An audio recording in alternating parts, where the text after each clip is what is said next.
The Italian Billionaires. A Second Chance Romance. Previously published as Winter, Billionaire Brothers. By Michelle Love. Narrated by Google Play Auto-Narrated Voice, Michelle. Audio copyright 2023. BFA Publishing. Note: all of Michelle Love's books have a happily ever after and no cheating. Blurb. I promise not to fall for anyone again. But these two brothers are too hard to resist. Meeting the Winter brothers changed my life forever. And everything turned upside down when they arrived, because now I'm caught up in a sibling rivalry. Tommaso is friendly and outgoing, while Raffaello is a distant, brooding bad boy who keeps himself. The hardest decision would be choosing between them. But all of that changed when people around me began to die. Snowfall. Inka pulled her coat around her tighter as she ran from the truck to the inviting warmth of the coffee shop. The squall, which had blown in from the sound overnight, brought with it searing cold winds and fine rain which invaded clothing relentlessly. The door blew open just as Inka reached it, and she dived in, grateful that it pulsed with heat. Someone had turned up the heating way too high, thank gosh, she thought, and smiled at Nancy behind the counter. Hey, kiddo. Her adoptive mother offered her a towel to dry her hair. How goes things? It had been 2 days since the attack in the city parking lot, and although Inka had been thoroughly interrogated by Scarlett, she'd also sworn her to secrecy. I just want to forget it. And the fewer people who know, the better. I don't want Tyler and Nancy to worry. Scarlett hadn't been happy, but something in Inka's face had made her agree. Now Inka smiled at her mom. Good, thanks. Nancy watched her hang her coat up. Really?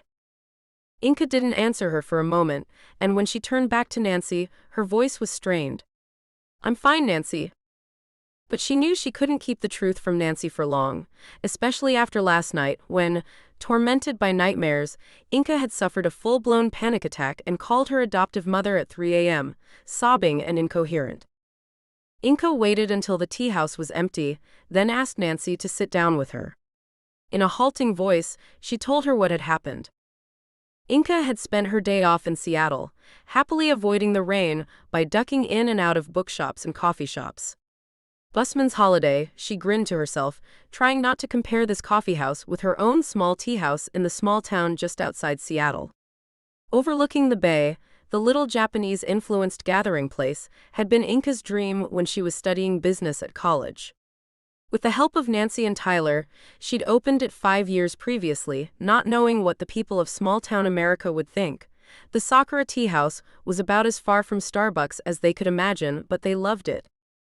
Even the grizzled old mountain men came to drink her specialist brews and chat with their friends.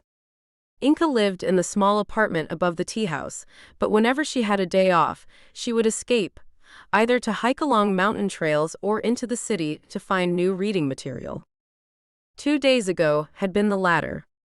She'd finished the pile of books on her nightstand, and although there was still a couple of other piles of unread books in her living room, she told herself there was always a good reason to buy more. Books were her drug of choice. Hours of browsing and reading relaxed her into an almost soporific state, and she simply did not consider the fact that by the time she left the bookstore and headed back to the parking garage, it was already dark outside. She didn't hear him behind her until the last second, and then, as her assailant grabbed her, she went into survival mode. Adrenaline flooded her system, and she fought back as he attempted to wrestle her to the ground. Inka Sardi was no pushover, despite her diminutive height of 5'2". She'd studied self-defense martial arts, and she used her body to unbalance her attacker, elbowing him rapidly and firmly in the solar plexus, then turning and ramming her thumbs into his eyes. The attacker, a young guy with dirty blonde hair and a pockmarked face, yelped and staggered away, cussing her out. Inka quickly got into her car and banged down the locks. She drove out of the parking garage, and it wasn't until much later, at home, that she began to feel the post-traumatic effects. She practiced deep breathing to calm down. She tried to stop her body trembling. She thought it had worked until the moment, almost an entire day later, she awoke screaming at 3 a.m. and crawled downstairs to call Nancy. Nancy had her hand on her chest, her face pale. Oh, good grief, Inka, why didn't you tell me? Inka looked guilty. I didn't want you to worry. I'm fine. Not even a scratch. Nancy looked disapproving. Have you told Ollie? Ollie Rosenbaum was the town's police chief and Inka's very amicable ex-boyfriend. Inka shrugged. Although she and Ollie were still close friends, she still felt the pain of the breakup initiated by Ollie a few months ago. It's not that I don't love you, he'd said gently, it's just, I think we both need more than just being good friends. But you are my best friend, Inka, you always will be. And he'd kept true to his word. He still came by the tea house every day and they hung out all the time. Inka hated to admit it, but in fact, once the constraint of a relationship had been removed from them, they seemed closer than ever. She shook her head now. Ollie has enough to do, and it was no big deal. I told Knox yesterday, and he agreed with me. Knox Westerwick was the town's deputy chief of police and local Lothario. Inka thought he was funny, but she also knew to keep well away from his type. Knox never gave up though, and Inka had warmed to him lately. Underneath all the bullshit, he was a decent guy, not that she'd ever let him near her heart or her bed. You told Knox that? Nancy's voice was hard, and Inka looked at her curiously. What's up, Nance? You and Knox have a fight? Not exactly. I just gave him the mom speech. Inka giggled, feeling her mood lift. The mom speech? Nancy swatted her with a towel.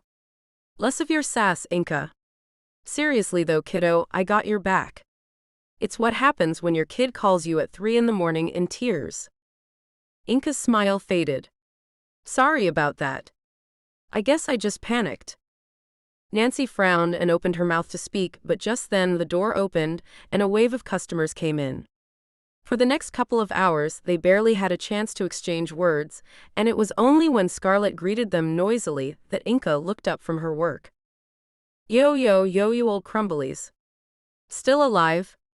Good. Nancy rolled her eyes and Inka laughed. Scarlett Moyer might be 19 years old and a brutally confident young woman, but they still loved her. She was bright, funny, and didn't stand for any nonsense, but she had a big heart.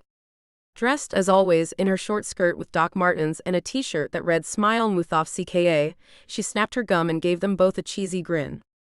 Inka studied her apparel. That t-shirt needs a comma, she said thoughtfully, and Scarlett laughed.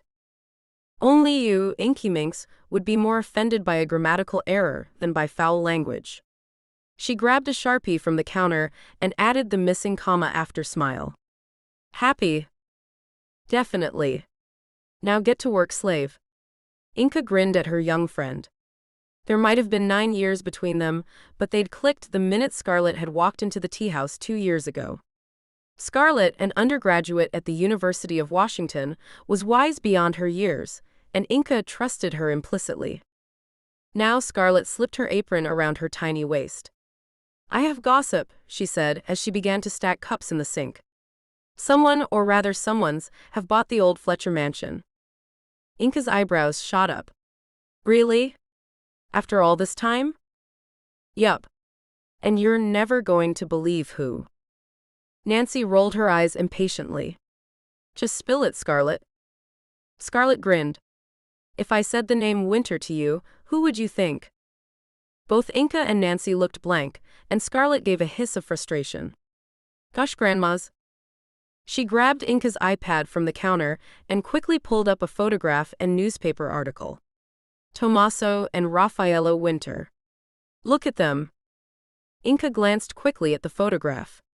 She saw 2 young men with identical dark curly hair and intense green eyes. I have no idea who they are, she said, turning back to her work. Nancy took the iPad from Scarlett and read the article aloud. The Winter twins, heirs to the Winter property fortune, are billionaires in their own right. The brothers, 35, decided to relocate from their native Italy to Washington state to pursue their respective careers. Tommaso Winter is working with the U.S. government to promote clean energy in the Pacific Northwest, whereas Raffaello Winter is the owner of the international club franchise, Sensual, that will be opening a new club in Seattle at the end of the month. Widely considered the two most eligible men on the planet, the Winters will have the pick of the Seattle social elite to choose from when they arrive in the state. The twins are still reeling from the death of their Italian mother, Silvana, who lost her battle with cancer earlier this month. Silvana Winter was divorced from the boy's father, Edgar Winter. Inka had stopped listening, but she caught Nancy's tone and grinned at her. "You hate them already." Nancy shrugged. "Poor little rich boys. Strange that two 35-year-olds still live together." "Twins," Scarlett shrugged by way of explanation. "They are gorgeous, though. Look, Inka, look at those eyes, those bodies, gosh." Inka grinned. "Drooling at work is most unseemly, Scarlett. But look." She shoved the iPad back at Inka, who, sighing, took it. Scarlett wasn't wrong. Tommaso and Raffaello Winter were heartbreakingly handsome. They had that brooding, seductive thing going on. Inka studied them, trying to pick out the differences. Raffaello's eyes were wary, his curls slightly longer and wilder, but that was it. They looked like movie stars. Inka handed the iPad back.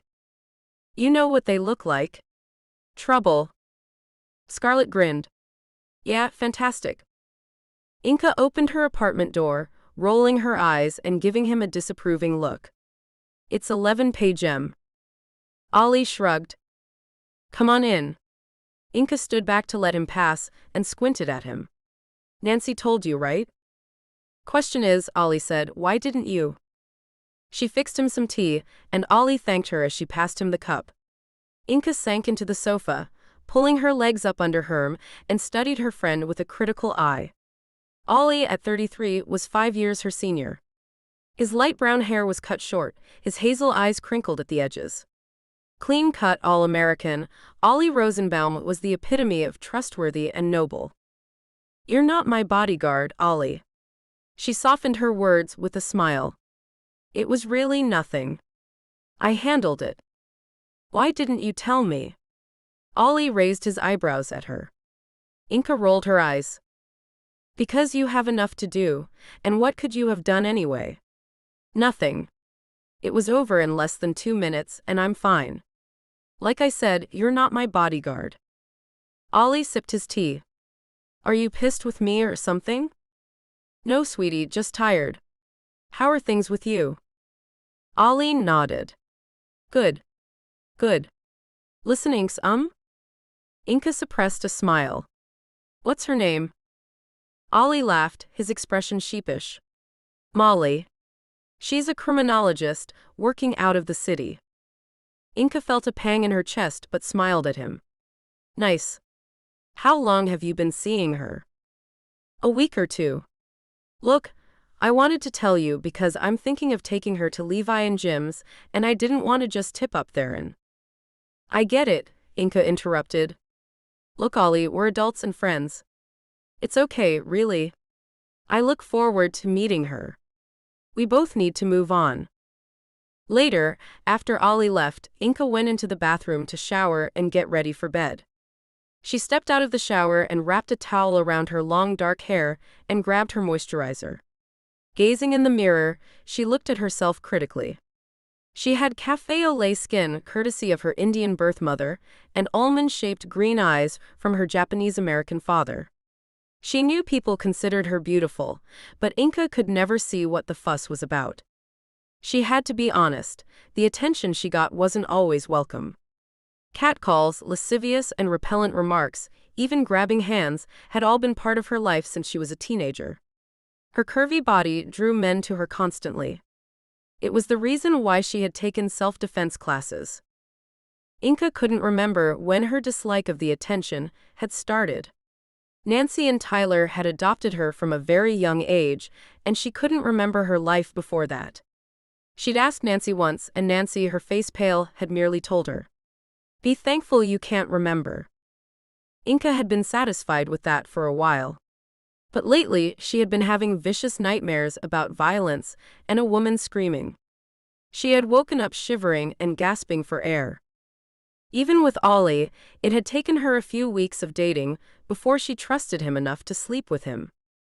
Inka laughed softly to herself now, wondering how many other 28-year-olds could boast of only ever having one lover. She clicked off the bathroom light and got into bed, thinking about what Ollie had told her. Inka wondered if she herself would ever find anyone else, and realized that if she didn't, it wouldn't bother her. She was happy enough alone. Ollie Rosenbaum made his way to the small town's police department. His night shift was just starting and he flicked through a couple of messages before settling down to some paperwork. It was a half hour before one of his deputies, Fred, stuck his head in the door. "Boss? We just got a call. A body's been found, down near the reservoir. Looks like a homicide." Everyone was talking in hushed tones as Inka arrived at work the next morning, clumping down the stairs, still half asleep. She definitely wasn't a morning person. "Hey y'all," she said sleepily to Scarlett and Tish, the other teenager she employed. Tish had bright red hair and wore full makeup even at this time of morning. They grunted in greeting, then went back to their conversation. Inka switched the coffee machine on and went to open the front door. "You two thinking of doing any work today?" she said pointedly. Scarlett, her usual grin missing, turned to her. "Have you heard?" "About what?" "There was a body found up near the reservoir last night. A young woman. She was stabbed to death." Inka felt sick. "Gosh, that's horrific. How did you hear?" "On the news, national as well as local. Really brutal too. Poor woman." As if on cue, Ollie pushed into the tea house, followed by a small dark woman. He greeted them and introduced her. "This is Molly Welsh. She's been collecting evidence at the scene." He gave Inka a meaningful look and she realized this was his new girlfriend, Molly. She smiled at the newcomer, noticing how different she and Molly were.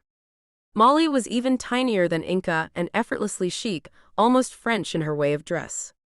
She had short cropped dark hair, huge brown eyes and a cute face. She smiled back at Inka with genuine friendliness. Inka got them both coffee and sat down with them. Ollie shook his head. "It's bad inks. Poor kid was only young, late teens, early 20s. Stabbed repeatedly in the stomach, almost gutted." Inka grimaced. "Who would do that? I can't remember the last time we had a murder around here." 1976, Ollie said. "Before either of us was born. That's how rare it is." "Any leads?" "None." Inka smiled at Molly and changed the subject. "So, I hear you're going to be wined and dined at Levi and Jim's?" Molly nodded. "I've heard great things." "You heard right. Levi is a genius chef, and what Jim doesn't know about wine isn't worth knowing. They're a couple, right?" "Right. Although don't be surprised when you see them. You would never know they were a couple unless you knew them. Always busting each other's balls like they're brothers rather than lovers." "That's what best friends are for," Ollie said, winking at Inka. Inka rolled her eyes and got up. "I'll leave you two alone. Gotta get back to it. It was really good to meet you, Molly." "You too." It was only later, when Inka skipped out to go to the farmer's market, that a sense of loneliness crept over her. She might be having trouble getting over the breakup of the relationship, but she knew Ollie had been right to end it. Still, she wondered if her heart would ever unfreeze. The idea of that shocked her. Had she even given her all to Ollie? Was that the reason why he had ended it? She couldn't tell. Loading her groceries into her car, she was startled by the squeal of tires as a Porsche screeched into the parking spot beside her. The driver got out. He was tall, with wild dark curls, and when he turned towards her she could see his intense green eyes.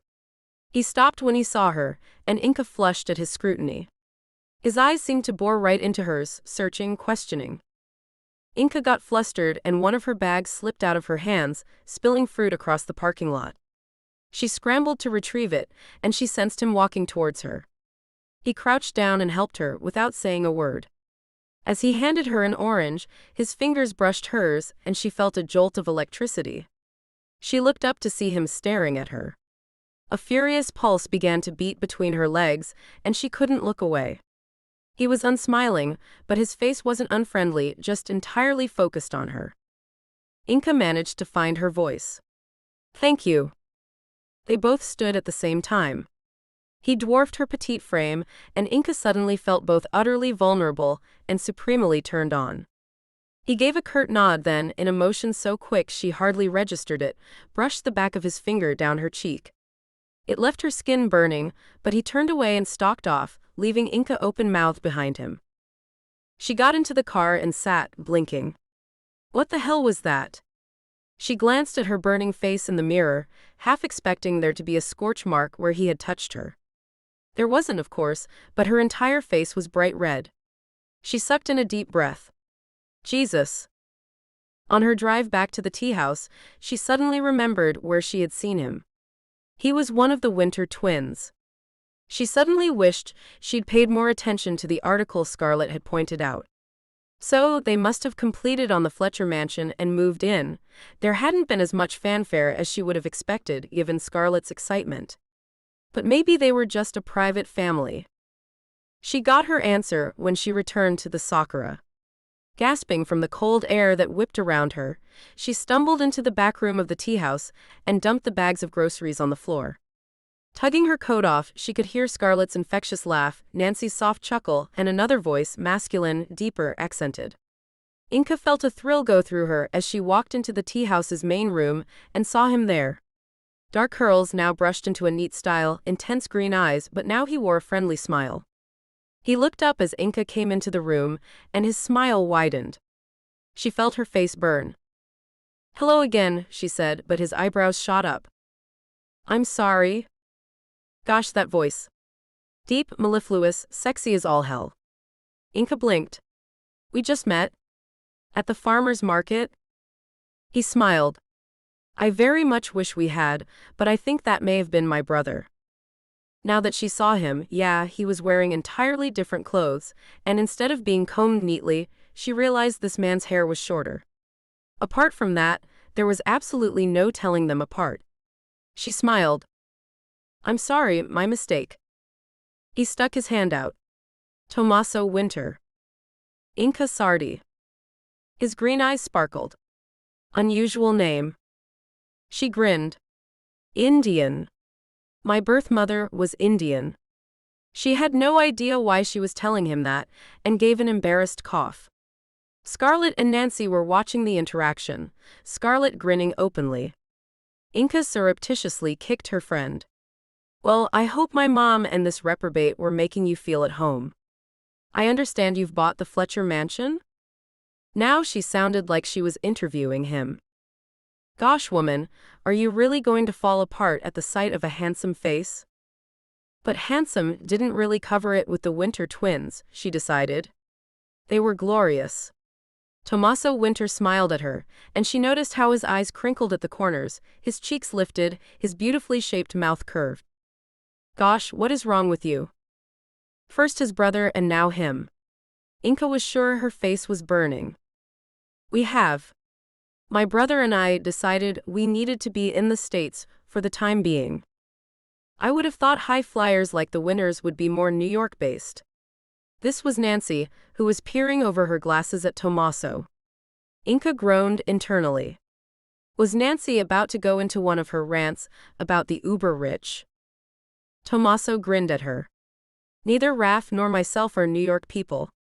And besides, Seattle is at the forefront of business, Amazon, Microsoft, Starbucks, Boeing.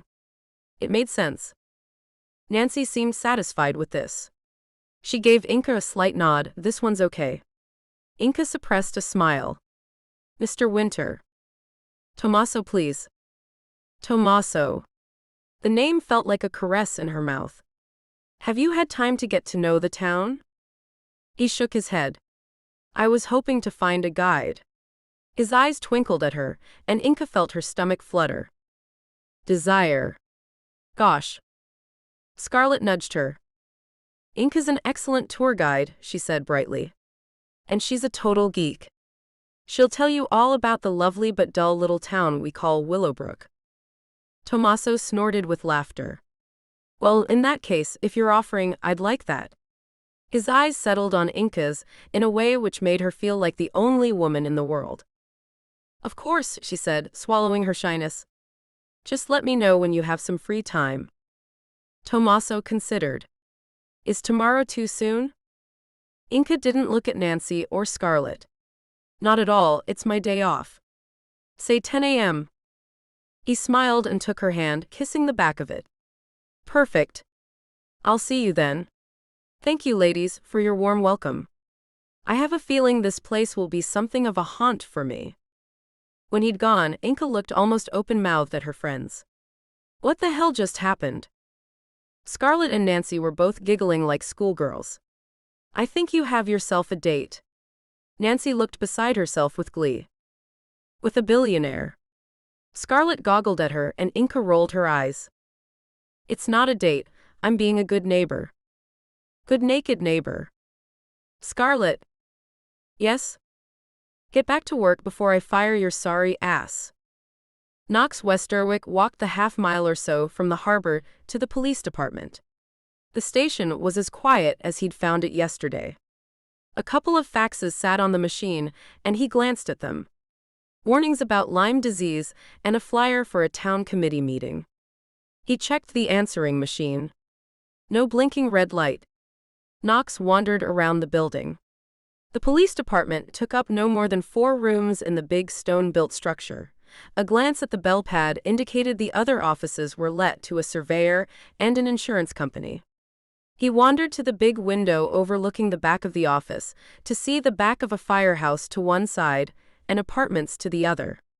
He could see down to the water in the distance, glittering green against an azure sky. Knox had to be honest with himself. He was bored. Bone-crushingly bored. Even scraping around, offering to speak to school kids about road safety or whatever small-town cops talk to kids about these days, was a no-go.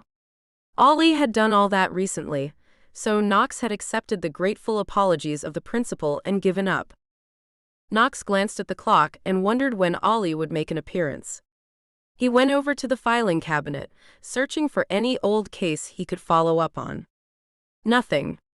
He slipped the files back into the cabinet and sat back in his chair, toying with the idea of sneaking over to the tea house to flirt with Inca and Scarlett. Instead, he picked up the phone to check in with Ollie. Hey boss. Missing me already? Hey Knox. Man, can you get whoever you can together and come out to the reservoir? There was the briefest pause, and in that moment Knox knew something was terribly wrong. What is it? Ollie's voice was defeated and tired. We found another one. Inca glanced over to the man in the passenger seat. As they had driven from Main Street, Inca had kept up a commentary, a practiced overview of the town's McNuggets, the Twin Harbor lighthouses, Gayer Lake and its adjoining golf resort, the West Coast Road with its views of the Cascades. Tommaso Winter was good company. He was funny and erudite. But he made her nervous. He would listen to her talk intently, his gaze occasionally dropping to her mouth, which made her feel both sexy and vulnerable. Every inch of her skin was tingling from his presence. He looked out of the window, seeing now the dense greenery, Douglas firs, and trails leading off into the forest. Where are we now? Inca grinned. The cunningly titled Forest Road. Top of the town. Around this bend. He swung the car around a sharp bend, the right side of the road dropping down a steep cliff to the sea. A huge, stately building came into view. Is the main source of income for our little place. Hunter's Ridge Private School. Massive fees, board rich kids. Hey, that's beautiful. He pointed out of the window. They were traveling back down the town now, along the coast road. Tommaso was looking at an outcrop of rocks just off the coast, rising out of the dark water. Desolation Rocks. Just off Desolation Point, close to the Desolation Point Lighthouse, just in case you didn't get the name the first time. So, Desolation, was it? And they both laughed. You got it. Look, I'm going to find somewhere to park and we can hike into the forest if you're interested. Tommaso smiled that devastating smile at her. Love to. Inca and Tommaso trekked the trail that led through the center of the town. She took him to the town's unusual stave church. He seemed interested when she told him about the church's history, how a Scandinavian immigrant had built it, Because he missed his homeland so badly, he wanted something uniquely Norwegian in this little piece of America. Inka pointed out how the structure's strange, quirky architecture was locked together by careful dovetailing wedges and post and lintel construction. When we were kids, Inka told him, we were convinced that the lack of glue or nails meant it would come alive at night and turn into a transformer. She grinned at Tomaso's raised eyebrows. Hey, we were kids. We were pretty stupid. We? Me, my ex Ollie, and his sister Luna. You grew up together? They moved to the town when I was 12. Before that, I was pretty much alone. She regretted her last words. She felt his questioning gaze, but to her relief, he didn't ask anything further. They walked on for a few minutes in silence along Cemetery Trail, through the old-growth forest, the nursery trees springing from the decay of the fallen. At the gates of the cemetery, which stood in the center of the town, Tomaso stopped. You know what I'm wondering? What's that? We've been walking a while now, and I have yet to see any willow trees. For a town named Willowbrook, I would have expected there to be more. So far, I've seen one, the one in the middle of Main Street. Inka grinned. And you know what? That's it. That's your one. The founder of the town didn't get far into the town before naming it. You're kidding. Nope. Tomaso considered this. Well, I guess this town has another unique beauty then. His eyes met hers and she felt her face burn. Tomaso smiled, moving closer, and when he leaned him, the feel of his lips on hers sent her heart pounding. His mouth sought hers and she leaned into the kiss, feeling his arms snake around her. They were breathless when they finally broke apart. I'm sorry, he said in a low voice, leaning his forehead against hers. I just could not wait any longer. Inka, dazed, shook her head. It's okay, but we barely know each other. I wanted you as soon as I saw you yesterday. Gosh, the thrill his words sent through her. Inka, why don't we do this the wrong way around? Just go with it. She was trembling so much that she could barely answer him. Tomaso lifted her into his arms. Bella, tell me stop at any time and I will stop. But she didn't tell him to stop. Feeling as if she were in a dream, she let him lead her back to the car, him sliding into the driving seat this time, and then he drove them to his home. The Fletcher mansion had been empty for many years, and Inka had always wondered about what it was like inside, but at this moment, she couldn't focus on anything but Tomaso Winter. Her sense had fled. Who was this man? And why was she going along with it? All she knew right then was that if he wasn't inside her soon, she might die of longing. Tomaso held her hand as they walked to his bedroom, and as he closed the door behind them, Inka realized what a risk she was taking. No one knew she was here. All worries fled when Tomaso kissed her again, pushing her overcoat from her shoulders and running his large hands down her curves. Bellissima. His low, deep voice, with that Italian accent, sent vibrations of pure pleasure through her. His tongue gently massaged hers. He tasted wonderful of fresh air and toothpaste. With a growl, he tumbled her onto the bed, and then his hands were pushing up her skirt, pulling her panties down, and his mouth was on her then. Inka gasped at the feel of his tongue lashing around her button. What am I doing? What the hell am I doing? But she didn't stop him. He stripped her, kissing every exposed part of her skin, until she was a quivering mass of desire. Tomaso. He grinned, standing to quickly strip his clothes off. He had a firm body, elegantly shaped, masculine, a small smattering of hair on his chest. The feel of his skin next to hers was intoxicating, and Inka couldn't tear her eyes from his clear green gaze. Tomaso teased her. Inka had never experienced this intensity before. It was all-consuming. Tomaso made love to her, his prowess obvious, his focus on her absolute. Tomaso buried his face in her neck. He collapsed on top of her, his mouth seeking hers, whispering her name over and over. Inka closed her eyes, reveling in the feeling of him holding her. Was this what she had been missing all these years? Sensuality, desire, with the thrill of the danger. Who was this man? When she opened her eyes, he was watching her. His mouth hitched up in a smile. You are beautiful, Inka. So beautiful. His fingertips traced a line down her body, to her belly. She gave him a shy grin. I have never done something like this before. Just go with it. He was so confident, and his hand, tracing a pattern on her belly, was making her crazy. Inka touched his face. I know you said we should do this the wrong way around. I think we achieved that. He kissed her. Inka, the moment you walked into that tea house yesterday, I wanted you. But I suppose you have the same effect on most men. Inka felt uncomfortable then. Honestly, Tommaso, I hadn't thought about it. As I said, this isn't what I would normally do. But you, sir, are something else. And I thought, what the hell? Tommaso grinned and moved on top of her. You're the perfect tour guide, he murmured, and I hope much more than that. Inka smiled as he gently wound her legs around his waist.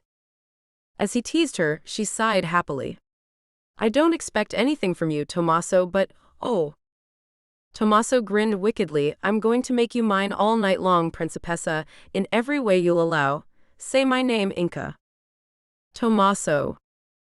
Inka woke cold and shivering. The light in the room was blue, and she could tell it was very early morning. The bed beside her was empty, and the sheet that had been wrapped around her was now down at her hips. She sat up, blinked, and shook her head. What the hell had she been thinking? Last night had been the most erotic, sensual time of her life, but in the cold light of day. She got up and went into the bathroom.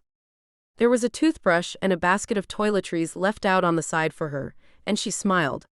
She showered quickly and got dressed, shoving yesterday's underwear into her pocket.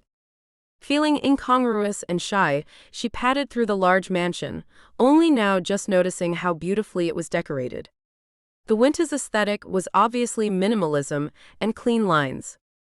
Navy, gray, and a monochromatic color scheme made her shiver a little. It was the opposite of her messy, cozy, colorful apartment. She found the kitchen and saw him at the stove, flipping pancakes. Grinning, she walked up to him and slid her arms around his waist. Good morning, Mr. Winter. She jumped back as he dropped the pan and spun around. Oh shoot. Inka stepped back, horrified. Raffaello Winter glowered at her. Gosh, I'm so sorry. I thought you were Tommaso. She felt the heat rush up her body, and suddenly she felt like a slime ball. The man in front of her was as physically divine as his twin, but somehow danger radiated from every pore. His eyes were hooded, dark with menace and anger. Inka felt a frisson of fear. Hey. Both of them turned to see Tommaso watching them, a strange smile on his face. Inka felt a wave of humiliation. I'm sorry. I mistook your brother for you. Tommaso grinned. Again. Inka flushed, but Tommaso wrapped his arms around her. Don't worry, Inka, it's no big thing. Is it, Raf? Raffaello said nothing, just stared at his brother, an unreadable expression on his handsome face. Tommaso smirked. I should officially introduce you. Inka Sardi, my brother Raffaello. Inka owns the Sakura tea house in town. Inka held a trembling hand out to Raffaello. For a horrible moment she thought he was going to ignore it, but then he took it and nodded. Good to meet you. His accent was a lot thicker than his brother's, his voice deeper and softer. Inka was surprised. Was his glowering demeanor actually shyness? She dismissed the idea the next moment when Raffaello stalked out of the room. Tommaso laughed softly. My brother isn't the most social of people. He kissed Inka's forehead. You are very different, Inka said, and Tommaso nodded. People are always surprised at that, but yes, we are. Now, can I make you some breakfast? After breakfast, Inka told him she had to go home. Tommaso walked her to her car. Can I see you again? Inka hesitated. He was undoubtedly gorgeous and an incredible lover, but the scene this morning with Raffaello had given her pause. She smiled at him. Tommaso, I like you, and last night was mind-blowing. But I don't know if I'm really suited to the whole wrong way around thing. Maybe we should just get to know each other as friends, and then see where it goes. Tommaso looked vaguely disappointed, but took the rejection in good heart. Whatever you think is best, but don't expect me to stop trying. He gave her a wicked grin which made her burst out laughing. Mr. Winter, I knew you were trouble. Tommaso kissed her before she got into her car, and when she drove away, she saw him watching her. Inka tried to park the car out of the way and sneak up to her apartment, but she failed miserably. Scarlett was waiting for her in the back hallway between the stairs and the tea room. Where the hell have you been? Inka gave a shocked laugh. Okay, Mom, calm down. She dumped her bag on a chair and took off her coat. Scarlett narrowed her eyes at her. You were wearing those clothes yesterday, oh my gosh. You slept with Tommaso Winter. SSH, Inka frowned at her friend. The door to the tea house's main room was open, and Inka glanced nervously around it to see if anyone had heard. Scarlett scowled at her. Do you know how worried we were? Inka rolled her eyes. Dude, I'm 28 years old. I don't need your permission to stay over at a billionaire's place. She grinned at Scarlett, but her friend shook her head. No, I know. It's not that. Inks, didn't you hear about the new murder? Inka stopped. What? Scarlett nodded. 2 women now. Ollie was called to the first up at the reservoir. Then, while they were there, they found the other one. Gosh, that's horrible. Realization dawned. Oh gosh. I am sorry, Scarlett. I honestly didn't know, or I would have called. Scarlett sighed. As long as you're okay. I am, truly. Scarlett grinned. So? Details, please. Yeah, Inka said dryly. Because that's what's going to happen now. Spoil sport. Nancy stuck her head around the door. Ah, daughter mine. Glad to see you're not dead. Any chance you two can do some work today? Tommaso had been waiting for Raffaello to say something all day. After meeting Inka, his brother had disappeared into the depths of the mansion to work, and Tommaso hadn't seen him. Now, though, as Tommaso sat chatting with Debbie, their new chef, Raffaello made an appearance in the large kitchen. Good evening. Tommaso smiled at his brother, and Debbie nodded to him. She was a middle-aged woman, no nonsense and very discreet. Her food, the twins had discovered in a very short time, was out of this world. I was just trying to persuade Debbie to let me open a restaurant for her. It's a crime her food is hidden away from the world. Debbie laughed. Your brother is very generous, but he exaggerates. Raffaello half smiled at her. About some things, but not this. Tommaso, may I speak with you outside for a moment? We shan't be long, Debbie, I promise. Tommaso followed his brother outside. The night was cold and cloudy, threatening snow. Raffaello lit a cigarette and studied his brother. What the hell were you doing with that girl? Tommaso hid a grin. Debbie? You know damn well who I mean. Oh, Inka. I would have thought it was obvious. Raffaello shook his head in disgust. That's not why we came here, Tommaso. We said no complications. No situations that could compromise. What? Tommaso was irritated now. I met a beautiful woman, I was attracted to her, I slept with her. I hope to do it again. Many, many times. What's wrong with that? Raffaello sighed. Just don't get too involved. You know we can't. Tommaso was silent. Finally, he shook his head. I can't promise anything. Inka's a very sweet woman, and beautiful. I know you noticed that. Raffaello hesitated, then nodded. Heartbreakingly beautiful. Which concerns me, Tommaso. Women like that. What? What, brother? Women like that are what? But Raffaello didn't answer him. Ollie Rosenbaum dumped his paperwork on the desk and clicked off the light. He'd been working for 48 hours straight with the homicide team from the city, and he was drained. The horror of finding the 2 murdered women had finally hit him, and he wanted to go home and forget their faces. At home, he threw back a scotch and poured another, knowing it probably wasn't the best idea, but to hell with it. Molly was in the city working on the same case, and Ollie toyed with the idea of calling Inca and talking to her, but he talked himself out of it. He couldn't keep dumping on her, after all, he'd been the one to finish it.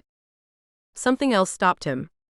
Both the women who had been killed were of Asian descent, and he kept seeing Inca's face when he thought about them.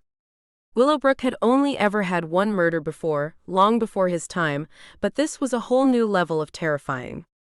He hadn't recognized either of the women, which meant their killer had brought them here to kill and dump them. That was way too close for Ollie's liking. Don't be ridiculous, he thought.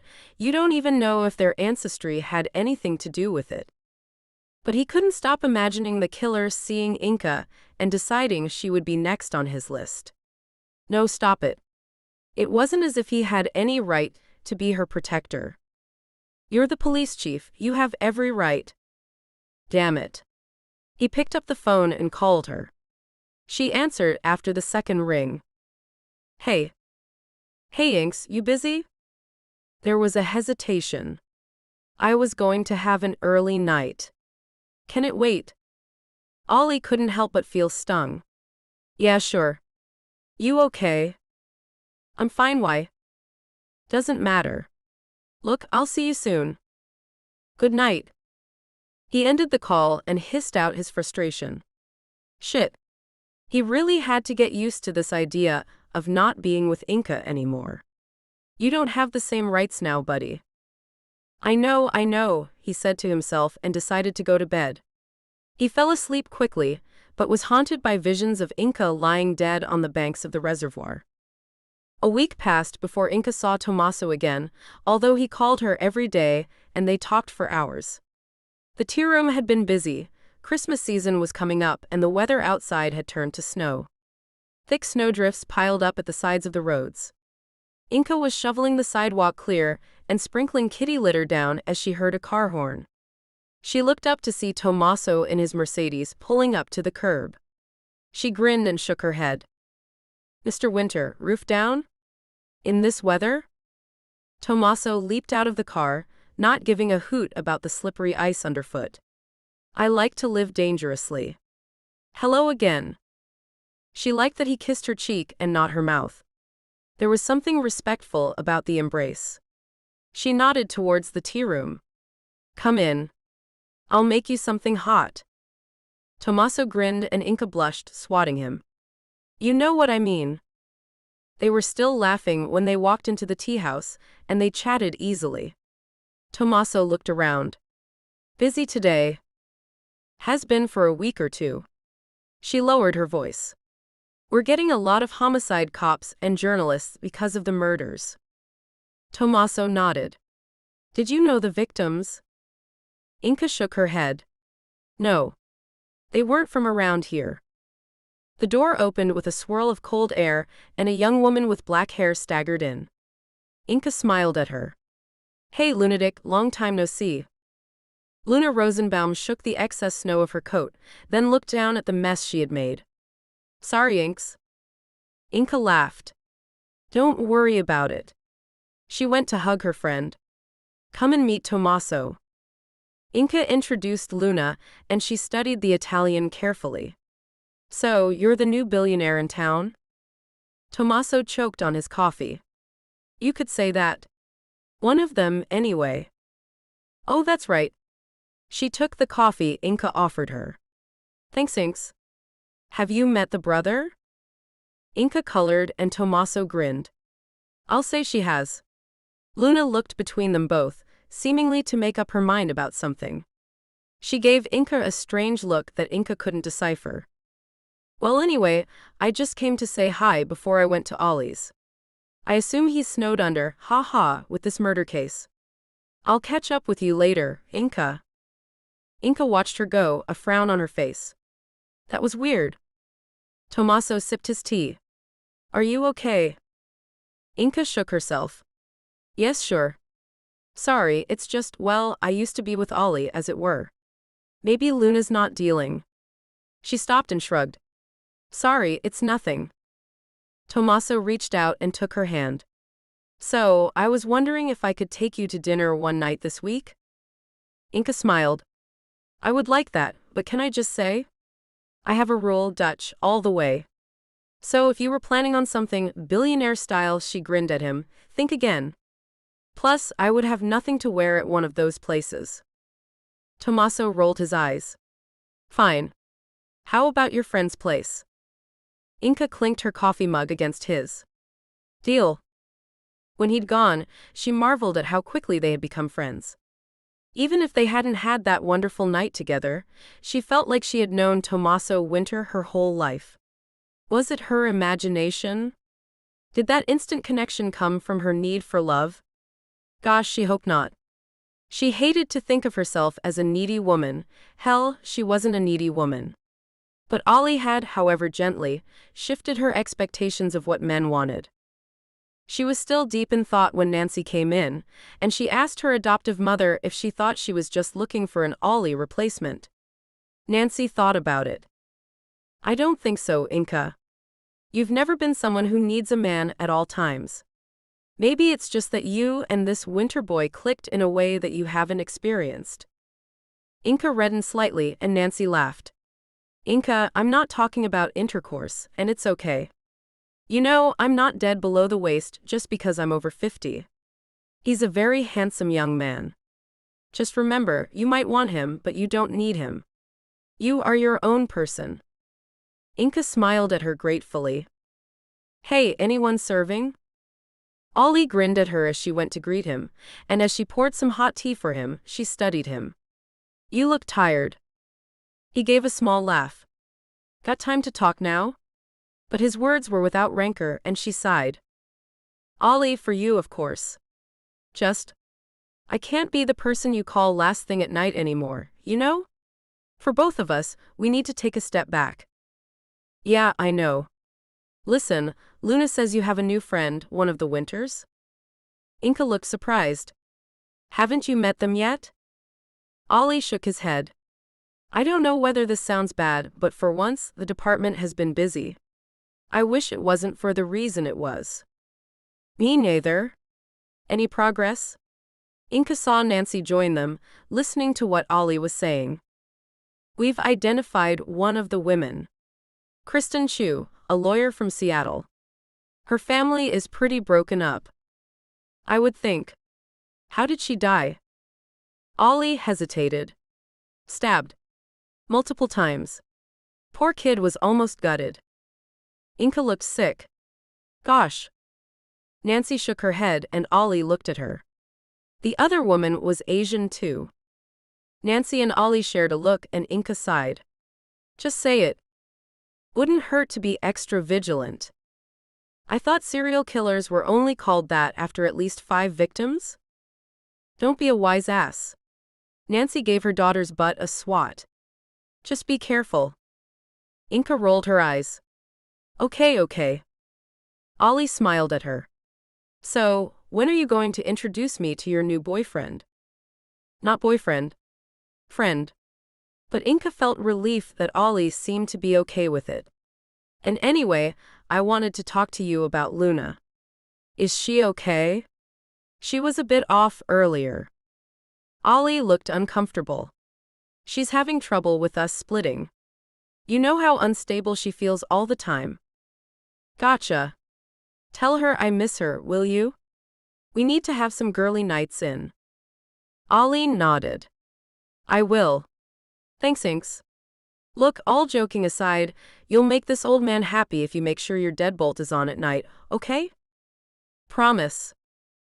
Inka remembered his words that night, and when she went up to her apartment that night, she shot the deadbolt across and double-locked it. Weary, she took a long bath, then heated up some leftovers in the microwave and sat in front of the television. Outside, the snow was piling up again, and she gave an involuntary shiver as she watched the snow fall silently over her little hometown.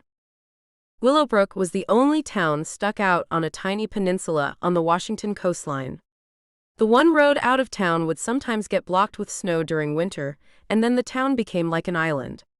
Inka had always loved the place since Nancy and Tyler had adopted her and brought her home from the children's home in Seattle. She had never questioned their love for her was as strong as hers for them, and she had never shown any interest in finding out her family history. Lately, though, feeling lonely was becoming a habit, and she'd wondered if she should push Nancy harder for information. Maybe I'll ask Tyler, she thought, grinning to herself. Tyler was softer than Nancy. Younger by 10 years than his 70-year-old wife, Tyler, a tall African-American with a slender figure and a kind face, doted on his girls. As far as Inka was concerned, he was her father and nothing would change that. Her cell phone buzzed, and she picked it up without looking at the caller ID. Hello? Nothing. Inka frowned. Whoever this is a bad line, I can't hear you. Hello? Nothing. She shut off her phone and forgot about it. She switched the TV off and the small lamp and sat in the darkness watching the snow fall. Her attention was caught by a movement down on the street. A figure stood under the street lamp. He looked up as if sensing her scrutiny, and their eyes met. Inka felt a thrill go through her, fear or desire, she couldn't tell. Raffaello Winter stared up at her, his expression unreadable. The next day, she was still thinking about him. It was her day off, and as she did her chores, she wondered what he had been thinking of, standing outside her apartment like that. Weird. Her phone rang again, and this time it was her realtor, Mindy.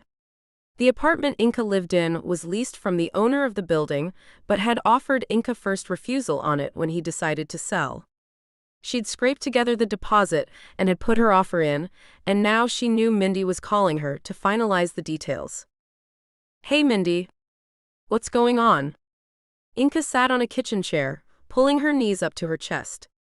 She heard Mindy draw in a deep breath. Inka honey, I've got bad news. The thing is, Inka heard her sigh, the apartment's gone. It's been sold. For a moment, Inka didn't process what the realtor had said. Then her heart thudded, heavy with dismay. It can't have.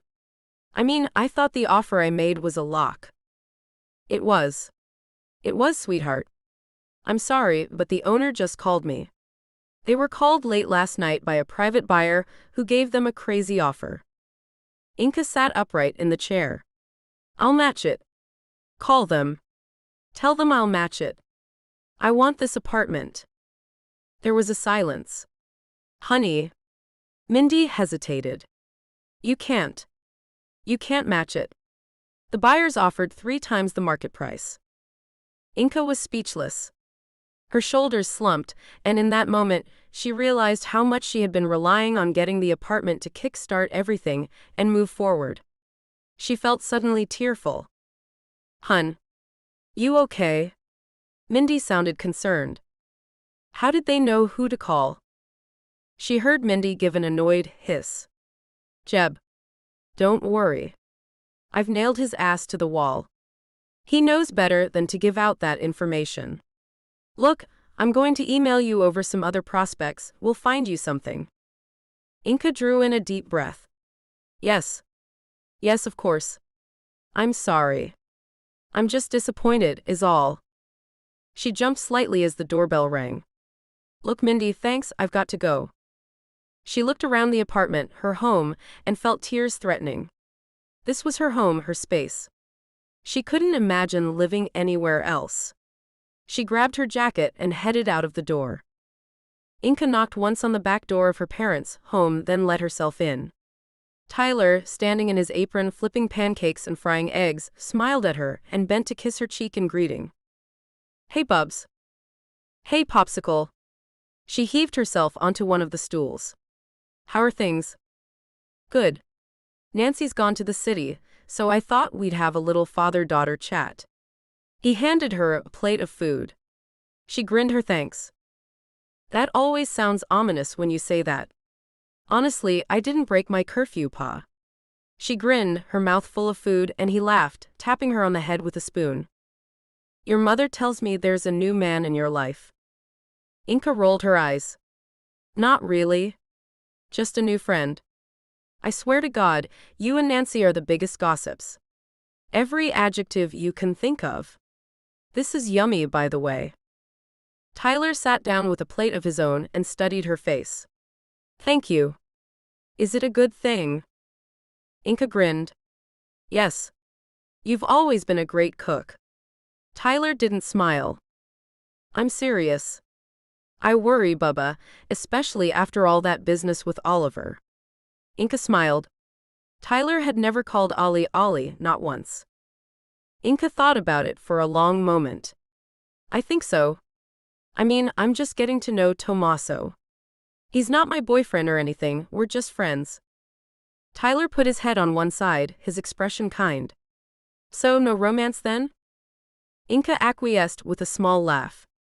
Possibly. I really don't know. But Pops, that's not something I want to discuss with you, no offense. They ate in silence for a few minutes, then Inka remembered. I got some bad news before, I didn't tell you, the apartment was sold out from under me. So, now I have to start looking all over again. Tyler was taken aback. What? Yep. Apparently, someone offered 3 times the asking price late last night. Can you believe it? She sighed and shook her head. I didn't actually realize how much it bothers me. I'd had it all planned, how I'd redecorate and fit all my stuff in. It's like I had it all planned in my head and now, damn. It's frustrating is all. Ollie had tried not to think about the murders, but couldn't let it go. When he'd returned to the station, he flicked on the TV and watched the news on Como. King County Police have now confirmed that the second body found in Willowbrook early Monday morning was that of 25-year-old Kumiko Yu. Miss Yu left her job at a convenience store just after 11 p.m. last night, but failed to return home. Police found her body at Willowbrook Reservoir when they were called to the discovery of the body of Kristen Chu around 6 a.m. that morning. Early reports indicate that both victims had been stabbed repeatedly. Seattle Homicide Police will not confirm at this point whether the murders are related to the spate of other murders of Asian American women over the last year across the country. Ollie sat up and switched his computer on. Other Asian American victims? He started a nationwide search. Victim description: female, brown hair, Asian. Was that too broad? Ollie wondered. He looked over to the sakura and decided it wasn't. He set the search going and got up to grab some coffee from the pot. He looked out of the window and saw Luna talking to Inka in the tea house.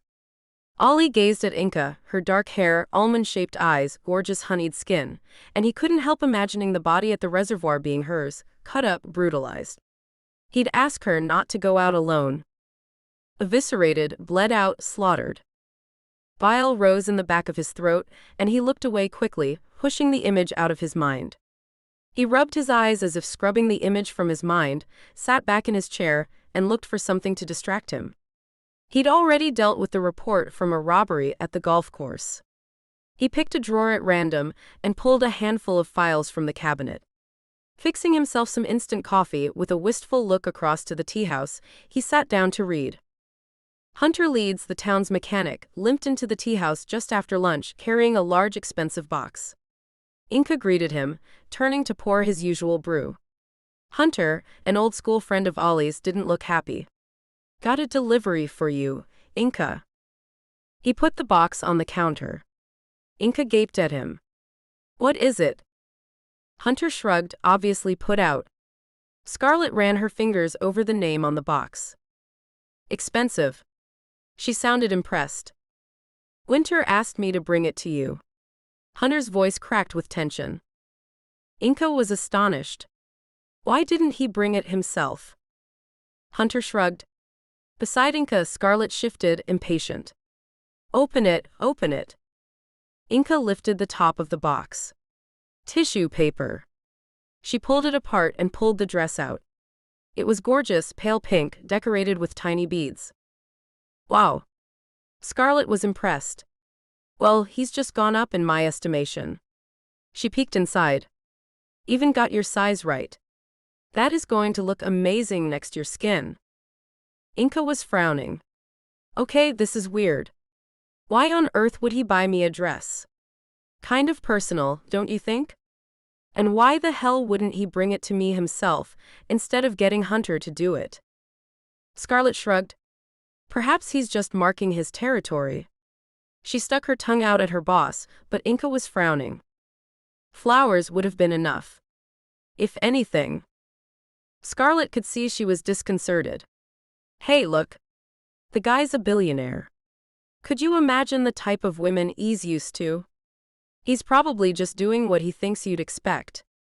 You have to admit that. Inca nodded.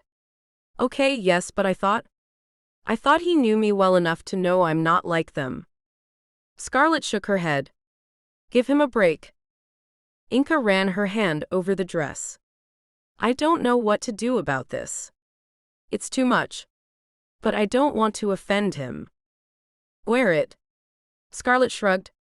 What harm can it do? Hunter stood silent, watching the two women. The phone rang and Scarlett stepped away to answer it. Inca smiled at him. Hunter, you look worried. It's okay, it's just a dress. Hunter shook his head. You just be careful around him. I don't want you getting hurt or nothing. She leaned over and grabbed his hand, squeezing it. Hunter, why would Tommaso Winter want to hurt me? I don't trust him. Inca gave a frustrated laugh. You don't even know him. I seen him watching you. You've seen Tommaso watching me? A little thrill of pleasure ran through her, and she tried not to smile. He watches you. He said things. What things, Hunter? Hunter flushed, shifted in his chair. He didn't look her in the eye. I told him to leave you alone. He says he could have you if he wanted you. Inca didn't know what to say. I'm sure you're wrong, Hunter. He doesn't mean any harm. He's just new in town, getting to know everyone. You are very sweet to worry about me, but it's okay. Later, she asked Scarlett if she minded covering for her. Inca picked up the box. Scarlett looked disappointed. You're taking it back to him, aren't you? Inca nodded. It's too much too soon. Be careful on that road. More snow is on its way in. Inca steered her car carefully along the steep hill leading to the Fletcher, no, the Winter mansion now, she grinned to herself. How very apt. She cursed as her car's back wheels slid out from beneath her and she wrestled the wheel until she straightened up, heart thumping. She pulled up in front of the big house and, box in hand, carefully climbed the icy stairs. She rang the doorbell and waited, shivering. The door was yanked open and the familiar man stepped out, staring at her. For a moment she thought it might be Raffaello, but then his smile stretched across his face and she relaxed. Inca, gosh, come in. I'm sorry, you just took me by surprise. He guided her inside and took her coat. As you surprised me, Inca said gently, trying not to be distracted by the way his green eyes locked onto hers, or the soft way his fingers brushed the inside of her arm as he took her coat. Tommaso smiled at her, leaning in to brush his lips against hers. Didn't it fit? I had to guess your size. It's not that, she said, and couldn't help the moan that escaped as his lips found her throat. It's just too much. Tommaso stepped back to look at her. It wasn't a thank you for sleeping with me gift, if that's what you think. Inca laughed. I know that. You are very generous, but I can't accept it. Tommaso considered for a moment. Fair enough. Look, now that you're here, you must stay for dinner. The weather's getting bad. Raph and I were in the kitchen, come meet him properly. Inca felt her stomach churn with nerves as they walked hand in hand to the kitchen. Tommaso introduced her to Debbie. They already knew each other vaguely, and so the conversation was easy. Then Raffaello made an appearance. Inca's chest tightened when she saw him, and all she could think of was seeing him on her street, gazing up at her apartment. He seemed to notice her reticence when she greeted him. You are well? She nodded, and wondered why his accent was so much thicker than Tommaso's.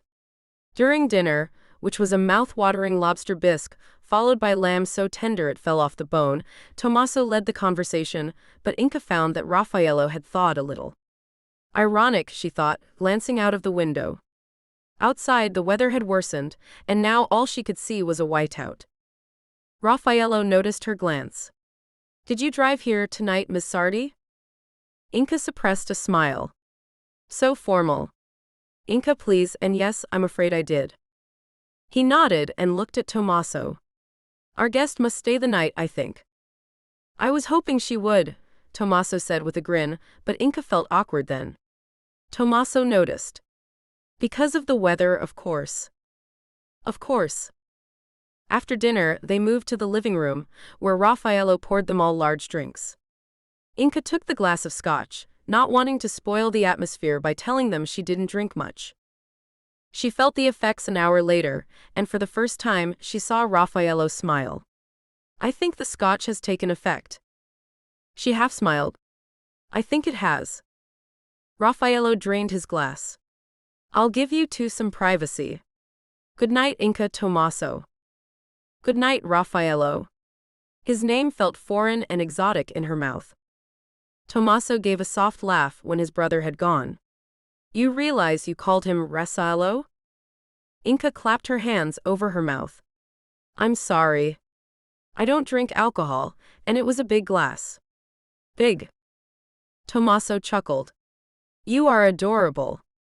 He kissed her, taking her by surprise. When she didn't resist, he kissed her again, pulling her to him. Inca didn't know how to react, but she felt herself respond, kissing him back. His large hands cradled her face as he kissed her. Finally, they broke apart. Tommaso closed his eyes and leaned his forehead against hers. Be mine, Inca.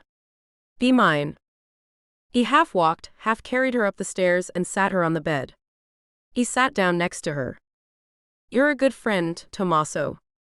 The words slurred together. She sighed. He said nothing, just smiled. He took her face between his hands and kissed her on the mouth. I'd like to be more than that, if you'll let me. He could see she wasn't really taking in what was happening. He kissed her again. I adore you, Inca. I've wanted you from the moment I saw you. I had to have you, do you understand? You had to be mine. She frowned, swaying, blinking slowly. He pushed her back onto the bed. Just let me take care of you. Just relax now. He undid her jeans and pulled them off. She was really fading now, completely malleable. He pulled her t-shirt off. He smiled down at her. You're beautiful, Inca. His lips were against her belly, and Inca let herself sink into the sensations of his tongue circling, then dipping into her navel. You want me, he murmured in her ear, and she nodded, gasping at the feel of him. He took her into such a state of desire that she was almost sobbing. Afterward they lay talking, Inca exhausted, but still enjoying the feel of his big hand stroking her skin as they talked. She fell asleep wrapped in his arms, feeling safe and above all else, loved. The girl was trying desperately to clear the snow away from the windscreen of her car. The snowstorm was unrelenting and she was almost sobbing, knowing that if she couldn't get her car started, she would die out here. When she saw the other car, she almost screamed with relief. She waved him down, and as the driver got out, she beamed at him. Thank God you're here. It's okay, get in the car and I'll see if I can start it.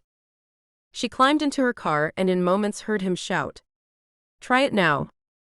She did, and it started. Oh, thank God, thank you, thank you. Her savior got into her passenger seat. Will you be okay now? I think so, thank you. The car's heater was kicking in now, and she unzipped her jacket. I can't thank you enough. How about a kiss? She looked startled. Excuse me? A kiss to say thanks. Oh gosh, a weirdo. She decided to keep him happy and pecked his cheek. Thank you. Relief. He was getting out. Take care. She nodded and smiled as he got out. She switched her windscreen wipers on, just as her door opened and he dragged her out into the snow. She screamed, but her scream was lost in the storm. Watching in horror, she saw the knife. Oh gosh. Please no no. Her killer drove the knife into her stomach, and she knew it was over. As he stabbed her again and again, the pain was unimaginable, and as she felt her life slipping away, she wondered how someone so beautiful could be such a monster. The girl died quickly. He could tell he had severed her abdominal artery when the hot gush of arterial spray hit him. Gosh, he lived for those moments. Her blood on the snow. So lucky to have found her. Her black hair, her olive skin, she looked even more like his girl than the first two. The first two, here in Washington. The first since he had found her. Inca. All the girls wore her face now. Maybe it was time she knew he was coming from her. He wanted her to feel that fear and know that she was going to die very, very soon.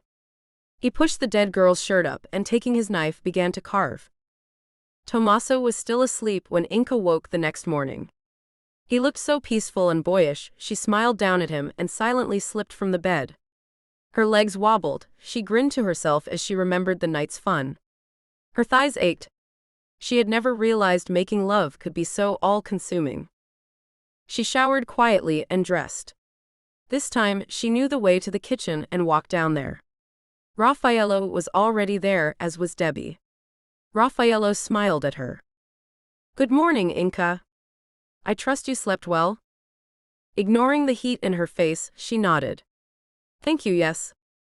"Have some breakfast," Debbie said, setting down a plate of freshly baked croissants. "I'll be making some eggs in a second. Would you like some?" "Yes," Inca smiled at her. "Thank you." She sat down opposite Raffaello, who poured her some juice. She thanked him, watching as he also took the coffee pot and filled another mug for her. "I feel spoiled." Raffaello laughed. "It's just breakfast." "How are you enjoying living here, Raffaello?" She watched as he considered. "I'm not as gregarious as Tomaso, so I find it difficult to meet new people. Also, my English is not as good." She smiled at him. "I was wondering about that." He nodded. "Tomaso attended Harvard, I did not. In fact, this is my first time in America." Inca was surprised. "Really?" Raffaello smiled. "I know it is surprising, but my heart lies in Italy. Tomaso persuaded me to come with him, to open some American clubs as a way to expand the business. Not that it needed expanding." "I have to be honest," Inca said, sipping her coffee. "I'm not someone who goes to clubs." Raffaello's smile widened. "I don't blame you. Terrible places." Inca laughed at his mischievous smile, and the tension in her chest eased a little. "Hello." They both turned to see Tomaso watching them from the doorway. Something in his demeanor made Inca's smile falter, but he came to kiss her temple and sit down with them. Inca swallowed her sudden nervousness. "Raffaello was telling me it's his first time in the States." Tomaso smiled. "I think maybe he needs a guided tour from the best guide in Willowbrook." Inca smiled at Raffaello. "I'd be happy to when the weather improves." Raffaello nodded, glancing quickly at his brother. "If you don't mind, I'd like that." "Good," Tomaso said, seemingly approving, then he leaned in and whispered in her ear, "Well, not exactly like the tour you gave me." The meaning in his words was clear, and Inca's whole body flushed with embarrassed heat. Was this the way it was going to be? Tomaso marking his territory. "I don't think so, mister." Inca gritted her teeth and smiled at Raffaello, who, she noticed, was studiously ignoring his brother. "It's really no problem. Come by the Sakura soon and we'll go from there." "Thank you, Inca." After breakfast, Raffaello disappeared into the big house, and Tomaso and Inca sat in the living room, watching the weather close in. Inca bit her lip, frustrated. "I'll have to try and get back into town today." Tomaso shook his head. "It's too dangerous, Bella. Stay here for as long as you like." Inca sighed. "You are very kind, Tomaso, but I have a life to get back to. I have the business, and I have to start looking for somewhere to live." "Oh." She told him about the apartment. "It was such a shock, you know. For weeks, I was the only bidder on the place, and then boom. Another buyer slamming in a ridiculous offer at the last minute. It kind of broke my heart. I know that's ridiculous, but it's my home, you know?" Tomaso stroked the back of her neck. "Bella, say the word and I will buy it for you. Just say the word." Inca was horrified. "No. No way, gosh, did you think that's why I told you?" Believe me, Tommaso. Inca, calm down. I know that wasn't your reason for telling me. I'm making the offer anyway. Say the word. Inca was gaping at him. Tommaso, we barely know each other. We're not even in a relationship. Or not? His green eyes were soft. They dropped to her mouth in a way that made her belly flutter with desire. Inca relaxed.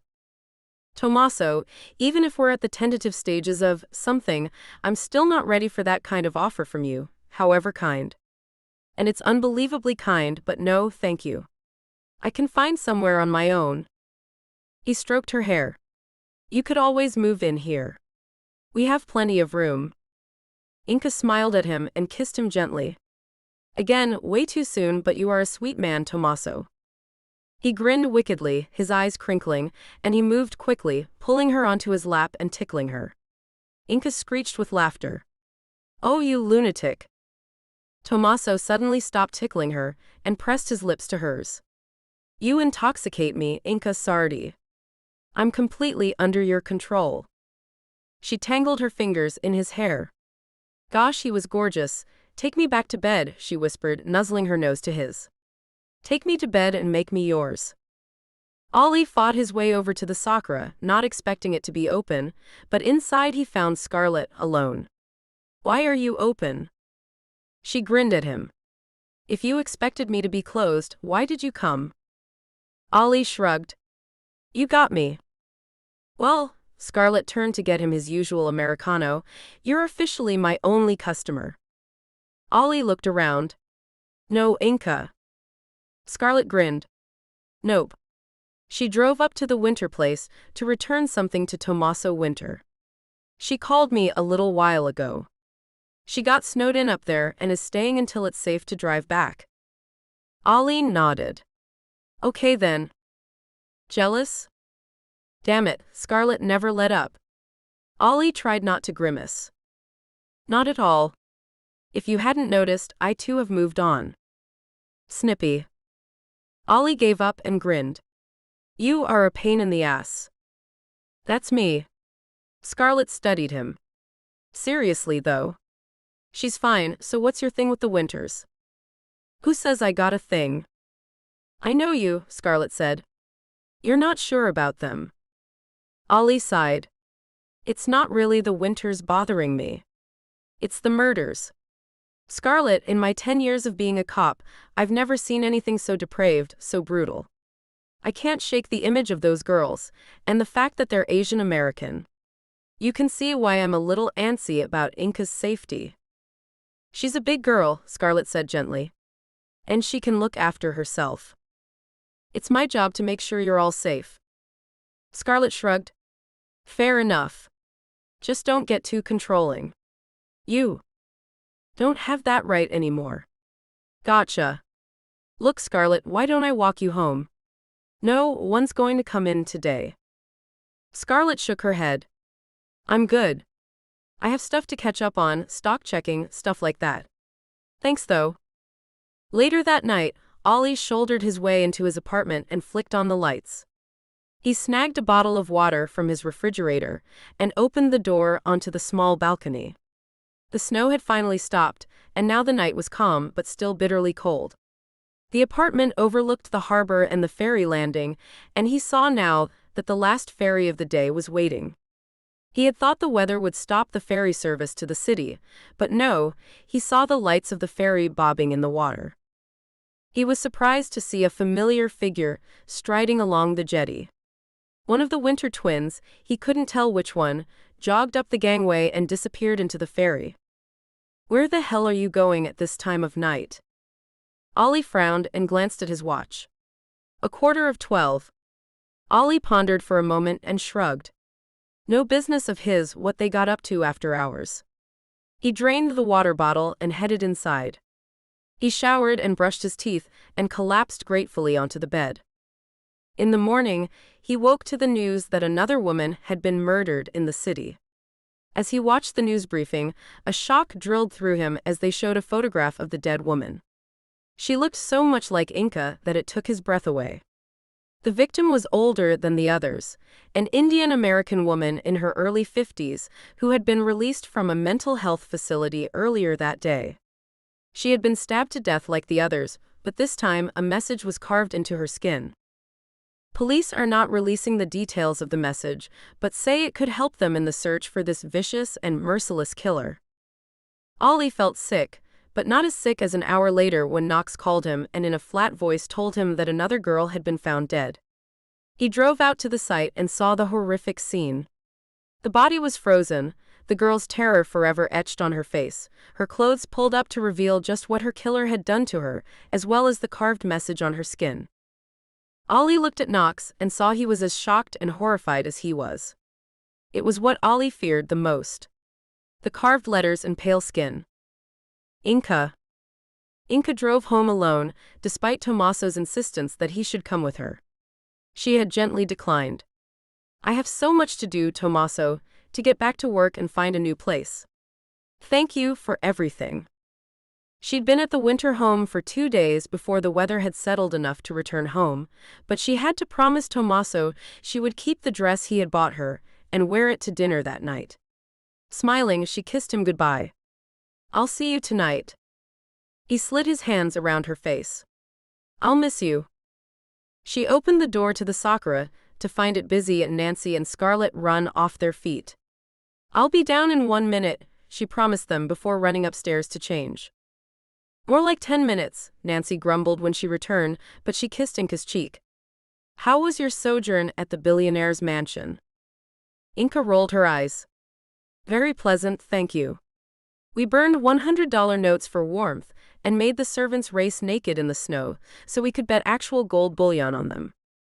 Sarcastic minx. Nancy tried not to grin. "Get to work."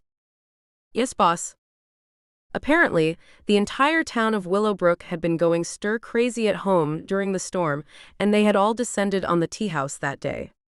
Inca, Scarlett, and Nancy didn't get a break all day, and when evening rolled around, they were all exhausted. As they were closing, Ollie and Knox came in. Inca locked the door behind them. Both men looked shattered. "What's going on?"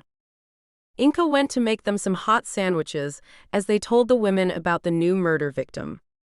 Nancy watched them carefully. "There's something else you're not telling us." Ollie sighed and Knox looked uncomfortable. "You all better sit down." The woman exchanged glances but sat down as requested. Ollie took a deep breath in. "The body we found and the one found in Seattle, both had been stabbed to death and then mutilated. A name had been carved into the dead women's stomachs. A warning. A threat." "What name?" Inca already felt a heavy dread settle over her as both Ollie and Knox turned to her. "Just say it," she said in a low voice, and Ollie nodded. "I'm so sorry, Inca." "Yes. It was your name." Inca put her head in her hands. Nancy looked shocked and sick. "Are you sure whoever it was meant?" She nodded towards her daughter. Ollie patted her hand. "No, we can't be sure, of course.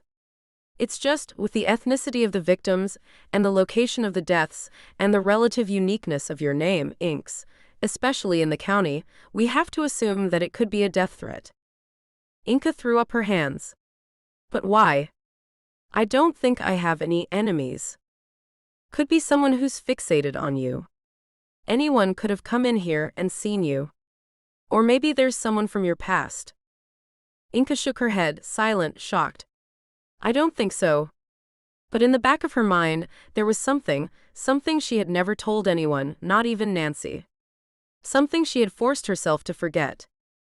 Ollie was studying her face. "Inks, you okay? Look, we're going to be on this 24/7 until this guy is caught." "Who says it's a guy?" Scarlett wondered. "What if it's a girl?" "Unlikely," Knox said, and Scarlett scowled at him. "A woman is just as able to." "Scarlett, we know it's a man, okay? Just leave it at that."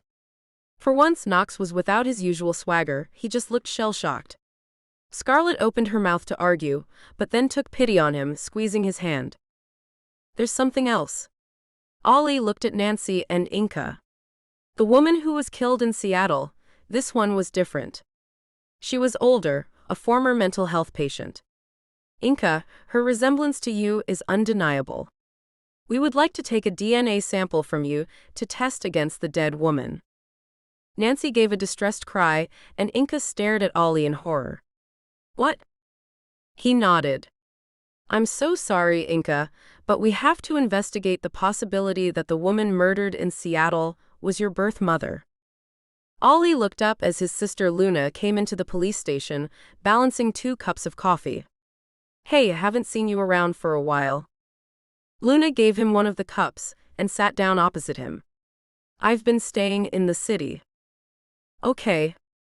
Luna was never very forthcoming about her movements, and Ollie couldn't help feel concerned about his younger sister. She was the same age as Inka, 28, but somehow seemed so much younger. Her dark blue eyes and black hair made her stand out in a crowd, but Luna always seemed to be trying to avoid any interaction with her peer group.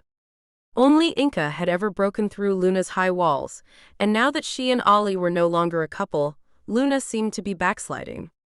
It bugged Ollie. Thanks for the coffee. You go see Inka. Luna shrugged. She's out to dinner with the billionaire, apparently. Ollie grinned at his sister. Don't be judgy. You know Inka's not a gold digger. Why are you taking our split out on her? I'm the one who instigated it. Luna sighed. Then you're the idiot. Sweets, we couldn't have stayed together just for you, you know. Don't be patronizing, that's not why I'm pissed. Then why? Because she's the best thing that ever happened to this family and you blew it. Ollie blinked, surprised at the venom in Luna's voice. Wow. She relented. Sorry, just keeping it real. Luna, gosh. What the hell? Luna, I think you need to get used to the fact that Inka and I are not together. I have Molly, she has Tommaso Winter, but we both still love you. Luna rolled her eyes. Whatever. You met the billionaire? No, actually. Luna gave him a sly grin. Scarlett told me Inka's bringing him back to the Sakura later. Wanna go check the rich guy out? Ollie glanced around the empty office. Knox? His deputy poked his head out of another door. Yep. You good here? Okay if I step out for a time? Go for it, boss. Ollie stood and hitched his pants up. Right. Time for a little stakeout. He winked at Luna, and together they crossed the street to the Varsity. Inka and Tommaso were just leaving Levi's restaurant. Tommaso had his hand on her back. Ollie stopped. He couldn't breathe for a moment. Wow. Luna pulled him into the coffee shop. Ollie, walking backwards, collided with a table just as Inka came in. She grinned at him. He couldn't take his eyes off her. The pale pink against her golden skin was luminous, the lights of the tea house glinting off the beads threw tiny strands of light onto her face, into her eyes. Tommaso walked in behind her, a proud look on his face. Hey dude. Inka touched Ollie's arm, breaking the spell. She walked behind the counter and grabbed the coffee pot. She filled 3 mugs and passed one to each of them. She grabbed a soda from the cooler for herself. Wow. Ollie repeated and she flushed. Tommaso sat down at the counter. Ollie eyed him and nodded at Inka. That's a nice dress. Tommaso bowed his head. Just a little token of my esteem. Aha. Ollie suddenly didn't like this guy, he was way too confident. Tommaso smiled. Chief Rosenbaum, I feel I haven't had the chance to get to know you properly. He offered his hand and after a hesitation, Ollie shook it. Inka beamed. I don't want to offend you, Tommaso, but I'm just going to go out back and change. I'm terrified of spilling coffee on this dress. She gave them both a smile and disappeared. Scarlett went to clear the tables and close the door. Luna sat in silence. Ollie couldn't resist. Personal. Address. Tommaso nodded. That's what Inka said. Perhaps it was inappropriate. Ollie was taken aback by the other man's admission. He thawed a little. How long do you think you'll be staying? Tommaso smiled. At the moment, we have no plans to leave. Plenty of time to get to know everyone. Ollie nodded. Sure. Tommaso leaned over and refilled his coffee. He offered the pot to Ollie, who shook his head. Tommaso looked at the other man. Perhaps you and Molly, is it, would like to join us for dinner one night? Ollie felt his conciliatory mood disappear at Tommaso's proprietary tone. He stood up. Aha. He knocked on the backroom door. Inks, I'm going now. Tommaso smirked into his mug and Ollie gave him a withering look. Inka poked her head out of the door. Okay, night then. Ollie touched her face and smiled. Night, darlin'. He walked towards the door. Good night, Chief.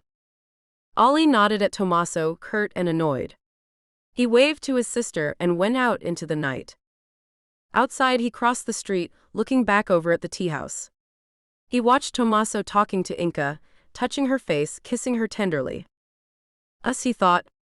He knew exactly what he was doing. Ollie sighed, reminded himself that he had no right to be annoyed or to be jealous, but a knot of tension had lodged itself in his chest. He lit a cigarette, feeling like an intruder as he watched the two of them. His friend. His Inka. He knew he was being petulant. He coughed and pulling himself together. She's not your Inka anymore, buddy. He winced at the pain the thought caused him. He crushed the remainder of his smoke under his heel and went to work. Tommaso stayed over at Inka's apartment, and she saw him taking it all in. I like it, he said. It's very you. She smiled and he took her in his arms. Inka, I need to tell you something. I've never been this happy. She smiled at him, both touched and nervous. Tommaso, I love spending time with you. I do, but I don't know if I'm ready for a serious relationship. Tommaso shrugged. It's okay. You will be. She laughed at his certainty and he grinned and swept her into the bedroom. As he started to strip her, she kissed his neck. I really do love that dress, Tommaso. I'm glad you decided to keep it, he said, brushing his lips along her collarbone. But I prefer what's underneath it. I'm going to make you mine all night long, Principessa. The fact that he was still dressed in his impeccable Armani suit while she was with no clothes was a complete turn-on for Inka. He lifted her easily, his hands harsh on her body, his lips rough on hers. He kissed her brutally. Inka let herself go, feeling every sensation he was sending through her body. He smiled up at her as he made love to her. Inka loved the way Tommaso looked at her. With this man, she felt more sensual, more feminine than she ever had with anyone else. Afterward, they soaked in her little bathtub together, Inka leaning back on Tommaso's hard chest. His fingers traced a pattern in soap bubbles on her belly. Bella, I like this place. It is a shame you have to move. I know, she sighed, distracted by the feel of his fingers on her skin. I guess I'll really have to step up the search for a new place. You know my thoughts. His lips nuzzled her ear, then moved to her shoulder. Inka smiled, closing her eyes. I do. They lay in silence for a time. I don't think your police chief likes me. Inka opened her eyes. Ollie's harmless. He's probably doing that man thing you all do. Tommaso laughed. I have no idea what you mean. The marking your territory thing. Not that I'm either of your territories, just to remind you. She felt his laugh rumble through his chest. I hear you. Tell him, though. Oh, I will. She was quiet for a long moment. Tommaso, there's something I have to tell you, something that's going on. It kind of explains why Ollie is a little overprotective. She told him about the murders and Tommaso listened in shocked silence. Why didn't you tell me before? She sat up and turned to face him. His eyes were troubled. Because we don't know if it actually has anything to do with me or it's just a coincidence. They took some DNA to run against the older women they found in Seattle. Her breath hitched in her throat at that, and he cradled her cheek in his palm. Are you okay? I just never considered my birth parents. As far as I'm concerned, Nancy and Tyler are my parents. Tommaso nodded, his face serious. I hope it is not your birth mother, but I do know something about family disharmony. My parents were very unhappy before they divorced. My father is a difficult man. My mother was an angel. Inca smiled. You've never talked about your family before. Tommaso laughed softly. Neither have you. Inca realized he was right. I guess we really don't know each other that well. I guess not. They gazed at each other for a long moment. I would like to get to know you, he said softly and leaned in to kiss her. Wrapping her arms around his neck, Inca suddenly felt optimistic. The man in her arms was gorgeous, funny, and smart. Maybe it was time she told herself it was okay to fall for him. Tommaso surprised her the following morning as she was opening up the sakura.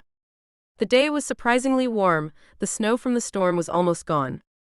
Inca had arranged to show Raffaello around the area today, so she was surprised when Tommaso showed up.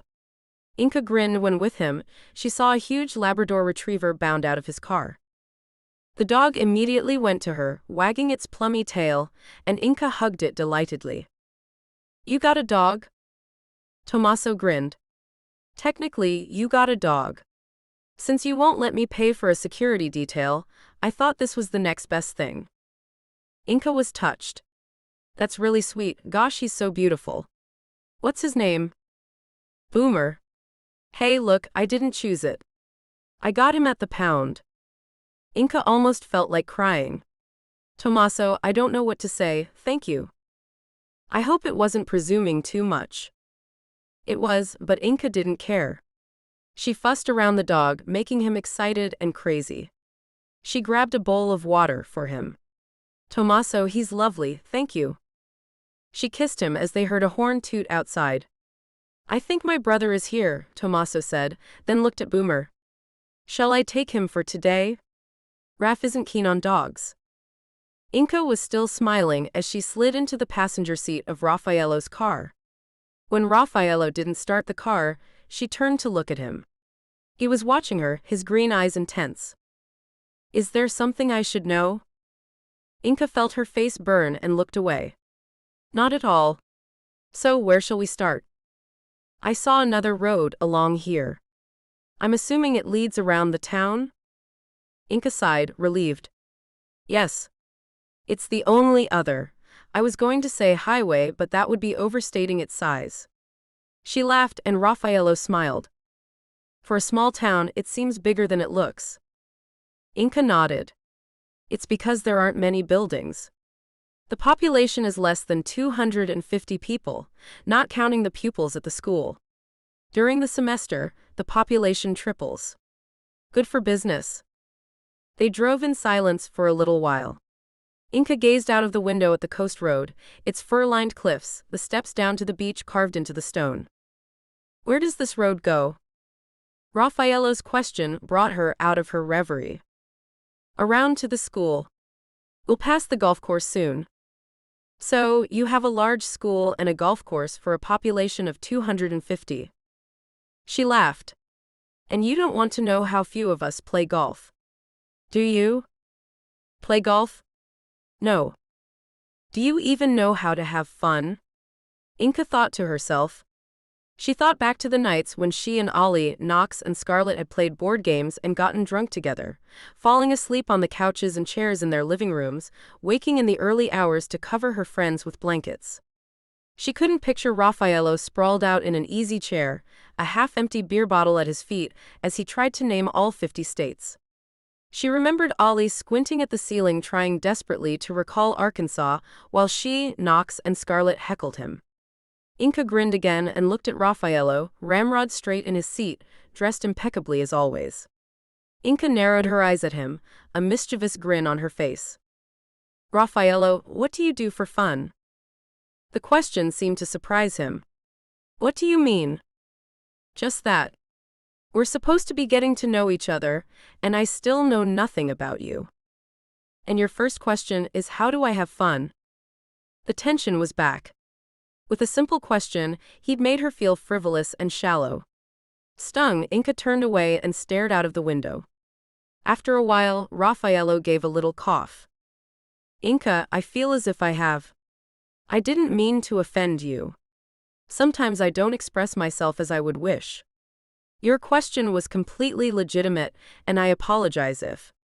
He cleared his throat again. I read. I watch television.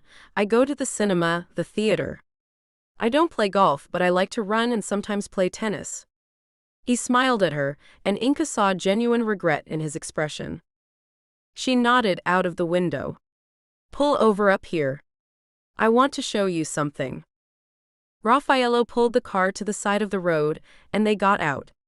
Inca led the way down one of the stairways carved into the cliff.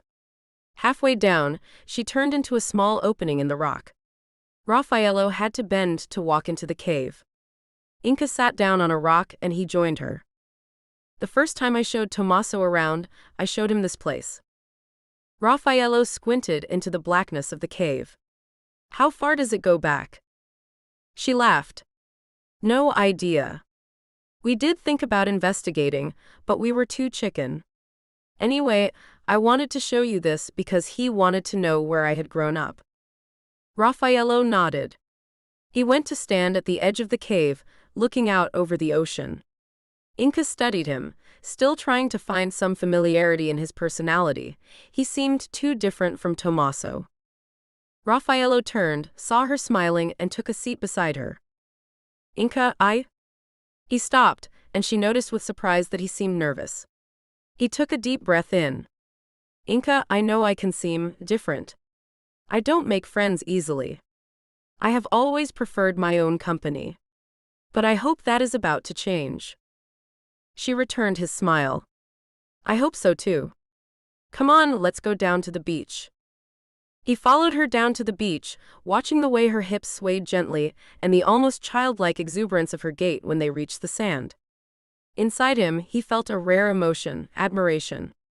He liked this woman, he realized, and that disconcerted him. For once in his life, Raffaello Winter considered that his relationship with this particular woman could be different. She could be to him what no other woman had ever been. A friend.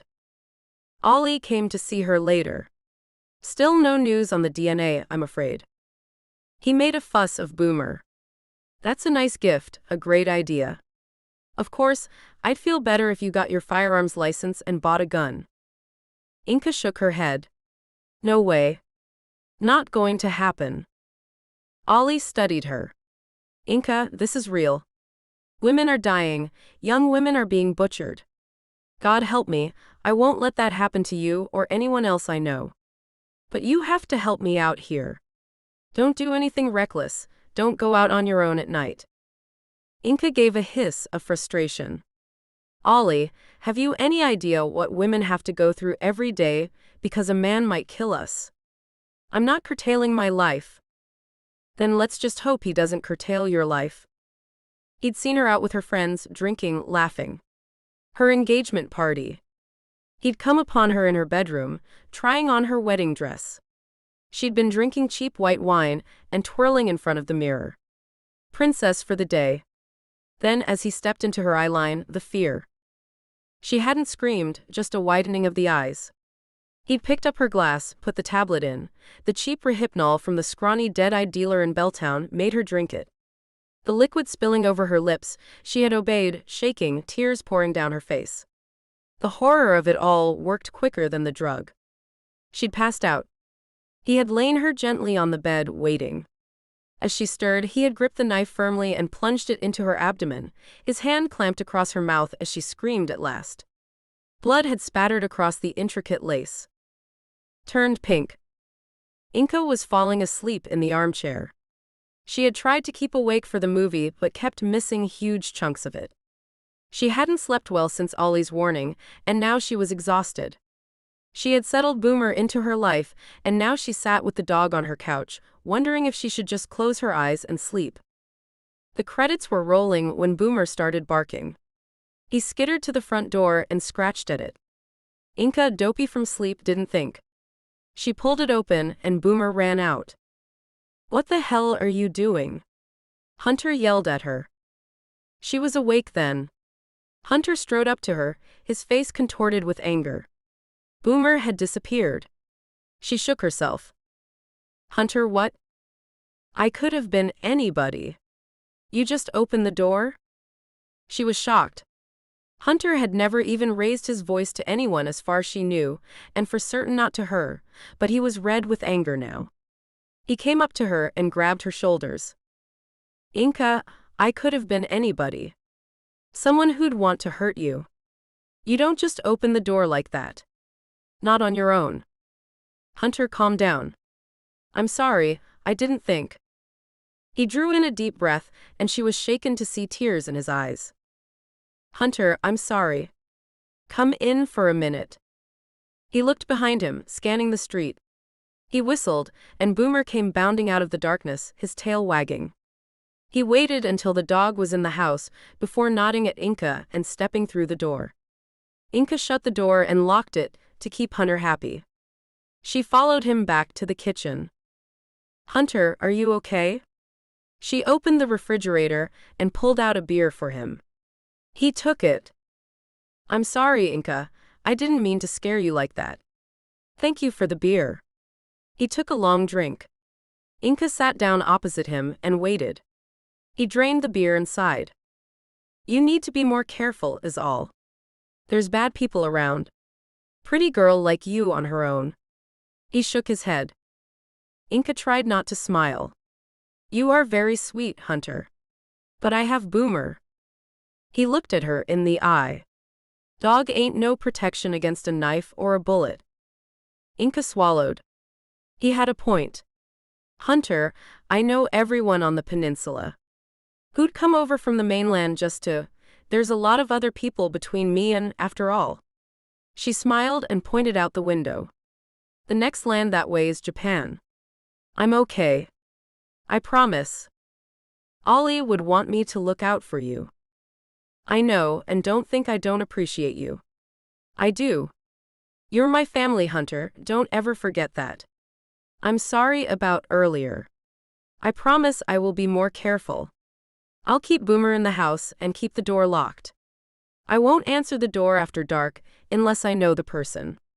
Is that okay? Inka got up to get him another beer and to pour herself a glass of milk.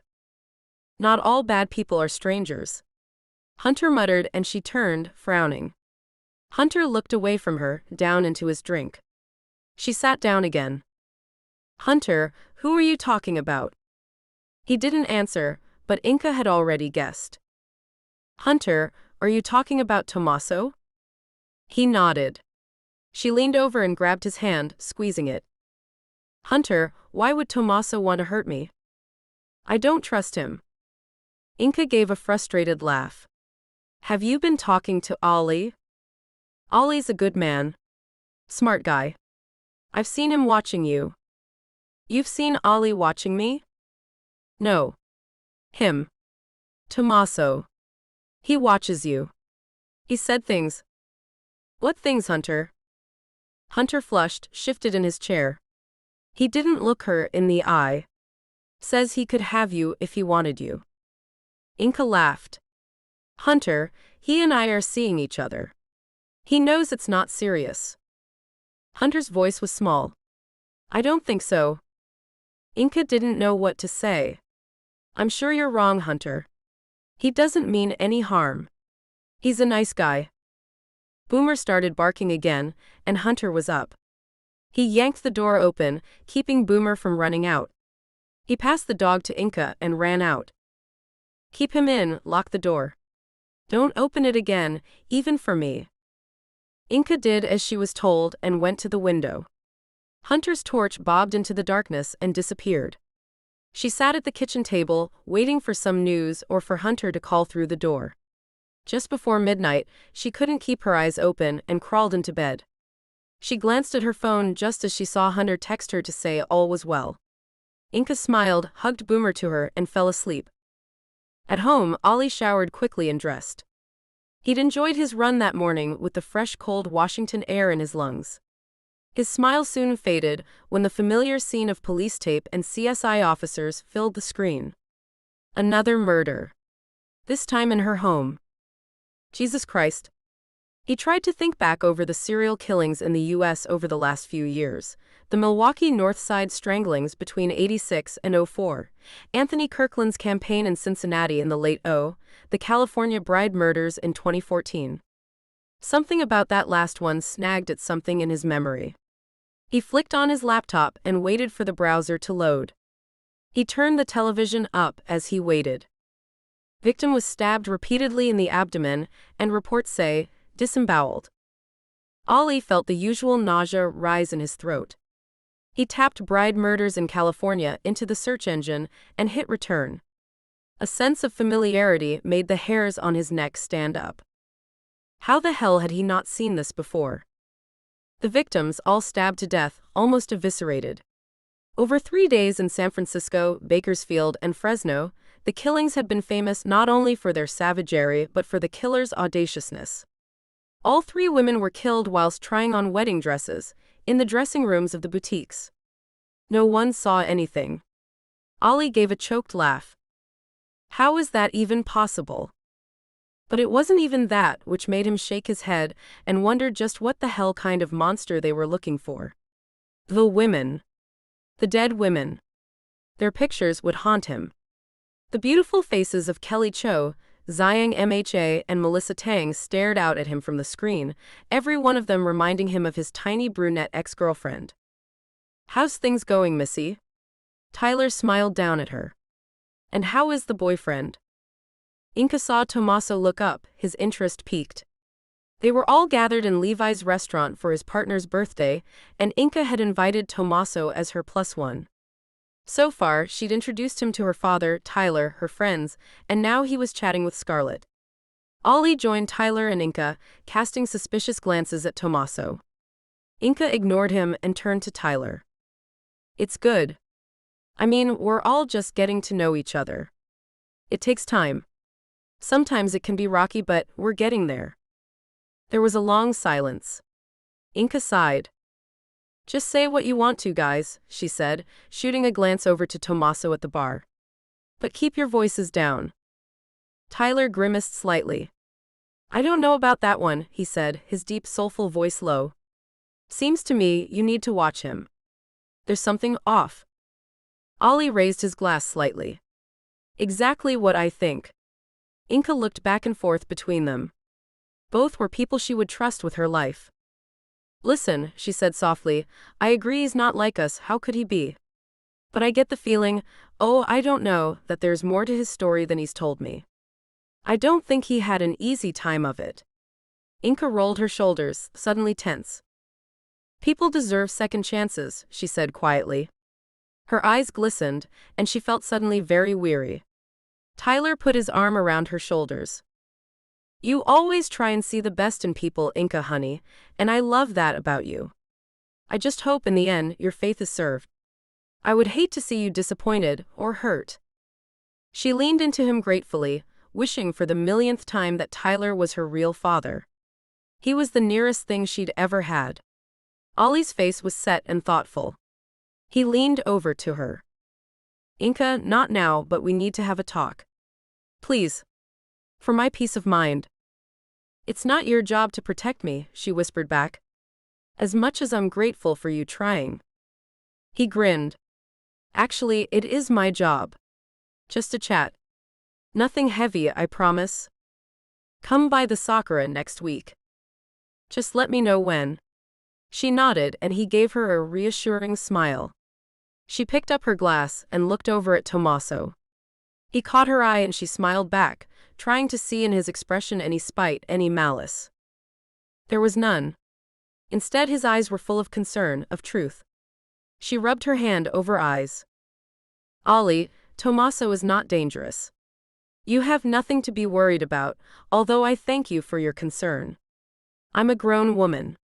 I decide what's good for me. She felt bad for her snippiness then.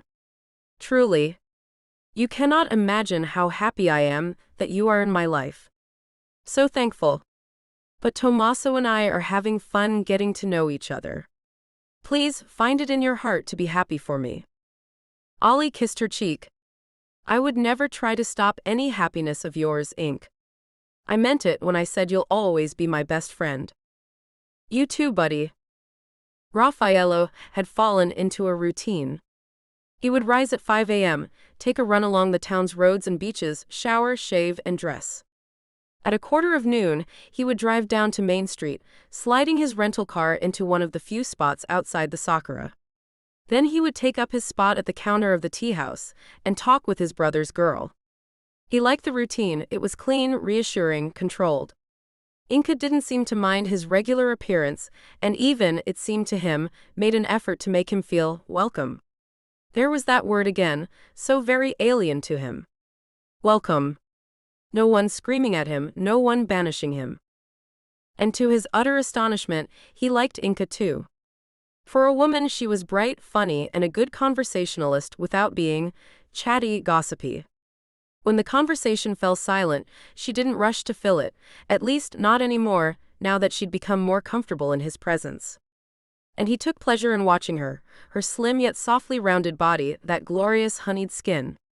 On her sweet face, even now at 28, vestiges of puppy fat remained, making her look at least 5 years younger. He kept most of his visits from Tommaso. He didn't want his brother to think he was making a move on his girl. They'd had that particular problem before, back in Italy, with Perdita. Raffaello felt the familiar pain flash through him. Perdita had been his girlfriend, his one true love before she'd cheated on him with Tommaso. Tommaso had been guilt-ridden, begging Raff for forgiveness, which he had given to him, finally. But Perdita was lost to him. He never saw her again. So now he trod carefully. He never wanted Tommaso to feel that pain, not from him. And Inca was special, Raffaello could tell. She was different. Tommaso had always been the playboy, the Casanova, despite what their respective reputations said, but now Raff saw a real change in his brother. He was falling in love with Inca. Raffaello would do anything to protect that. Anything. Well, why not? Tommaso's question, abrupt, irritated, took her aback. The expression on his face was something else. Anger. Inca swallowed, remembering Hunter's warning. I'm sorry, Tommaso. I need to do some paperwork and I need some time alone. I did tell you I was busy until tomorrow. She turned away from him, reaching for the coffee pot. When she turned, he was standing right beside her. She started and the pot smashed to the floor. Jesus, Tommaso. He held his hands up. I'm sorry.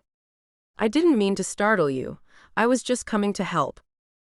Lift a coffee pot. She was aware her tone was snippy. She crouched down and started to pick the pieces of glass up. He didn't bend to help, nor did he move. As she stood to put the glass into the trash, she was aware of the closeness of his body, and that he was watching her. Her skin prickled, and she didn't bother to hide her discomfort. Even in the soft warmth of the tea house, she shivered. Are you okay? She didn't answer him. I've offended you. His tone was amused. Inca wasn't impressed.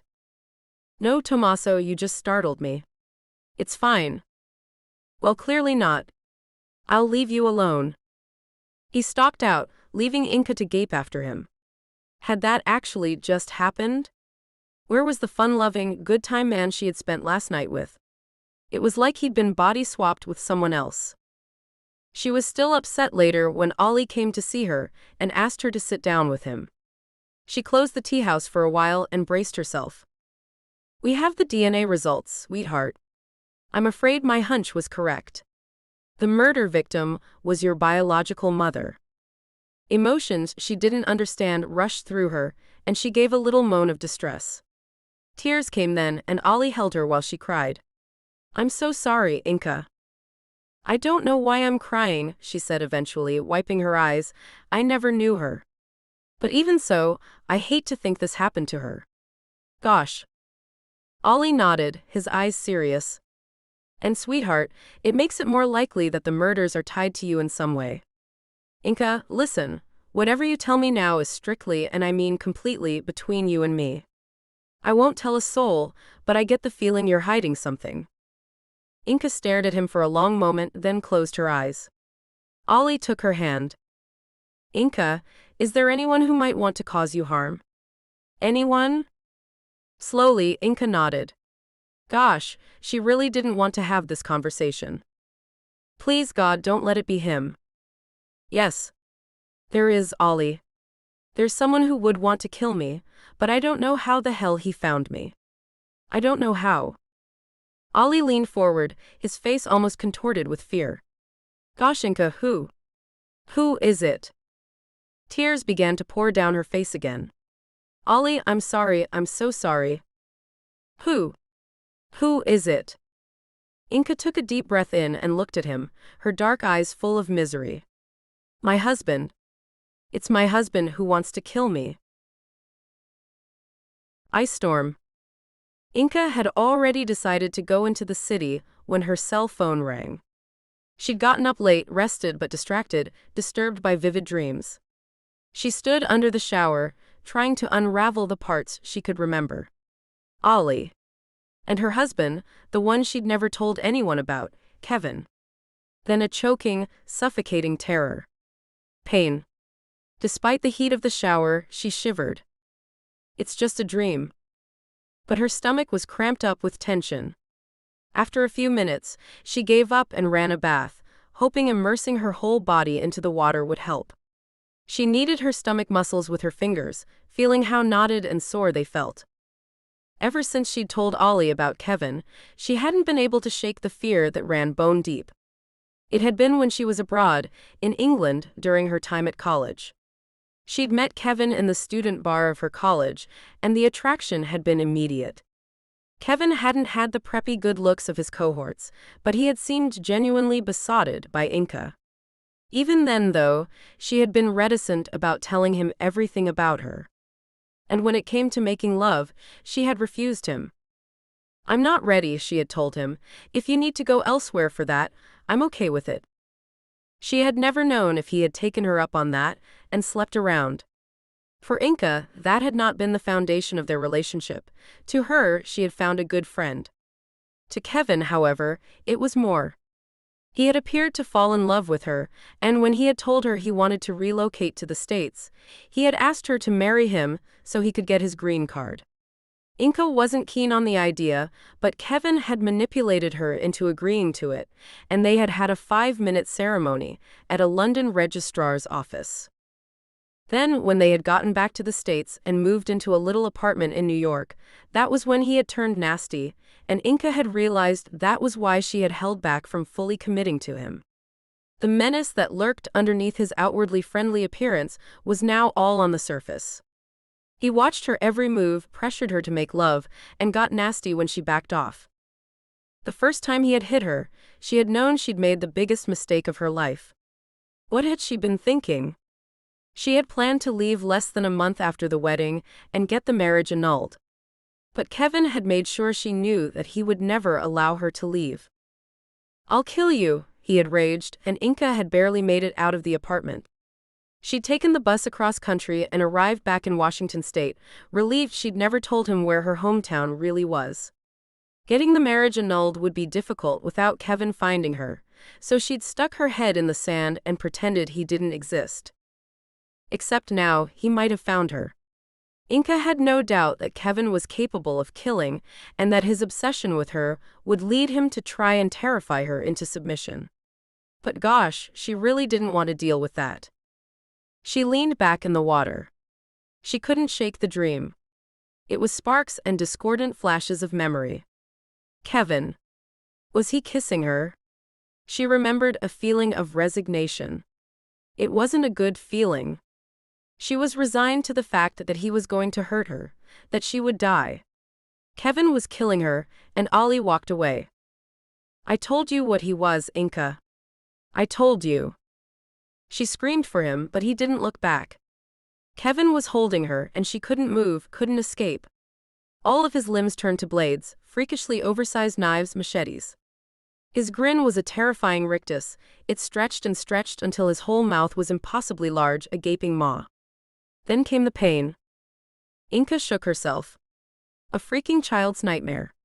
Ridiculous. She pulled herself from the bath and wrapped a towel around herself. She wanted out of this town for a day, away from everybody. The realtor had arranged for people to come put up a sold sign today, and she didn't think she could bear to be around them. With everything that was going on, the pain of knowing she was going to have to move out of her safe space was eating at her. She dressed quickly in a plain t-shirt and jeans, pulling her wet hair into a ponytail, sliding her feet into her favorite old sneakers. When the phone rang just as she was going downstairs, she glanced at the display and debated not answering. She hadn't spoken to Tommaso since she'd confessed Kevin's existence to Ollie. Guilt won out. "Hi Tommaso. How are you this morning?" Inka opened the door of her car and got in. "I'm good. On my way out is all. How are you?" "Fine, thanks. Going anywhere interesting?" "Just into the city. Would you like some company?" "I was intending to go to the city myself, at some point." Inka leaned her head against the window and closed her eyes. "No, I really don't." But she tried to keep her voice neutral. "Of course. I'll pick you up on the way. I'll be 5 minutes." When she pulled up outside the winter mansion, Tommaso was waiting. He smiled and opened her door, leaning to kiss her cheek. "I thought I might drive us." Inka opened her mouth to protest, but Tommaso was already walking to his car. She sighed and followed him, sliding into the passenger seat of the sleek Mercedes. He smiled at her. "Ready, my darling?" Despite herself, the sight of his handsome face and his obvious delight at seeing her made her feel better. She leaned over to kiss him. "Ready." He stroked her face. "I've missed you, Bella. We should see more of each other." Inka smiled. "We have all day today if you'd like, Tommaso." "I do like." He grinned. "Come. Show me your city." Inka was just getting in when she heard the house phone ring. Grabbing the receiver with one finger, she was surprised when she heard Mindy's voice. The realtor sounded breathless. "Honey, are you okay?" Mindy's voice was almost frantic. Inka frowned. "I'm fine, what's going on, Mindy?" Against the tumult of Mindy's greeting, the sudden silence that followed was jarring. And when Mindy spoke, the ice in her voice was a shock. "Well, I guess then I had no need to call. Do you even care that you've ruined someone's day and lost them money? Wasted my time?" Inka was speechless. "Mindy, what the hell are you talking about?" "I'm talking about the guys who were coming to set up your house sale signs. Those guys that were going out of their way to do that for me. If you had a problem with the dates, you could have just called me and I would have rescheduled. Is this about the apartment? Are you punishing me for losing it?" Inka interrupted her. "Mindy, I swear to God I have no idea what you're talking about. The guys were coming today, weren't they?"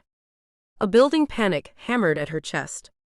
She couldn't recall if she'd seen their sign outside the apartment. Mindy's short bark of laughter held no humor.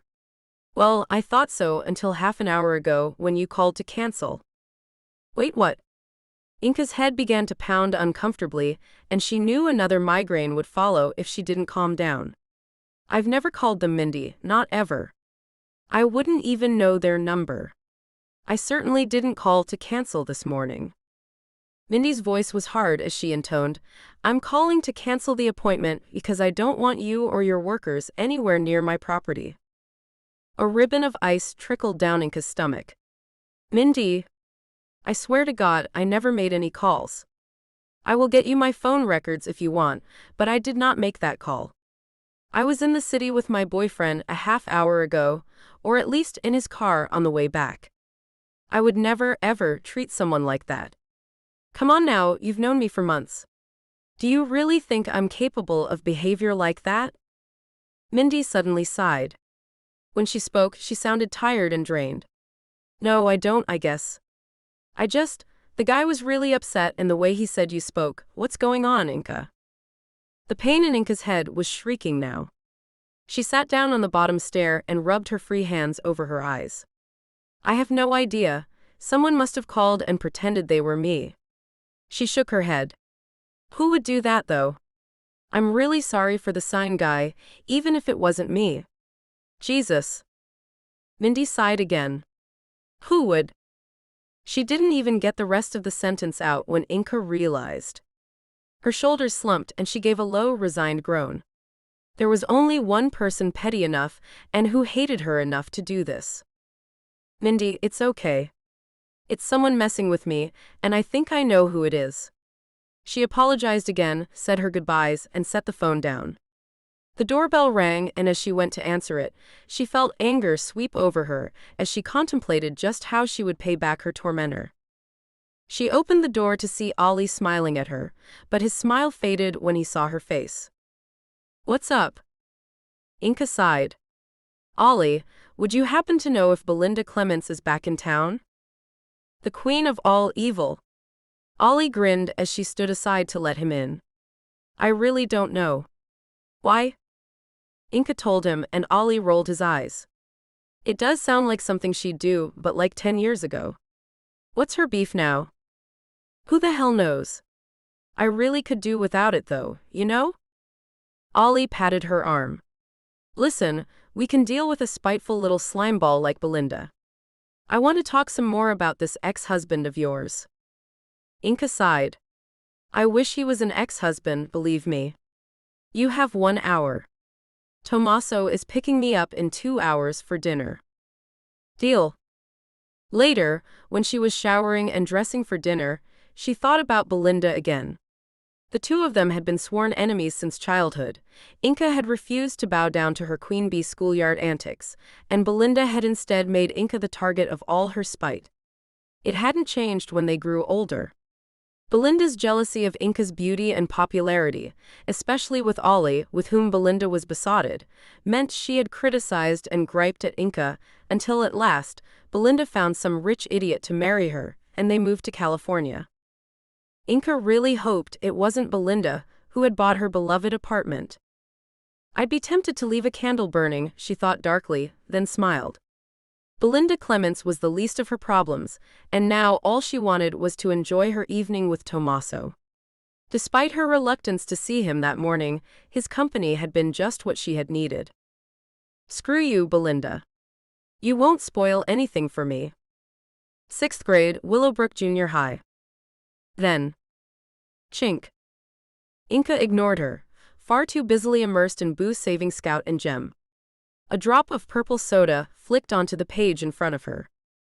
Hey. I called you Chink. Inka pushed her glasses up her nose and glared at the ginger-haired girl in front of her.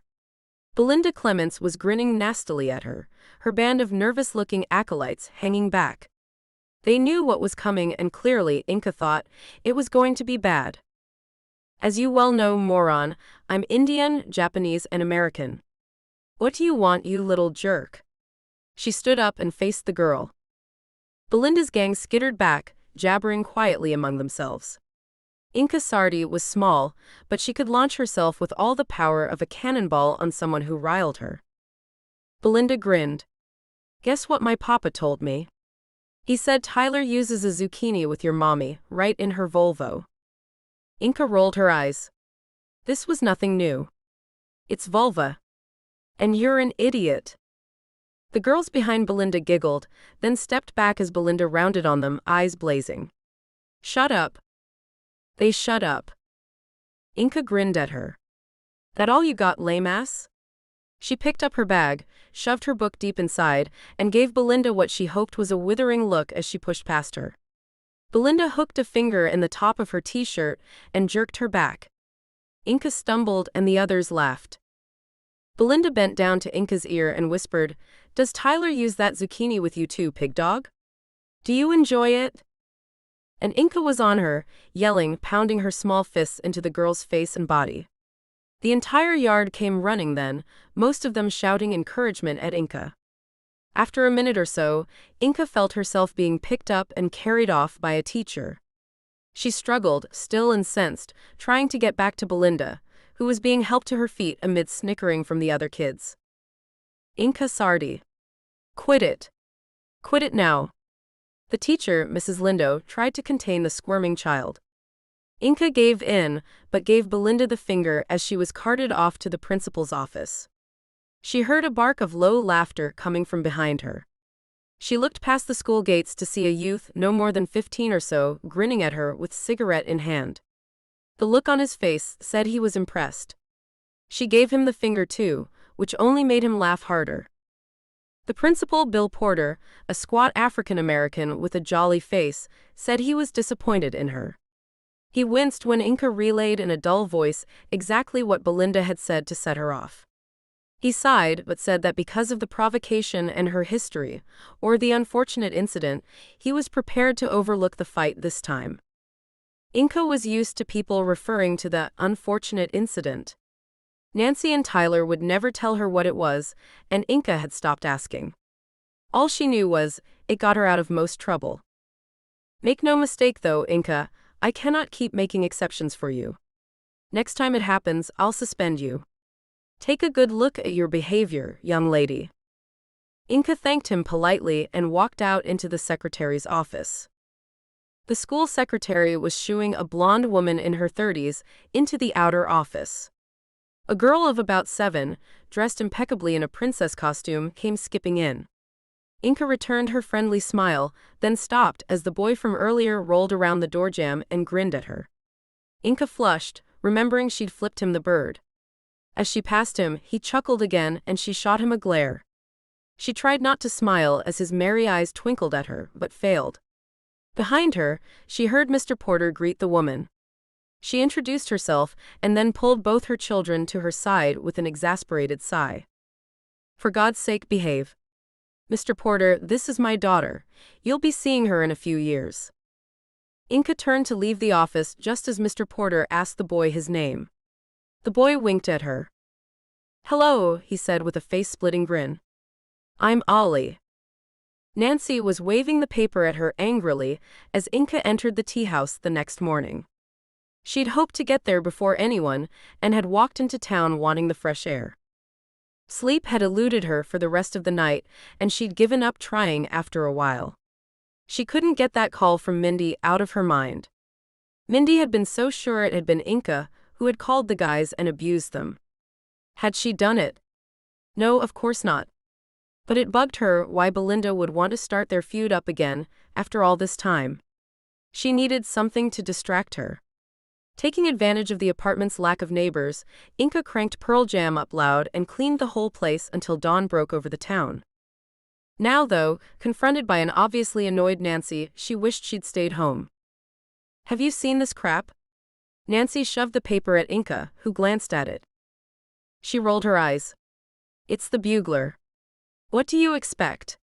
She dropped the paper on the counter without reading the article. Nancy wasn't letting it go, though. The Geisha murders. Geisha. She followed Inca into the kitchen, huffing to herself. Inca chuckled. It's a rag, Nance. They can't function without giving something a tagline. And they've no more sense or decency than to use a racial stereotype. She stopped and looked at her mom. You're going to stew on this, aren't you? Yep. Inca sighed and went to open the front door. Tommaso was waiting there, smiling at her. He kissed her as he stepped in. Hey you. How are you feeling? She tried to smile, then shrugged. Okay. These things happen. Come on in and I'll get you some coffee. He followed her to the counter. Nancy appeared at the door and squinted at him. He smiled easily at her. Hey Nancy. How are you? Boy, did you pick the wrong time to ask that, Inca muttered at Tommaso, who looked alarmed. Why, he started, but then Nancy waved the paper at him. Look at this. Tommaso took the paper, looking confused. Nancy glared at him. Don't you think it's outrageous? Nancy, leave him alone. Inca nudged her mother, who huffed. If he cares about you, then? Nancy. Inca was red-faced and poor Tommaso, just looked confused. Nancy stomped out of the room. Tommaso looked at Inca. What did I do? Nothing. It's not you. Inca waved off his question. She's just in a mood. Apparently, the murders now have a nickname that she objects to. She gave him the newspaper. Plus, she's always in a funk. She raised her voice slightly, grinning at Tommaso. She's been in a bad mood for the last 70 years, I think. From the back room a voice came, I can hear you. Nancy poked her head out of the door, ignoring Tommaso. Inka gave Nancy her best cheesy grin. Nancy scowled at her. We're out of oolong. I'm going to the market. Inka's grin widened. Okay, geisha, she added, and ducked as Nancy fired a dish towel at her. She disappeared again, and Inka turned back to Tommaso. He was reading the paper intently. She left him to it while she poured his coffee and wiped down the tables. Hey oldies. How you doing? Scarlett scooted into the tea house with Luna behind her, punching Inka's arm. Guess what, Inks? Inka rubbed her arm and scowled at her young friend. What? Luna met someone. Inka raised her eyebrows. You did? It was a little unlike Luna to announce a new boyfriend. The girl usually sneered at relationships or anything lasting longer than one night. Tell me more. Luna chuckled. Nope. Not yet, but maybe if I see more of him. He's hot. English. Inka went cold but shook herself. No way. So what's he look like? Swoony. That isn't a word. Is too. But yeah, he looks like a male model. Inka relaxed a little. Kevin had most definitely not been male model material. The handsome ones are always trouble, she said, running a hand through Tommaso's dark curls. That's so very, very true. Knox appeared at the door then and grinned at them all. We are such a rare breed. Scarlett made a gagging noise, and Inka laughed at them both. Tommaso looked up, not seeming to take in the newcomers, and instead turned to Inka. Please tell me you don't go into the city alone? His eyes were locked on hers. She smiled and nodded. Sure, sometimes. She looked away from his intense gaze, feeling the burn of embarrassment creep onto her face. She moved away, but he caught her hand. I'm serious. Not at night? She nodded again, taken aback by his fierceness. He seemed to realize this and took a deep breath in. His smile was rueful. Sorry, but... He looked at Knox for the first time, and Inka quickly introduced them. Tommaso nodded at the paper. You know about this? Knox's face was resigned. Too much. It's bad. Guy's a maniac. Tommaso nodded and turned to Inka. You have to take this seriously. Please. Inka saw Scarlett's eyebrows rise. She couldn't tell whether her friend was impressed by Tommaso's concern, or... Hey. They all started a little. Ollie was standing behind them, watching. Inka smiled at him. Hey you. She felt relieved that he'd broken the tension, but she noticed, Ollie studiously ignored Tommaso as he pulled up a seat at the counter. Luna hugged her brother from behind. Hello and goodbye, bro. I have to scoot. Hello and goodbye. Loser. Dillhole. Luna grinned at him and waved at Scarlett and Inka before she left the tea house. Ollie sipped his coffee. Tommaso pushed the paper at him. You see this? Ollie glanced at it. Same as most people round here. Most local people anyways, he added, a ribbon of petulance creeping into his tone. Inka shot him a warning glance. Tommaso smirked, shaking his head. All right then. He got up to go. Inka, I'll see you later. Yes. I'll see you later. 8. My place. Tommaso nodded, smiling, then said his goodbyes. Ollie watched him walk out, then turned back to Inka. She glared at him. What's your problem with Tommaso? Nothing. Just don't like rich guys for whom nothing is a problem. Including laying claim to the people I love. Inka was annoyed now. If I remember rightly, you didn't want this person anymore. And I'm not a possession to be laid claim to. She stomped out into the kitchen, annoyed. Taking a deep breath, she opened the back door and went outside for some air. He watched her from across the street, well hidden back amongst the trees. Gosh, she was so beautiful, with that long dark hair caught up in a Bessie bun at the nape of her neck, and her curves in that t-shirt and jeans. The swell of her Charlies, the strip of golden skin between her t-shirt and her jeans. He closed his eyes. He needed to kill again. The thought of finally killing Inka was becoming all he could think about. He got hard just thinking about his knife cutting into her flesh, hearing her shocked, terrified gasp of agony, seeing the ruby-red blood spill out of her. But once she was dead, that was it. The end. So he knew he had to keep his distance until the perfect moment. He knew how to sat his bloodlust on other women. But he liked the idea that Inka knew he was coming for her, and that she was his ultimate goal. The suffering of his other victims, nothing compared to what he would make her endure. He disappeared into the trees and found his car, driving into the city. He would sit for hours waiting for the perfect girl, then he would follow her. He thought about the other girls he had killed. The singer had been a mistake, a risk. What was her name? What was her name? Ida. She was the only one who could lead the police to him. He had been there watching when she sang at Carmel's that day before she died. He had watched her slap that stupid drunken man who tried to feel her Charlie's spirit. She had that. Ida. He remembered the look in her eyes when she realized it was really happening, her long dark hair sticking to her face with perspiration. Her fear. Oh, and she'd looked down on him, dismissed him, laughed at him. Told him to get out, disdainfully. Until she could not speak, her mouth moving aimlessly, loosely, open and shut, dying, losing control. No more laughing.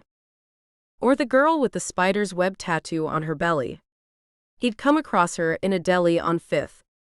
She had been arguing with the insolent-looking cashier. He'd helped her out. Followed her home. Arranged to bump into her later. She'd been grateful and invited him in for a drink, looking at him with interest. So easy. An hour later, she had been slumped in her chair, looking at him again, this time in confusion as he removed her shirt. He knew she thought he was going to take advantage of her, and looked down at her in disgust. He had told her then exactly what he was going to do to her, that she wasn't worthy, and he wouldn't sully himself on her. She tried to move or scream as he raised the knife. Then he had seen resignation, as the blade plunged into the center of the spider's web again and again. So much blood. He liked the idea of Inka having that tattoo. He imagined her with it as he stabbed her to death. It made him hard. He perked up now when he spotted her. Indian. Gorgeous. She looked so much like Inka that his breath was almost taken away. Sweet face, warm smile. He followed her home, almost laughing out loud when she drove back to Willowbrook, so close to Inka, and waited until after dark. After midnight, with no moon, the storm's clouds painting the landscape black, the house was hushed. Footfalls, a whisper of movement. He stood over her, watching, the knife in his hand. He breathed deeply in through the nose, out through the mouth. She opened her eyes and gazed up at him, still mostly asleep, not really seeing him. He smiled but said nothing. Her eyes closed for a moment and then opened again. She frowned, her face creasing with confusion. Are you going to kill me? The question thrilled him, shocked him, delighted him. He stroked her face and smiled. Yes? And he drove the knife deep into her belly. Tommaso stroked her cheek. You look unbelievable, he said gently. Inka flushed with pleasure.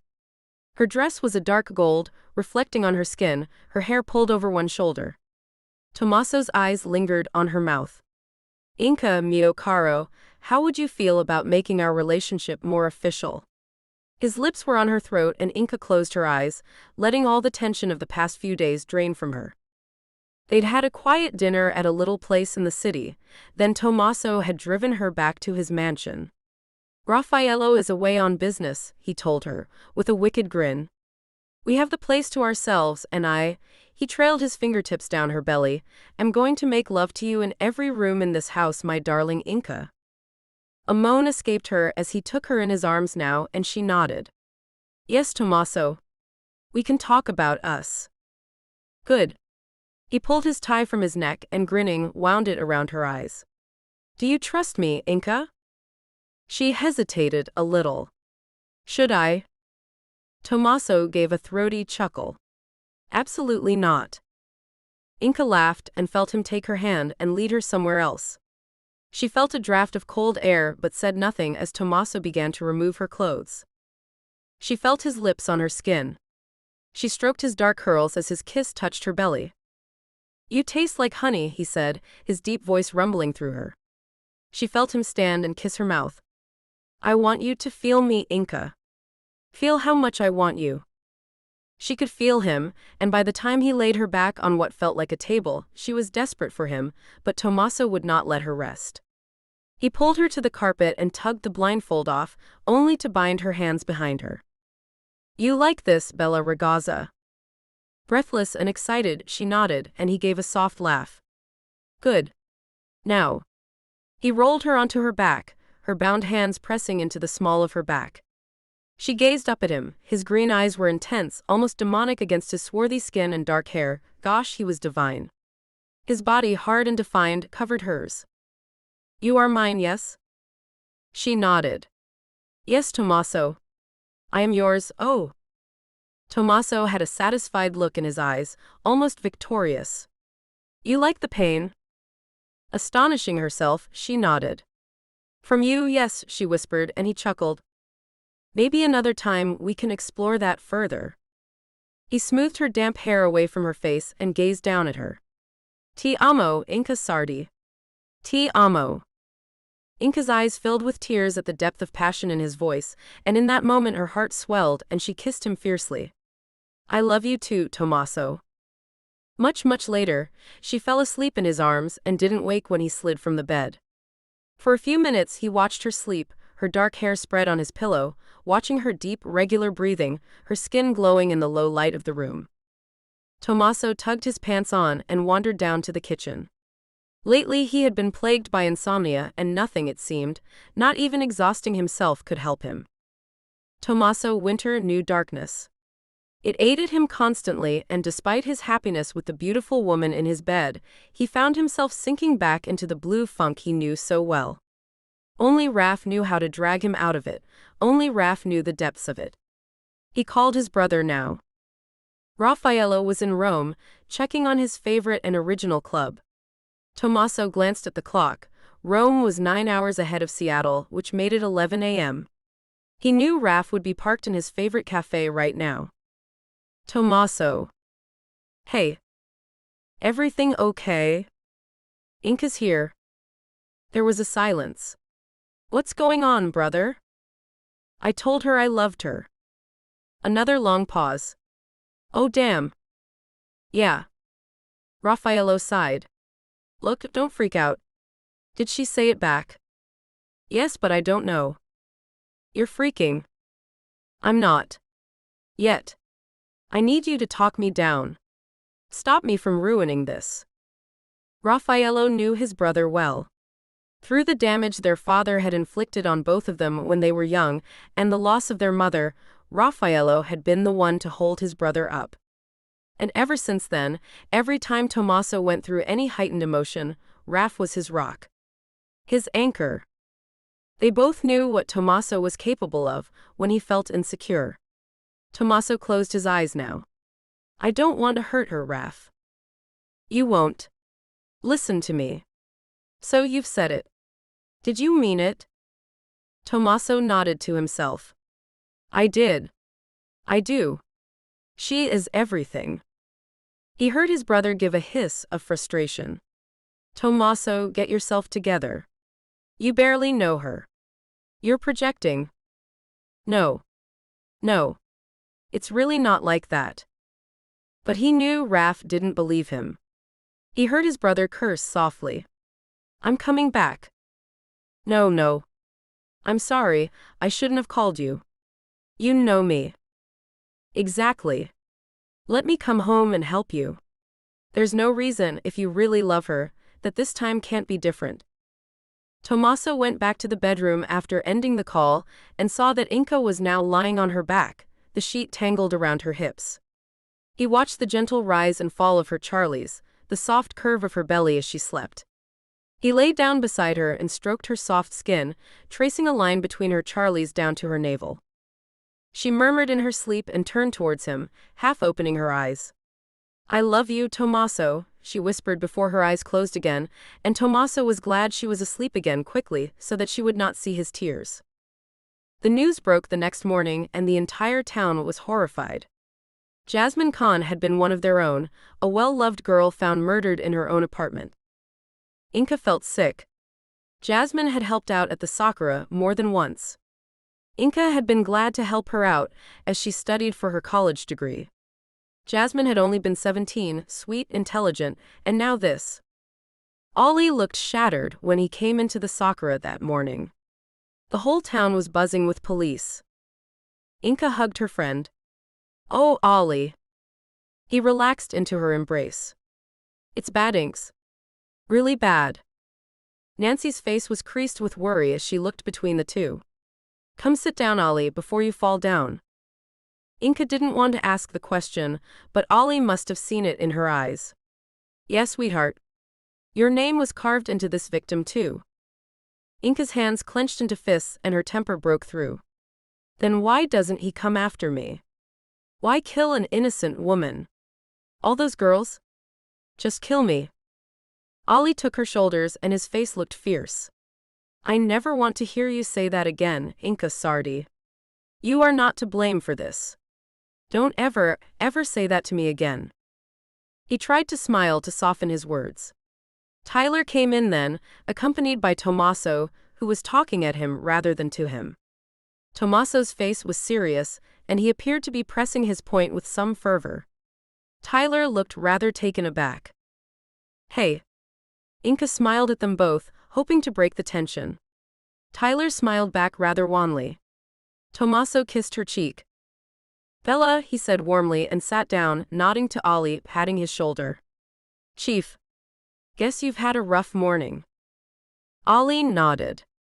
"You have no idea." Inka offered Tommaso some coffee. "No thanks." "Look," Tommaso began, but Tyler shook his head. "Tommaso, this can wait." Tommaso frowned. "Forgive me, Tyler, but I don't think it can." "Nancy," he called out, and Nancy poked her head out of the kitchen. "Nancy, would you join us, please?" Tyler sighed and sat down. Nancy looked confused but joined them, pulling out the chair next to her husband. He took her hand and squeezed it. "Thank you." Tommaso was being oddly formal, Inka thought. She had no idea what was going on and waited for Tommaso to begin. "Tyler and I are concerned." He held up his hand as Tyler started to object. "No, Tyler. I know you think I'm being overly cautious. But the fact is, a young Indian woman was killed here last night. We all know what's been going on in the city, and I don't think it's hysterical to suggest that, for the meantime, we take precautions. Inka, please don't go anywhere alone, especially at night. Do you understand?" Nancy looked annoyed at his tone. "Yeah, Ollie beat you to the punch, albeit less patronizingly." Inka coughed, interrupting her. "I think what Nancy means is, thank you for your concern." She tapped her mom's arm as she was about to protest. "I'll take care, I promise.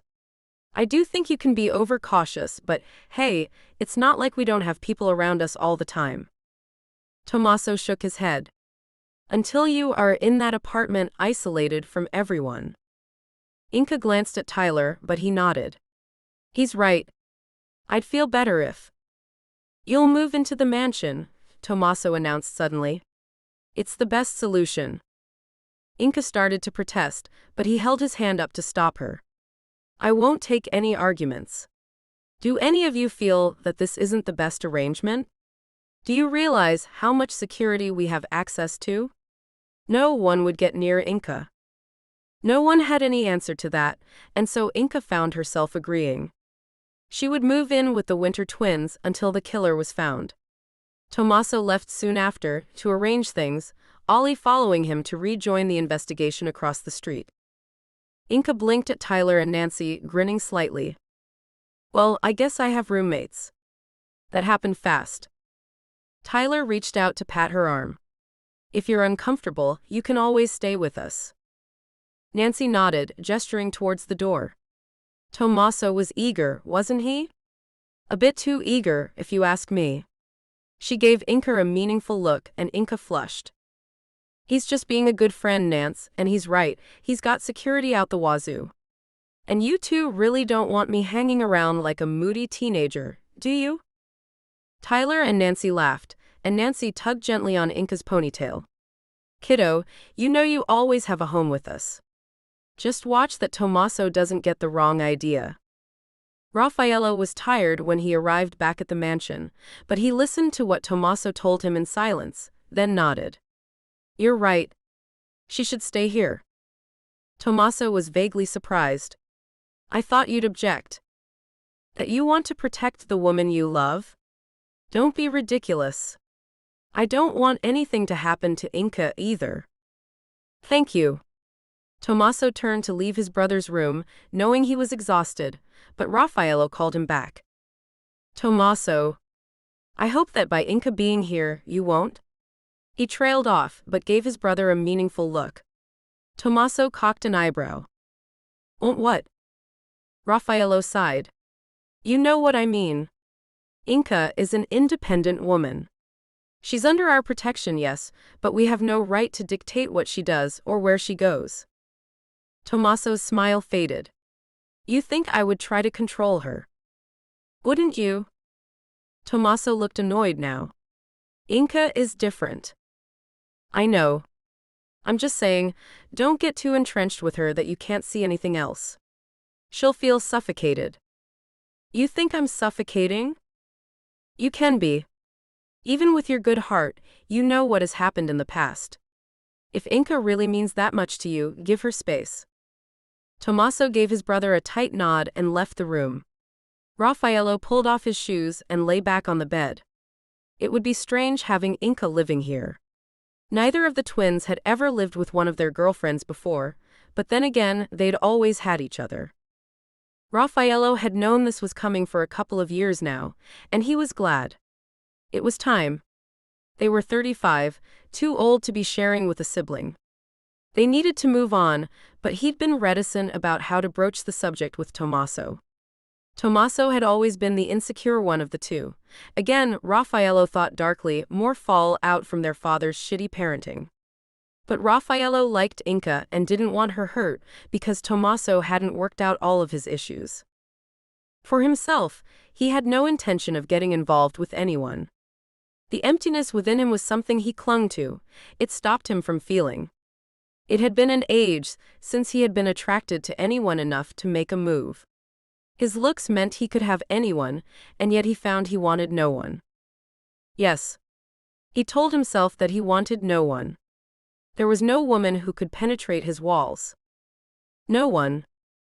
Except that when he dreamed at night, he dreamed of café au lait skin and a warm, sweet smile. Inka had packed everything she owned, and Tyler had helped her load her boxes into his garage. She didn't want to take all of her stuff to Tommaso's mansion, despite his protests, but Inka felt she needed to have something rooted back in her old life. It was weird enough to be moving in with Tommaso. He'd cleared space in his closet, or rather his maid had, and now her clothes were hanging next to his expensive handmade suits. The fact that she would be sharing his bed, his room, hadn't even been discussed, just assumed. Tyler saw her face as they tidied the garage up. You okay, Bubba? You can always change your mind, you know. Our offer will remain open. She smiled at him gratefully. Thank you, Popsicle, but I think this is the right move. I love Tommaso. I really do. Tyler studied his adoptive daughter. You do? Inka was surprised. Yes, of course. Why do you ask that? Tyler shook his head. It's just, you don't seem excited about him. When I fell in love with your mother, I was like a horse with ginger up its butt for the first few years. Inka giggled at the image. Lovely, Pa. I guess it just feels more relaxed than that. More sedate? Inka thought about it. Yeah. Like it just is, you know? Each to their own. That's what I think. Tyler nodded. He'll keep you safe. Inka stopped, and then let the fear show in her face. He will. Pa. I don't understand what is happening. Why, if someone wants to kill me, why not just do it? Tyler paled but nodded. Before he'd retired, before all of this, he had been the island's police chief, privy to investigations and resources that he wished desperately to have access to now. The thought of Inca being a target was agony to him. I can't answer you, Bubba. But nothing is going to happen to you. I promise. Later, in the split-level duplex on Hewlett Avenue, Tyler poured himself a finger of scotch and slumped into the armchair. He heard Nancy moving around in the kitchen, the smell of roast chicken and thyme drifting through the house.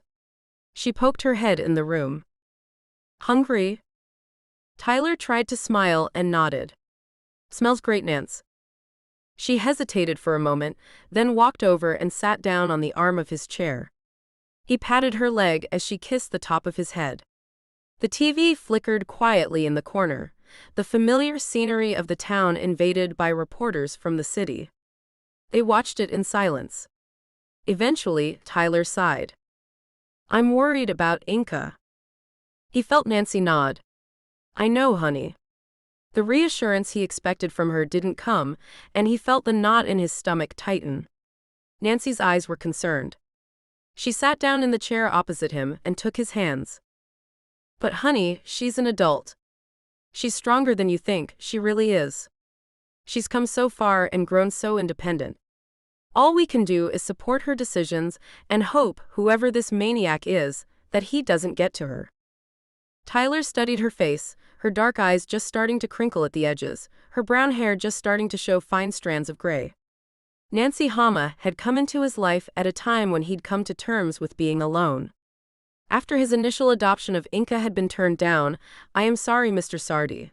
The child is damaged and you are on your own, he'd slumped into despondency. Nancy had been one of the nurses at the children's unit in Seattle, where they'd taken Inca after the horror of what had happened with her birth parents. Nancy and Tyler had talked long into the night over Inca's sleeping form, her tiny body bandaged, the little crease between her brows starting to relax. Nancy was forthright, opinionated, and had the biggest heart of anyone he'd ever known. When Inca had left the hospital, Nancy had gone home with Tyler and never left, ere adoption of Inca successful this time. He sighed. Can you believe she was married and never told us? No. And believe me, I let her know how dumb that was. Nancy's expression was fierce, and Tyler smiled before sighing. I don't know if I trust Tommaso Winter. Nancy was silent for a moment. We can't interfere. It's up to Inca now. I'm not about to tell her she can't be with the man she loves. Are you? She knows the risks. He stroked her face and she leaned into his touch. What would I do without you, Pooks? She smiled, then mock-grimaced. Yuck schmaltzy. Come eat this chicken before I throw up. Tyler laughed and took the hand she offered. Inca and Tommaso ate with Raffaello that night, and Inca was surprised that Raffaello was making an effort to chat with them. She hadn't thought he had it in him to make polite conversation. He even smiled at one point, and Inca was surprised how happy it made her to see him laugh. He had the same devastating smile as his brother, but somehow, because it was a rare sight, it made Inca want to cry. She decided she would try and make friends with the man, and by coincidence, that night Tommaso apologized to her. I have to go to Paris for a meeting, he told them both, and looked at Inca regretfully. And normally I would see this as an opportunity to take you with me, but you've already told me that you have to work. Inca nodded. I do, and believe me, I wouldn't normally turn down a trip to Paris, but I promised Scarlett the time off. Next time? She smiled at him. You're on. Tommaso looked at his brother. So? Raffaello smiled. I will be around. Inca and I can bond over making fun of you. Tommaso and Inca laughed. Enjoy, brother. Inca looked shyly at Raffaello. I have to go into the city on Friday to sign some paperwork for my mortgage application. I'll be happy to accompany you. Perhaps you can show me around the city. Have dinner too. Tommaso grinned at his brother. Raf, stop trying to steal my girlfriend. Inca winked at Raf. It's working though. Raffaello, keep it up. Raffaello smiled but looked a little uncomfortable, and Inca regretted the joke. She coughed to cover her embarrassment. There's a lot of touristy things we can do in the city, and some great places to eat. Raffaello nodded. Sounds good to me. Later, when they went to bed, Inca asked Tommaso if he minded her spending time with Raffaello. Of course not, you are family. He was a little distracted, given that he was pulling the straps of her dress down her shoulders and deftly unclasping her bra. His mouth found her, his teeth grazing her and sending waves of desire through her. Inca closed her eyes and sighed happily. His lips against her belly. And in one swift motion, he had her on the bed. Inca gasped at the violence of his movements. He made love to her, his smile triumphant, his hands pinning hers to the bed. You are mine now, Inca, you know that? Yes, gosh, yes. Tell me. I'm yours, Tommaso. He smiled down at her, obviously enjoying the command he had over her body. Il mio prezioso, do you remember when we talked about what we could try when we were together? Tommaso smiled, his eyes drinking in the way her body trembled and quivered under him, her belly undulating against his stomach. Gosh, you are beautiful. Well, I took the liberty of purchasing a few items we might have some fun with. Are you willing to try them with me, Principessa? His lips were on her throat when he heard her say yes, and he grinned. When they had recovered, he lifted her from the bed and sat her in a chair before going to the closet and bring out a beautifully carved wooden box. He smiled at her as he set it down. Before we begin, we need to set some ground rules. You need to feel safe. Inca smiled a little nervously. Just what do you intend to do to me? He obviously heard the doubt in her voice and took her face in his hands, his green eyes fixed on hers. Nothing you will not permit. Everything you will allow. He covered her mouth with his, kissing her tenderly until her head swam. Anything, she whispered to him, I'll do anything. Tommaso chuckled, then drew out a long piece of supple brown leather. You know what this is? She shook her head and he grinned. Let me show you. Gently, he wound the leather around her body. He bound her hands behind her and stood back to admire his work. Inca felt wildly turned on. She was helpless in front of him, but the way he was looking at her made her feel like the most beautiful woman in the world. Tommaso stalked around her, not touching her until he stopped and knelt. Her hips burning. Inca felt the pain and the pleasure as he smiled at her. Tommaso teased her. His teeth grazed the soft mound of her belly, his free hand gripped her thigh, fingers digging painfully into the soft flesh. He drove her into a frenzy, unable to move properly, utterly at his mercy. Tommaso freed one of her hands. Inca slid her hand, never taking her eyes from him. Tommaso freed her from the binds and pulled her down on top of him. That was only the beginning, Inca, mio caro. He reached into the wooden casket and drew out a paddle. Inca's breath quickened as she saw it, and she nodded, yelping as he brought it down on her buttocks. You like? Gosh, yes. Inca didn't know who she was at that moment, but all she knew was that she wanted this man to do anything to her he wanted. She wriggled impatiently and Tommaso laughed. Bad girl. The paddle slammed into her skin. Tommaso slid his hand and stroked her as he flipped her onto her back. Just a teaser tonight. When I get back from Paris, I'm going to punish you hard, mio caro, so hard you'll beg me to stop. The first nightmare came that night. She was walking through the mansion, the rooms dark, lit only by the moonlight through the vast windows. Inca padded slowly, dressed only in Tommaso's expensive white shirt, searching for something. She opened the front door to see a world painted white by snow. She walked out into the deep powder covering the garden, into a maze of lethal-looking icicles. He was waiting for her in the center of the maze. He being who? She couldn't see his face, it was shrouded by a black hood. All she knew was she loved him. He took her hand and led her to a mausoleum made of ice, laying her down on a long bed of ice. He raised his weapon above his head.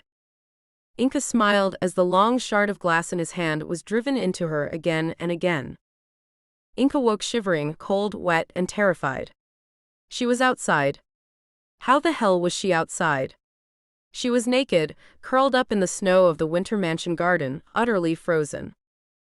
Inca. Raffaello's voice was shocked, astonished, and scared. She looked up to see him running toward her. She covered herself, humiliated, but Raffaello tugged his shirt off and wrapped it around her, lifting her out of the snow and carrying her into the house to the kitchen where a fire still burned in the grate. Inca felt completely out of it as Raffaello disappeared. She saw the table next to the chair, along with an open book and a glass of scotch, and realized he had been awake all night. She blinked, hearing voices, then Tommaso and Raffaello were back, Tommaso looking half asleep but concerned. Raffaello, carrying a heavy wool blanket, wrapped it around her, then moved to heat a kettle. Tommaso knelt down in front of her. "Mio caro, what were you doing outside?" She shook her head, feeling that if she opened her mouth, nothing would come out. "I only saw her when I went to have a smoke." Raffaello's voice was soft. "And only then because I thought I saw someone in the woods. I went to look and found her in the snow, completely curled up." Inca had started to shiver now as the warmth of the fire got to her. She looked between the brothers. "I'm sorry. I don't know what happened. I was dreaming. Gosh, no, a nightmare. I must have sleepwalked. Maybe we should call a doctor." Tommaso, his green eyes full of worry, stroked her face. He picked her up then and sat, cradling her in his arms. Inca leaned against his strong frame. "What were you dreaming of?" Raffaello's voice sounded even more accented tonight, she thought, then pushed that thought away. She felt as if her brain were spinning. She could remember pain and love and ice and... "Have you ever sleepwalked before?" Tommaso this time, and she shrugged. "I don't know." His arms tightened around her, and his lips pressed against her temple. "Are you warming up?"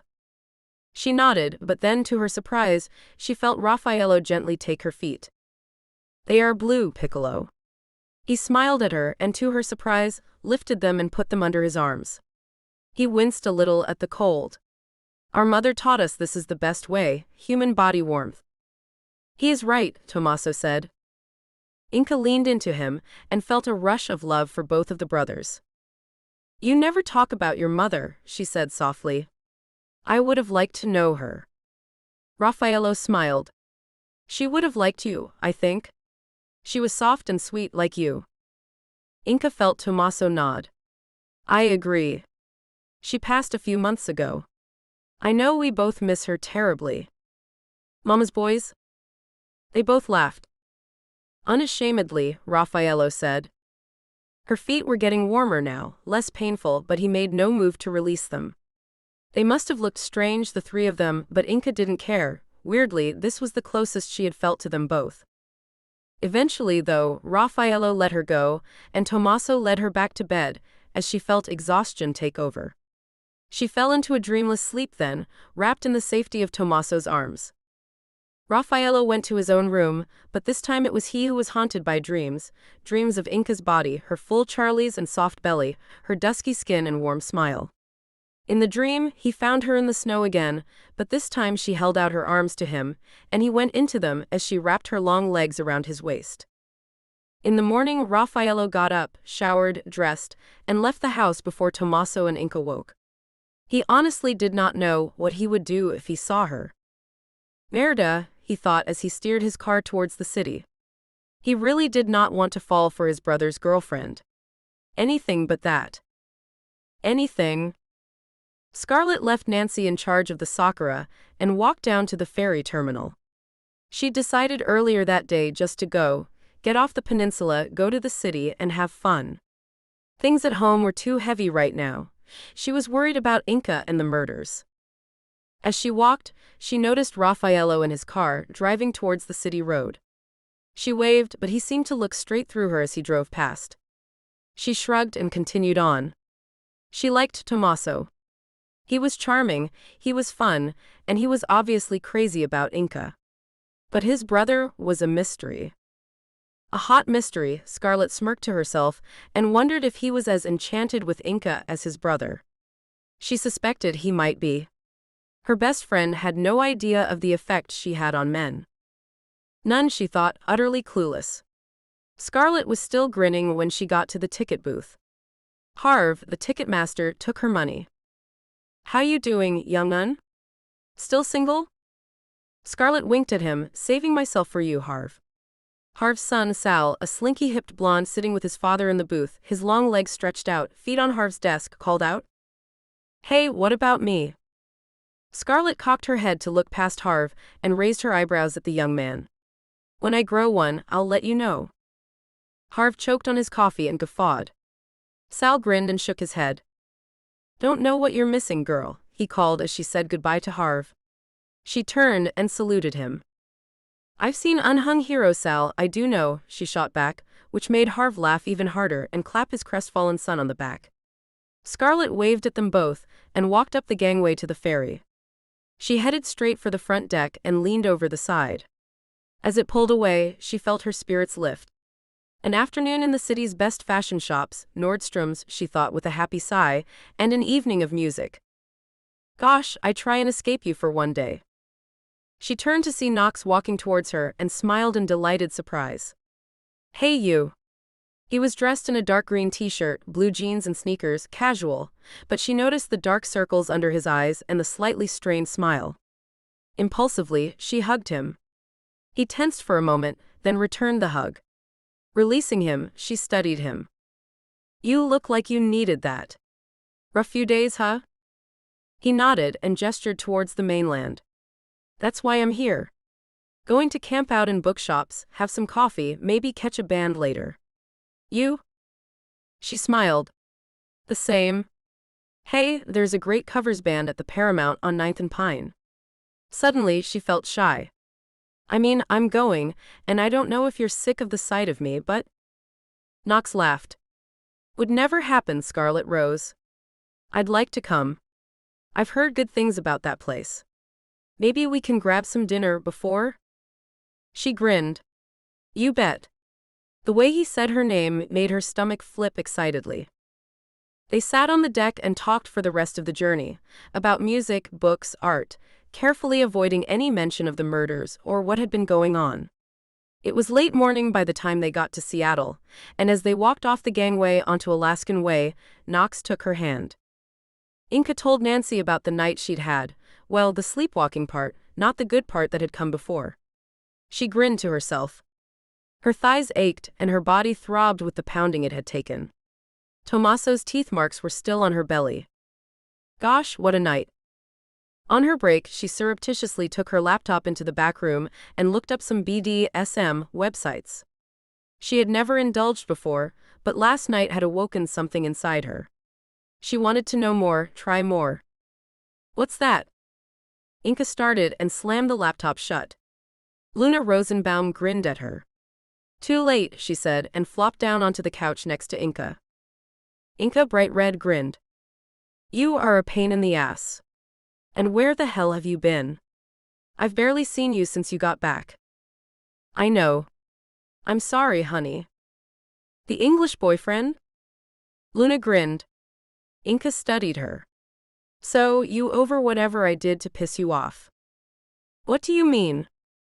Inca sighed. When you came back, it seemed like you were angry at me. Luna looked guilty. I wasn't. I promise. Not really.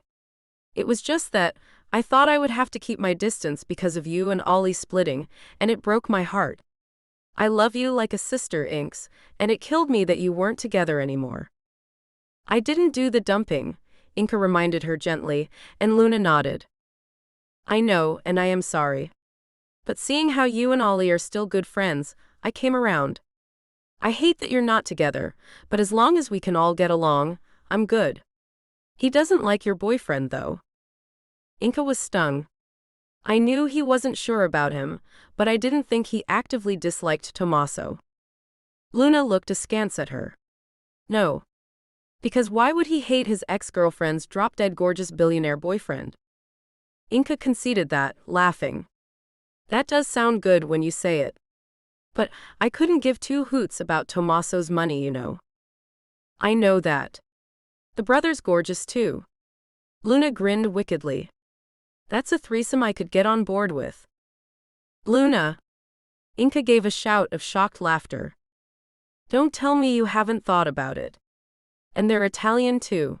I bet you all the money in their bank accounts, they've shared a woman before. Not me, they won't.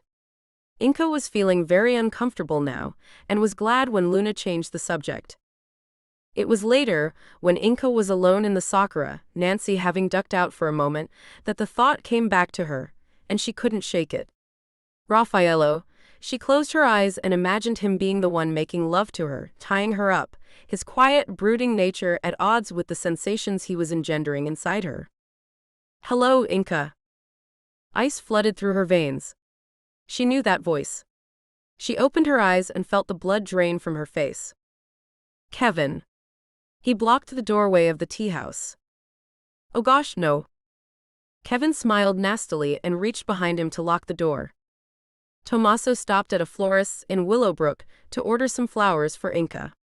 He hated that he was going to have to leave her to go to Paris, but at the same time, he knew Raf would make sure she was safe. There was something he liked in the thought of his brother and his girlfriend being alone together. A twisted part of him wondered if his brother would make a move on her. He had seen it in Raf's eyes last night and knew that look of old desire. And who could blame him, confronted by Inca's lush, naked body like that? Of course, Raf would never take advantage, not like Tommaso. Gosh, would he ever stop feeling guilty about Perdita? Maybe he would feel better if Raf did make love to Inca. What the hell are you thinking? This is the woman you love. He shook himself. Still, it would be a thought that would fester. He thanked the florist for the blooms, hibiscus, peonies, gerberas and the brilliant jewel tones that Inca loved, and got back in his car. As he drove to the sakura, he saw Nancy pounding at the door of the tea house, screaming and crying. People were running towards it as he brought the car to a halt with a screech and leapt out. Nancy. What's wrong? Nancy was beside herself. He's in there with her, he's hurting her, I know it, oh gosh. Oh gosh. Tommaso pounded on the door and could hear shouting from inside, an Englishman's voice, Inca's screams of pain, and he went cold. He threw himself against the door twice before it caved in, and he tumbled in. Kevin had Inca by the throat, his free hand curled into a fist and driving into her stomach. Inca choked, unable to fight the huge man off. Blood poured from a cut above her eye. Tommaso, with a roar, threw himself at the man, dragging him away from Inca. Tommaso launched a fearsome attack on Kevin. The other man was completely blindsided, still staring at Inca, who was on the floor, gasping as Nancy rushed to help her. Get off me! Kevin tried to free himself from Tommaso's grip. Ollie and his deputy burst into the tea house then, brought by the screams and shouts. Tommaso, drop him, Ollie ordered, and although half-crazed with rage, Tommaso did, breathing heavily. Kevin's face was a mess of blood, his nose broken. But Ollie took one look at Inca's stricken face, and he merely put a hand on Tommaso's back. Step back now, Tommaso. We got this. His tone was gentle and broke through Tommaso's rage. He blinked then and darted to Inca's side. Nancy relinquished her daughter into his arms, a grateful look on her face. Tommaso could feel Inca's entire body trembling. Nancy gave a squeak of distress as she moved around the counter and he looked at her. Nancy looked over at Ollie. Ollie, would you come here please? As Ollie's deputy wrestled Kevin out of the tea house, Ollie came over. He looked at what Nancy had seen and his face paled. Tommaso shook his head. What? What is it? He felt Inca shiver, and when the answer came, it was from her. He had a knife, she said simply. He had a knife. I'm going to cancel Paris. Inca shook her head, as the doctor made a face at her for moving. He was pressing butterfly stitches to the cut above her eye. She apologized to him, but looked back at Tommaso. No, don't. I am fine, even better now that Kevin's in jail. Ollie says that at the very least, they'll charge him with attempted murder. There you go, see? The best thing is not to let him dictate our lives anymore. Tommaso sighed. Since he had brought her to the medical center, Inca had rallied and seemed to be too okay for his liking. The doctor told her the shock would probably come later, but she shrugged. It's over, he's caught. Lay back for me, Inca. I want to check your other wounds. Tommaso closed his eyes briefly, not wanting to see the cuts and scratches on her lovely body. Kevin had tried to stab her, had come close, the tip of the knife making contact with her skin a few times, but she'd managed to disarm him before he could stab her. But then he'd started to choke her. Tommaso opened his eyes and took in the damage. Blood oozed from the scratches on her belly, her stomach, her arms, and her hands where she'd fought him. There was an inch-long graze on her throat and a deeper slash on her left shoulder. Gosh. The doctor was cleaning them, Inca wincing as the alcohol hit her skin. None of them are deep, thank God, he said. But perhaps a course of antibiotics wouldn't go amiss to fend off any bacteria from the knife. Tommaso waited until the doctor left them alone to get Inca's prescription. Maybe you should stay overnight. Inca shook her head. No way. I'm fine, honey. I promise. I want to be with you. Tommaso kissed her. I wish I had been there. You can't be there every minute, and it's my own damn fault for not locking the door when Nancy went out. He could have killed you. Yes. But he didn't. She gazed up at him, and he saw something strange in her eyes. Freedom. I feel released, she said, reading his mind. Like a weight has been lifted. Now I can annul the marriage and get Kevin deported if he doesn't go to jail. Oh, he'll go to jail all right. Tommaso looked fierce. As long as I'm free of him. Gosh, I feel so relieved. He stroked her face. I'm glad. Look, Ollie asked us to come by if you're up to it, to answer some questions. Of course. I'm fine. Let's get it done. He pressed his lips to hers. Warrior woman. She chuckled. Hardly. You saved my life, Tommaso. I love you, Inca Sardi. There isn't anything I wouldn't do for you. She wrapped her arms around him. Then let's go do this thing and then go home. How you doing, kid? Ollie looked up, startled. Tyler stood at the door to the office, smiling sympathetically at him. Ollie grinned and offered him a coffee. When they were seated, Tyler pulled his cap off and scratched at his head as Ollie indicated the paperwork on his desk. Paperwork out the wazoo, and yet no one's telling me anything. It's kind of frustrating. Tyler nodded. Well, you made your bed. Yup. They sat in silence for a while, then Tyler sighed. Indulge an old man. Tell me what you got so far. Ollie hesitated, then shrugged. All we can charge Kevin Harnett with is attempted murder at the moment. I say all, though attempted murder will put him away for a good long time. But we've still got to try and tie him to the other murders. You? City homicide has it. They came and got him this morning. He admitted to coming here to kill Inca. Sorry, he added when Tyler winced. From what I understand, Kevin Hartnett has a record for beating his women. Inca told me that this isn't the first time he's tried to kill her. Tyler put his head in his hands. She never told me any of that. Ollie leaned forward, his expression intense. She never told any of us, Tyler. Which concerns me. What if she finds herself in the same situation with? Tyler shook his head. No. Winter saved her life. You didn't see him, Tyler. He was in a frenzy. He almost killed Harnett. I would have done the same thing, Oliver. Tyler's voice was firm now. Don't let your dislike of Winter get in the way of the facts. He saved my daughter's life, and I will be forever grateful to him. He studied the younger man's expression, and Ollie looked away from his penetrating gaze. You still love her. A statement. Ollie cleared his throat. Let's get back to Harnett. We found the knife he intended to use. Look familiar? He tossed over a photo and Tyler blanched when he saw it. That looks like the one that was stolen from me last year. Yep. Tyler shook his head. I don't understand. You think it could be your one? He sighed.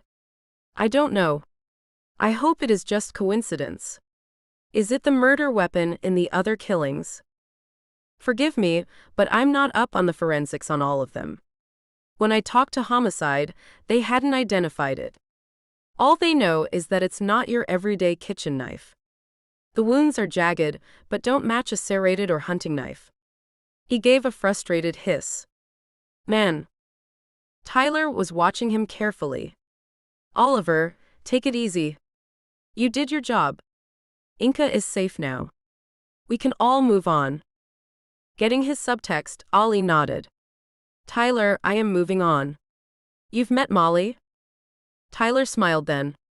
She's a good girl, that one. You're a lucky man. Ollie returned his grin. I know.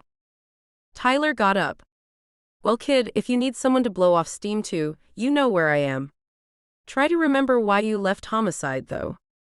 Ollie looked bleak. Hard to do when it seems to be following you around. He watched Tyler walk across to the Sakura to chat with Nancy and Scarlett. The thought crossed his mind that he would have enjoyed working with Tyler as chief. Curiosity piqued, he grabbed the report of Tyler's robbery from the file. He read down the inventory of stolen items: cash, passport, war memorabilia, jewelry. Petty larceny at best. He shoved the folder back in the drawer, frustrated again.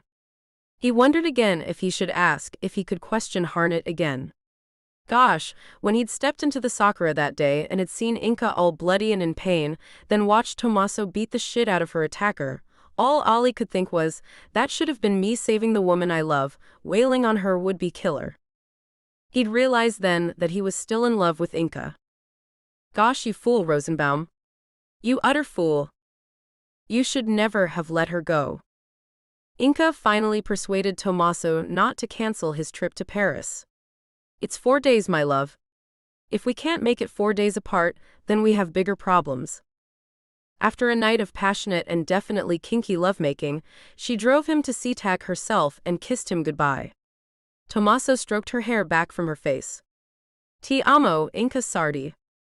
She felt strange leaving him at the airport. She drove into the city and went to see Mindy, her realtor. Luckily, the tension between them had dissipated.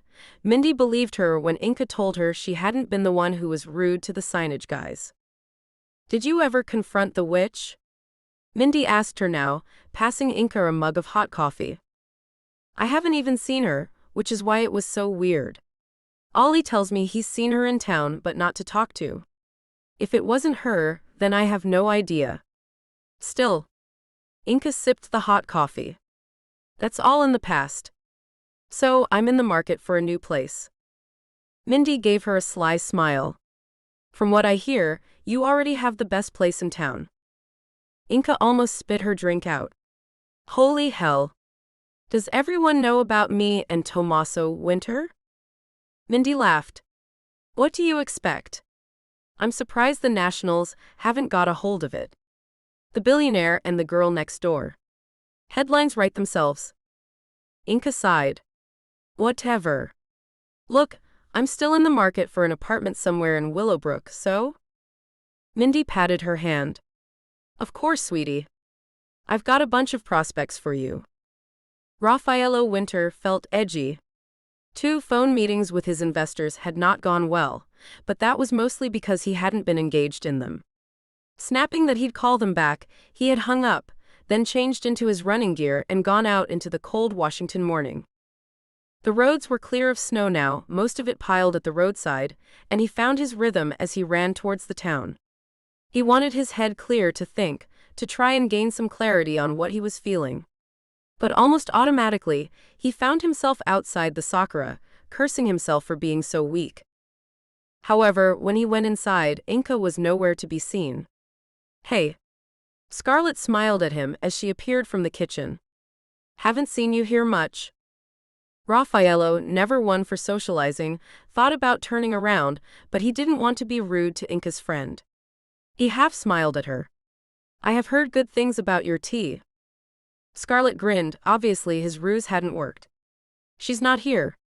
She decided to go to the city after dropping Tommaso off at the airport. Raffaello had a denial on his tongue, but then shrugged. Okay. But stay anyway.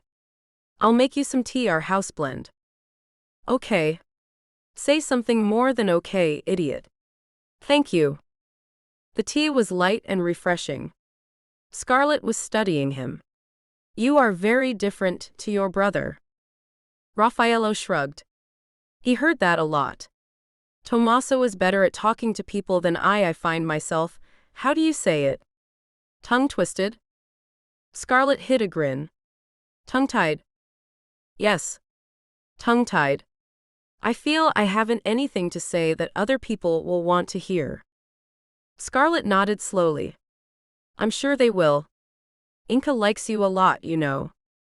She does? Of course. Scarlett lowered her voice. She told me about the night she sleepwalked, you know.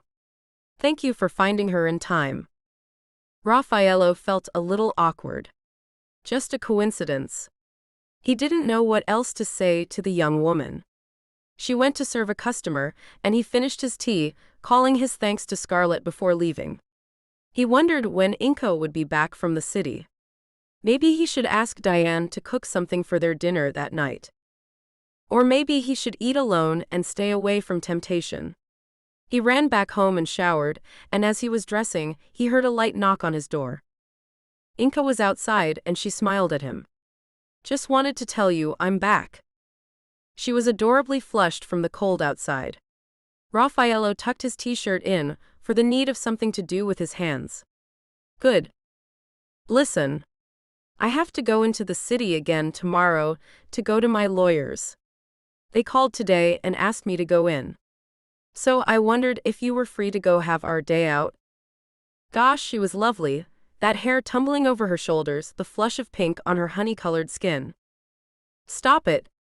She's not yours. Of course. I look forward to it.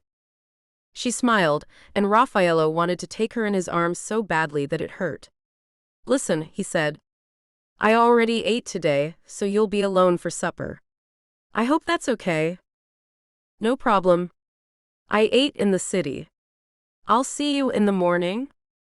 Good night, Inka. Night, Raf. He closed his bedroom door. It was the first time she had called him Raf, and he loved the sound of his name in her mouth. You're obsessing. No. Stop it. She belongs to Tommaso. She wants Tommaso. It can never be. Tomorrow they would have a good day as friends. Yes. Friends. But the next day there seemed to be a tension between them all morning that neither could understand, and when they arrived at her lawyer's office, things came to a head. Inka stared at the secretary. So you're telling me the paperwork isn't ready? The secretary looked between Inka and Raffaello, a bemused look belying the polite smile. Ms. Sardi, it's not that we haven't got it ready. It's that, as I explained, you called here yourself and cancelled the paperwork some weeks ago. The implication was clear. Hey nutso, don't bring your crazy around here. Inka flushed and turned away from the woman's gaze. Raffaello put a hand on her back and smiled kindly at the receptionist. Ms. Sardi hasn't been well. Do you think you could reschedule the paperwork? Inka opened her mouth to speak, but Raffaello shook his head at her. It's okay, Inka. I'll sort this out. Irritation spiked in her chest, and she turned away and walked out of the office.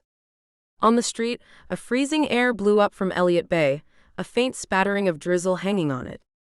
Inka squinted out to Alki Point, the outline of it muzzy and undefined. The adrenaline was starting to fade now, and she felt foolish.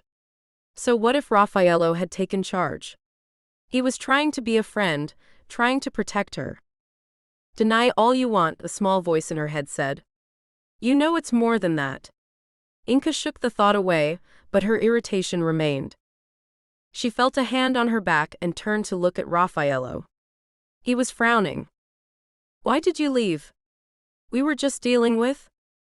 Raffaello. I'm a grown woman and I can speak for myself. Why did you think it was appropriate for you to say that to that woman? You made me look like a total idiot. Her tone was snippier than she'd intended, but she couldn't shake the annoyance she felt. Raffaello went very still, and when he spoke, his own voice was hard.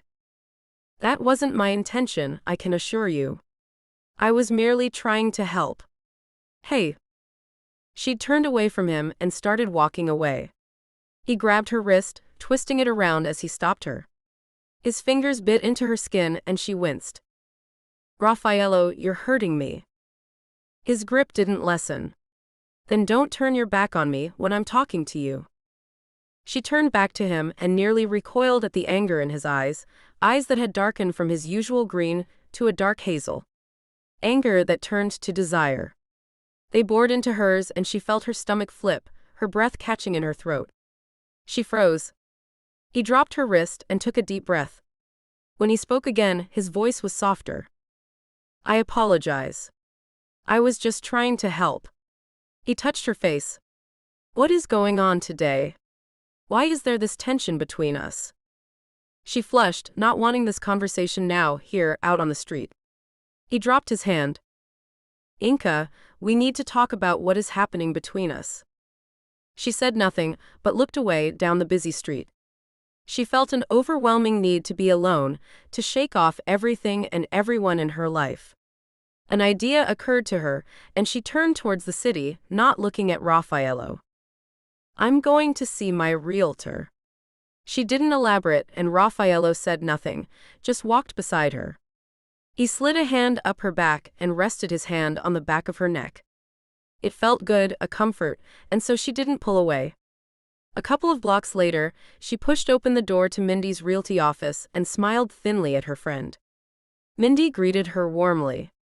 Inka rather stiffly introduced Raffaello to her. They shook hands and the small blonde woman frowned slightly. Have we met? Raffaello smiled back at her. I'm afraid not, but I am pleased to meet you now. Mindy was still frowning when she offered them a seat. What can I do for you, Inka? Not looking at Raffaello, Inka got straight to the point.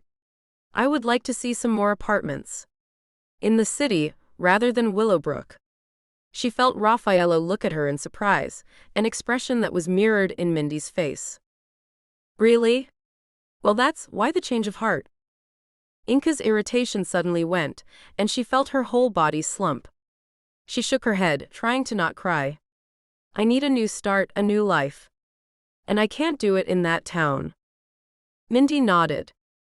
Okay then, sweetheart. She peered closely at Inka, who felt her eyes fill with tears. She looked away from the realtor's inquiring gaze. Mindy leaned over the desk and squeezed her hand. I'll email you some details and we'll arrange some viewings next week. Inka nodded, managing to get a muttered thanks out before she stood, and almost ran back out onto the street in tears, filled with a crushing grief. What the hell was the matter with her? She dragged deep breaths into her lungs, trying to fend off the panic attack. She felt Raffaello standing next to her, but he didn't touch her. Eventually, the tension in her chest eased and she sighed, giving Raffaello a sheepish smile. I'm sorry. I just had to get out. She sighed.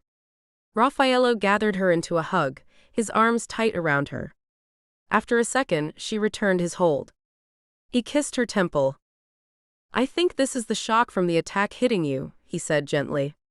Tommaso said the doctor said this might happen. Inka realized he was right, and her body slumped against him. His arms around her felt good. I think that's why I feel on edge. Shall we go find somewhere quiet and private to eat? We can talk or not, entirely your choice. But let me take care of you, please, Inka. For Tommaso. For me. For you. She closed her eyes and nodded, feeling his arms tighten around her. She breathed in his scent, clean linen and fresh air, and felt the heat from his body warm her. Why was she feeling like this? She looked up at him then, and their gazes locked. She felt a jolt run through her. I want you. Oh gosh, no. She pulled away, looking down. Yes, let's go find somewhere. She couldn't shake the feeling though. Desire curled in her stomach as he took her hand and they made their way to the nearest restaurant.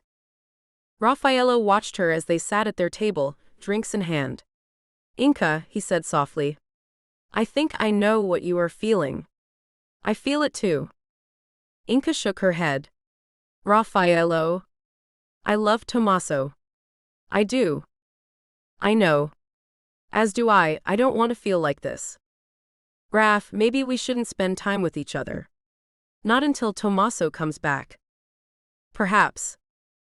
They finished their meal in silence. Afterwards, they walked along the waterfront. At Pier 59, Inka stopped. This is my favorite place in the city. Especially at night. The globe lamps were just coming on, lighting the lilac dusk. She leaned over the rail and looked down at the navy water, breathing in the salty smell of the bay. Raffaello moved closer to her, sliding an arm around her waist. She looked up and smiled at him. He frowned slightly. Come on. The fare is awaiting. As the ferry pulled away from the pier, Inka shivered as the breeze picked up. Raffaello put his jacket around her. She smiled her thanks and looked back towards the city. I'm biased, I know, but that's the best skyline in the world.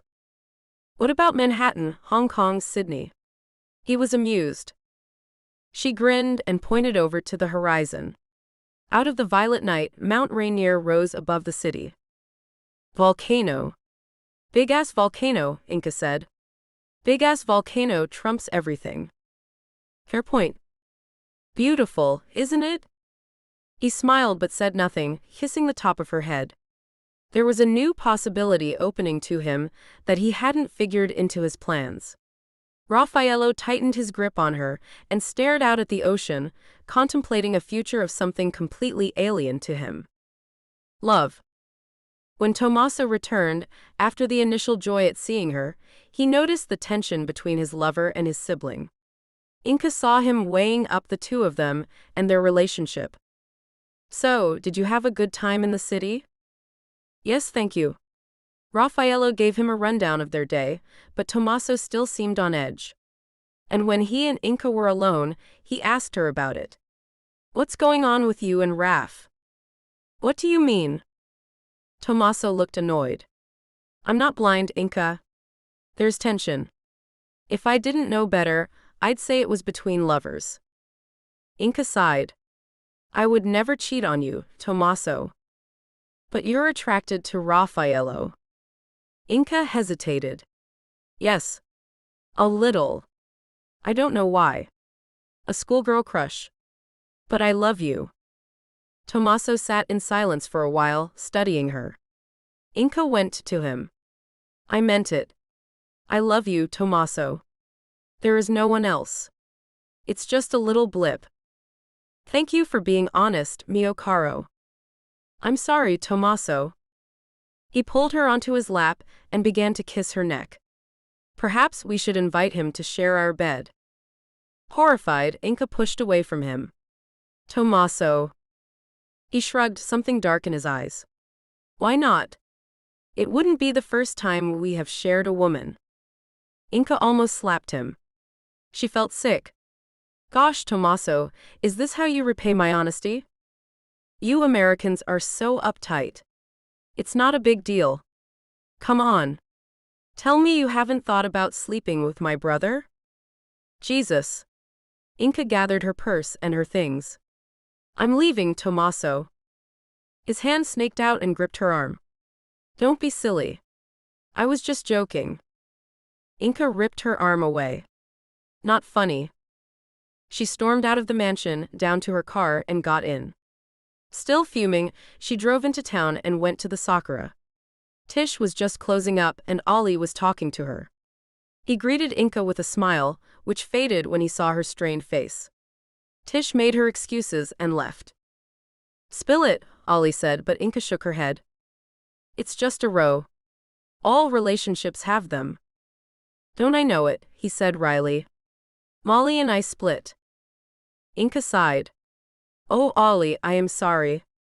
She was lovely. Ollie cleared his throat and met her gaze. Not lovely enough. Inka looked away from his gaze and dropped her head in her hands. Please, Ollie, don't start that now. I can't do this. I'm sorry, Inka, but I have to say it. No. Inka was fierce then. You made your choice months ago. His eyes were sad. I know. I will do anything, anything to prove to you how much I love you, how much I've always loved you. He wrapped his arms around her. She looked deep into his eyes, then pulled away and stood, her face in her hands, and when she dropped them, there were tears. He went to her immediately. The thing I don't get, she stepped away from his arms, is why. There was no sign. No warning. One day we were fine, the next you were done. Finished. Ollie's shoulders slumped. You don't trust me. He sat back onto the couch and leaned forward, his head in his hands. She waited, not speaking. Eventually, he looked up and sighed. I guess I don't blame you for that. Tyler said I'd have to prove myself. I messed up. I started to believe what my dad had always said about me. I wasn't good enough. Not enough for you. She shook her head, bewildered. But none of that came from me, did it? Did I make you feel like that? Ollie looked startled. No. No, of course not. Damn Inca. I don't know what I was thinking. The second the words came out of my mouth, I wanted to take them back. But I knew that if I caved, if I let myself feel that loss, I couldn't do it. I needed to let you go. There was a long silence. Inca wiped the tears from her face. You have to understand, Ollie, my heart won't take it again. Not from you. Not again. I'd rather it ended now, today, than relive that pain ever again. He was staring at her now, the horror of understanding in his eyes. I broke you. Inca took a deep breath in and returned his gaze steadily. Yes, Ollie. You did. Ollie flinched, then nodded slowly, his face etched with pain. Tell me. Tell me how to make it better. She touched his face. You can't. I can't be any more than a friend to you now, she said simply. I'm sorry, Ollie. He nodded. It's okay. Really? I made my bed. Inca sighed and looked away, thinking of Tommaso and Raffaello. And I made mine. Tommaso watched them from outside the sakura, and his eyes hardened. That damn cop. He had known Ollie still had feelings for Inca, and now it looked like he was declaring himself to her. Would she think it was easier to go back to her old life? Tommaso knew he would rather die than let her go, but he couldn't help feeling that his ill-timed joke earlier had exacerbated this latest bump in the road. Except, it wasn't a joke, was it? The thought of your woman and your brother turns you on. Tommaso pushed the thought away. For right now, he couldn't take his eyes off the cop with Inca. He obviously still had feelings for her. Tommaso smiled grimly and turned away from the view. He suddenly saw Nancy across the street watching him, and he saluted sarcastically before getting back into his car. He regretted the rude gesture almost immediately, but his mind was filled with a plan. Ollie Rosenbaum had missed his chance with Inca. Now it was time he realized it. Raffaello was alone when Inca came home that evening. Where's Tommaso? Inca asked him as she took off her coat.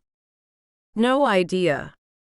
There was an awkward silence before Raffaello sighed. Look. Inca, I've decided to go back to Italy. Pain ripped through Inca then, and she sat down heavily. Why? Raffaello sat with her and took her hands. You know why. We cannot go on like this. I think we both need some distance from each other. It's not fair on Tommaso that we feel the way we do. Inca's eyes filled with tears, and he cradled her face in his palm. You need space to figure out how you feel. Inca nodded but closed her eyes, leaning into his touch. The thought of not seeing Raffaello every day made her feel sick. I'll miss you, she whispered, and then felt his lips against hers just briefly, sweet and soft. She opened her eyes and gazed at him. His light green eyes, so like Tommaso's, were soft, full of love, and not thinking, she went into his arms, her mouth seeking his hungrily. It was inevitable, then. As they tumbled to the floor, Raffaello's hand was under her dress. Inca's hands was taking his underwear. They made love slowly, as if drinking each other in, knowing they would soon be parted, clinging to each other, eyes locked. I love you, she whispered, knowing the absolute truth of her words, and he nodded, his eyes filled with love and pain. Ngaio te amo, la mia bella Inca. I love you too, my beautiful Inca. Inca's tears fell then, and she wrapped her legs and arms around him, never wanting to let him go. Oh gosh, Raf. What are we going to do? Raffaello buried his face in her neck, and she felt his tears too. I don't know, mio caro. I don't know. Outside of the room, Tommaso watched them making love and kissing, and felt. He couldn't distinguish his rage from his desire, nor his betrayal from a sense of inevitability. He knew without doubt that Inca loved him, Tommaso, but now it was clear that she had the same feelings for Raffaello.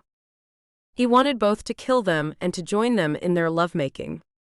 He debated going into the room, telling them he'd seen them, but no. He had a plan now, and this could wait. If Raf was going away, it would give him and Inca time to renew their relationship. He could forgive her this misstep, couldn't he? He walked silently away from the room where his lover and his brother were, and out of the house. He needed to get away, just for the evening. Needed to sat his rage somewhere else. And he knew just where. Ollie Rosenbaum felt bad. He should never have said what he had to Inca, he no longer had the right. So when, the next morning, he found himself in the Sakura again, he made the point of apologizing. It's okay, Inca said, her lovely face tired. We all do stupid things we shouldn't have. He studied her, the dark circles under her eyes, the wan skin. Hey, are you okay? She shook her head. No. No, I'm not, but there's nothing you can do about it. So please, let's not talk about it. He was silent for a while. Inks? I made a mistake. The words came out of her in a rush. But as soon as they were out, Tommaso Winter appeared at the door. Hello. Inca stared at him as if she'd seen a ghost. Ollie nodded stiffly. There was a long silence, and then Ollie coughed. Well, I better get to work. Later, Inks. Winter. Inca mumbled a goodbye and Ollie left, not looking again at Tommaso. Why did the guy get to him so much? He was Inca's boyfriend now. He should really try and get along with him. Except he stole a look back over his shoulder. Inca looked wary, maybe even scared. Was Winter abusing her? I made a mistake. What the hell had she meant by that? Ollie didn't know, but he was sure as shit going to find out. But a couple of hours later, Ollie Rosenbaum was to discover that Tommaso Winter was not a man to be crossed. Not a man to be crossed at all. Later, when Tommaso had excused himself for a few minutes, and Inca had had time to collect herself, she looked up to see Scarlett coming into the tea house. Hey numbnuts. How goes it? Scarlett stuck her tongue out at her friend. She indicated behind her, and Inca saw Knox and Tommaso standing outside talking. Rather, Tommaso was talking at Knox, Inca observed with narrowed eyes. She sighed to herself. A second later, the two men walked in, and Tommaso immediately walked behind the counter to kiss Inca. She moved her head to avoid his mouth on hers, his lips brushing her cheek. She smiled at him to lessen the slight, but Tommaso's eyes were cold as he pulled an envelope from his pocket. He pulled a sheet of paper from it and handed it to her. What's this? Inca took the paperwork Tommaso offered her and read it through. She looked up, startled. A restraining order? Scarlett gasped. Against whom? Tommaso smiled at them, a cool, calm smile. Rosenbaum, of course. He's been harassing us. Harassing Inca. Scarlett glanced at Inca, who looked as shocked as she felt. A couple of customers had left when the men walked in, and now the tea house was quiet and empty except for the four of them. Inca got up and handed the paperwork back to Tommaso. Tommaso, this isn't appropriate. Ollie is a friend. Tommaso put a finger on her mouth. Inca, it's been more than that, and you know it. He turned to the others. I'm scared that his obsession with Inca is dangerous. Now that Kevin Harnett is behind bars, I think we have been too complacent about Inca's safety. I truly believe Oliver Rosenbaum is the greatest threat to her. Scarlett put a hand on Inca's back. Tommaso, you're overreacting. Yes? Inca was starting to get annoyed. What was he playing at? Tommaso smiled at her, but his eyes were cold. I don't think so. After all, he said, his gaze locking with Inca's, Inca is a very beautiful woman. I think a lot of men are interested in her.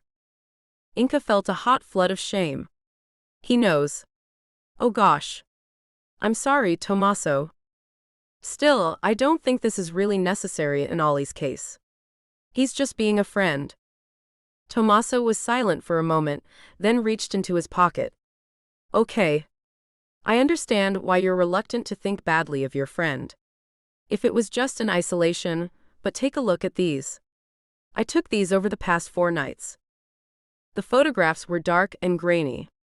It was clearly Ollie in his car parked outside the winter mansion, hidden in the woods, standing at the windows. At night.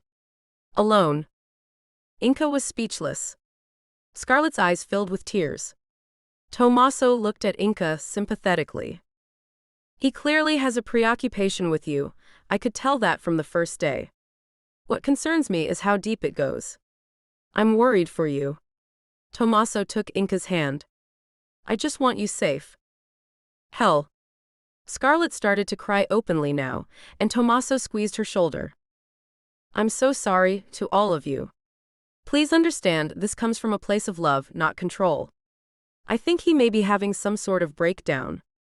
He's not thinking straight. Knox. And he turned to the police deputy. You must have noticed at work? Anything? Knox hesitated. Look, I still think a restraining order is unnecessary.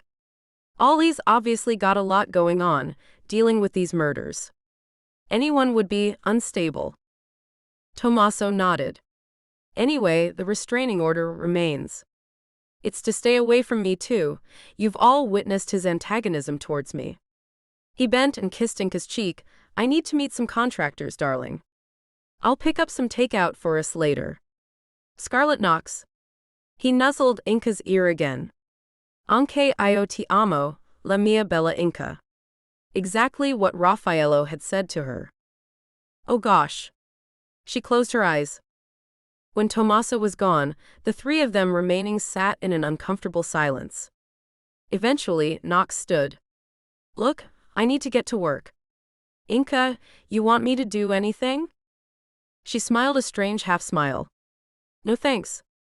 Seems Tommaso's got it all covered. Scarlett and Inca looked at each other when they were alone. What's this all about, Inks? What the hell is going on? Inca shook her head. I don't know, Scarlett. But somehow I don't think it has to do with Ollie. Look, I need to talk to Tommaso. Could you look after the tea house for the rest of the afternoon? Scarlett hugged her friend. Of course. Go talk to your man. Ollie stared at Knox. You're kidding me. Knox shook his head. Nope. From now you are not permitted to go within 500 yards of Inca Sardi or Tommaso Winter. But, Ollie stood, obviously riled up. I'm the damn police chief. Knox sighed. I know, buddy, it's utterly ridiculous. But you can't break it, or it could cost you your job. Let things simmer down. Ollie stood and thought for a long moment. She must have told him. Told him what? Ollie hesitated and shook his head. No, nothing. Look, I'll honor the restraining order, but in the meantime. He flicked his computer on and began to type. Kyle had a growing sense of unease. What are you doing? Ollie looked at him, his eyes angry but determined. Proving once and for all that I'm not the one Inca should be afraid of. Inca was sitting on the stairs, phone in hand, when Tommaso got back to the house. She waved at him. He held up the bag with the takeout. She gave him a thumbs up. Sorry, Nancy. Go on. Nancy sighed down the phone. Try and listen. I'm inviting you and Tommaso to dinner tonight. It's not difficult, is it? I'm not speaking German, am I? Inca snickered. Calm down, Grandma. There was a silence on the end of the phone. You are the spawn of the devil. Do you want to come to dinner or not? Inka was still giggling when she joined Tommaso in the kitchen. He was arranging the Chinese food on plates and smiled at her. Hungry? She hesitated. Um. Thing is, Nancy invited us for dinner tonight. Can we put this, and by the way, thanks for picking it up, but can we save this for tomorrow? Her apologetic smile faded as she took in the expression on his face. Irritation. Tommaso, He picked up the takeout boxes and started dumping them in the trash. She darted forward to stop him, placing a hand on his arm. Hey, we can put it in the refrigerator. He pulled his arm away without looking at her. It won't be fresh. I don't like to eat food that's gone bad. His tone was clipped and remonstrative. Inka was taken aback at the petulance in his tone. She watched helplessly as he emptied the still steaming food into the trash can. His movements were jerky and annoyed, his shoulders stiff with anger. Tommaso? I don't want to talk about it, Inka. Not yet. Not now. We have a dinner party to go to. Look at me. Tommaso hesitated, then met her gaze. Inka felt desolate at the pain in his eyes. Oh, Tommaso. I'm so sorry. He held up his hands. Please, Inka, not now. Inka moved silently out of the kitchen and went upstairs to dress. She could still hear him banging around downstairs. She sat on the edge of the bed, realizing that she was shaking with shock at Tommaso's overreaction to the dinner and sadness at his obvious pain. Finally, the banging around stopped and she heard him on the stairs. She got up and pulled the closet door open, pretending to look for something. She felt him watching her as he leaned against the doorframe. You should wear the pink dress. The one you wore on our first date. His voice was softer now, seductive. He was so changeable from one moment to the next. Inka stayed silent for a while, irritated herself now. She pulled out some fresh blue jeans and a t-shirt. She glanced at him then, her expression cool. I have to change. A small smile. Of course. She closed the door behind her and stripped off, pulling on the fresh jeans, then pulling her long hair through the top of the t-shirt. There was a soft knock on the door. She sighed. I'm coming, Tommaso. She glanced over at him as he drove them across the peninsula. His expression was normal and friendly. It was as if his little temper tantrum hadn't happened. He reached for her hand and she let him take it, feeling his large fingers squeeze hers gently. Tyler opened the door to them with a warm smile. Welcome, welcome. He hugged Inka and shook Tommaso's hand. I hope our invitation wasn't too last minute. Not at all. It was our pleasure. In fact, I insisted, didn't I, Inka? Tommaso clapped the older man on the back. Inka gaped at him as the two men moved through to the living room, chatting. Nancy poked her head out of the kitchen. Hey, small fry. Come give an old lady a hand, huh? Inka could feel Nancy watching her. She avoided the older woman's eye, but knew what she was thinking. She could feel the question hanging in the air. Tommaso's hand was on her thigh. Openly. Possessively. It was an overtly sexual move that was completely inappropriate in front of her parents. She tried to shift her leg away from him, but as they sat around the dining table, any movement would have been an obvious slight. Tyler and Tommaso were talking about, what were they talking about? Inka realized she had tuned them out a while back. Her irritation at Tommaso hadn't subsided. What was he up to? He'd been all charm, none of his early mood on display, talking to Tyler about his police career and about the property market. She, meanwhile, had been distracted, answering Nancy's questions in monosyllables. That's a beautiful ruby. Nancy was talking to her now. Inka touched the jewel at her throat and tried to smile. It had been a gift from Tommaso a few weeks ago, back when she hadn't slept with his twin brother. Gosh. Inka felt sick. A gift. From my mother, indirectly. Tommaso interrupted as Inka was about to answer her. He stroked Inka's cheek with the back of his hand. Made for her, isn't it? Nancy nodded, but her eyebrows knitted together slightly. You okay? Inka looked at her blankly for a second, then nodded. Sorry, yes. She's had a pretty rough few days. Tommaso stopped her with a hand on the back of her neck. She looked at him sharply, but he ignored her, telling them about the situation with Ollie. He's unstable, Tommaso continued. And I'm concerned for her. Tyler shook his head, but it was Inka who spoke finally, weariness in her voice. I can speak for myself. Ollie would never hurt me. Tommaso gave a sharp bark of laughter. Because he's displayed such appropriate behavior so far. He leaned over and nuzzled at her neck, but she pulled away from him and stood, gathering up the empty plates, not looking at him. As she walked into the kitchen, she heard him speak in a low tone. It's okay, she's just stressed. Inka banged the plates down on the counter. Who's acting like a child now? She sighed, rubbing her hands over her eyes. She felt someone come in behind her and turned. With relief, she saw Nancy balancing serving plates and narrowing her eyes at her. What's up with you? Nancy put the plates down. Inka sighed and hesitated for a long moment. Nothing. It's complicated. It's between me and Tommaso. Nancy searched her face. You need some time alone. Inka nodded. Maybe I do. They went back into the living room. Tyler and Tommaso were seated at the table, photo albums spread across the table. Inka could see they were pictures of her childhood, age 6 in the children's home, at the beach with Tyler and Nancy at 9, hanging by the knees from the branch of the tree in the backyard, laughing wildly at Ollie swinging beside her. Inka's heart thudded with sadness. Tommaso smiled up at her. You were such a beautiful child. He got up and hugged her, whispering in her ear, and our children will be just as beautiful. You misheard. Tommaso's tone was light. He smiled at her before turning his eyes back to the road. Inka gritted her teeth. So now I'm deaf too? I know what you said, Tommaso. He was silent for a moment. Is it such a terrible idea?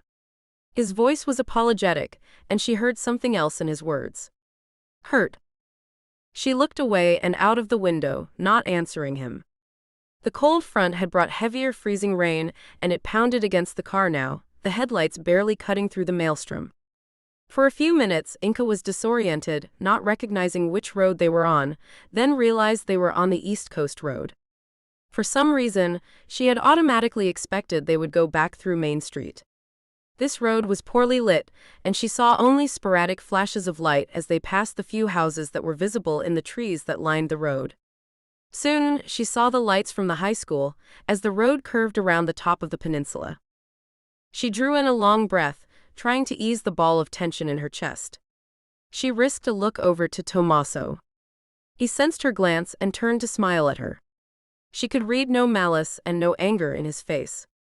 He patted her knee, but immediately drew his hand away. Tommaso, we need to talk. About us, about Raffaello. Tommaso steered the car to the side of the road and stopped it. For a moment, he just stared out of the window, then he turned to her. I know. I'm so sorry, Tommaso, I have no excuse. It just happened. Yes? He sighed and rubbed his eyes. But perhaps it was inevitable. Why do you say that? He touched her face. Quid pro quo, mio caro.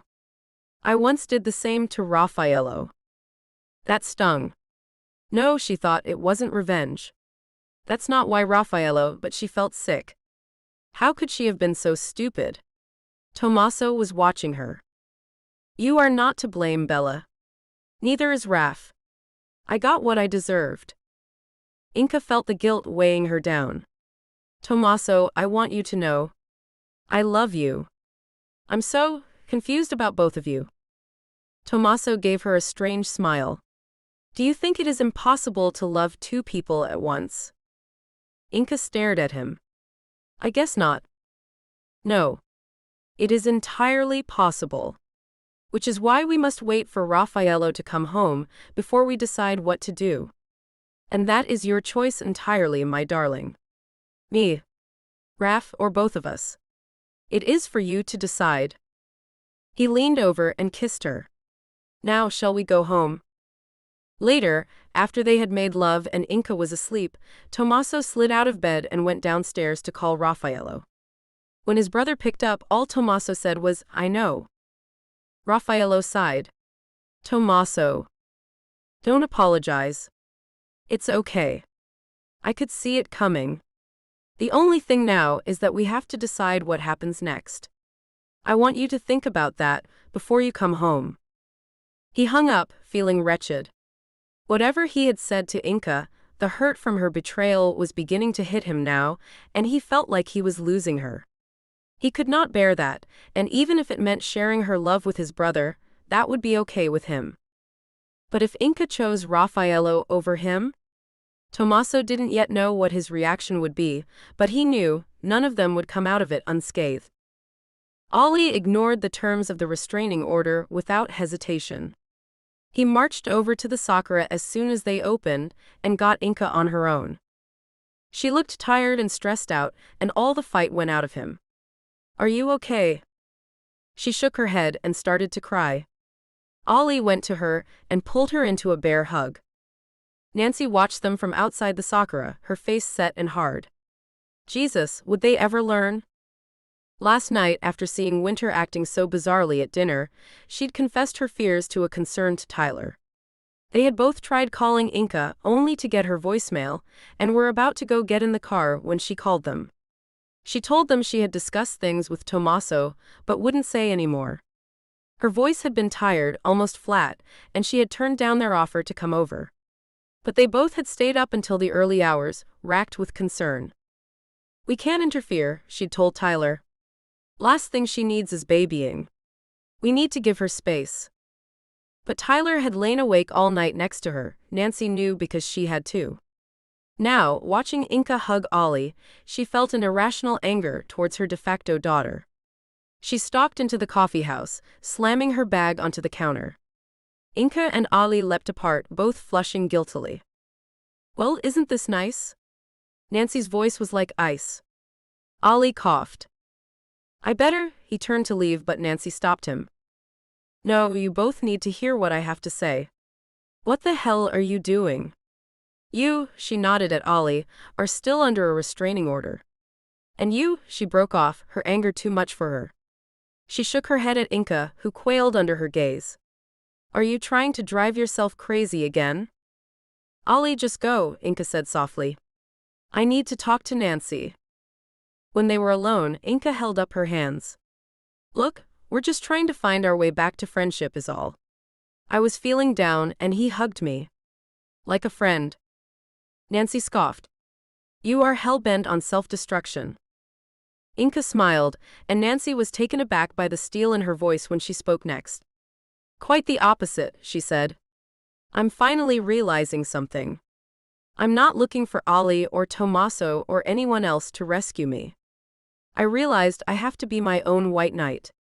And that means taking control of my life without, and I say this with love, without anyone telling me what I'm supposed to do or who I'm supposed to see. That goes for you, Tyler, Tommaso, and anyone else." Nancy watched Inca with narrowed eyes as she moved around the tea house, wiping down tables, turning on the lamps. Outside it had started to rain, the headache gray sky packed with dark clouds, an ice storm was coming. Inca's face was drawn and she looked older, changed, broken. When Inca had finished cleaning the tables, Nancy stopped her with hand on her back, making her look at her. Inca's eyes were haunted, and Nancy felt a twist of terror in her stomach. She smoothed a hand down her daughter's hair. "Inca, what did he do to you?" "He didn't do anything to me, Mom," she said, her voice breaking. "I did something to him, and it's unforgivable." Nancy tried, but Inca would not tell her more. She went home to Tyler and told him what she'd said. "I think she's reaching a breaking point. I really do." Knox was waiting for Ali when he came back from patrol. Evening had settled over the island, and the ice had started to stick to everyone and everything. Ali walked into the office, casting a glance over to his friend, seated, waiting patiently for him to hang his coat up. Ali sat at his desk, knowing something bad was coming. Knox cleared his throat. "Ali, I need to talk to you about something. Earlier, I got a call from the powers that be. You were seen going into the sakura this morning and talking to Inka, in violation of the restraining order. Ollie nodded, resigned. Yeah. So. His mind was still on Nancy's words from that morning. Knox drew in a deep breath. Ollie, they have temporarily promoted me to chief. An investigation will be pending. Ollie blinked, his mind shocked back into the present. What? Knox felt his shoulders tense. I'm saying, Ollie. I'm suspending you. Go home, get your shit together. I'll need your badge and gun. Tommaso called Inka as she worked the late shift. Darling, I might be a few minutes late picking you up. Inka tried to smile at the love in his voice. I can drive myself, Tommaso. My car is right here. He hesitated. You will come home, though. It made her chest hurt. Of course, my love. Of course, I'm coming home to you. She thought about the call, frowning. Why had he seemed so strange? She shrugged and went to serve a customer. Ollie slumped back into his sister's couch and raised a beer bottle to her. Here's to some time off. Luna sighed, shaking her head. This is ridiculous. Utterly ridiculous. Ollie shrugged.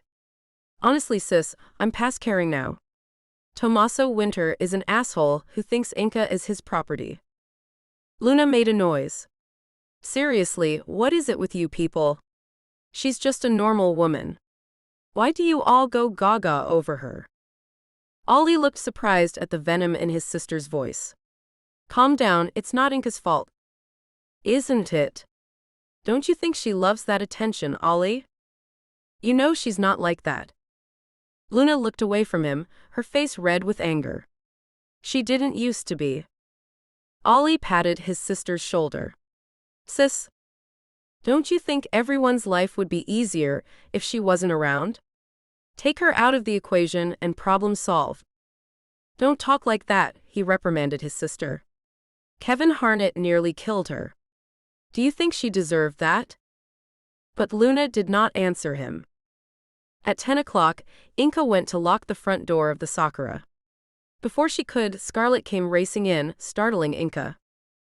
Inka pulled her in, out of the rain. What are you doing here this late? I was with Knox and he got called out. That explains the lack of coat. Look, why don't I give you a ride home? I'll just be a minute. Scarlett shook her wet hair. Can I help? I just have to finish in here and take the trash out. Scarlett headed to the kitchen. I'll do the trash, I'm already wet. Inka called after her. Put my red mac on, it's behind the door. Scarlett tugged the raincoat on. Inka was a lot smaller than she was and it didn't reach around Scarlett's large chest. She shrugged, grinning. Better than nothing. Outside, ice and rain were falling in a torrent, and the road was slick with a thick coat of ice. It was bitterly cold as Scarlett dashed outside to the garbage bins and threw in the sack of trash from the kitchen. The rain soaked through her light shirt, and she tugged Inka's coat further around her. The damp material stuck to her body as she went back to the door, only to find it had closed behind her and locked. Damn it. Scarlett wiggled the handle, but it was stuck tight. Inka. Let me in. She banged on the door. She heard a step behind her and spun around. She squinted through the rain. Was there someone there? There was a muffled bang, and the first bullet smashed through the center of her belly. She gasped, shock and adrenaline flooding her system. All the air seemed pushed out of her lungs, and she saw her blood spreading across the damp cotton of her shirt.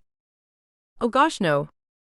Her attacker shot her again, the bullet slamming into her chest, and Scarlett dropped to the ground, gasping for air and for life, as her killer stood over and aimed the gun at her head. The pain was overwhelming, the hot lead burning a path through her soft flesh. She put out a hand, desperate now. Please, please, no, don't. Please. Then there was only darkness. Inka, hearing Scarlett bang on the door, put down her broom and went to let her friend in.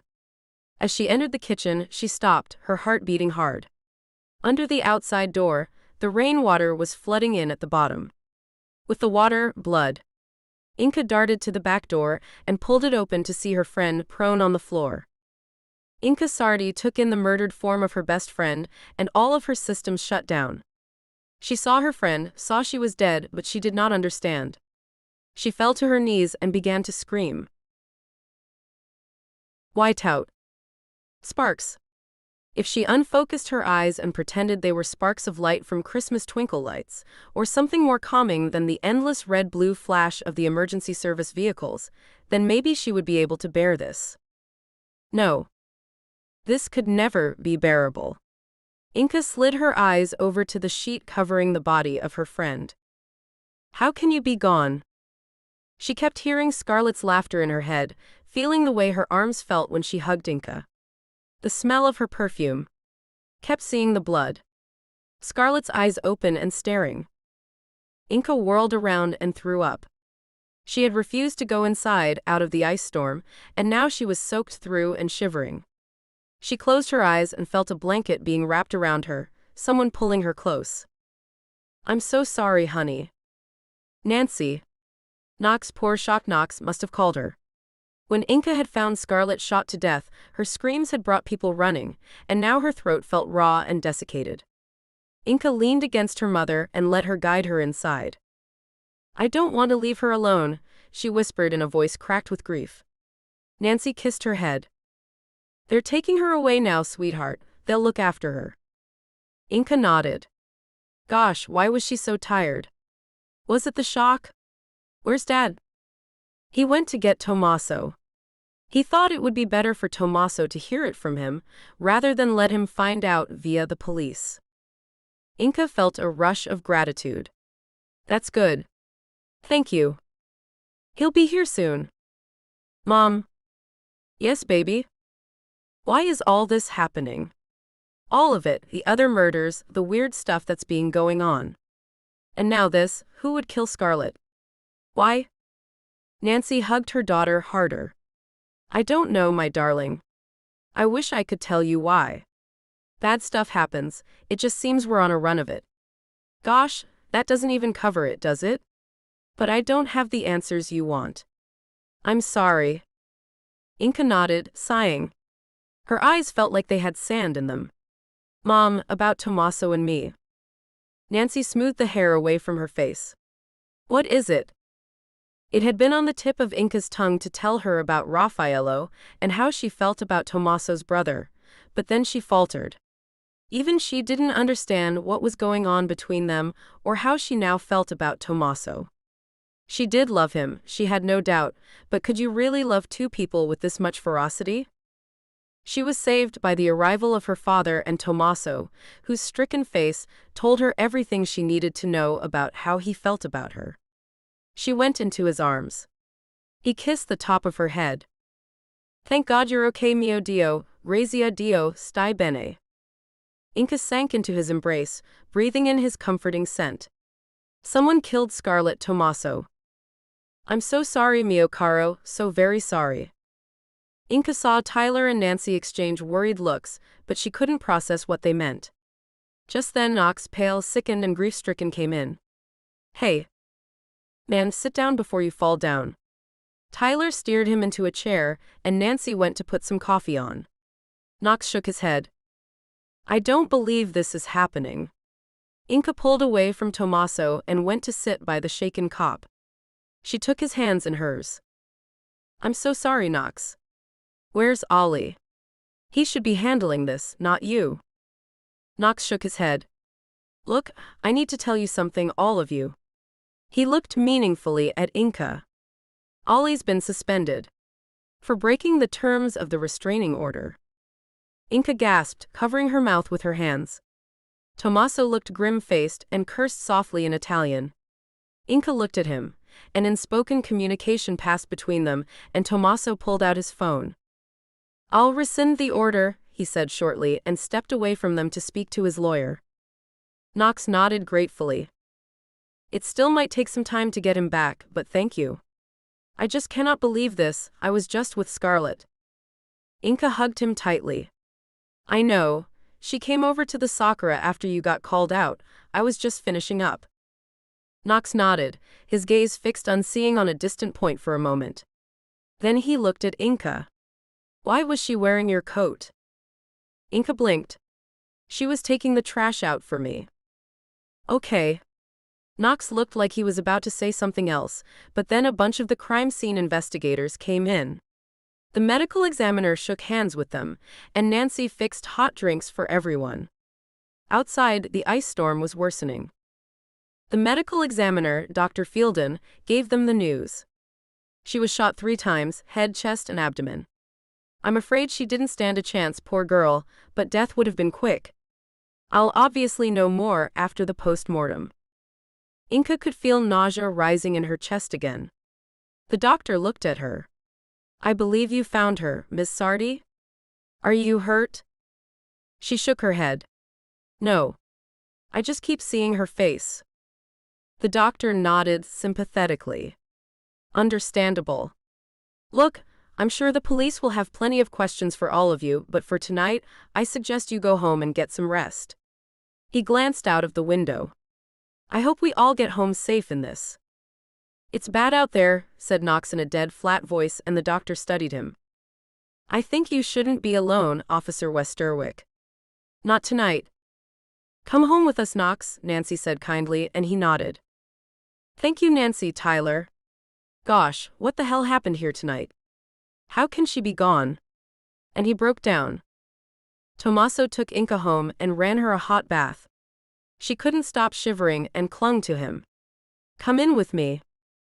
She lay back against him in the hot water, feeling the warmth seep into her bones. Tommaso's big, muscled arms wrapped around her, his fingers tracing a pattern on her belly. Inka closed her eyes, trying to scrape the image of Scarlett's broken body out of her mind. Her shirt had the telltale bullet holes in it, but it was the head wound that really got to her. So small, so insignificant, that tiny hole just above Scarlett's left eyebrow. So small, and yet it made everything so final. Gosh. Tears began to pour down Inka's face then, and Tommaso let her cry softly, his hands stroking her skin to comfort her.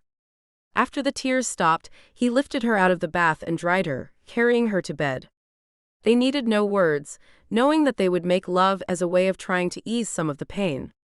Tommaso made love to her.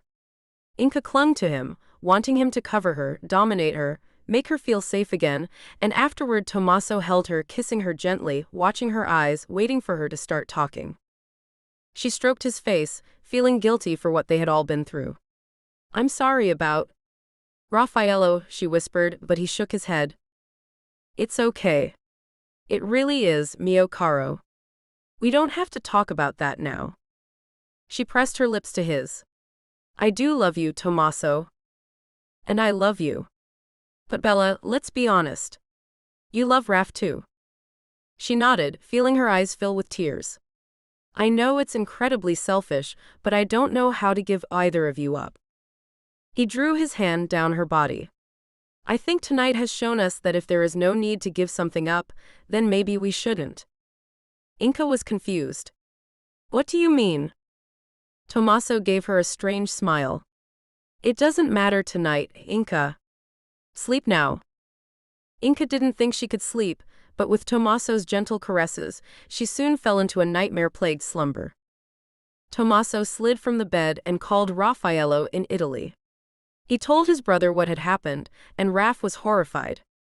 Is Inka okay? Tommaso sighed. No, Raf, she's not. Come home. She needs you. Raffaello hesitated. I don't know if I can. You can. Tommaso's voice hardened. You can and you must. We have done this to our girl, we made her fall in love with us. We must be there for her now. Both of us. Both? Yes? There was a long pause before Tommaso heard Raffaello's sigh. I'm on my way. Ollie Rosenbaum was woken by a telephone call from his boss and told he was reinstated, effective immediately. He didn't find out about Scarlett's murder, though, until he flicked on the television as he ate his breakfast. He lost his appetite immediately. Rushing down to the Sakura, he found it surrounded with crime scene tape and deserted by everyone except journalists. At the rear, he saw blood frozen to the ground and felt sick. He felt confused, sickened, and lost.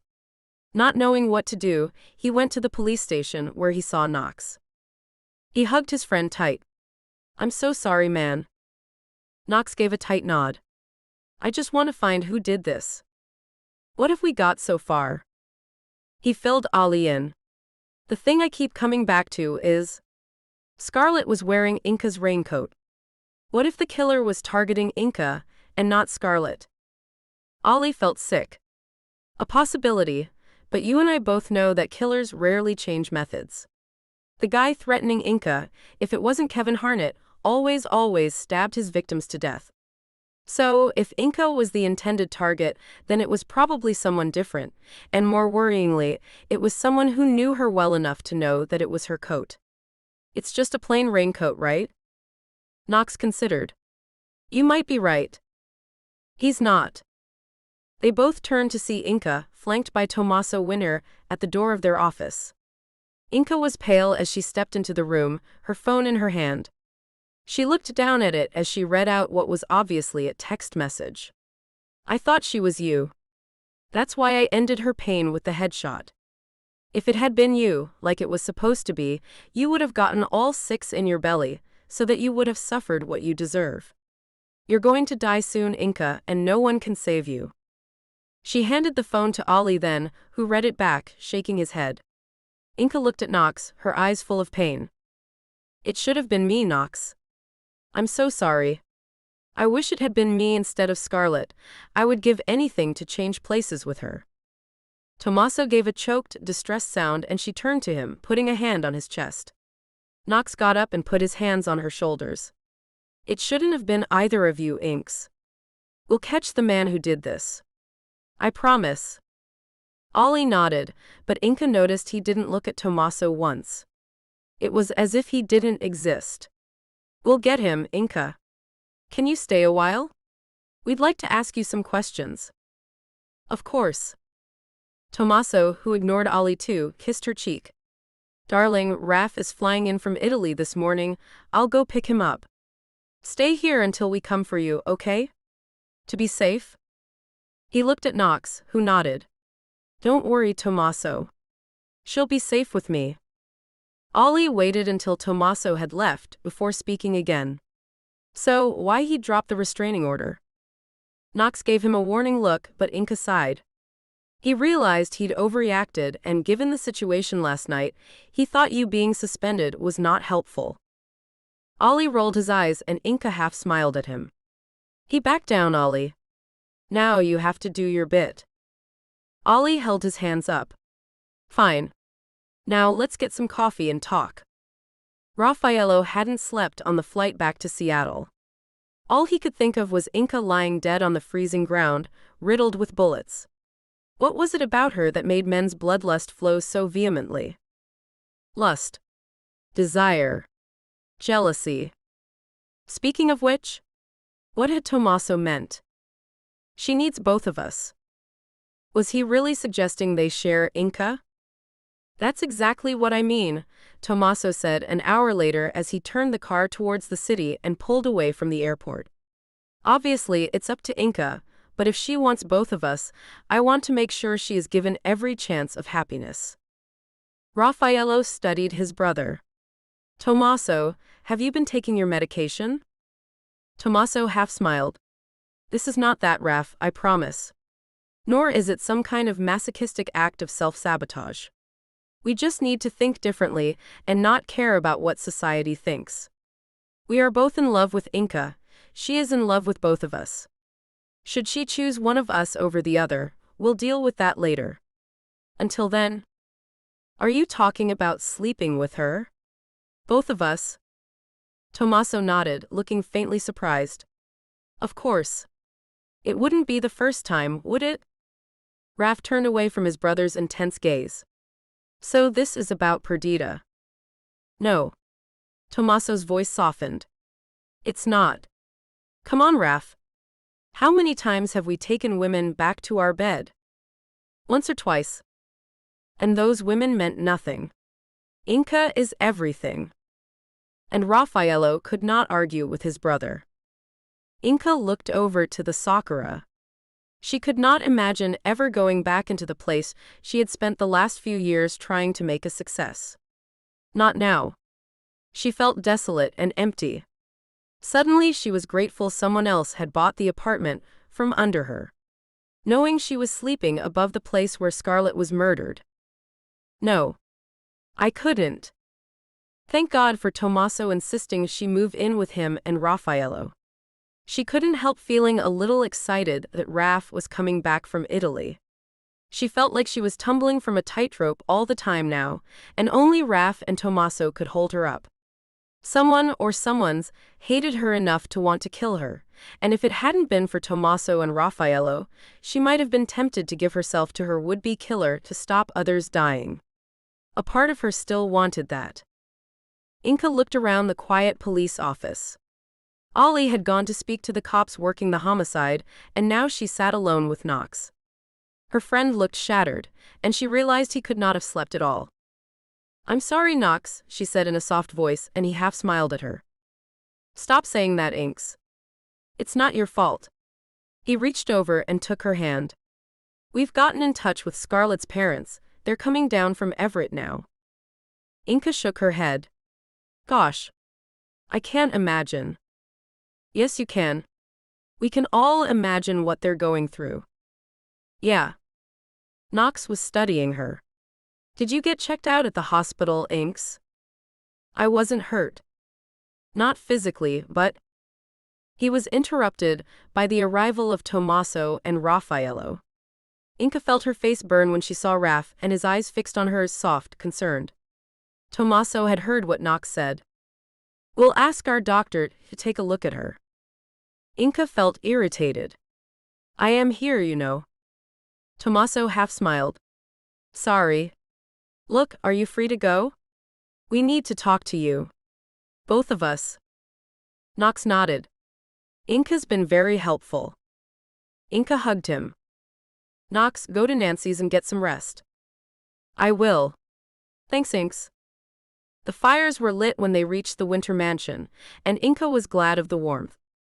Outside, the snow had begun to fall heavily, with blizzards predicted, so the house had been preparing for possible isolation. All the staff had been sent home to their families. Raf poured them all a glass of warming scotch, and Inka pulled her legs up under her, as she watched the two brothers silently move around the room. "You said you wanted to talk to me." Tommaso glanced at Raf, who gave the smallest nod. "We do. After everything that has happened, this may not seem the time to talk about the three of us, but I think we need to." Inka looked at Raf, her heart pounding a little. "You think so too?" "I do." She sat forward, still nursing the glass of scotch, feeling her skin burning. She hesitated a moment before saying in a quiet voice, "Don't ask me to choose between you. Please. Anything but that.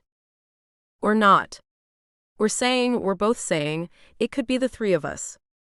No one need know. Personally, I don't give care what anyone else thinks, but I know you might. But this thing could stay between us." Inka looked at Tommaso, trying to tell if this was a test or not. Somehow, she didn't think so. Her heart was banging hard against her ribs. She looked at Raffaello. How would this even work? Raf hesitated, then gently placed his glass down on the table and held out his hand. "Why don't we show you?" Inka felt as if she were in a dream as the brothers both moved toward her. Was she really going to do this? The fire crackled in the grate as Raffaello bent his head to kiss her mouth, and she felt Tommaso's fingers at the zipper of her dress. Then as he pulled it down, his lips against her spine. She closed her eyes, breathless, tangling one hand in Raffaello's hair. Raffaello took of her dress. "Oh gosh," she whispered as they took her over, losing herself in the sensations shivering through her body. His mouth was on Inka's neck, and his teeth grazed her skin as he made love to her. Tommaso withdraw. Raf growled his desire. Inka was lost in a world of delirious pleasure. Hours passed, and when finally they all collapsed, utterly spent but still wrapped around her, Inka knew she would do anything with and for these two men. How on earth could it hurt anyone when it felt this good? "I don't believe it." Luna Rosenbaum's voice was little more than a whisper as Ollie told her the news. Her entire body was trembling, and she had to sit down.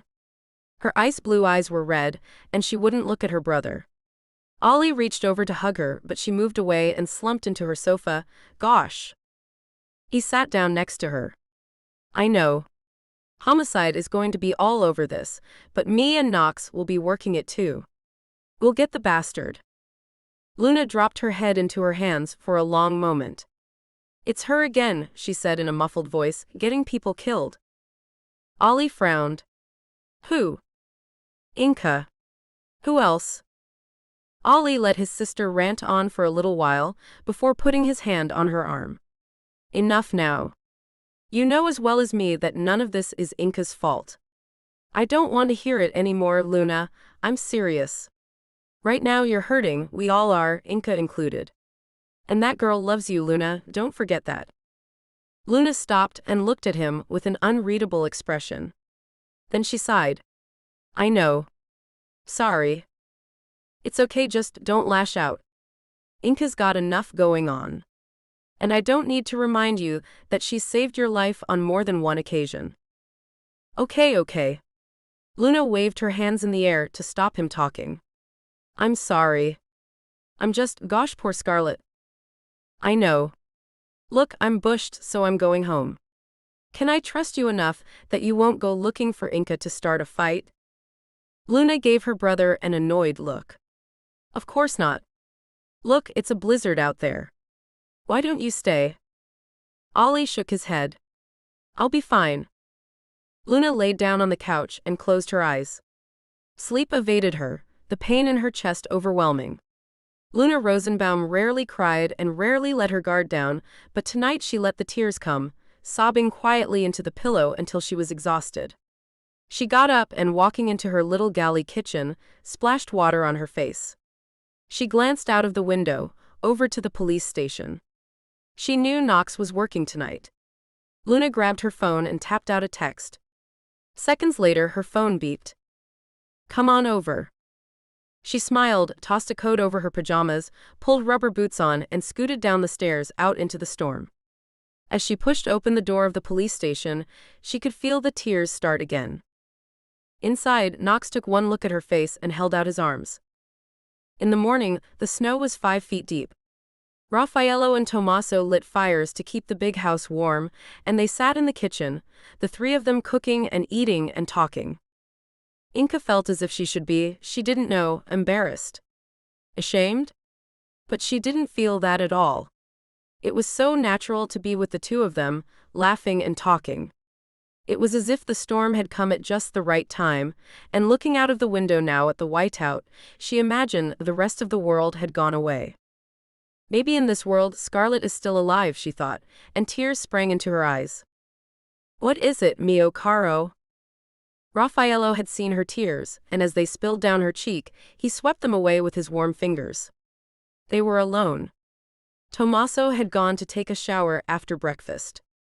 Raffaello pulled her into his arms, and she tilted her head back for his kiss. I love you, she whispered to him, and he smiled, his gaze intense on her face. Ti amo, Inca. Tommaso got to his feet. You'll see. Raf, get Inca seated in one of those wooden chairs. He disappeared, and Raf helped Inca, her legs still shaking, to her feet. Gosh, he was beautiful, his sweat-flushed skin, his green eyes soft with love, his dark curls wild and messy. Inca sat in the chair, and he drew the back of his hand down his cheek. Tu sei il motivo che respiro, he said softly. You are the reason I breathe. Inca felt her heart swell with love. Tommaso came back in with his wooden box of treats. He smiled when he saw them. Good. He drew the supple leather strips from the box. Here's what we'll do. Inca, I'm going to tie you to the chair. Raf, you will do to her what I tell you, if I decide you both need punishing. Raf laughed. I'm game. Inca? She nodded, sighing happily as Tommaso crisscrossed her body with the leather strap and tied her hands behind her back. Inca felt her hips burn. Tommaso stopped and stared at her. Gosh, look how beautiful you are. Tommaso walked behind her and pulled Inca's head back and kissed her roughly. Inka mio caro, do you trust us? She nodded, hungrily kissing him as Raf continued his ministrations to her. Tommaso smiled. You know the safe word, he whispered. If you want us to stop, just say it. I'm going to try a few things. If you don't like any of it, say so immediately. I will. Raf looked up, smiling at her, then at Tommaso. What now, brother? Stand and offer the lady a taste. You like? She nodded. Exhausted, Tommaso freed her from her bonds, and the brothers stroked her as she caught her breath. Afterward, she started to laugh, and they looked at her curiously. I'm sorry, she said, but this is like some kind of weird fantasy palace. Raffaello grinned. But very real, my love. She put a hand on both of their faces. I love you, both of you. You have changed my life.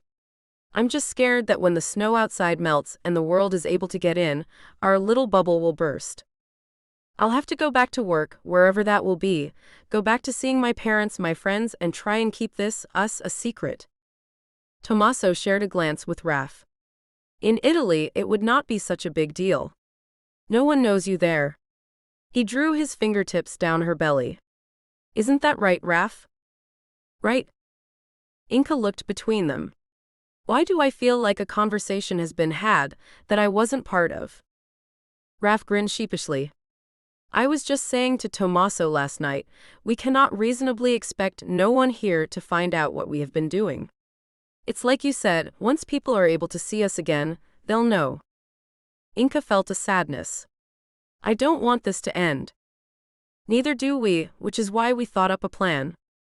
You said you didn't know if you could work in the Sakura again. Here's our plan. Sell the business. Come to Italy with us for a year. There we have a home in Sorrento, set high on the hillside. Completely secluded, but with views of Naples and, of course, Vesuvius. Inka's heart began to thud in excitement. She propped herself up on her elbows. The fact that she had two beautiful men naked either side of her didn't escape her attention, but something else was bothering her. Plus, you would be our guest, Inka. Our friend and our guest. Anything else is nobody else's business. You would be able to regroup there and decide on your next move. Inka smiled at him. It is tempting. Tommaso chuckled. Then it is decided. And anyway, he glanced out at the snow still battering the huge windows. I am so sick of seeing this white stuff. I need the sun. He had no idea where Inka had gone, but he assumed wherever she was, she would be sleeping with somebody. Stuck in Willowbrook, it irked him that he could not kill when he needed to. As soon as he was able, he risked driving into the city. Luckily, although the roads were still treacherous, the snowplows had cleared the main highway into the city, and he immediately drove to the only place he could think of where there would be plenty of people and plenty of opportunities. The hospital. He chose the biggest in the city. He knew the layout, knew the dark places. Knew where the staff and patients came out to grab an illicit smoke. He had to wait a couple of hours before he saw her, and when he did, he almost laughed out loud. She was the most similar yet. She had Inka's soft features, sweet smile, and long dark hair. He took her as she passed the alleyway where he was hidden, and he smothered her until she lost consciousness. He ripped her uniform open, and because she was already unconscious, he started by carving Inka's name on her stomach, gouging the words deep into his victim's lovely skin. He had already decided that he couldn't wait much longer. Inka would die soon. Very soon. She would bleed to death slowly from the damage his knife would inflict on her glorious body. He would make sure she suffered every moment and felt every inch of the knife that would tear through her tender flesh over and over. Her name carved, blood dripping, he waited for this girl to come around, and when she did, her eyes widened in terror, the pain hit, and she opened her mouth to scream as he plunged his knife deep into her abdomen. When she was dead and she died disappointingly quickly, he sucked in a few deep breaths, smelling the salty rust stink of blood. Inka, I'm coming for you. He closed his eyes and thought about her body, the honey skin. She would beg for her life, but he would not listen. Soon, Inka, soon. Inca was right, of course. The bubble did burst, and spectacularly so. A week later, the snow had almost completely disappeared and the mansion staff came back to work. They would find no trace of the debauchery that had preoccupied its 3 occupants for the last week. Tommaso had business in the city one day, and try as they might, Inca and Raffaello could not find a moment to themselves as the house filled with tradespeople and staff. Raff looked at her regretfully as yet another almost tryst was foiled by the chef asking him when they would like dinner served. Raff stole a kiss as the chef turned her back and Inca grinned. Raff nuzzled her nose. "Wait until we are in Italy, we need not pretend there, mio caro." 2 days after the snow melted, Tommaso drove Inca to her parents' house, and Nancy hugged her daughter tightly, smiling at Tommaso. "Thank you for looking after her. Have you been okay?" Inca looked at her mother's wan face, but Nancy nodded. "It's just a cold. Don't worry, your father's been caring for me. Look, have you been into town? Seen Ollie?" Inca looked surprised. "No, why?" Nancy sighed. "You'd better come and sit and I'll call him. He should be the one to tell you. He has some questions." She looked at Tommaso. "Dear, would you mind leaving Inca with us?" Tommaso nodded, his eyes curious. "Of course." Inca saw him to the door. "I'll tell you what's going on later," she said in a low voice, kissing him goodbye. When he'd gone, they waited for Ollie.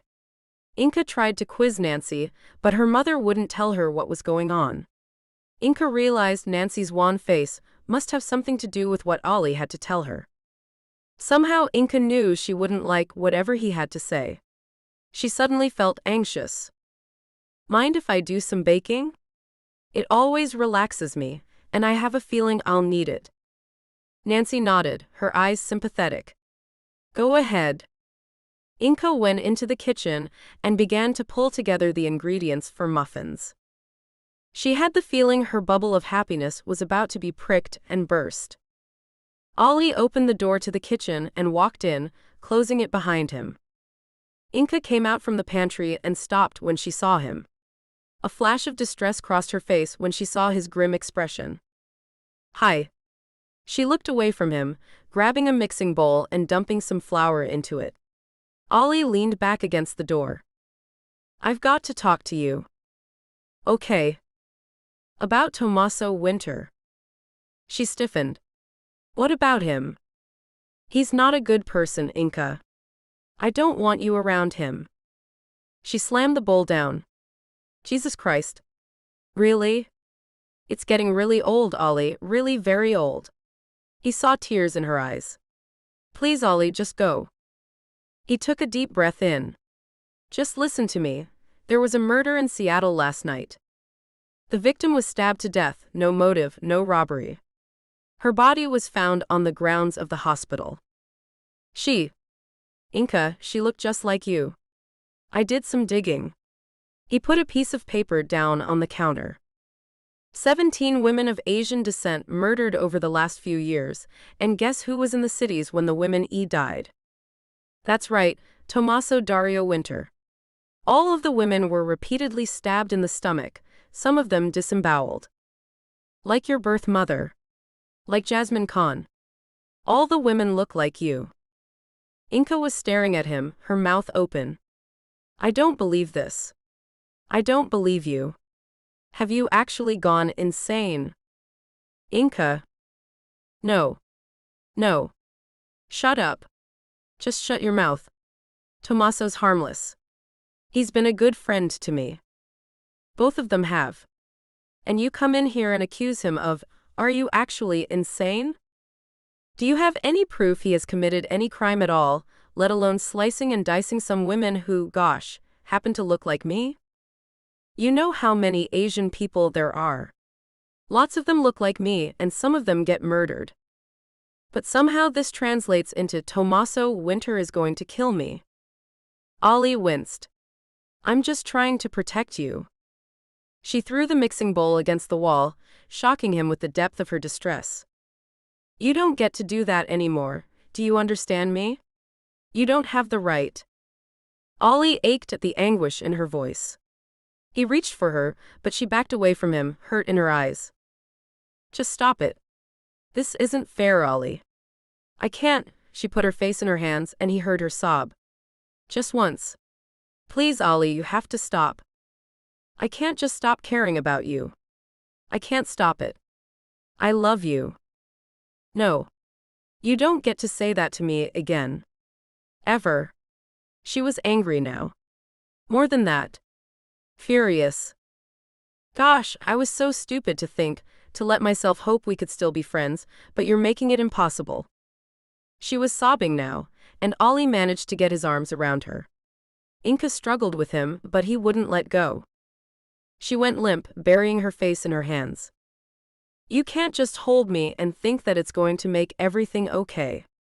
I won't let you do this to me again. You've broken me, Ollie, and you can't fix me this time. He let her go then, her words cutting into him, fracturing what was left of his heart. Please go. She turned away from him. Ollie's throat was closed, his shoulders slumped. I'm sorry. She looked at him then, and he saw the heartbreak and the endless loss in her eyes. It's not good enough. After he left, Nancy quietly slid back into the kitchen. Inka was still crying, albeit silently, and her mother wrapped her arms around her. It's okay, darling. There was a knock at the back door then, and Nancy opened it to see Luna outside. Hi, she said uncertainly. Nancy pulled her in out of the cold. See if you can cheer Inka up. Your brother's just upset her. Luna's mouth formed a line, but she rolled her eyes. That's what he's good at. I'm okay, Inka said shortly, wiping her eyes. She didn't look at Luna. There was an awkward silence, then Luna looked at Nancy. Look, Inks, why don't you stay with me tonight? I bet you could do with a girls' night in for a change. Although I know it must have been hell trapped in the luxurious mansion with those two gorgeous billionaires. Inka looked sharply at her old friend, then realized she was grinning at her. She smiled and rolled her eyes. Utter hell. Luna shifted her weight to her other foot. Well, what do you say? Chili and a friend's marathon like the old days. Inka smiled. That sounds good to me, Loons. Don't call me that. That okay with you? She looked at Nancy, who shrugged. Fine with me. I'm not Inka's keeper. Will Tommaso be okay with it? Inka bridled a little. Of course. He's not my keeper either. Just kidding.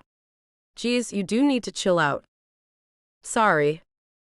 Inka tried to relax, and tried to forget about the scene with Ollie. Luna let her off the hook for a while, distracting her. They chatted about work, as Luna had flitted around the tiny kitchen of her apartment, throwing together the makings of a red-hot chili. They balanced their plates on their laps as they ate, watching reruns of Friends. Inka felt the tension of the day leave her. She helped Luna do the dishes after, and then they collapsed back on the couch. Okay. Luna grinned slightly as Inka rolled her eyes, then reached over to squeeze her hand as she saw the exhaustion in her friend's eyes. Inks, I'm sorry, but you need to talk to me. I feel like you've been withdrawing from me since Tommaso, and I think Tyler and Nancy feel the same way. The only person you seem to have time for is Tommaso or his brother. You really at the living with stage with him already? Inka pulled her legs up to her chest. I'm not living with him, if that's what you're asking. It was just a matter of safety, then we got snowed in. Seems like it. Sure he doesn't think you are officially living together? Inka rubbed her eyes. I don't know. She winced at the fake sentiment of her reply. You know what Tommaso wants. What Raffaello wants. What you want. She got up and paced around the living room. I just want to get on with my life, sell the business, move, and she turned away from Luna then move away.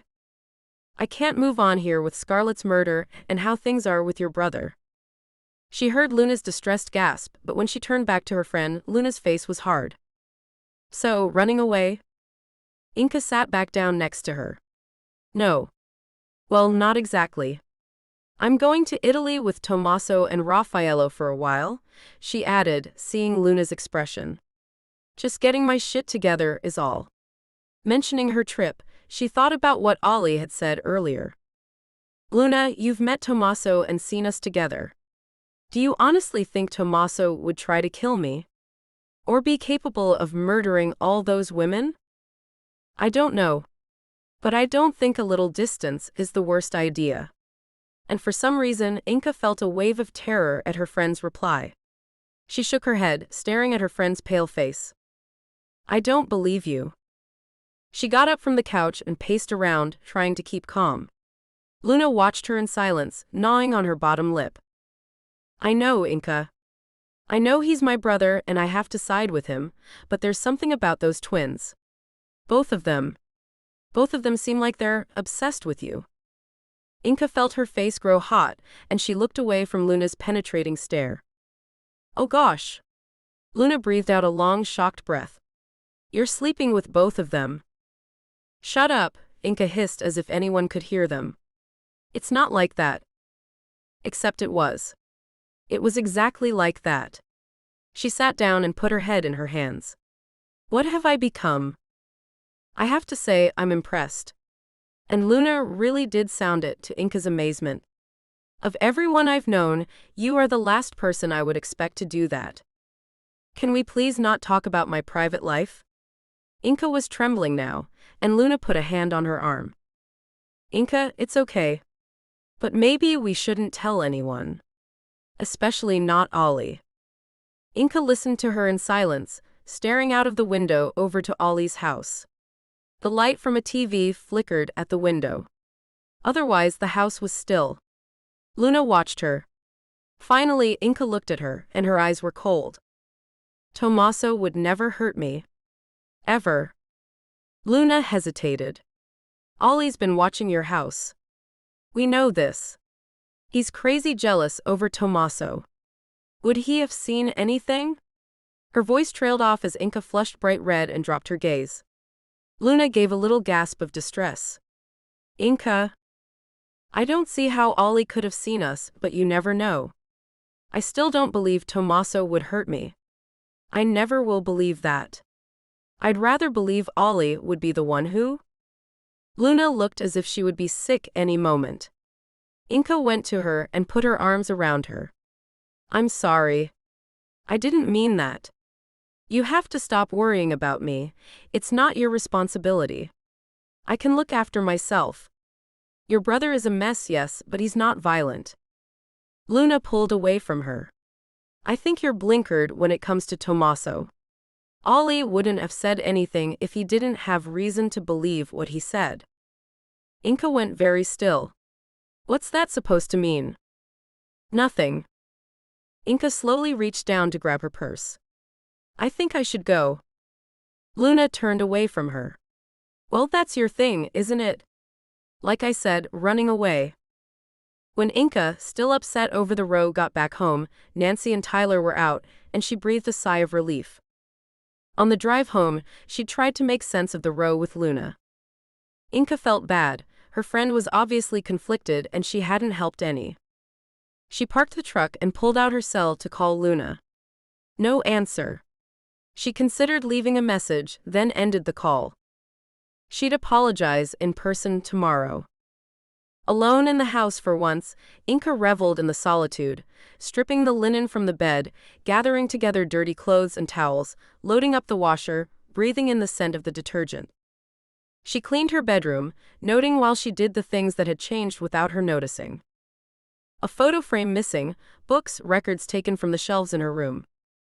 She scanned the collection of vinyl that she had collected over the years, trying to see if they were just out of place. She frowned, trying to remember if she'd loaned them to anyone or if Nancy had been donating stuff to Goodwill without telling her. It seemed unlikely. Sighing, she sat down on the bed. Should she call Tommaso or Raffaello and tell them to come get her? No, she needed a night away for her body to recover, if nothing else. And besides, if she was going to go to Italy soon, then she wanted to spend some time with her parents. And her friends. Ollie. She shouldn't have lost her temper with him. She would go see him in the morning and apologize, but warn him off Tommaso. She knew in her bones that he would never hurt her, or anyone else. What about himself? Inca pushed that unbidden thought away, not knowing where it came from. When Nancy and Tyler came home, she spent the evening with them before turning in. When she went to bed, she fell asleep almost immediately. Raffaello knocked on Tommaso's door. His brother was sitting up in bed, reading something on his laptop. He pushed his headphones from his head as Raff waved at him. "Just wanted to say good night, brother." Tommaso smiled. "Good night, Raff. It seems strange without Inca here, doesn't it?" Raffaello nodded. "It does." "Well, good night." Raffaello went back to his own bedroom and stripped. It did feel strange without Inca in his arms, or at least in his bed. Their bed. He had to admit, their three-way arrangement seemed to fit them so naturally. What pleased him even more was that Tommaso seemed more stable than ever, despite the weirdness of the situation. Raffaello lay back and closed his eyes. Straight away he saw her lovely face and imagined her skin next to his. "I love you, Raffaello." He heard her voice as clear as if she were here now. He couldn't wait until they were in Italy and free to love each other without the fear of stigma. Raffaello had never in his life felt as wiped out by love as he did for this woman. He was still smiling when he fell asleep. Down the hall, Tommaso sat up and re-watched the same piece of video over and over again. It was the day they had indulged in tying Inca up, but the few seconds he was watching were of Raffaello making love to her. Tommaso couldn't figure out why watching his brother make love to the woman they both wanted turned him on so much, but it did. The few times they had taken her at the same time, gosh, he had been in heaven. The complete domination over her body. Tommaso watched the scene over and over. He went to the bathroom to clean up, and when he caught sight of his disheveled sight in the mirror, he almost crumpled. His green eyes were heavily circled with dark shadows, his complexion that of a heavy drinker, which he wasn't. Puffy and seedy. The face of an addict. What the heck is wrong that you get turned on to videos of your brother and your girlfriend? Mio Dio. Tommaso Winter sank to the floor and put his head in his hands. What is wrong with me? What the hell is wrong with me? The next morning, Inca knocked at the door to Ollie's apartment. No answer. She knocked again and pressed her ear against the door to try and hear if the shower was running. It was early, she realized, maybe he was still asleep. She was about to knock again when the door opened. She jumped back a little and gave a nervous giggle. He had a towel wrapped around his waist. Ollie blinked, then smiled. Hey, what are you doing here?" He laughed and shook his head. "I'm sorry. I mean, hi, come on in." Inca smiled, a little taken aback. She'd expected him to be withdrawn, maybe a little cold.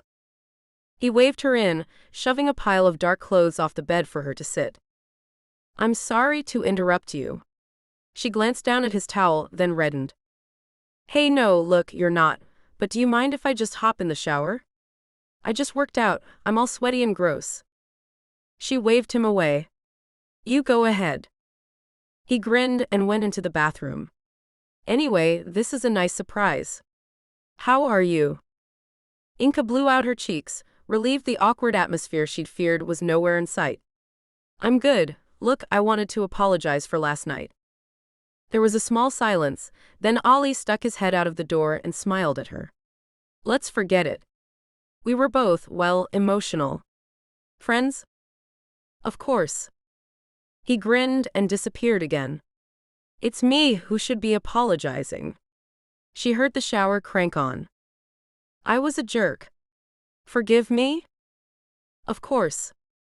She heard him chuckle, then the door closed. She shifted on the bed, looking around the room. It was untidy. Clothes were strewn everywhere. Inca realized she had always thought of Ollie as so organized. The mess surprised her. The window was open, a cold breeze blowing the curtain. She walked over to the window. The room on the first floor had a view out to the forest, the trails marked. She saw a couple walking their dog and a jogger or two.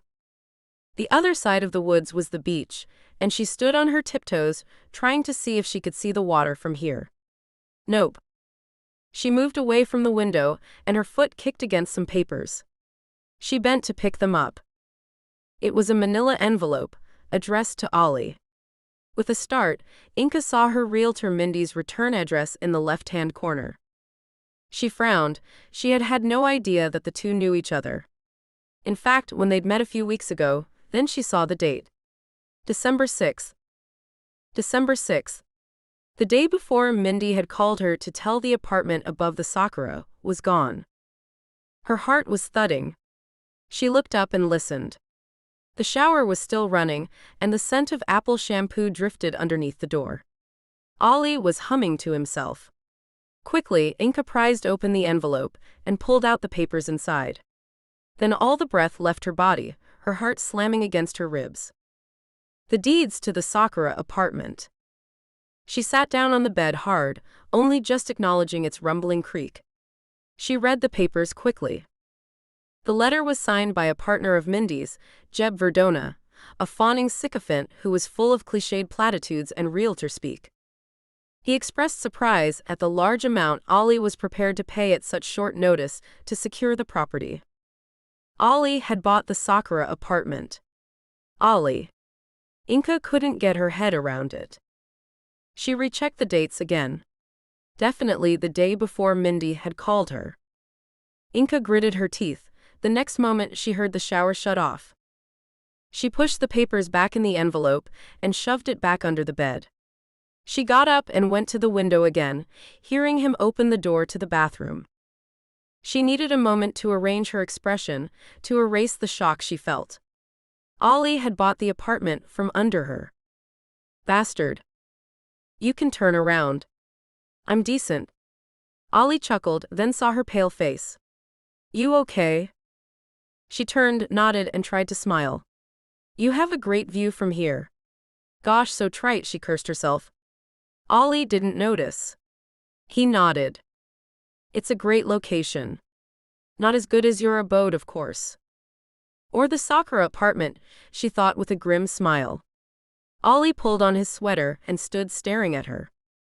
Are you sure you're okay? Inka pulled in a deep breath.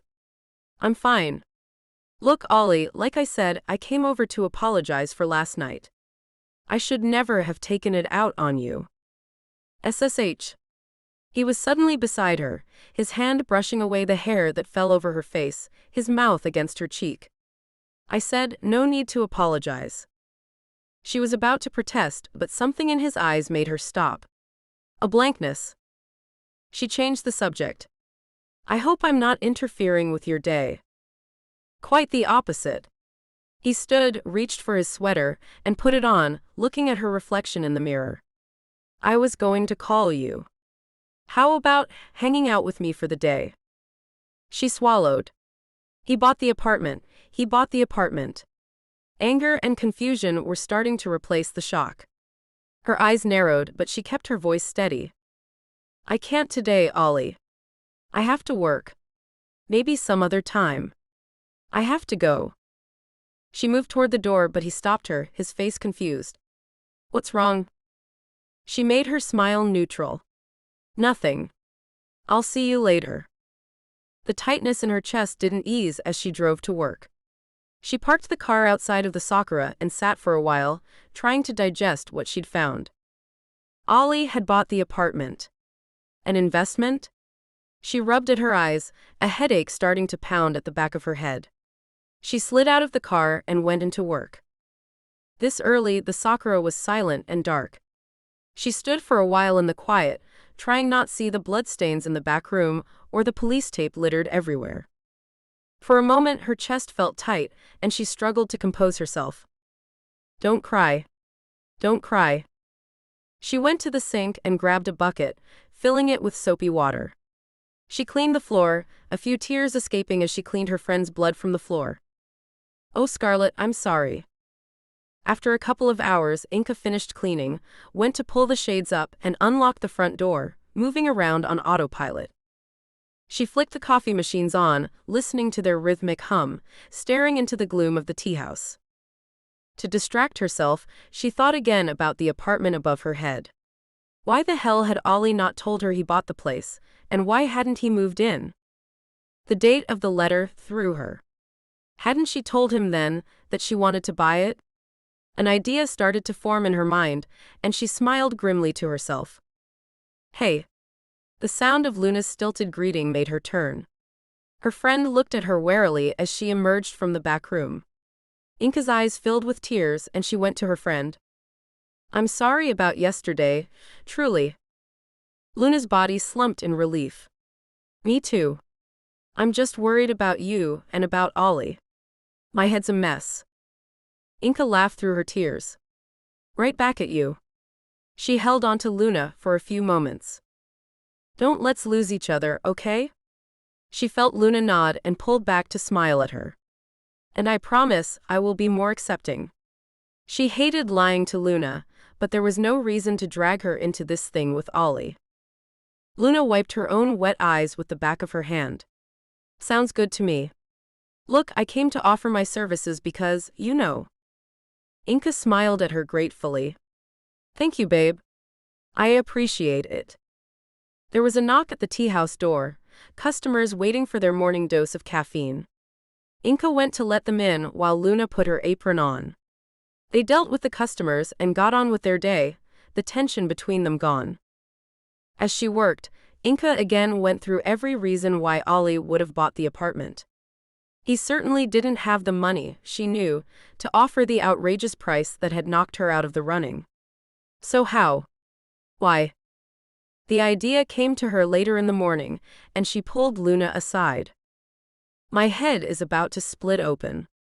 Mind if I step out for a half hour? Inka went to the kitchen, pulling out the drawers until she found the flattest knife she could. Upstairs, she pressed her ear to the door to the apartment, listening for any movement inside. She knocked quietly.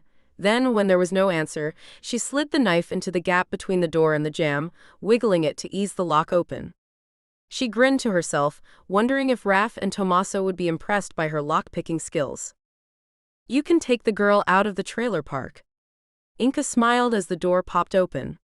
She closed it behind her and patted slightly around the dark apartment. The drapes were closed, and she flicked the overhead light on. The apartment was dusty but tidy, almost too still.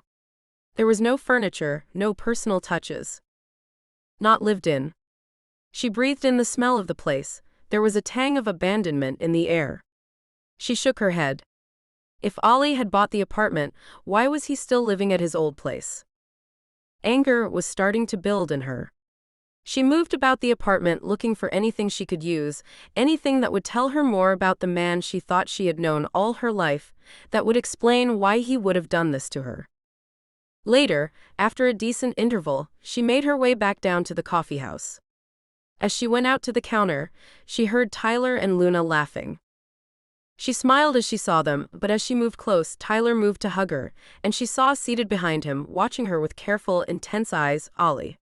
His eyes bored into hers, the slight smile on his face mocking. He knows you saw the papers. The thrill of adrenaline that coursed through her body and made her stomach drop was almost painful. She looked away from his gaze. What are you kids joking around for? She asked lightly, forcing herself to smile. Tyler nodded to Ollie. Ollie's been telling us about the surprise he's got planned for you. Well, I say telling us, but he won't let on what it is, and Luna's been trying to get it out of him. Inka kept her face neutral as she looked at Ollie. Oh. He nodded. Good news. My lovely sister, he nodded at a still smiling Luna, has offered to cover your shift this afternoon, so you are free after all. Isn't that great? Inka's heart sank. Tyler and Luna were looking at her expectantly. She tried to smile. I suppose. I'll get my stuff. In the back room, she took her time gathering her coat and purse. Luna followed her in a second later, frowning slightly. Hey, it was all right to say yes to him, wasn't it? Inka laughed softly. It's fine. Luna stared at her. What's wrong? Inka hesitated, then shook her head. Nothing. Look, I need to call Tommaso. Can you give me a minute? Of course. She called Tommaso and told him that she was spending time with Ollie. Tommaso, to his credit, told her to have a great time. I can't be selfish with you now that I know we'll be together in Italy soon. Inca smiled. I love you, Tommaso. And I love you. Call me later, Principessa. Inca followed Ollie out to his car and waited as he slid into the driver's side and started the car. He turned the car towards the harbor and drove straight to the ferry terminal. So where are we going? She swallowed as her voice cracked. Ollie didn't notice. Oh no. I'm kidnapping you. Ollie grinned. It's a surprise. She stared at him for a long moment, then tried to smile. As all good kidnappings should be. He laughed. Exactly. You're a very cooperative abductee. He held out his hand and reluctantly she took it. He smiled widely. Inca, I promise you, this will take your mind off everything. On the mainland, Inca stared out of the window as Ollie drove south of the city. Ollie had chatted enthusiastically for a while, but sensing her mood, he had lapsed into silence. She felt him glance over at her every few minutes, curious, wondering. She gazed out at the rain which was making everything hazy, the road slick, the sky dark. Are you okay? His voice broke through her reverie. I'm fine. Ollie abruptly pulled the car onto the off-ramp and onto a road Inca didn't recognize. On the side of the road, she started to see a few kids from one of the reservations. Ollie put his hand on hers. We're almost there. I'll let you in on the secret soon. He laughed, his face open and friendly. He turned onto a small mud road. The car wound up a hill, the pines became denser, thicker as they climbed. The forest blocked out the light, the trees curving over the road. After a mile or so, Ollie pointed. Inca, look there. There was a clearing in the trees to the left of them. Ollie brought the car to a stop and they got out. Surrounded on three sides by the forest, the clearing fell away at a cliff at the far side. The view stretched for miles over lush, verdant pine forest. At the horizon, Inca could see the cobalt of Puget Sound, dark patches of the island scattered across it. The low winter sun cast golden glints off the water. The Olympic mountain range rose out of the west. Inca turned to Ollie, smiling but confused. Ollie, it's beautiful. But I don't understand. He smiled and nodded behind them. Look there. He pointed into the trees and she turned to look. A house, a large Richardsonian Romanesque-style building, stood out against the dark green of the forest. No, not a house, a mansion, Inca thought. A behemoth. I thought you might appreciate the architecture. Have you ever seen something like this here? She shook her head, staying silent. The windows of the house were blank and dark, and she shivered. It wasn't a welcoming home, it was a statement. Incongruous in this landscape, it simply didn't fit in this beautiful natural place. She looked at Ollie's face and read the pride and excitement in his expression, and something else. Triumph. Inca frowned, confused. Ollie, So, do you like it? No. But she nodded, smiling slightly, and he beamed. Good. Because I bought it. She turned and looked at him, studying his face. After a moment, teeth gritted, her voice hard, she asked him the question she'd been holding back. So you didn't want to buy anything in Willowbrook? Nothing there that caught your eye? What do you think? She felt a ball of tension lodge in her chest as he stared at her, his eyes searching but a mocking smile on his face. You're right. She made her tone soothing. Keep him sweet. She had no idea where that idea had come from, but suddenly she knew it was the right thing to do. He pulled her into his arms, surprising her. She resisted for a moment, and his grip tightened. His gaze was intense as he gazed down at her. It's a new start, Inca. A new start for you and me. It's our new home. Inca stared at him, her heart thumping unpleasantly against her chest. Ollie. I don't understand. She pulled away from his embrace and moved away from him, putting distance between them. She studied his face. He was smiling, and his expression was victorious. Inka felt irritation flood through her. What do you mean for us? Ollie, we're not. I live in Willowbrook, Ollie. I have a home. I know that. He reached for her hand. But it's time we planned for our future. Come on. I'll show you around. He started towards the house, his hand gripping hers so that she was forced to follow him. I got it for a steal as well. For some reason, it had been on the market for over a year. She pulled her hand away from his. Ollie, stop. What do you think you're doing? He turned, and the expression on his face made her heart stop. Anger. Inka, don't spoil this. He stepped towards her, and she felt her breath quicken. He towered over her, his hand on her arm, fingers biting into her skin. Inka stared up at him, searching his expression. She was alone with this man, and no one knew where they were. She could feel her skin start to prickle, her legs like cotton wool. His grip was too tight, fingers pressing deep into her skin, bruising, constricting the blood flow. Her hand started to numb. She tried to pull away, but Ollie's hold was unyielding. Trapped. Ollie, please. Her voice broke. He put his finger over her mouth and smiled, but his eyes were that flat gray steel again. Just listen. You need somewhere to go, away from the town, away from winter. Ollie spat his name. Being around him is destroying you, I can see that. Everyone can see that. He cupped her chin with his fingers. This is what's best for you, Inka. Somewhere you can get away from him. Where I can look after you. She could feel icy needles of fear creeping up her spine. Ollie, I'd like you to take me home, please. Her voice broke and faded. He stepped toward her, seeming to grow bigger, stronger. His eyes were locked on hers. Even if you run, you won't stand a chance. Inka swallowed, not taking her eyes from him. Ollie, please. I want to go. He laughed and took her hand. Later. We've only just arrived. He unlocked the front door and pulled her into the house. You know, for what it's worth, Nancy and Tyler agree with me. They think you should get some distance from winter too. Clear your head. Isn't that what you wanted? He didn't wait for an answer, and heart thudding, Inka stepped into the house after him.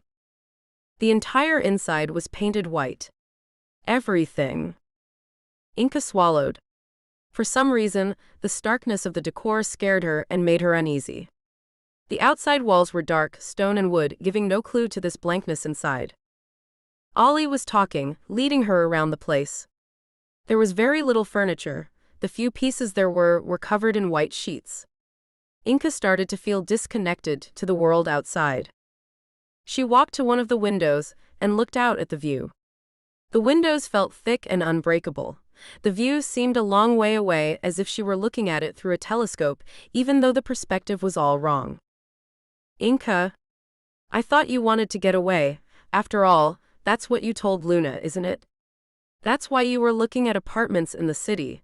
You remember when you were attacked? Reminds me, did Tommaso ever explain himself about that? She gaped at him. What has Tommaso got anything to do with that? It happened before I even met him.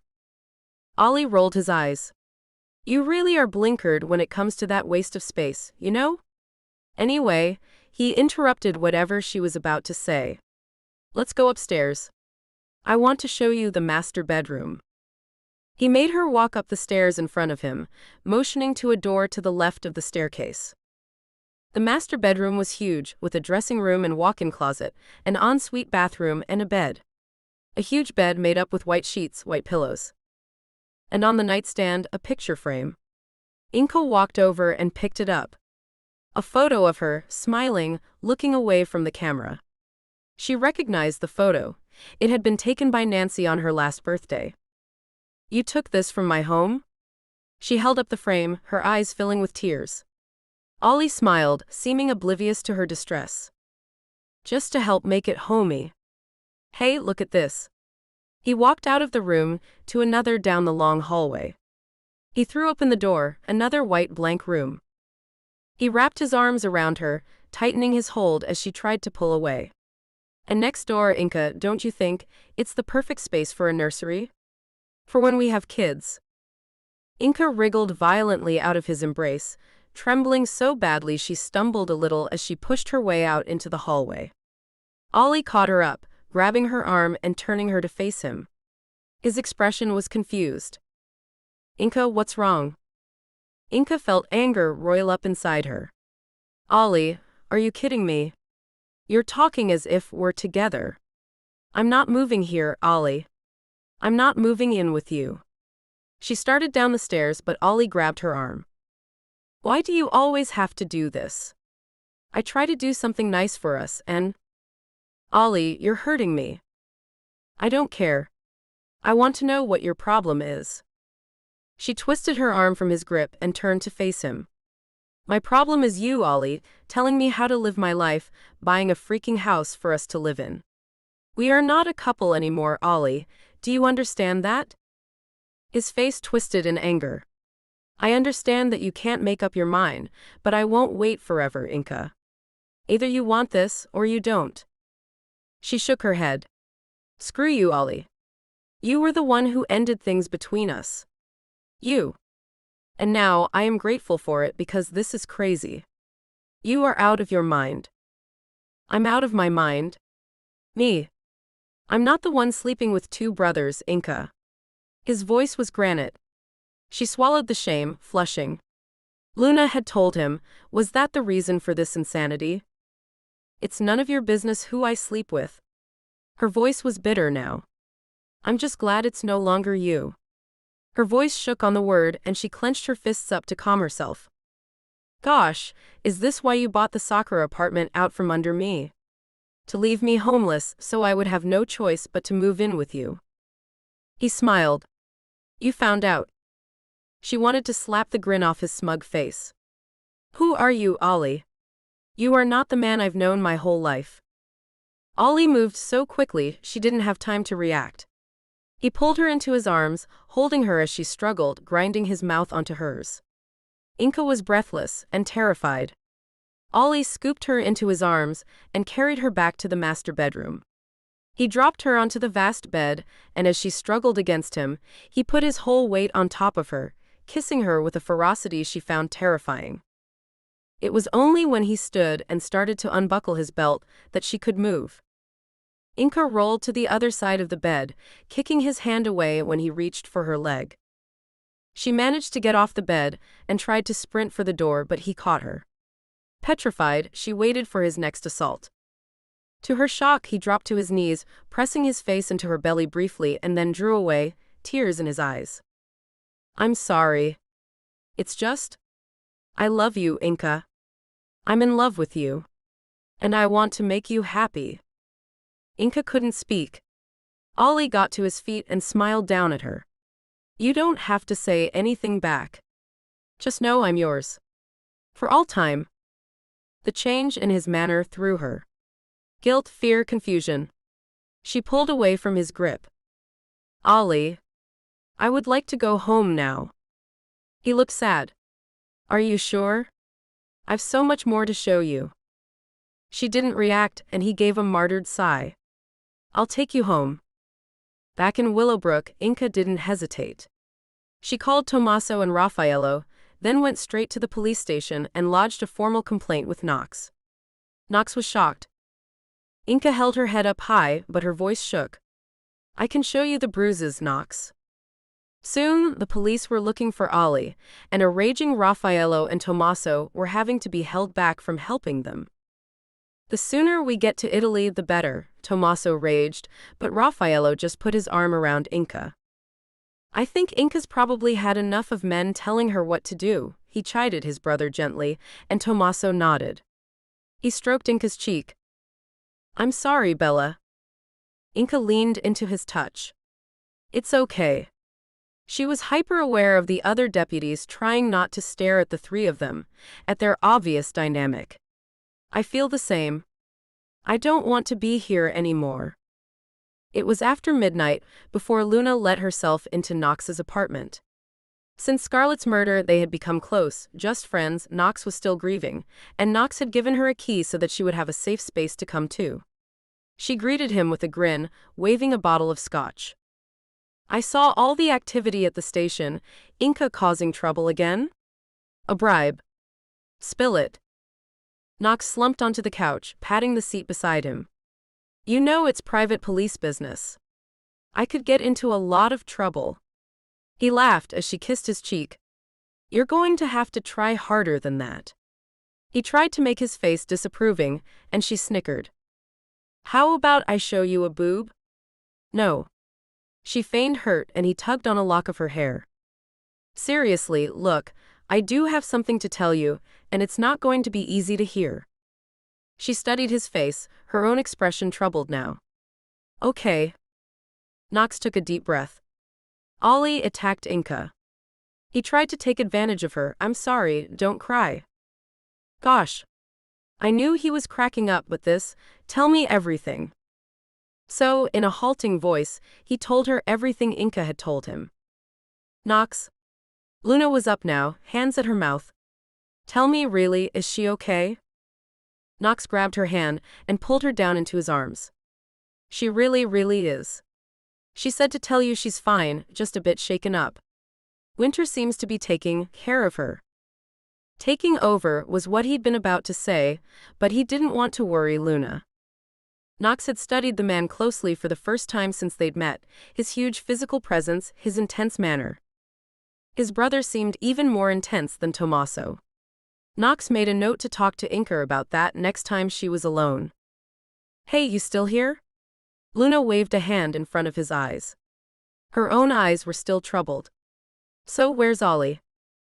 We don't know. He never went home. Gosh, Luna. I'm so sorry. What did he want? Ollie, I mean. He knows it's over between them, so what the hell was he thinking? Knox had no answer for her. Inca went to see Nancy and Tyler, and then went home with Tommaso and Raffaello. She needed to be with them tonight, and they seemed more than delighted to have her there. They sat up talking, sipping warming scotch, making plans for Italy. They would leave in a few weeks, they decided. I want to find a job there, though, Inca told them determinedly. I don't want to be a kept woman. There will be plenty of opportunities open to you, Tommaso said smoothly, sliding his hand onto the back of her neck and kneading the sore muscles there. In the meantime, they took her to bed in Raffaello's room this time, and they made love slowly, sensually. Inca was made to come again and again, as they took turns to make love to her, before falling asleep in each other's arms. He had crept past the security guards, almost smirking at their lax vigilance. He'd nearly been seen by one of the other staff, though, and he'd ducked behind a column as the man pulled a cigarette out and lit it. The smoker wandered off, and the watcher took his chance and stole in the open door. He padded quietly through the silent mansion, up the grand staircase, checking each room. They were all empty except the last one. Inca lay naked and beautiful between both brothers.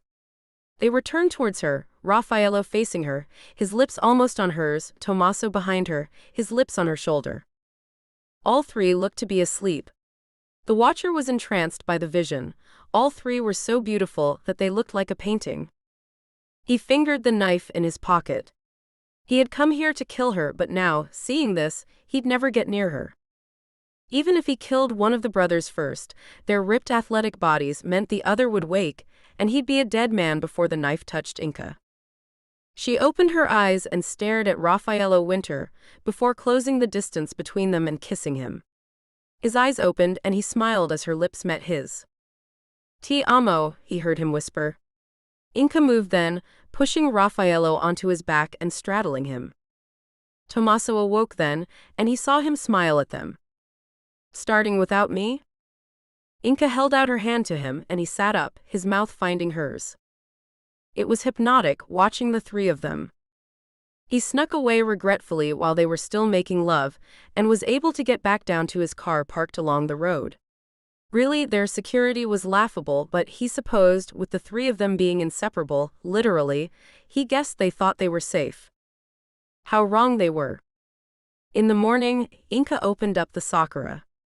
It was still painful to be there, and she felt nothing but relief that soon she would be in Italy. Last night had been the clincher. After making love with Tommaso and Raffaello, she knew she couldn't be anywhere they were not. She had called Mindy first thing that morning and asked her to list the business for sale.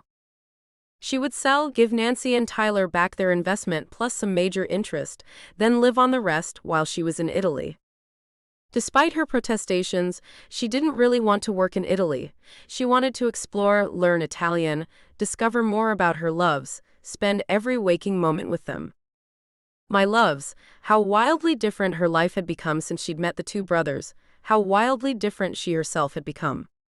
A wanton woman, she said to herself and grinned. You're cheerful. Luna didn't look happy as she came into the sakura, and Inka's smile faded.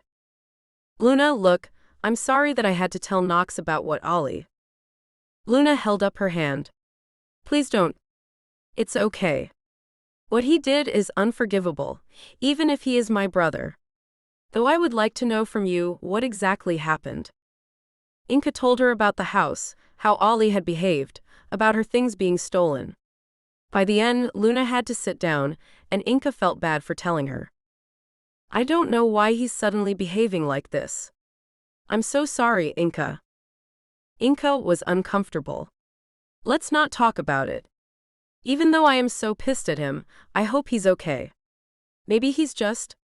She stopped talking, but Luna half smiled. Say it. Maybe he's having a psychotic break. Just like his little sister. No, Inka, it's okay. Sometimes these things are genetic, and in a way, I hope that's what he is having. Let's be real honest here. Do you recognize this Ollie? Is he the same man you grew up with and had a relationship with? Inka shook her head and Luna nodded. Remember when I had my breakdown? Did I seem different to you? You did. I remember thinking Luna has disappeared. It was scary, obviously not as much as for you and Ollie, but I felt like you died in some way. Inka felt tears prick her eyes. Luna sighed. That's how I felt. I was no longer me. And maybe I think Ollie is going through the same thing. I think it's been going on a while. I think it's the reason he broke up with you, I really do. He's unstable. Gosh. Inka was choked up, but she got up and made some tea to cover it. What a mess. Indeed. Look. Luna got up. I don't think Ollie meant any harm, I really don't. I know he scared you. He lied to me as well, Luna. I know. He lied to me too. Look, shall we open up and distract ourselves? Knox will tell us if they find anything. Luna had been trying to call Knox all day. At 7 o'clock, frustrated, she shoved her cell phone in her pocket and strode over to the police station. Fred, one of the deputies, greeted her. Hey, Knox here? I've been trying to get hold of him all day. Fred shook his head. Got called into the city. They've got some big break in the murders and wanted to know what Knox knew. Luna frowned. Surely they have records? Fred shrugged. Can't say I know too much. Knox went harrin' out of here this morning, haven't heard a thing since. Looked pretty tense. Okay, thanks. I'll be across the road if he comes back.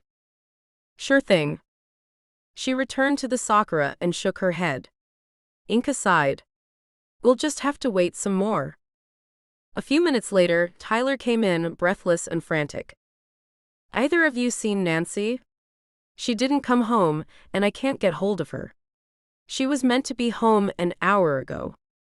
Luna gave a short laugh. Maybe she's with Knox. He's been AWOL all day too. Tyler didn't smile, his face creased with worry, and Inka went to him. Look, I'm sure she's just gone to get groceries or something. Come have some coffee and we'll wait for her. Tyler hesitated, glancing over to the police station across the street.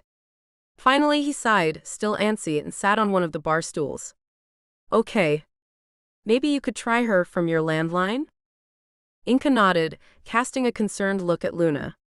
She poured him some coffee and went out the back to try and call Nancy. Luna rubbed Tyler's back, trying to comfort him. I'm sure her cell just ran out of power or something. When did you see her last? Tyler rubbed his head. This morning. We had plans for the evening, you see. It's not like her, he fretted, getting up and going to the window. Luna went with him in time to see a police cruiser pull up. Knox got out, followed by some men she didn't know. She banged on the window, but Knox ignored her, just walking with the men over to the station. She frowned and was about to leave when Inca came back into the room. She shook her head at them. Sorry, no luck? Look, we'll leave it for a half hour. Luna interrupted her, darting to the door. Be right back. Knox was emerging from the station, his face stern and set. She ran over to him, and he excused himself to the men with him, one of whom she now recognized as his old boss in the city, Trey Ford. She nodded to him, then turned back to Knox. What's going on? Are you looking for Ali? He indicated for her to wait, spoke to the rest of the group in low tones. Returning, he took her arm. Come on. He led her back to the tea house where Inca and Tyler were watching them, confusion in their faces. He asked them to sit down while he explained. Trey went back over cold cases in the city. He found a woman who was murdered with the same weapon but didn't fit the victim profile.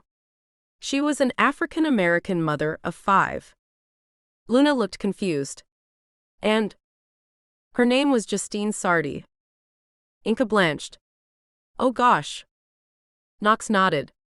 She was killed on March 1st. That date mean anything to you? Luna looked bleak, and her voice was barely above a whisper. Ollie's birthday.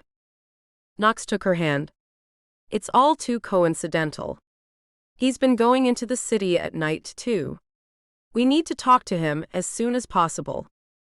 Inca shook her head. This is ridiculous. Ollie would never hurt anyone. Knox's eyes were kind. Inca, didn't you come to me and tell me the exact opposite thing yesterday? The facts are that the murders all took place at times Ollie was either unaccounted for or in the city. Then there's the murder weapon itself. He looked at Tyler. You know what I'm going to say. Tyler nodded, his whole body slumped in defeat. My knife. The women both looked back at Knox in confusion.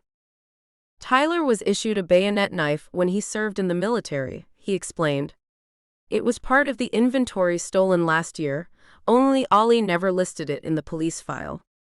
It was the only thing that wasn't accounted for. Then there are the ballistics on Scarlett's murder. I'm sorry, I couldn't tell you before. They're the same issue bullets as we use. We just need Ollie's gun to prove it. Inca couldn't hold out the small cry of distress. What the hell are you talking about? Are you accusing Ollie of murdering Scarlett now? Luna looked as if she would throw up. Tyler reached for Inca's hand. She pulled it away and stared at Knox. He was pale, obviously uncomfortable. They all looked at Luna now. She shook her head. No. No. He's being set up. She stood up now, angry. Inca, tears flooding down her face, grabbed her hand. Luna, I don't want to believe it either, but... Luna walked out of the room. Tyler started to get up, but Inca stopped him. Tyler, leave her. Knox, Nancy is missing. She's been missing all day. Knox looked startled and stood. Why the hell didn't you tell me that first? Tyler, come with me.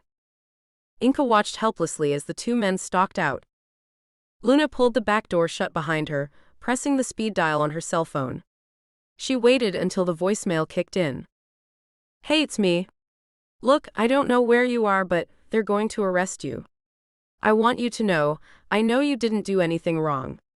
I know it. Her voice cracked and she hung up the phone. Her body gave out then, and she sank to the ground, sobbing.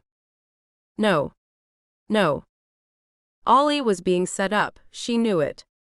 Her sobs juddered to a halt, and she dragged oxygen into her lungs in gasps, trying to regain control.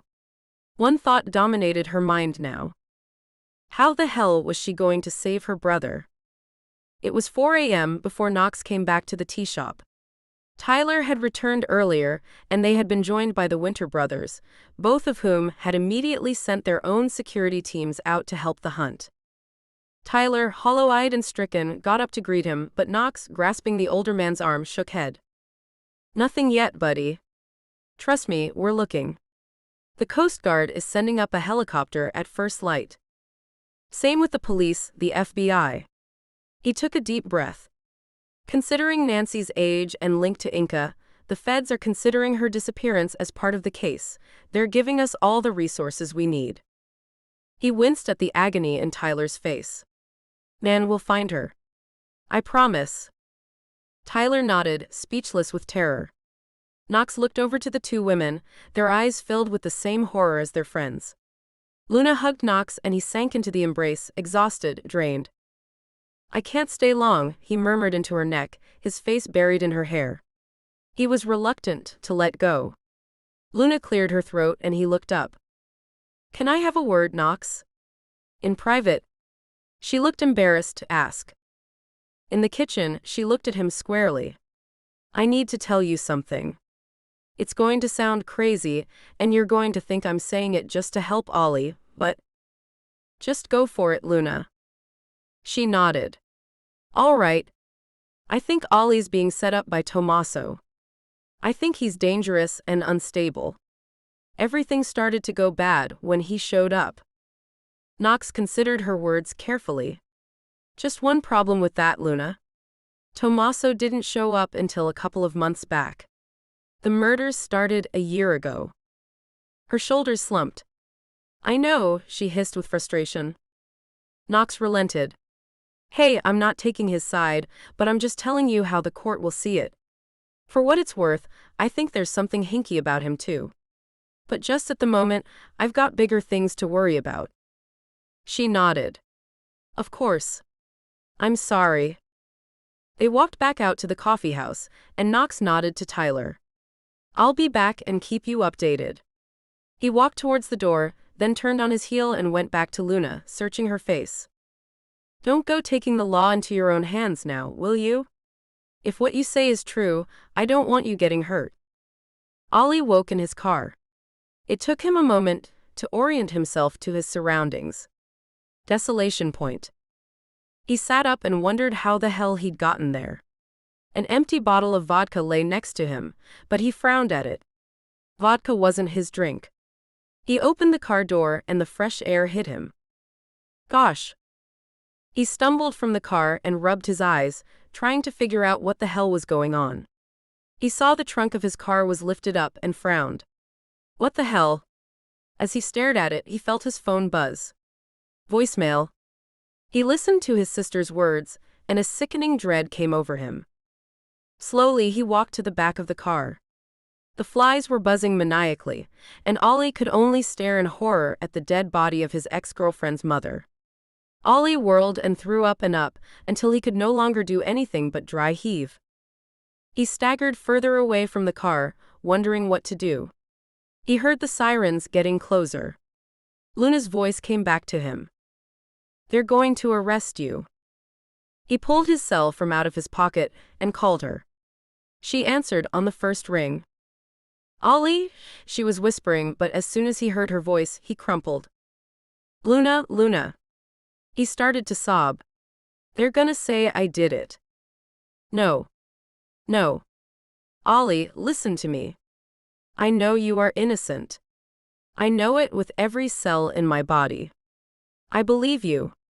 Her voice was stronger now. Are you listening? Ollie's sobs juddered to a halt, and he panted, trying to catch his breath. Yes? She lowered her voice again. I believe in you.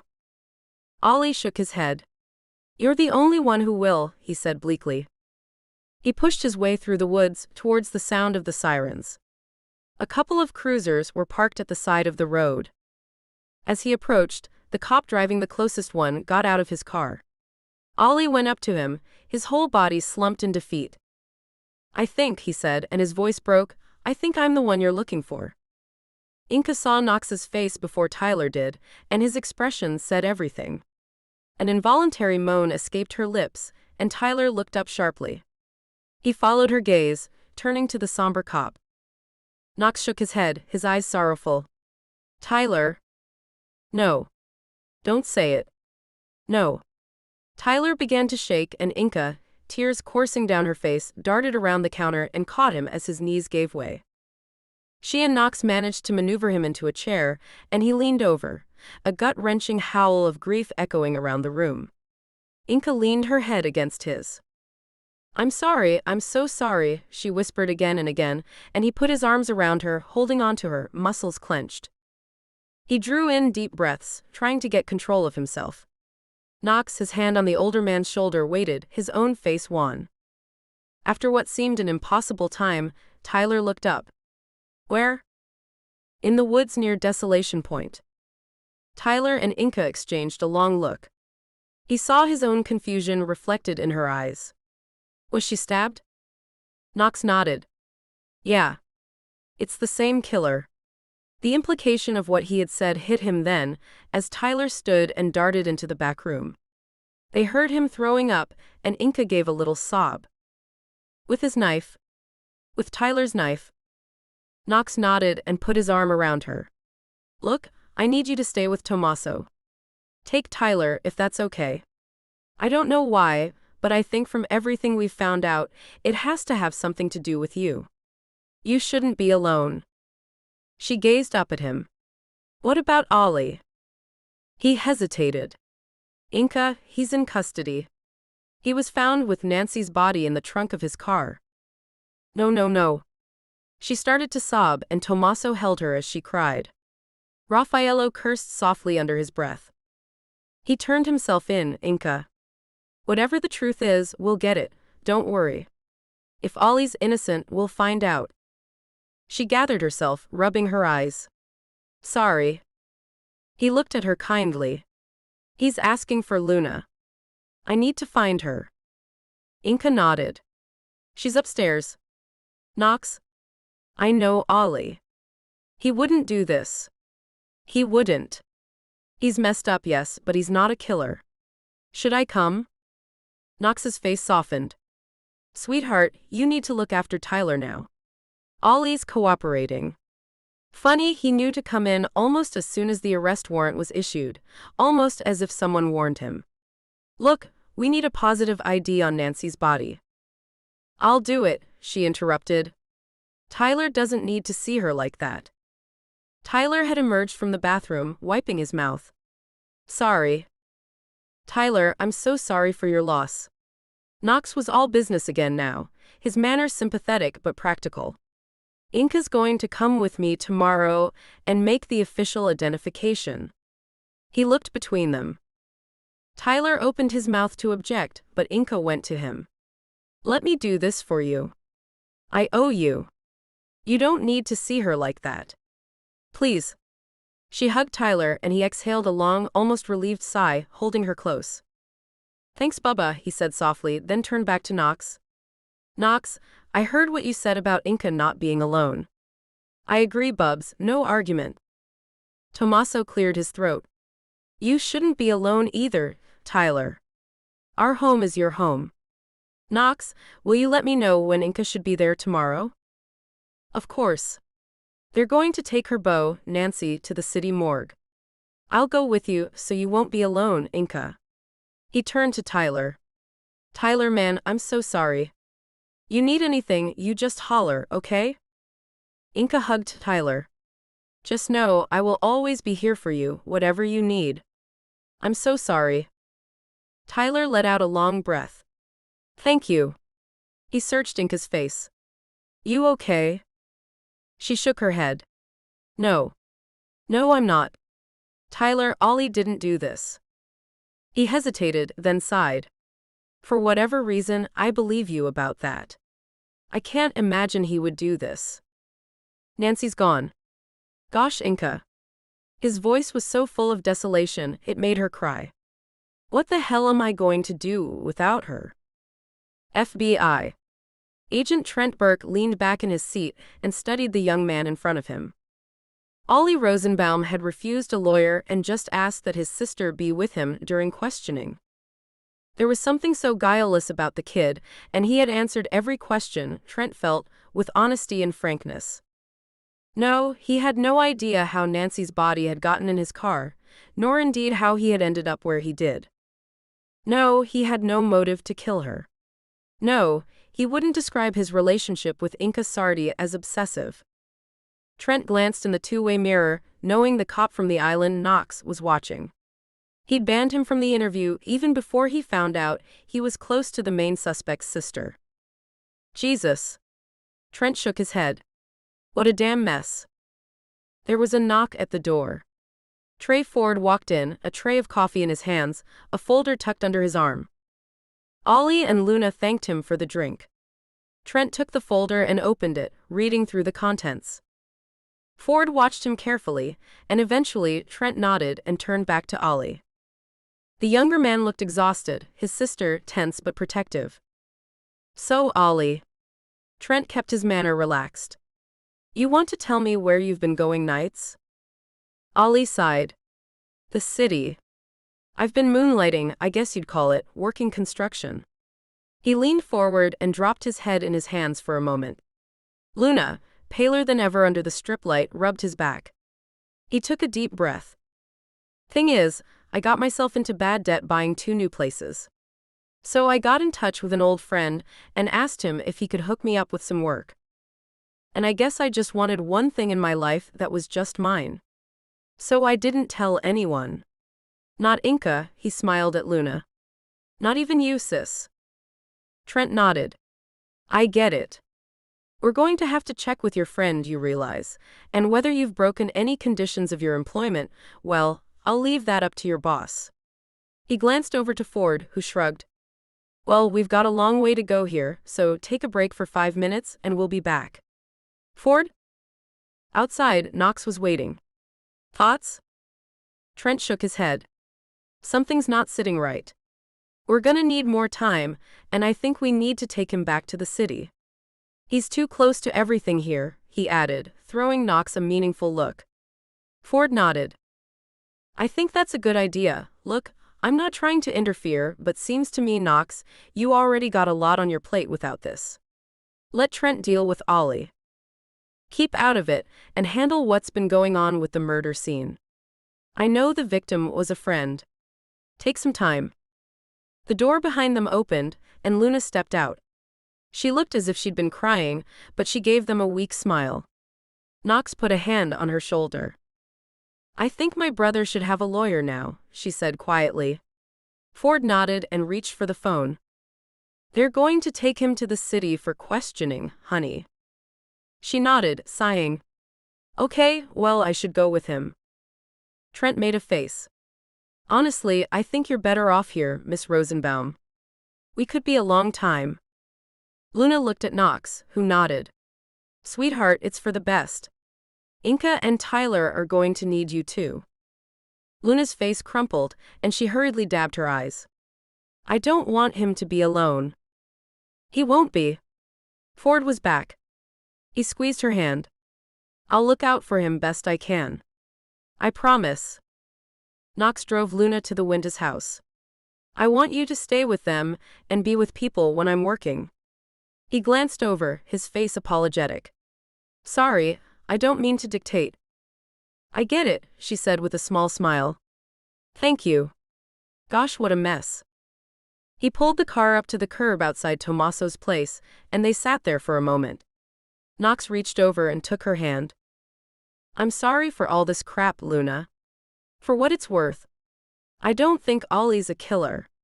I had my suspicions, my doubts early on, but it's your job to be suspicious of his kind of behavior. Her voice was soft and trembling. It's my job as his sister to believe in him. And I didn't. And she started to cry. Knox came to pick Inka and Tyler up the next morning. He nodded at the suitcase in the hallway. What's that? Tyler's going to Connecticut. Nancy's brothers are in a residential home. He doesn't want them finding out from anyone else. Inka lowered her voice. They have Alzheimer's. I don't know how much they'll understand about this, but he has to try. I'm going to take him to the airport after you've dropped us off. Inka was pale, there were dark circles under eyes. Tyler came out to greet Knox, his own face drawn, his body sunken with grief. I'll take you to the airport, Knox offered. No point in you getting a cab when I have a perfectly good car. Okay, thanks. At the morgue, Tyler stayed in Knox's car, not even looking at the building. Knox led Inca to the viewing suite. The post-mortem was done this morning, Knox told her, and she nodded, drawing in a deep breath as they stepped into the room. The medical examiner smiled sympathetically at her. Knox put his hand on her back as the doctor lifted the sheet. Inca could not help the little cry of distress. Nancy's face was peaceful now, her eyes closed, but the shock was not lessened at seeing her so brutalized. Inca nodded at the medical examiner's question, "Is this the body of Nancy Sardi?" Knox leaned in. "You need to say it out loud, honey." Inca swallowed back the bile in her throat. "Yes. This is my mother, Nancy Sardi." She looked at them both. "Can I have a few moments alone with her?" The doctor nodded, and Knox smiled softly at her. "I'll wait outside for you, sweetheart." Inca waited until the door had closed before she stepped closer to the table, placing a hand gently on Nancy's head. "I'm so sorry," she whispered, and fat tears dropped down her face. "This isn't fair." "Not you, Mom. How could you be gone?" She thought of all the times Nancy had gone on a rant about some perceived injustice, how she would accuse Tyler and Inca of ganging up on her when they would tease her, the way she would give Scarlett the stink eye when Scarlett was too rowdy. All that energy snuffed out. Inca shook her head. She glanced behind her at the door. It had a window, but the blinds were drawn. She wanted to know what her killer had done to her. Sucking in a breath, she gently lifted the sheet covering Nancy's body, and immediately wished she hadn't. Although the medical examiner had done his best, he could not have concealed the brutal slashes, the deep stab wounds, the unthinkable violence inflicted on her. The horror! Inca was about to pull the sheet back when she noticed, almost hidden amongst the blood-stained skin and stab wounds, bruises on Nancy's stomach. Someone had beaten her mother before he killed her. Inca dropped the sheet and stepped back, fumbling for the door handle behind her. She staggered out of the room, hyperventilating. Knox, sitting outside, darted to her side and held her while she tried to get her breathing under control. Hey, it's okay. Come on. Let's get you out of here." Outside, she found she couldn't look Tyler in the eye, just nodded when he asked her in a broken voice if they'd made a positive identification. "I'm sorry, Pops. It's Mom." She expected him to crumble then, but to her surprise, he merely nodded, his expression blank. "Better get me to the airport then." At the airport, Knox said goodbye, then gave them privacy as Inca hugged Tyler tightly. He held on to her for a few long minutes. "You take good care of yourself, Bubba. Will you change your mind about coming with me?" She shook her head, trying to smile. "There's things I have to do here, Pops." He frowned. "Just be safe then. Call me later. I should be in no later than 7. I'll make sure my cell is on." She studied him for a few minutes. "I love you, Pops. I wanted to tell you that. And I want you to know that I will be forever grateful for the life you've given me." He kissed her forehead. "I love you too. You'll always be my girl. No one could be more like a daughter to me, not even if you were my flesh and blood." She waved him off with tears in her eyes. Knox came to collect her, and she looked at him gratefully. In the car, they sat in companionable silence. At the outskirts of the city, Knox glanced at her. "I'll drop you off at home, okay?" "Thank you." He nodded. "Look, Inca, we're gonna catch the guy, whoever it is." She looked at him. "Sounds like someone believes a certain someone else is innocent." He laughed at her convoluted sentence. "I have questions. Like, if Ollie killed Nancy, why the hell was he spotless? There was no blood on his clothing. Nancy had defense wounds, why isn't Ollie covered in bruises? And why would he kill Mom anyway?" Her voice was gruff but determined. He looked over. "Quite." She sighed. "Do you think they'll let him go?" Knox shrugged. "If common sense prevails, I hope so. He has alibis for about half the murders in the city. Just wish he'd let someone else know what he was up to earlier." I have to admit, his behavior when he broke up with you colored my vision of him, along with his attitude towards Tommaso and what you told me about the other day. Inca looked away from his gaze. And probably the things you had seen made you hypersensitive to everything, I'll bet. Yup. I saw monsters everywhere. Inca turned away from him then, not wanting him to see the fear in her eyes. I know what you mean. At the mansion, she turned and hugged him goodbye. He smiled at her. I'll see you back at home. I don't want you alone until we get this asshole. I'll be home as soon as I can, hopefully with Ollie. Thanks, Knox, for everything. Inside the mansion, Inca deliberately went straight to her room, wanting to be alone to grieve. She lay on her bed, and the sense of loneliness, of hopelessness she'd been trying to bury, threatened to overwhelm her, and she pulled up the comforter to hide the tears. Exhausted, she leaned her head on her hand and closed her eyes. Before long, images and half-clouded dreams began to run through her mind. Kissing Raffaello, standing with him at the edge of the cliff. Now they were at the bottom, Raffaello lying motionless on the rocks. She was screaming for him to wake, but he was gone. There was a laugh, a movement behind her. She turned.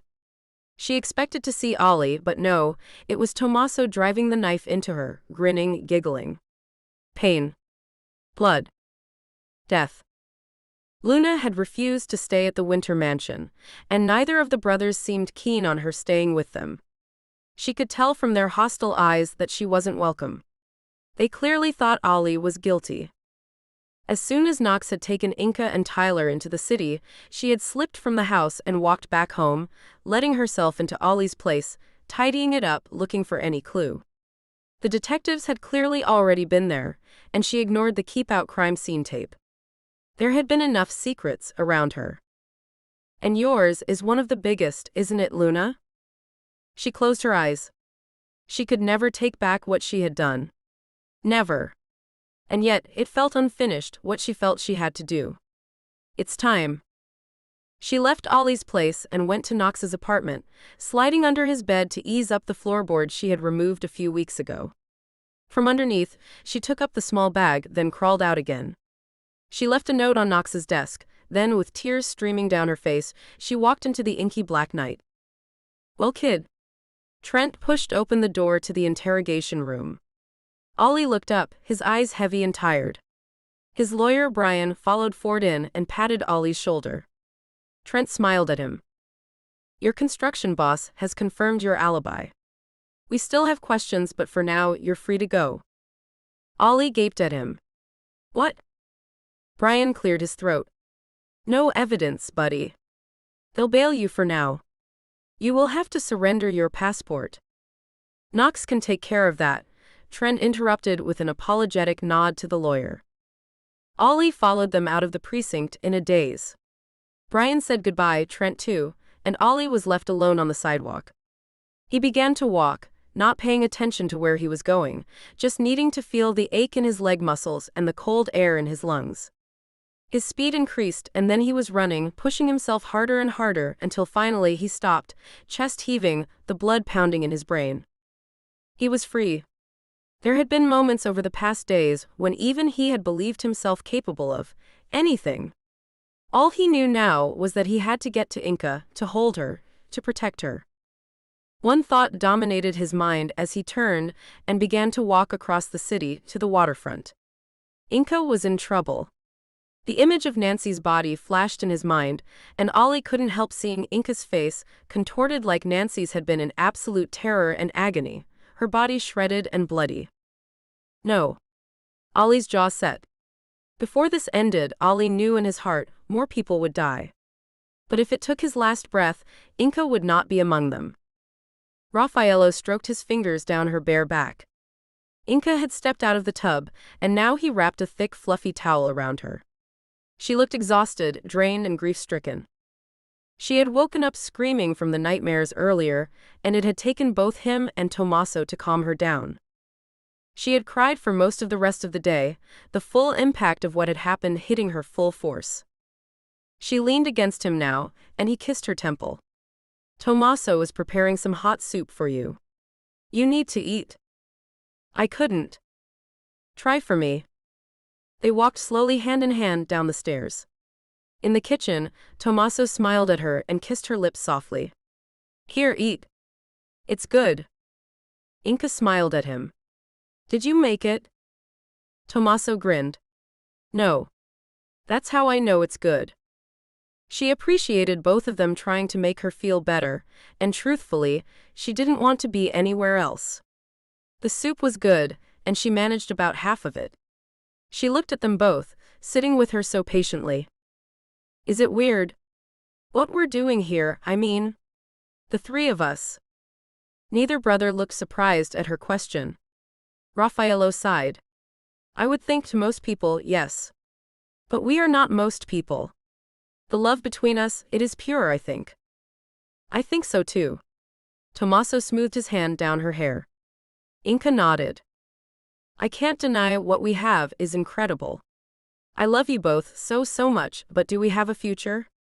What about when? She got choked up. When we want to have children?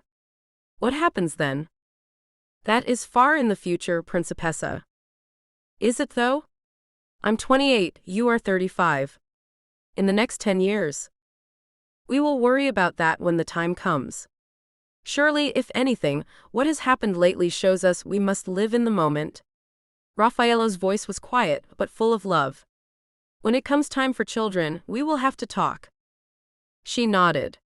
Because our children cannot be cousins and siblings. That is a step too far even for me. Tommaso nodded. I understand. Although it has happened before, a wife marries a man who dies, then she marries his brother. This is too complicated a discussion for this evening. Mio caro, are you cold? You're shivering. Raffaello grabbed a throw from the chair next to the fire and wrapped it around her. Inka was only wearing a simple white dress, and she hugged the blanket to her now. But she shook her head. No, I am not cold. I don't know why I'm shivering. The trembling got worse.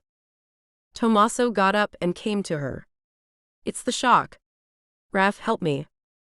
They both wrapped their arms around Inka and held her until the trembling subsided. She smiled gratefully at them. No one could love both of you the way I love you, she said simply.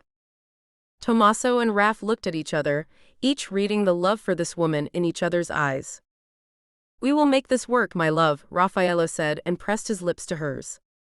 Tommaso nodded. I swear we will. Knox got home utterly exhausted and spent.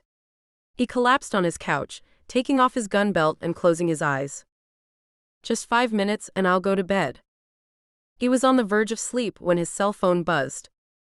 It's me. Ollie. Hey man.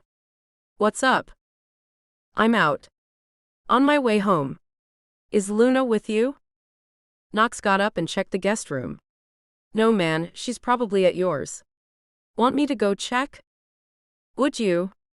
She's not answering her phone. Of course I'll. He trailed off when he saw the note on his desk. His heart failed. Ollie, get home now. Now. What? Ollie sounded panicked, but Knox, his chest tight, hung up. His legs felt like jelly. Dear Knox. I'm so sorry. I never meant for Scarlett to get hurt. She was wearing Inka's coat, and when I realized it was Scarlett, it was too late. I ended her pain quickly, but I couldn't take it back. I loved her too. I have to finish this. I'm so sorry. Tell Ollie I love him. Goodbye. Luna. It was after 11 when the security guard came to find them. Miss Sardi? There's a Luna Rosenbaum here to see you. I made her wait at the front door because it's late. What do you want me to do? Luna's here? Inka got up, but Tommaso halted her. It's way too late, Inka. Tell Miss Rosenbaum to come back in the morning. No, it's okay. Let me go see her. Thanks, Craig. He nodded and left them. Tommaso shook his head at her. I don't like this. Inka rolled her eyes. It's just Luna. I won't turn my back on a friend. Let her go, Tommaso. Raffaello sounded irritated. You're not her master. Inca threw a grateful look at him and patted Tomaso's hand. I won't be a second. Luna looked as if she were shivering, and Inca reached for her to pull her into the warmth of the house. No. She avoided Inca's hand, and Inca frowned. What is it, Bubba? What's going on? Luna was staring at her, studying her intently. Inca got worried. Are you okay? Is Ollie okay? Luna was still staring, her ice blue eyes wide. It's like a cancer. Inca was confused. What is? She began to shiver now. The night was cold, and her thin white dress was no protection. Come in. I'm cold. Luna gave her a strange smile. You won't be in a minute. You're a beauty. It's like a cancer. It infects everything you come into contact with. It always has. All those women. Nancy, your birth mom? Scarlett. She was wearing your coat. Inca started to get scared now. Luna. She was wearing your coat, and I thought it was you. I thought it was you. Realization dawned, and Inca covered her mouth to stop herself screaming. Oh my gosh. Luna pulled out the gun she was hiding in her pocket and leveled it at Inca. I won't make the same mistake this time. No more cancer. And she shot Inca. Inca staggered back, blood blooming across her right side. She stumbled and dropped to the floor as Luna pointed the gun at her again and fired another bullet at her.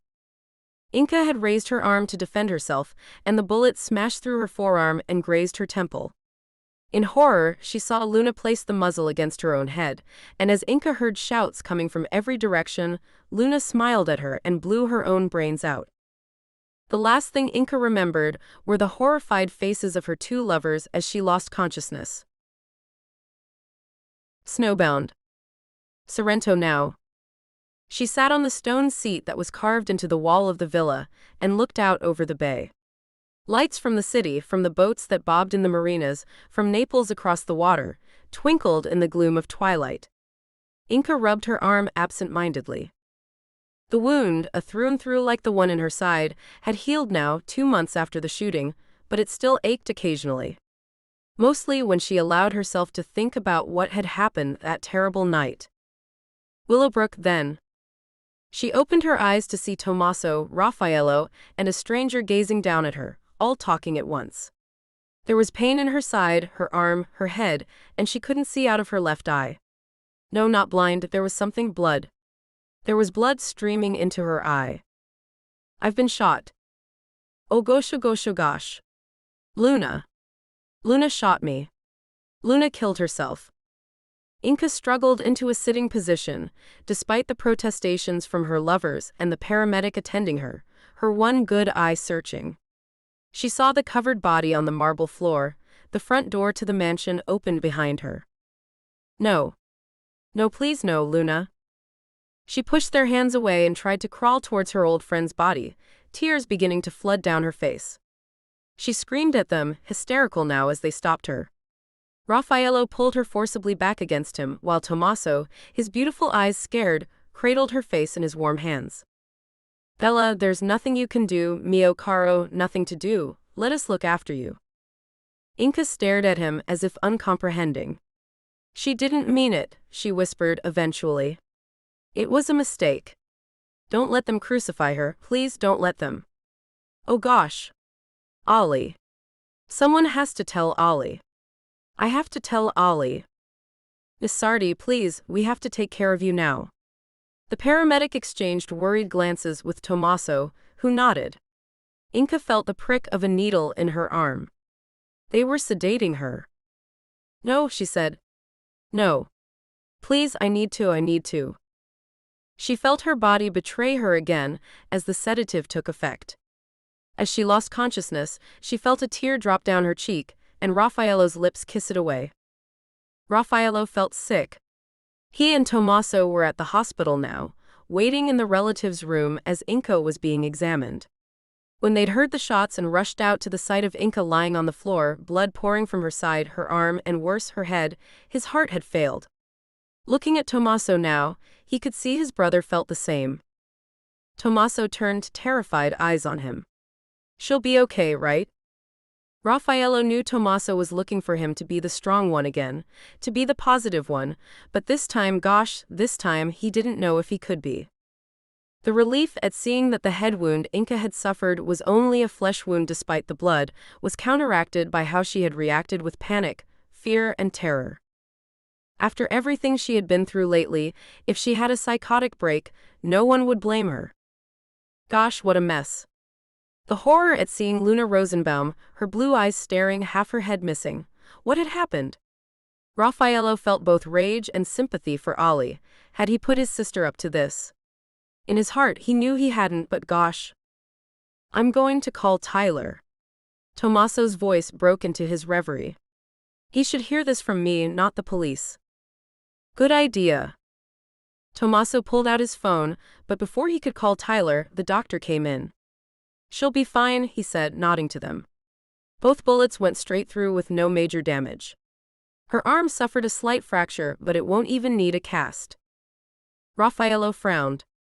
I thought she was shot 3 times. The doctor shook his head. The wound to the head was a deflection. She raised her arm like this. He demonstrated, raising his arm in front of his face. The perpetrator aimed at her face, and her arm got in the way. It saved her. From the trajectory, the second bullet would have hit her in the forehead and probably killed her. Raffaello tasted bile then and saw Tommaso wince. Will she need surgery? Minor, just to close the wounds. We'll take her into surgery in a few moments.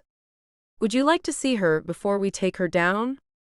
Inka was still drowsy from the sedative, but the blood on her face had been cleaned up and butterfly stitches across the graze on her temple.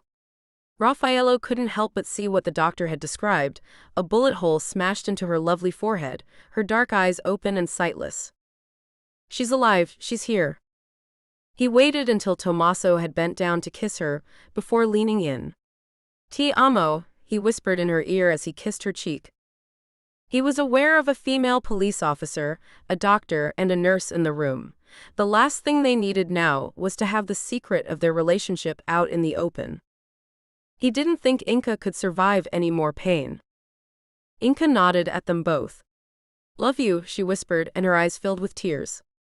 I don't understand why Luna did it, why? She began to cry quietly, and Tommaso sat beside her, his arm wrapped around her. Raffaello was heartsick. He wanted to be able to comfort her like that, declaring his love publicly. Gosh, is that what you're thinking of at a time like this? But Raffaello knew that his love for Inka was becoming his reason for being, his whole life. He would give everything to be with her.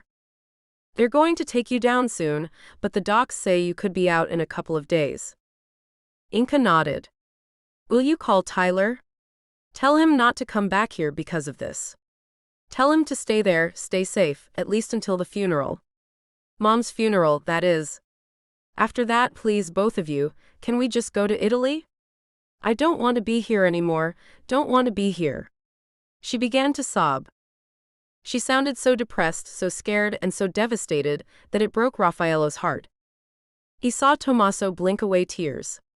Raffaello leaned forward and took her hand. Of course we can leave, mio caro. We'll make all the arrangements. Just concentrate on getting well. We'll leave as soon as you're physically able. Inka squeezed his hands. Thank you, Raf. Thank you, Tommaso. Nancy's funeral was attended by most of the townsfolk. Inka clutched Tyler's hand tightly, guilt making her chest ache. She felt the eyes of the congregation on her, judging, blaming. I'm so sorry, Mom. I love you. She felt a hand on the back of her neck, comforting. Raffaello. He and Tommaso had helped carry Nancy's casket into the little church. Hunter, Knox, and a friend of Tyler's, Jim, had also helped Tyler as pallbearers. Ollie wasn't there. He had apologized to Tyler with a phone call and told him he wasn't ready to see Inka yet. Tyler had reassured him that they understood, but that was another layer of guilt for Inka. Gosh. The medical examiner hadn't yet released Luna's body, but she knew that when he did, Ollie would not want her at Luna's funeral. Whatever you need, old friend. She sighed. Knox looked over at her and gave her a reassuring smile. She tried to smile back but just shook her head. Knox had been attentive since the shooting. She was grateful, but she knew Tommaso and Raffaello were getting annoyed at his constant presence. Does he think we can't protect you? She thought about that now, staring over at the sound. So much loss. She brushed a tear away. Boomer came wandering around the corner and shuffled over to her, sticking his nose into her hand for a fuss. Hello. She was surprised. Who let you out? I did. I thought he needed a run. Raffaello followed Boomer around the corner. Hope that's okay. She smiled and nodded. Raffaello sat down next to her, pulled his tie apart and undid his collar. He winked at her, reaching out and running his hand lightly down the back of her head. She leaned into his touch. How are you, Bella? She nodded again. Okay. What about you? Same. He gave her a sad smile. It was a beautiful service. Least I could do. Her voice had a catch in it.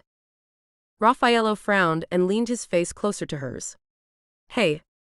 She looked at him. He put his head on the side and smiled. It's not your fault. He slid his hand onto the back of her neck.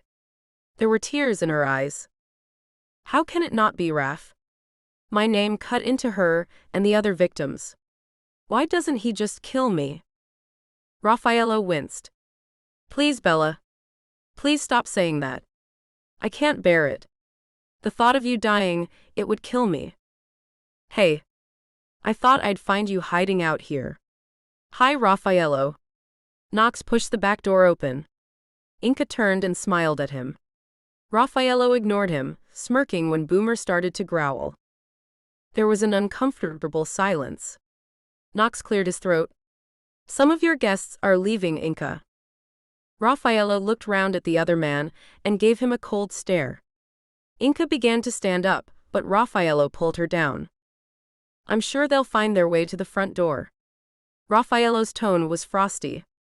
Inca's done enough for the day. And they're Tyler's guests too, in case you've forgotten.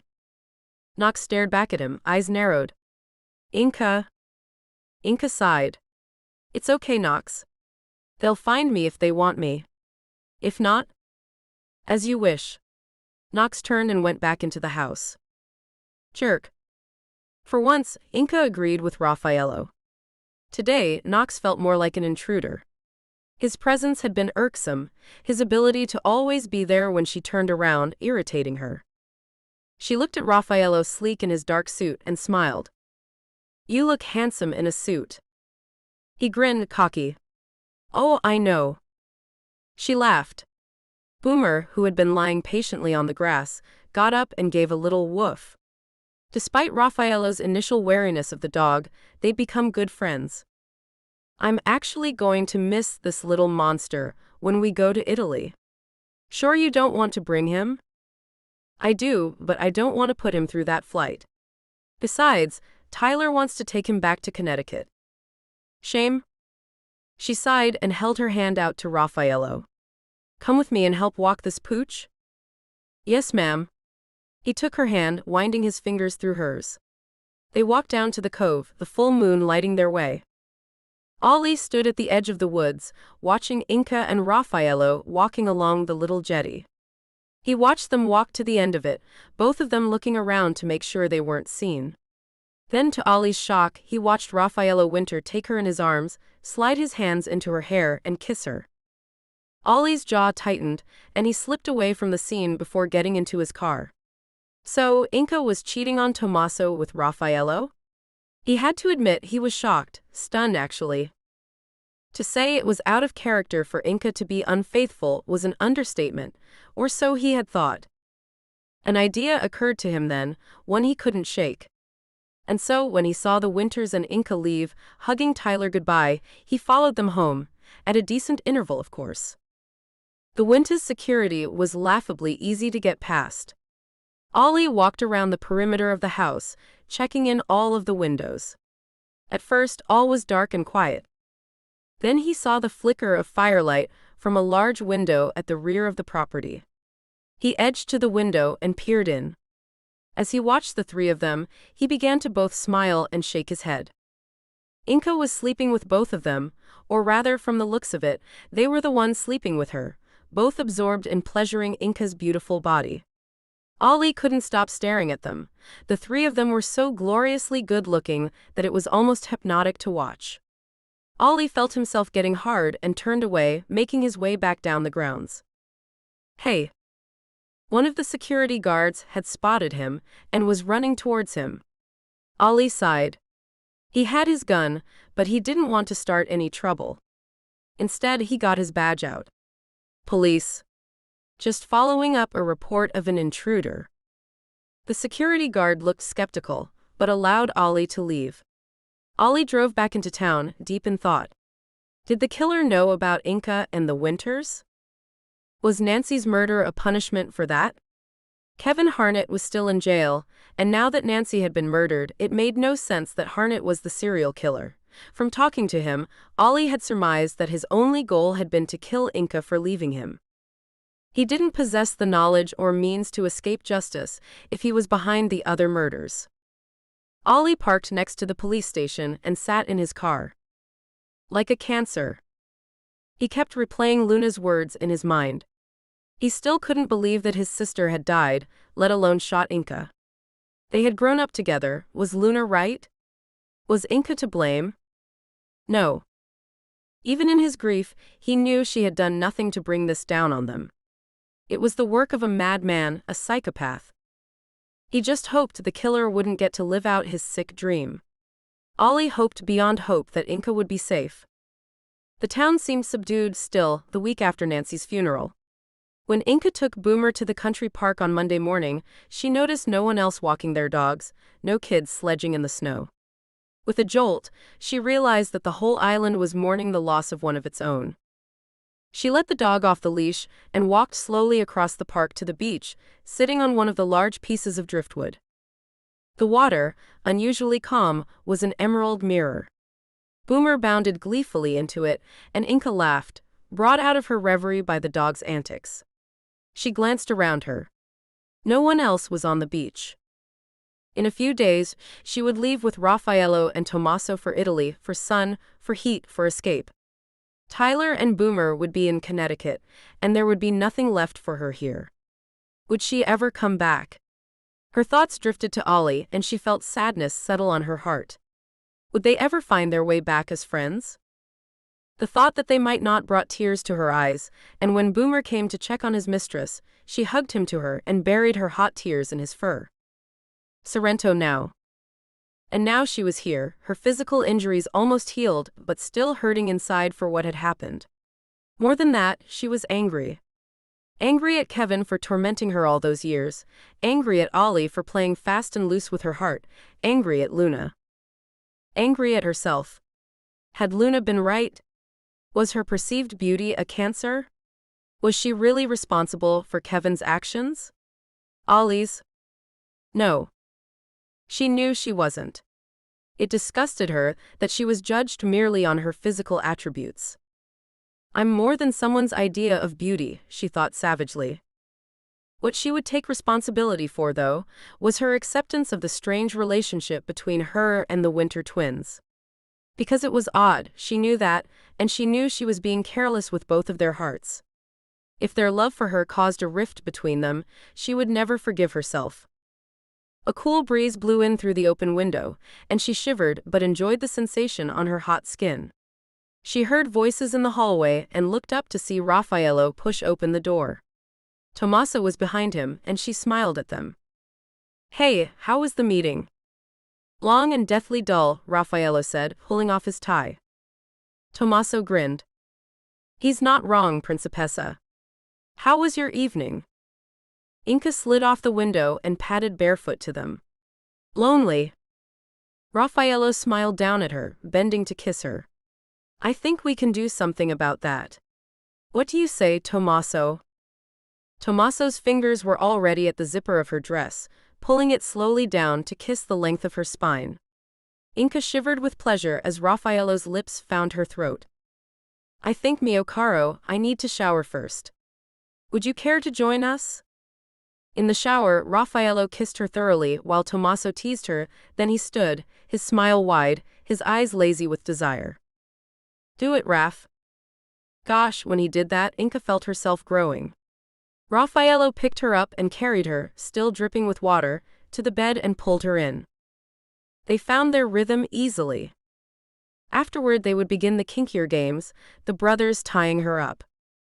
Inka reveled in the lovemaking. It had freed something inside of her, something wild and uninhibited and wanton. When they fell asleep was when she felt most secure, held by both of them, loved by both of them. For her, since they had been in this beautiful country, she had found where she belonged. During the night, just before dawn, she might wake or be woken by one of them, and they would make love gently. Lovingly. It was Raff who woke her this morning, his lips against hers. Their gaze intense on each other. I love you so much, she whispered, and he smiled, kissing her. Il mio amore, he said softly, and stroked her hair away from her face. Beside them, Tommaso slept soundly, and Inka ran a fingertip over a frown line between his eyes. Is he okay? Raffaello sighed. I'm not sure. Inka, there is something you should know about Tommaso. He's very sensitive. Inka looked at him in horror. Oh gosh, do you think? Raff smiled, hushing her with his mouth. Not about this. Not about us. You've seen how he is, he loves this whole situation. No, what I meant was, we're here in Italy where we both want to be. The only thing is, our father is here too. He and Tommaso do not have the best relationship. Why? Raffaello hesitated. That's not for me to tell you. I just know that when our father comes here, and he will come here, Tommaso will need both of us to get through it. Inka nodded, her eyes fierce. He's got us, Raff. I won't let your father hurt him. Raff kissed her. I know you won't. Inka looked over at her sleeping lover. Sometimes he seems so much younger than you, she said softly. And yet other times he's so bossy. She couldn't help the laugh that escaped her. Yes? She giggled and Raff joined in, shaking the bed so that Tommaso opened one eye. I'm trying to sleep, Rompicoglione, he grumbled, which only made Inka laugh harder. She stroked her fingers through his messy curls. Come join us, beautiful boy, she said in a low purr. Tommaso grinned and pulled her down on top of him, her back to his chest. Let me in, he murmured into her ear, and she gasped. He nodded to his brother. Raffaello grinned. Inka sighed happily as they made love to her. Would she ever get tired of this? She loved when they went out into the city together to hang out at one of the cafes or visit the bar at one of Raff's clubs. Walking through the streets, arm in arm with them both, she would look at people staring at them and wonder if they could tell she was having both of the beautiful men at her side. She loved being with both of them. She would do and try anything with them. That she had never been so happy in her life. Here, in this glorious city, she could forget the horrors back home and bury her head in the sand about the fact that more than one person had tried and failed to kill her. She could forget that she would have to go back to face her adoptive father, her friends. Ollie. Ollie's devastation at Luna's suicide knew no bounds. He had refused to see Inka, and she knew he blamed her for his sister's death. He and Tommaso had nearly come to blows when Tommaso demanded that a thorough investigation be made into whether Ollie had put Luna up to it. She'd used their dad's old service revolver, a gun that Ollie had thought safely locked up in his gun cabinet. It was the same gun used to kill Scarlett. What a mess, Knox had said to Raffaello when they dragged the two men apart, and Raff had hauled Tommaso out to his waiting car and told him to stay there. Raffaello sighed and apologized to Knox. It's okay, dude, the other man had said sadly. There are no winners here. Tell Inka I hope she feels better soon. Come see her, Raffaello had urged him. I know she'd like to see you. He had looked across the room to where Ollie was slumped in a chair. I know she'd like to see a friend before we leave for Italy. Raffaello had told Inka all of this as they flew to Sorrento, a few days after she was released from the hospital. Knox had kept his promise and visited her, and he too had told her that Ollie didn't want to see her. Inka was sad but resigned. Just tell him I'm sorry and I love him, and I still love Luna. I will, sweetheart. They'd hugged each other tightly and Inca had felt moved to tears. I'm so sorry about everything, Knox. It's not your fault, baby. Everything is just messed up. He let her go and studied her. You okay? What's Tyler doing? He said he's going to stay with Nancy's family for a while. He doesn't want to come back here yet, either. Knox sighed. Just tell me you won't disappear forever, Inca. I promise. Inca called Tyler in Connecticut after lunch. It was still early there, and her adoptive father sounded depressed and lonely. Come to Sorrento, Inca begged him, but he demurred. No, sweetheart. I think it's best if you stay there and be happy with Tommaso. Your mother would not want you to be in Willowbrook. I'm staying in Connecticut for the time being. Nancy's nieces and nephews seem to want me here. They love Boomer too. I miss you, Popsicle, she whispered, and she heard him let out a shaky breath. I miss you too, Bubba. And I don't want you blaming yourself for any of this. But she did blame herself, how could she not? Raffaello, seeing her blue mood, suggested they go into the city and distract themselves. Tommaso told them he was flying to Milan that afternoon for a meeting. Since when? Raffaello looked startled. Tommaso smiled. I've neglected my work for too long, and there's a chance we could get a meeting with the government's environmental department at last. I have to be there for that. Hey. He kissed Inca softly. Promise me you'll miss me. You know I will, she whispered and pressed her lips to his. When will you be back? Raffaello waited for them to draw apart before asking. Tommaso rubbed a hand through his hair. I think tomorrow night, but could be longer. You'll be okay. Raffaello grinned. Of course. Look, call us when you get in. I will. Raffaello and Inca walked through the streets of the city before finding another cafe to sit in. Inca looked around it. You know, I do miss running the tea house, she said quietly. I used to love the social aspect more than anything, but also the smell of the teas, the organization. I miss working. Raffaello stroked his hand down her cheek. You know, we could always open a tea house here. I'm tired of running clubs. I'm about 15 years too old to be in them, for one thing. Maybe we could open a chain. Inca smiled. Ambitious. Raffaello grinned. Okay, so I took the idea and ran with it. How about then, we just open one? Totally your baby. I do have the money from the Sakura. No, he said. That's your nest egg. Let me finance it. Inca pondered. Halves? Raffaello rolled his eyes. Fine. Let me just. He trailed off, suddenly staring over the other side of the small square. Inca followed his vision. What is it? Raffaello's eyes raked the street, then he shook his head. No, sorry. I just thought I saw someone. Who? It doesn't matter. Sorry anyway, yes. So we'll go scout some locations around the city. In fact, why don't we do that now? He seemed in a hurry to move, and Inca didn't question him. They strolled hand in hand, trying to spot empty storefronts or other suitable locations, but by the time they ate dinner at a local eatery, Inca felt tired, just wanting to go back to the villa. She took a long soak as Raffaello caught up with some business calls.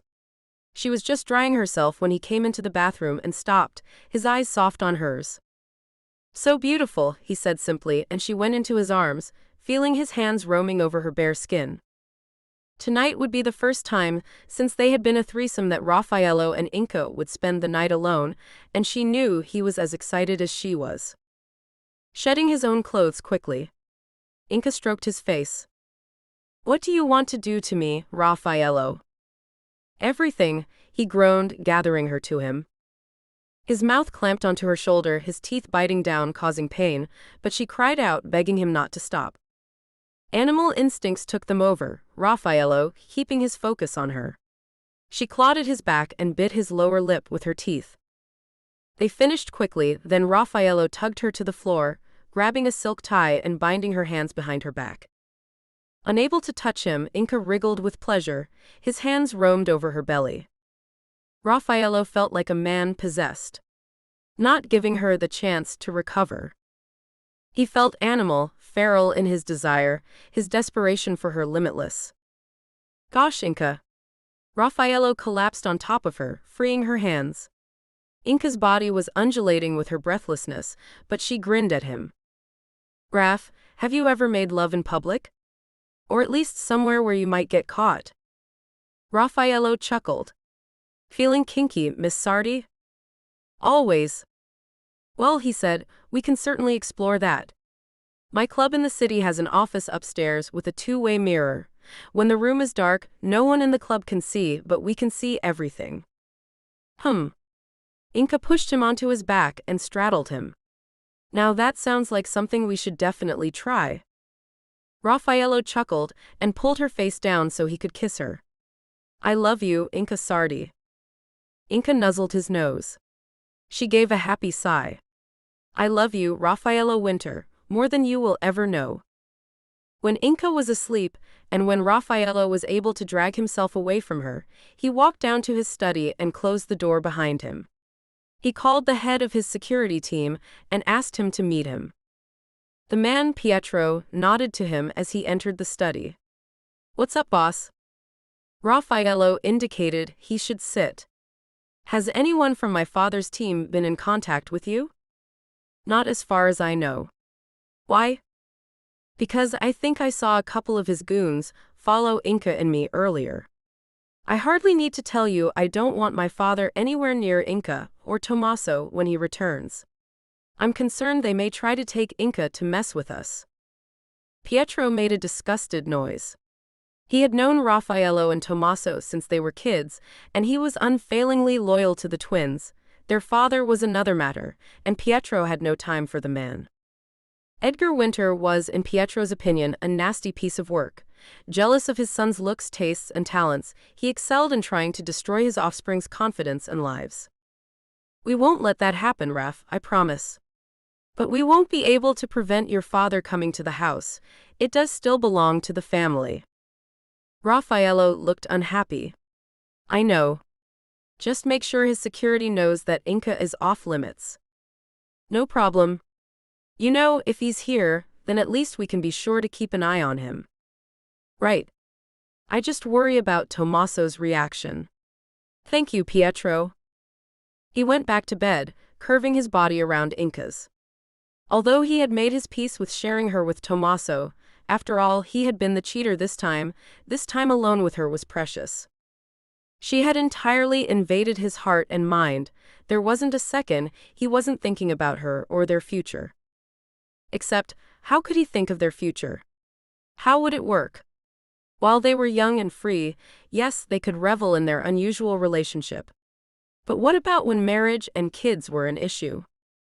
Raffaello sighed and buried his face in her hair, breathing in the scent of her shampoo, of her skin. For now, he would enjoy the fact that they were safe, that no one here would try to kill her. Back in Washington, he had lived every day in terror that she would be murdered. That terrible night when she'd been shot. Inca murmured in her sleep and turned around, snuggling into his arms. Half asleep, her lips sought his, and as soon as her skin touched his, he responded. Bella, do you want me? He wasn't even sure if she was awake, but without opening her eyes, she nodded, and slowly hooked her leg over his hip. Raffaello moved slowly, carefully, not wanting to break the spell of this dreamlike coupling. She whispered his name so softly as he trailed his lips across her soft skin, kissing her closed eyelids and the sweet swell of her cheeks. He allowed himself a fantasy that his child was conceived, and that Inca would be his alone. He wanted more than anything to be with this woman forever, to have her to himself, but he would never tell her or Tommaso that.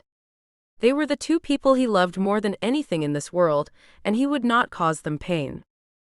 So, he swallowed his own pain and reveled in these small moments, just enjoying the fact their life here in Italy was the happiest he'd ever been. But of course, it didn't stay that way for long. Edgar Winter took the envelope from his head of security and opened it. The photographs were sharp and focused. Edgar started to smile.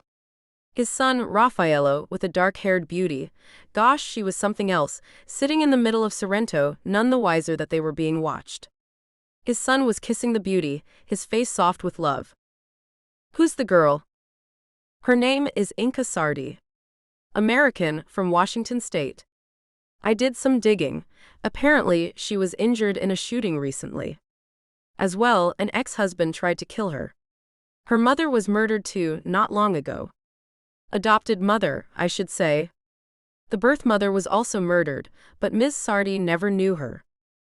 Edgar raised an eyebrow. That's a pretty horrific history. What does she want with my son? The security man smiled nastily, his eyes triumphant. Sons, he corrected and handed him another photograph. This one wasn't so clear, taken from a distance through a window. What was unmistakable, though, was that Inka Sardi was being thoroughly and enthusiastically taken by both of his sons. Well, well, well. Edgar was almost giddy with glee. My boys have gotten themselves a slime ball. His security head grinned. Look her too. Yes, she was. Edgar studied the photograph. Her body was curvy and full, her skin beautiful, her long dark hair tumbling down her back. He looked at his guard. I think it's time I reconnected with my boys, and their lovely companion. Make the arrangements, would you? Washington State. Belinda Clements hesitated before she pushed open the door to the police station. It had been years since she had spoken to Oliver Rosenbaum, years since she'd gotten him drunk. He'd been so angry at himself the next morning and had warned her not to tell Inka. She had laughed in his face, but inside, she hadn't told Inka. Why? Because she hadn't wanted to burn her bridges with Ollie.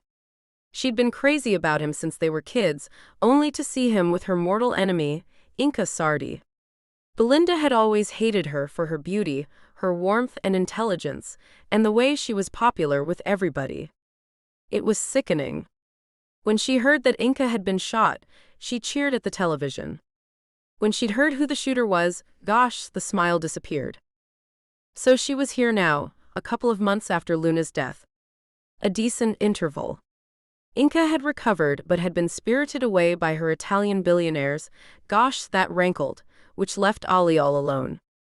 She'd heard, via town gossips, that he was focusing entirely on work and was pushing everyone else away. Knox Westerwick was on the telephone, and didn't even look up as she went in. Ollie was pouring himself a coffee, but stopped when he saw her. Belinda smiled at him. Hi, Ollie. Hey. His voice showed his surprise. How long have you been back in town? A while. There was an awkward silence, then Ollie nodded towards the coffee pot. Want some?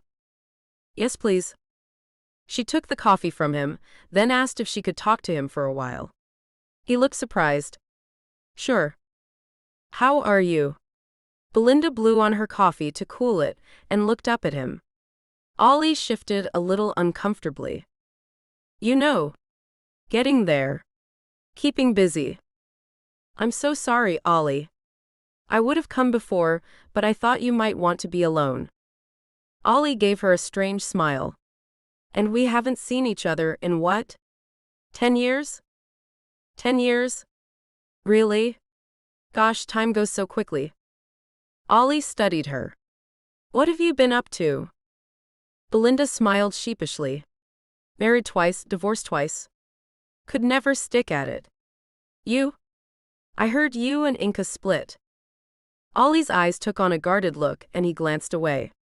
That didn't stick either, but that was my fault, not Inka's. He was obviously waiting for her to say something bitchy about his ex, but Belinda shook her head. I feel bad for the way I used to treat her. Put it this way. I know better now. I wouldn't say we'd ever be friends, but is she still away? Ollie nodded, seeming to be relieved that Belinda was being pleasant. Yes.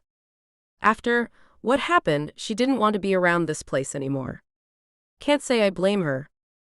Belinda put her hand on his. No one would judge you if, well, never mind. Look, I wanted to say hi, maybe we could grab a drink one evening?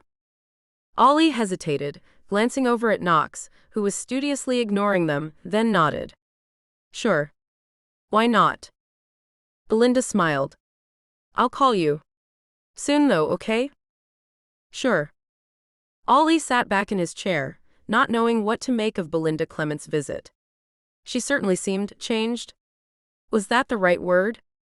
But he remembered all the times she and Inca had clashed, right from childhood, and he'd always had Inca's back. So why was Belinda reaching out to him now? Did she sense that he was still raw from Luna's suicide, and see it as an opportunity to stick the knife in Inca's back? He winced at that. Way wrong expression, dude. Knox had disappeared from the office, called out to an incident, and suddenly Ollie wanted to talk to his oldest friend, his old love. He glanced at the clock. It would be early evening in Italy. Only hesitating for a second, he pulled out his cell phone and dialed. When he heard her warm voice, he knew he had made the right decision. Hi, he said softly. It's me. Inca was so happy that Ollie had called her that her mood infected dinner. Tommaso had returned, and she and Raffaello told him about their plans to open a tea house in the city. Tommaso smiled. I think that's a great idea. I know how bored you've been. He grinned mischievously as she laughed. Oh yes. So bored. Actually, Tommaso, we have an invitation for you.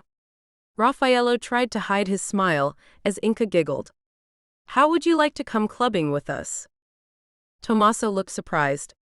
Really? The other two laughed. Yes, Inca said. We have a plan. Okay. He looked suspicious.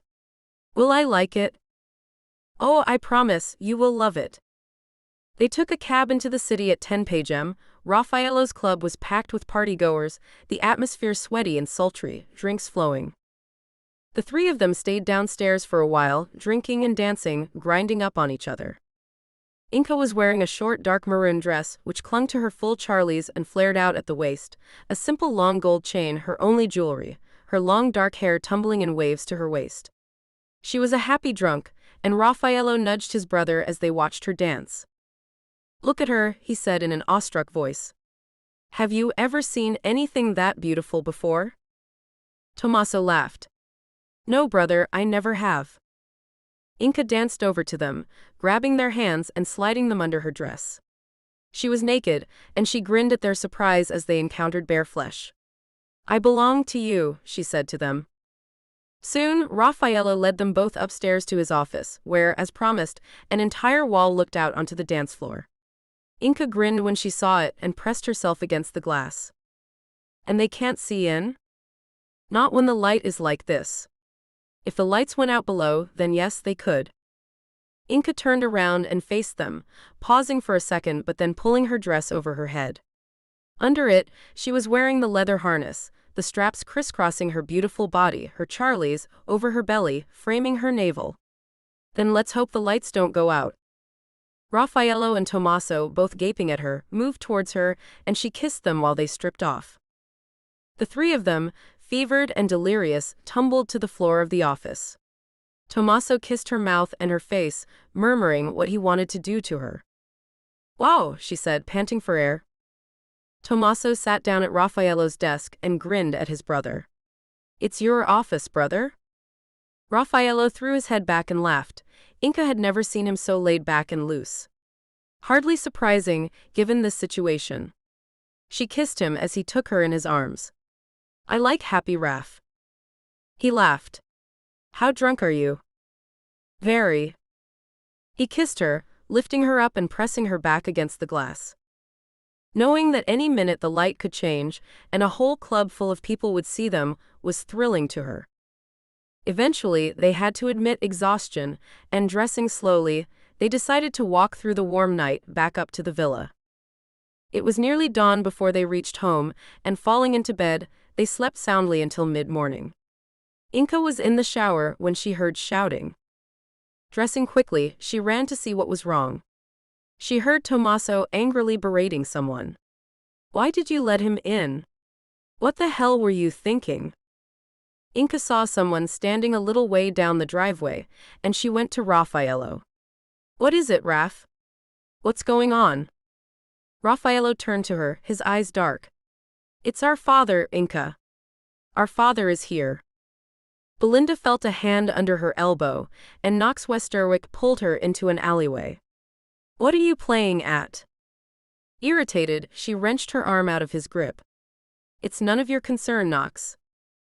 It is if you're messing with my friend's head. Belinda took out a cigarette and lit it. I'm doing no such thing. I'm merely reaching out to an old friend. Knox snorted. Spare me the bullshit. Belinda studied him.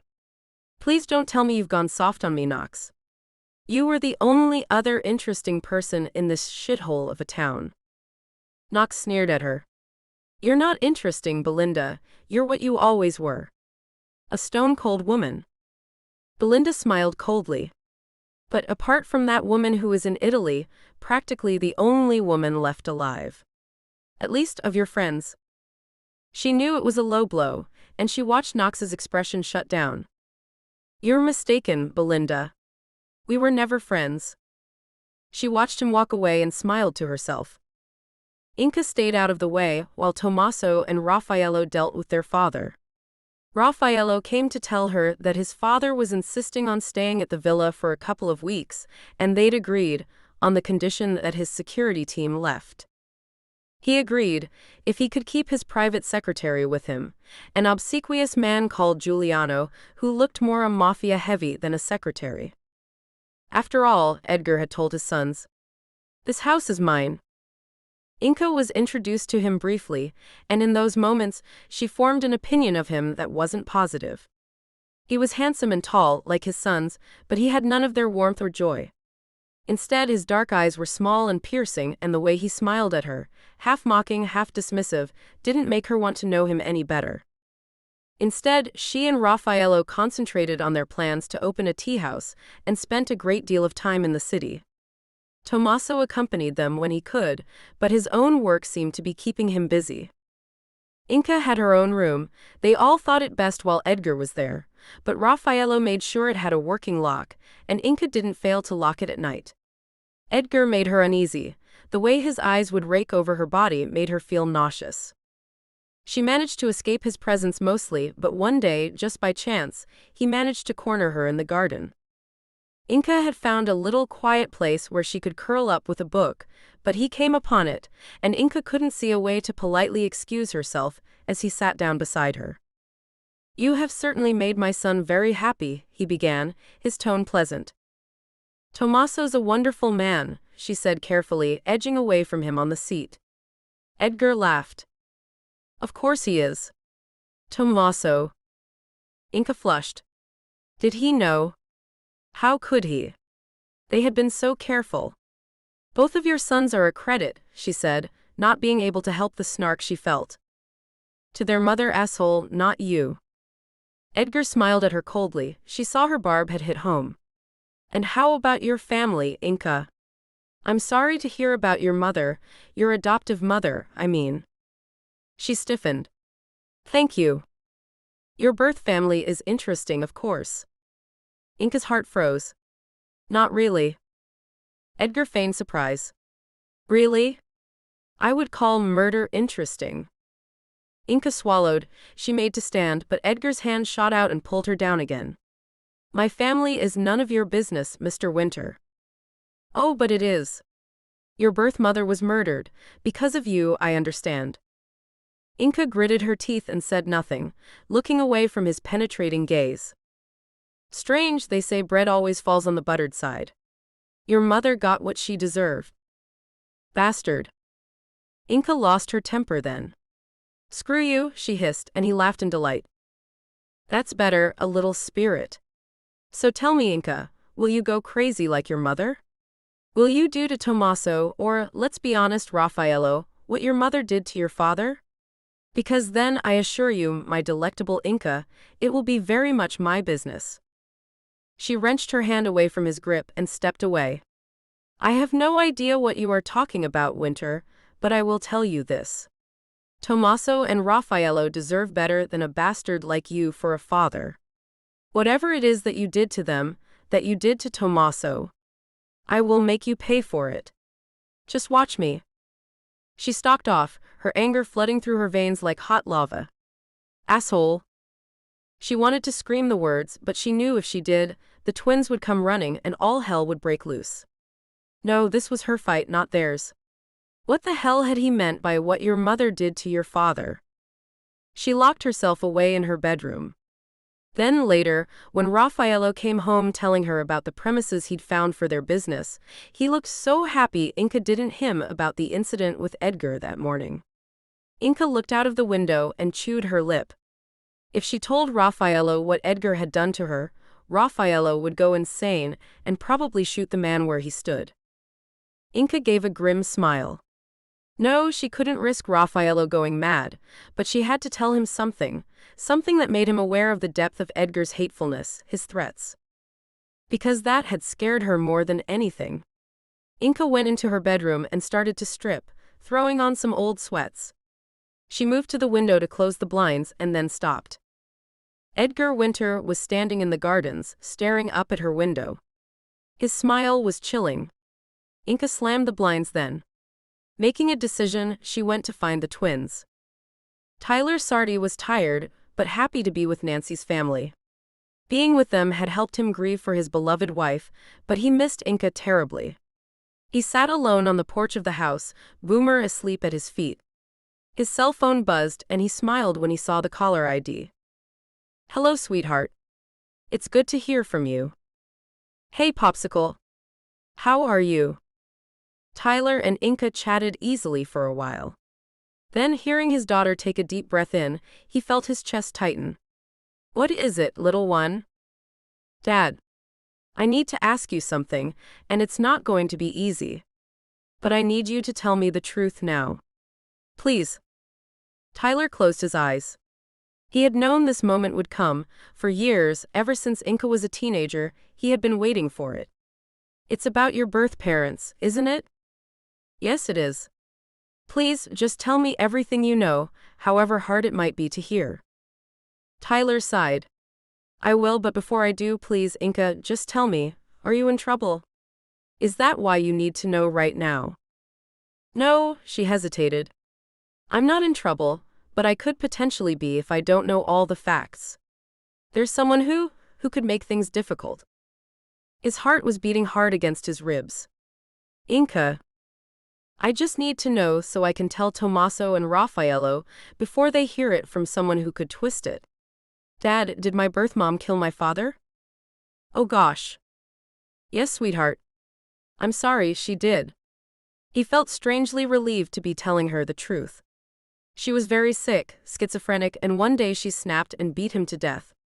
She tried to take you with her when she attempted suicide, but obviously, you survived. There was a long silence on the other end of the phone. Inka, are you okay? He was relieved to hear her voice, strong, resigned. Yes, Pops, I'm fine. I think I always knew it was something like that, so it's not the biggest shock. I don't remember it.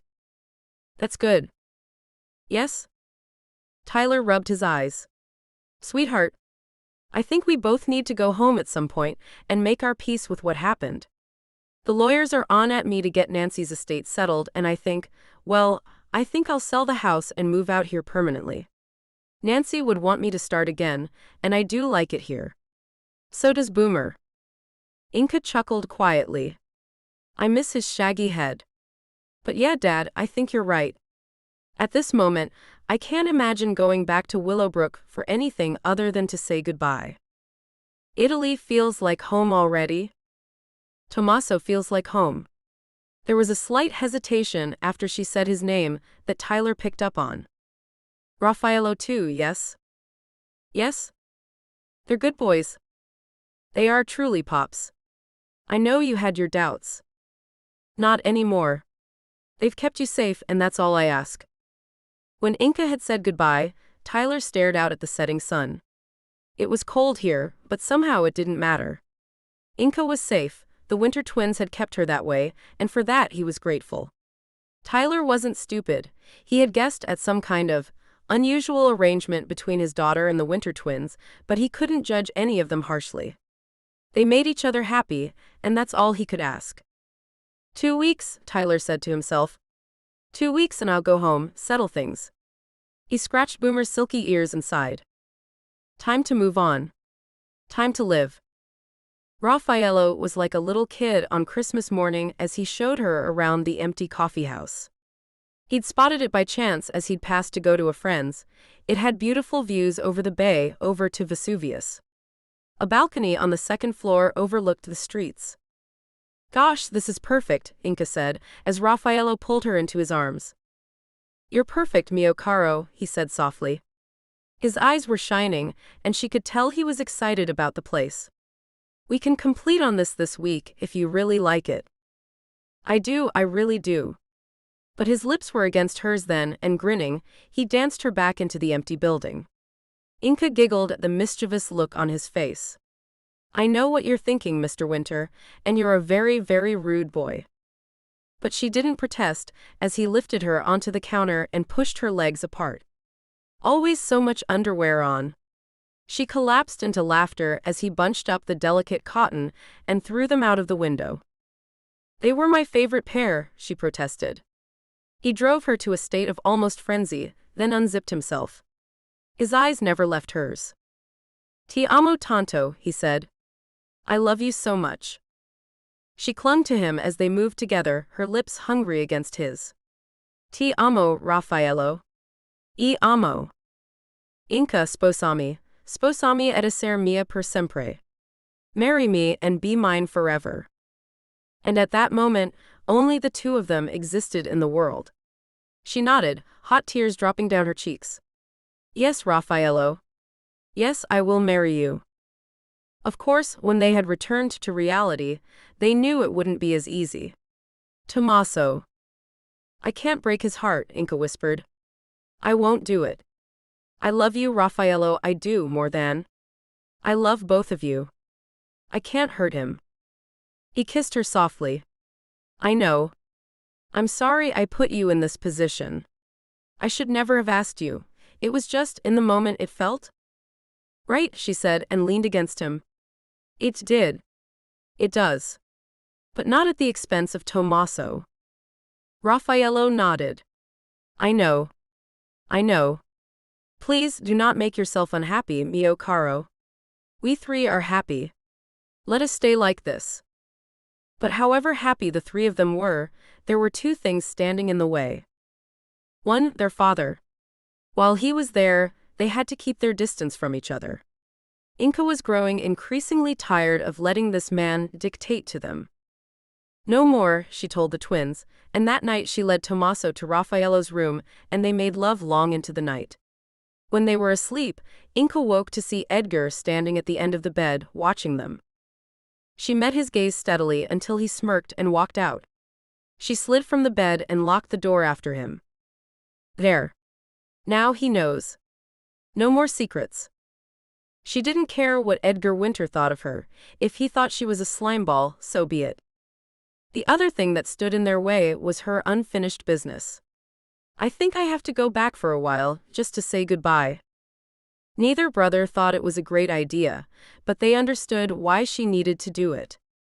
We'll come with you, Raffaello said.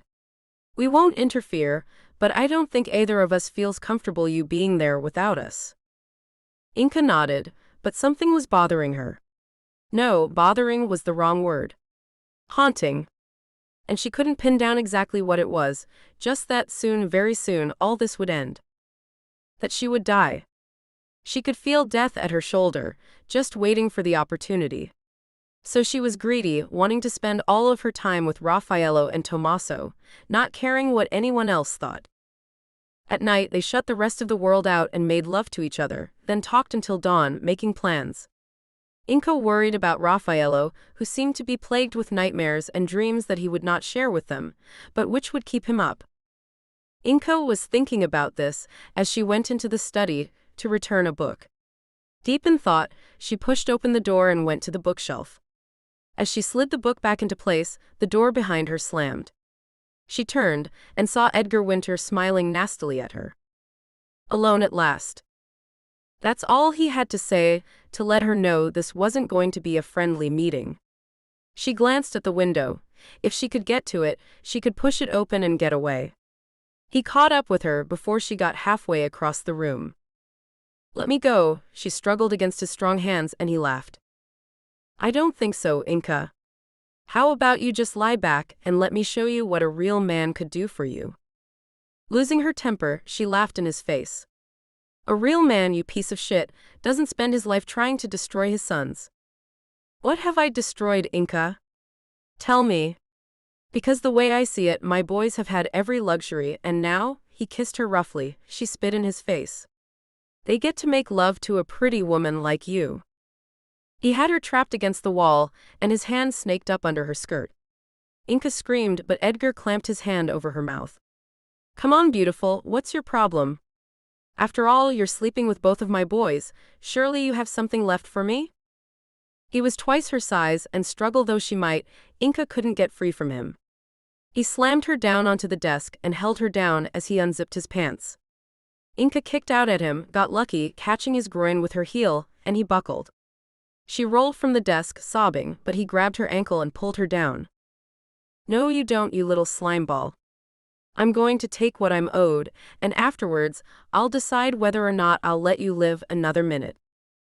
Inka struggled with all her might as he tried to enter her, twisting and shutting her thighs, but when Edgar raised his fist and punched her in the stomach, the pain was incredible, and all the breath left her body.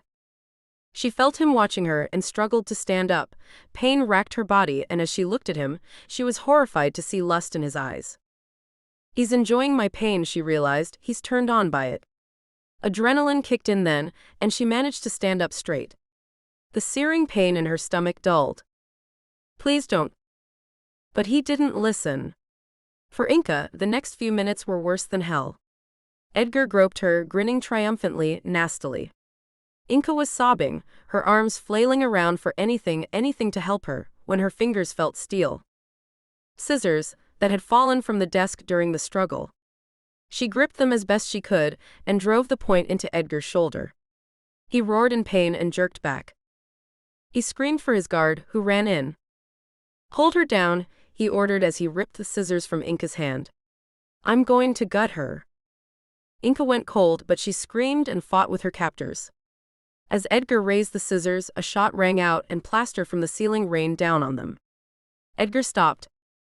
Tommaso, his face contorted with rage, leveled the gun at his father. "Let her go. Now." Edgar gave a nod and Inka was released, still sobbing. She ran to Tommaso, who put his free arm around her, pressing his lips to her temple. "It's okay now, Bella. You're safe." Edgar smirked and Tommaso's eyes narrowed. He leveled the gun at his father's head. "Give me one more reason, father. Just one." His father's guard edged forward, but from behind them, Inka heard Raffaello enter the room. "Don't," he said to the guard, who balked. "Raff, take Inka outside and help her. Me and Daddy dearest are going to have a little chat." Raffaello and Inka exchanged worried glances. Tommaso, without looking away from his father, half smiled. "It's okay, both of you. Leave us." Whatever had passed between Tommaso and his father, he never told them, but when he came to join them, to tell them that Edgar had left the house, he seemed different. Stronger. He and Raffaello hugged for a long moment, then Tommaso asked if he could speak with Inka alone. "Of course, brother." Raffaello smiled at them both, then left the room, closing it quietly behind him. Tommaso sat down next to Inka, his fingers sweeping the hair back from her face, briefly touching her split lip. "Are you okay, Principessa?" She nodded, leaning against him. Her eyes searched his face. "Are you?" He considered the smiled. "Yes, actually. More than okay. I said everything I had ever wanted to him. I doubt we'll see him again. It's no loss. I'm so sorry for what he did to you. I knew he was vicious, I never realized he would go that far. It's okay. He was going to kill you, Inka, it's not okay." He closed his eyes briefly, as if imagining it, and shivered. Inka nudged him. "Hey. I'm here. I'm okay. At this point, I'm probably immortal." Tommaso chuckled and kissed her forehead. "It wouldn't surprise me." He sighed. I hope I turn out to be a better human being than my father. Pain passed across his face and she touched his arm. Tommaso, you are already 1,000,000,000,000,000 times the man he could ever be. You are not your father. Her voice hardened at the mention of Edgar Winter. He studied her. Thank you. And you, he hesitated. You are not your mother. You will never be your mother. Thank you, Tommaso. She pressed her lips to his and he returned the kiss but then pulled away, his eyes serious. Inca, Raffaello told me what happened between you and him, that he asked you to marry him. Inca flushed and started to stand but he made her sit. Inca, I know exactly what you're thinking. I know you. I can tell you feel guilty, but let me ask you this. Did it feel right? Be honest. She chewed her lip. I don't know. She sighed, her shoulders slumping. Yes. I suppose so. He leaned in, a small smile on his lips. I'm happy for you, Inca, for you and Raffaello. Both you and I know, you are meant for each other. I have been selfish, not wanting to give you up, indulging my fantasies. But you and Raf, it is a love for the ages. We all know that. I have to let you go, Inca, and you have to do the same for me. Inca smiled gratefully at him. I wish I knew myself as well as you seem to know me. He shrugged. You do. You just won't let yourself believe it. Inca leaned her forehead against his, knowing that this was goodbye, at least as far as their love affair went. I do love you, Tommaso, don't ever think I don't. I know, Bella, and I will always love you. Just in the right way now. As my sister. My very best friend. She couldn't help the tears that dropped down her cheek then. Tommaso. He wrapped his arms around her. SSH, it's okay, Principessa. It's okay. I promise we will all be happy.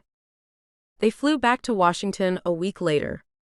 On the plane, they discussed how to explain the fact that the ring on Inca's left hand wasn't from the Winter twin people expected. Inca studied it as Raffaello, her fiancé, she thought, laughing to herself, and Tommaso talked about what they had planned for the Winter mansion. After she and Tommaso had talked, a few nights later, Raffaello had taken her out to dinner and proposed again. Tears of happiness flowed from both of them as Inca had said yes, and he'd swept her up into his arms and kissed her, clearly over the moon. I'm going to marry Raffaello Winter, she kept repeating to herself. She hadn't wanted a big gaudy ring, instead she and Raffaello went to choose one. He rolled his eyes when she picked the cheapest one in the store, but she genuinely loved the simple design, the single diamond. Tommaso had congratulated them both, and Inca could see no sadness in his eyes when he hugged her. It was strange to think she would never kiss him or make love with him again. He'd rented an apartment in the city and moved there to give them privacy. Now she smiled at her family, they were her family, as they enjoyed the luxury of the Winter's private jet. Tyler said he'd be with us by the weekend. I can't wait to see him. She'd already told Tyler about her and Raffaello's engagement, and after he'd asked her if she had chosen the one she really wanted, if she was sure, then he had congratulated her warmly. As long as you are happy, Bubba. Now they were on their way to Washington, and Inca felt optimistic about the future, in a way she hadn't for a long time. The Winter twins had legally separated their lives and businesses from their father, and they hadn't heard from him since that terrible day. There are monsters everywhere, Inca thought to herself now, but also angels. These two men with her now, they had changed her life completely. Washington was freezing cold and snowing. Tommaso grumbled, to Raffaello's and Inca's amusement. Does it ever get warm in this godforsaken place? They went straight to the mansion, which seemed like a place from another time for all of them. Inca was smiling until she saw the bloodstains on the stone steps. Luna's blood. Someone had obviously tried to clean it, but when it had frozen, the blood had leached into the porous stone and stained it. Raffaello put his arm around her. We won't have to see it much longer. They had decided to sell the mansion and move everything back to Italy. Inca was glad. Although she had always loved her home state and her own country, she didn't feel like she belonged anymore. She didn't belong anymore. Raffaello touched her cheek. Let's get warmed up. Then we can talk about what our plans are. Ollie saw the limousine snake up the hill to the winter mansion, and felt his body tremble. She was back. Inca had called him, somewhat nervously, to tell him she was coming to visit, to settle Nancy's matters, and to say goodbye. She was really leaving for good. Ollie couldn't quite get a handle on it. He'd expressed his sadness, and Inca had cried a little. It's not like you don't have a passport, she had said eventually, a little annoyed, and he'd laughed then. That's better, now you sound like you. He heard her chuckle. I miss you, Ollie. I miss you too, Inks.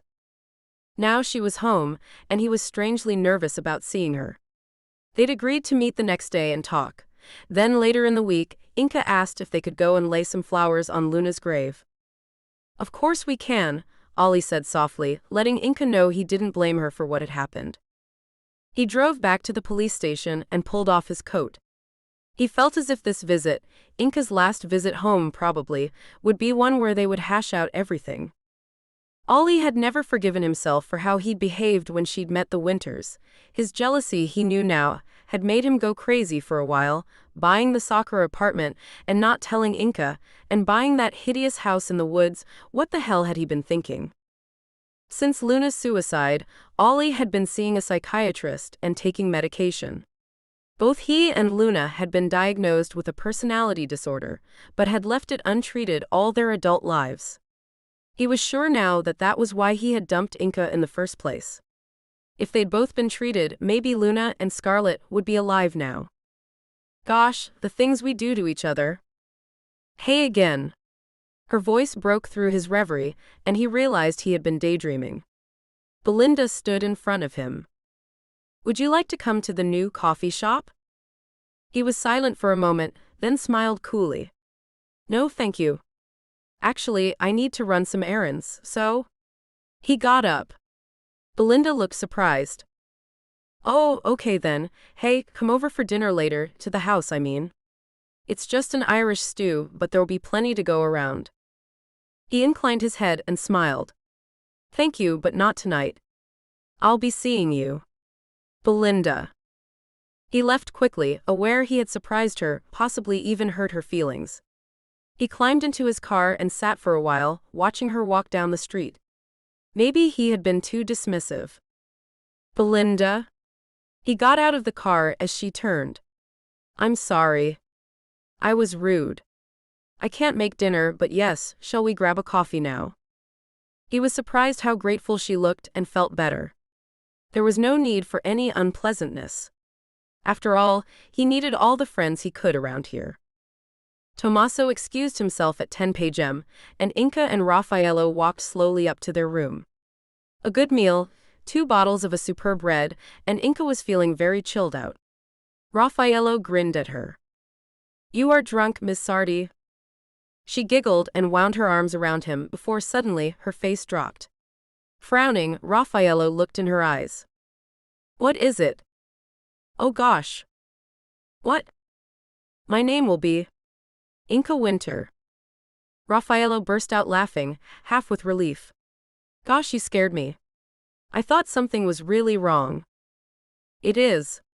My name will be Inca Winter, she moaned, but seeing her lover collapsed with laughter, she started giggling too. Stop laughing, you with your sensual name. Think of your wife's humiliation. He pulled her down on top of him, rolling her onto her back on the bed. If it bothers you that much, keep your name. Or I'll take your name. She stopped, looking in amazement at him. You would do that? Raffaello nodded. Of course. I would be happy to give up the last thing that my father gave me.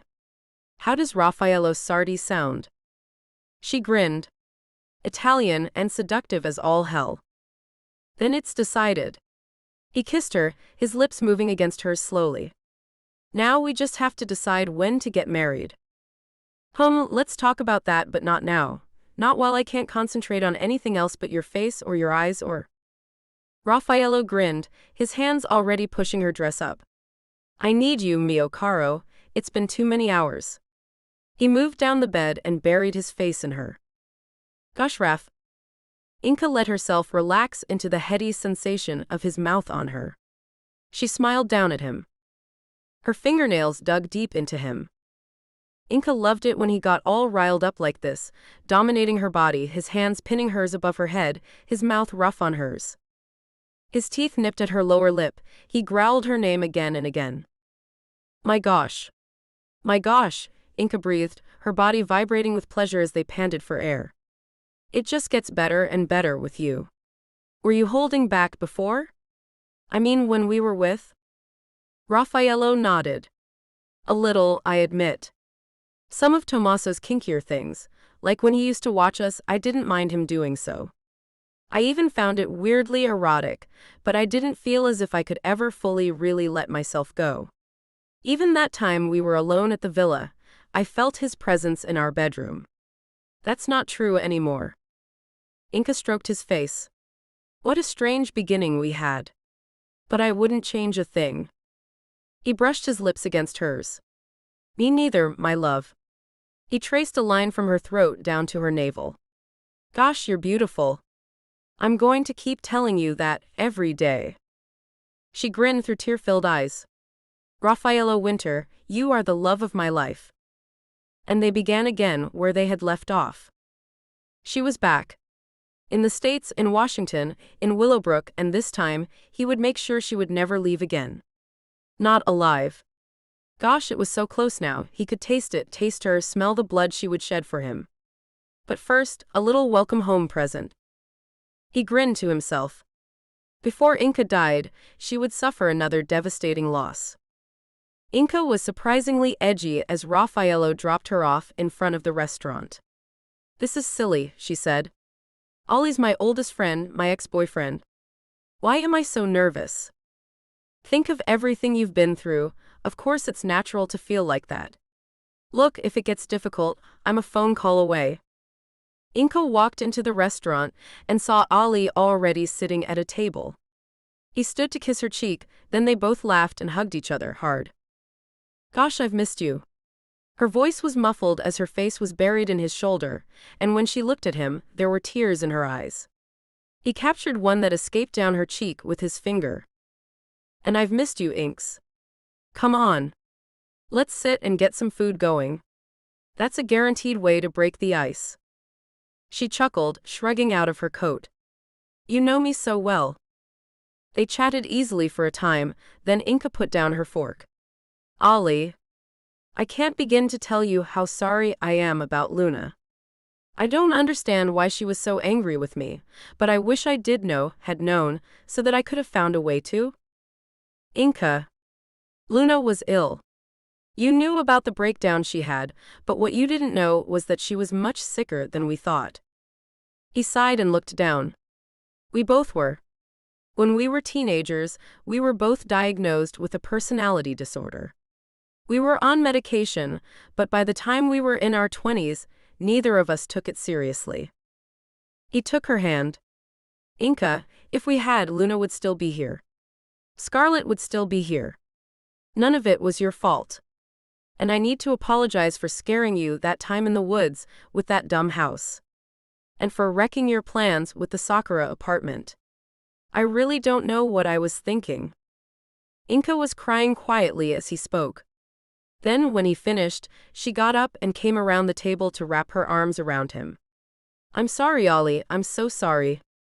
They held each other for a while, ignoring the stares of the other diners.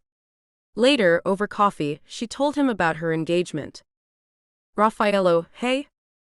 She nodded, giving him a curious smile. You don't sound surprised. Ollie met her gaze and grinned, and she reddened. Oh gosh. Does everyone know? Ollie chuckled at her embarrassment.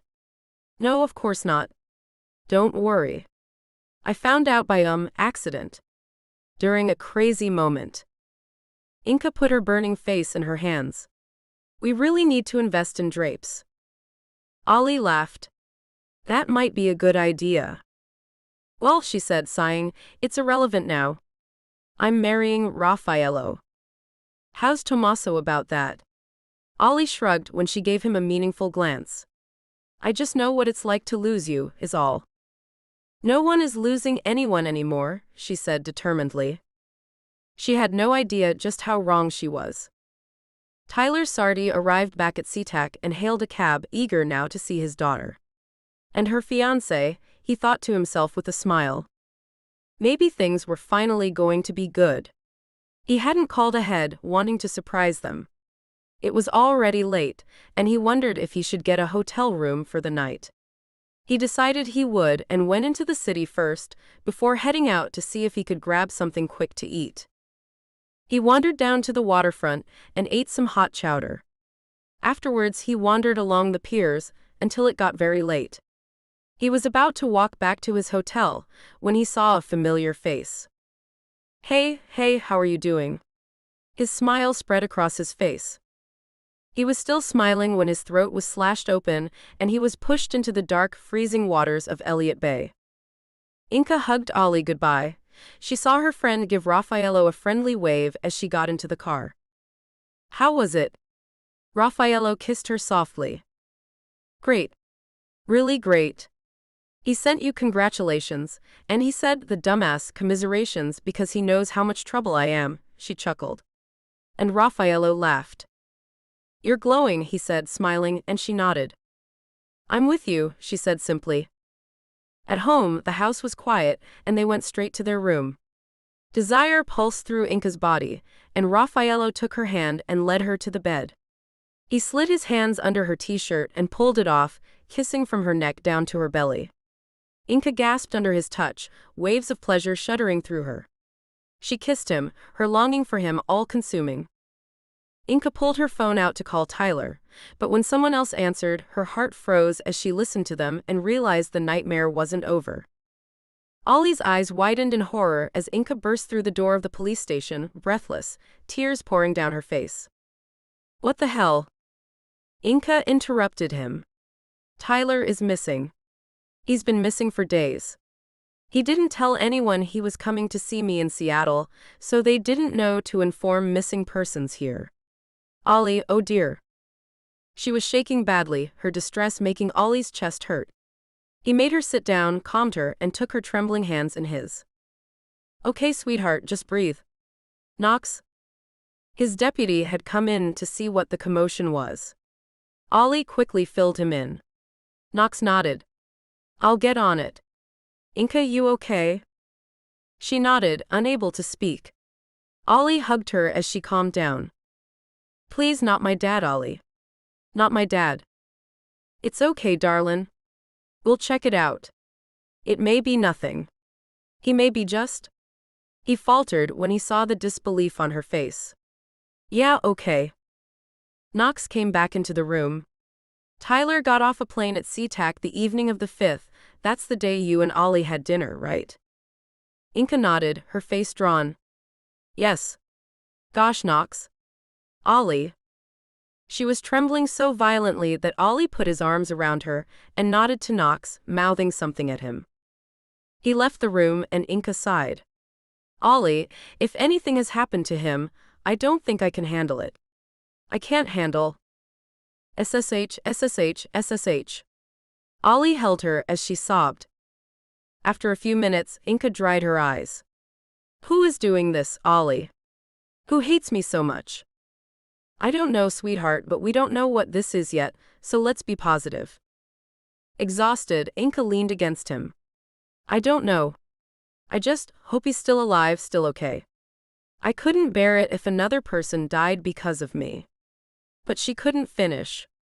Ollie wrapped his arms around her, but his face was serious. Listen to me, Inka Sardi. You listen good now. You are not responsible for everyone. You can't save everyone. People make their own decisions. Your mom did when she killed your dad. Luna shot Scarlett and you, that was her decision. Tyler, wherever he is, made the decision to fly here. You are only responsible for the choices you make. I know it will take time, but you need to start now, today. Start what? Stop blaming yourself for everything. They both turned to see both Raffaello and Tommaso in the doorway, and Inca realized Knox must have called them. Ali released her, and she went into Raffaello's arms. The police search for Tyler went on for days. They found his luggage in the hotel in Seattle and traced his credit card to a waterfront restaurant. Blood was found at one end of one of the piers. Inca let the police into her parents' home and waited while they went over it with a fine-tooth comb. Raffaello was with her, his presence comforting, but when the police were finished, she turned to him. "Baby, can I ask a favor?" He touched her face. "Anything." She drew in a deep breath. "In my heart. I know he's gone. I know it. And I'd like to be alone with them for a while. Do you mind?" "Of course not. Just promise me you'll stay locked inside. Call me when you want me to come pick you up." "I promise." Inca watched Raffaello drive away, and now she was alone for the first time in, she didn't know how long. She had thought it would good to have the house to herself, to breathe, to think. She walked through the house now, lingering in each room, trying to find the peace she craved. It didn't come. Ghosts of the living and of the dead hung about the rooms. Inca realized that it hadn't ever been her home, it had been their home, hers and Nancy and Tyler's. And now that they were gone, and any connection she felt to it was broken. She went into the kitchen to fix herself some tea, splashing her face with cold water while she waited for the water to boil.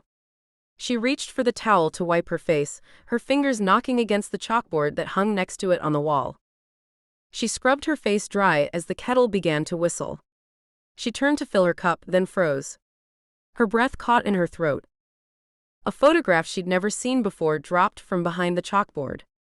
Nancy, Tyler, and herself. It must have been on her birthday last year. Scarlett had photobombed them, and Luna and Ollie were at the edges of the group. A year. Just a year. Inca took the photo and sat on the floor of her parents' kitchen. Once again, she went over and over everything that had happened, looking for a clue that might tell her why. It was a weird sort of comfort that she could take some responsibility for Kevin's attempt on her life, at least. But Nancy had been murdered after he had already been arrested. Luna, having admitted killing Scarlett, couldn't have done it. So who? Who hated her that much? When Ollie had been acting crazy, she had wondered if it could be him. Tommaso taking that restraining order out might have tipped him over the edge. But now. No. No way. She went upstairs to her old room and lay down on the comforter. They hadn't changed it much since she'd left. Some of her old books and paintings were still on the shelves and walls. But it felt like a stranger's room, another life 1,000,000 years ago. She had no more tears to cry, and soon she fell into an uneasy sleep, wrapped in the comforter. She didn't hear the intruder slip quietly through the back door, thanks to the tricky lock, and pad quietly up the stairs. He'd seen the bastard billionaire drive away and couldn't believe it. He'd left her alone? Jesus. But he wasn't prepared for the kill. He had it all planned, and now wasn't the time, but he couldn't waste an opportunity to be near her. So he waited until he saw her go upstairs and gave it another 10 minutes. He figured, when she didn't come back down, that she had gone to sleep. So he broke in. He knew of old that the back door was tricky and crept upstairs. She was in bed, asleep. "Inca." His voice was a whisper. She murmured. He pulled out the hypodermic he always carried, regretting not bringing his knife with him, and slipped the needle into her neck. She moaned as he pressed the plunger. "Sleep, my darling." He waited until he heard her breathing deepen, becoming steady. He stripped down, took the knife from his pocket, and lay down beside her. He drew the tip of the blade over her skin, imagining pushing it deep into her, feeling her hot, sticky blood pulse over his skin as she bled out, the look of terror in her eyes as he murdered her, terror and resignation at his betrayal. The blood roared in his ears, and he felt his heart quicken. Soon. But not tonight. He was hard. He dropped the knife, slipped on a condom, and began to masturbate, stifling his grunts, burying his face in her hair.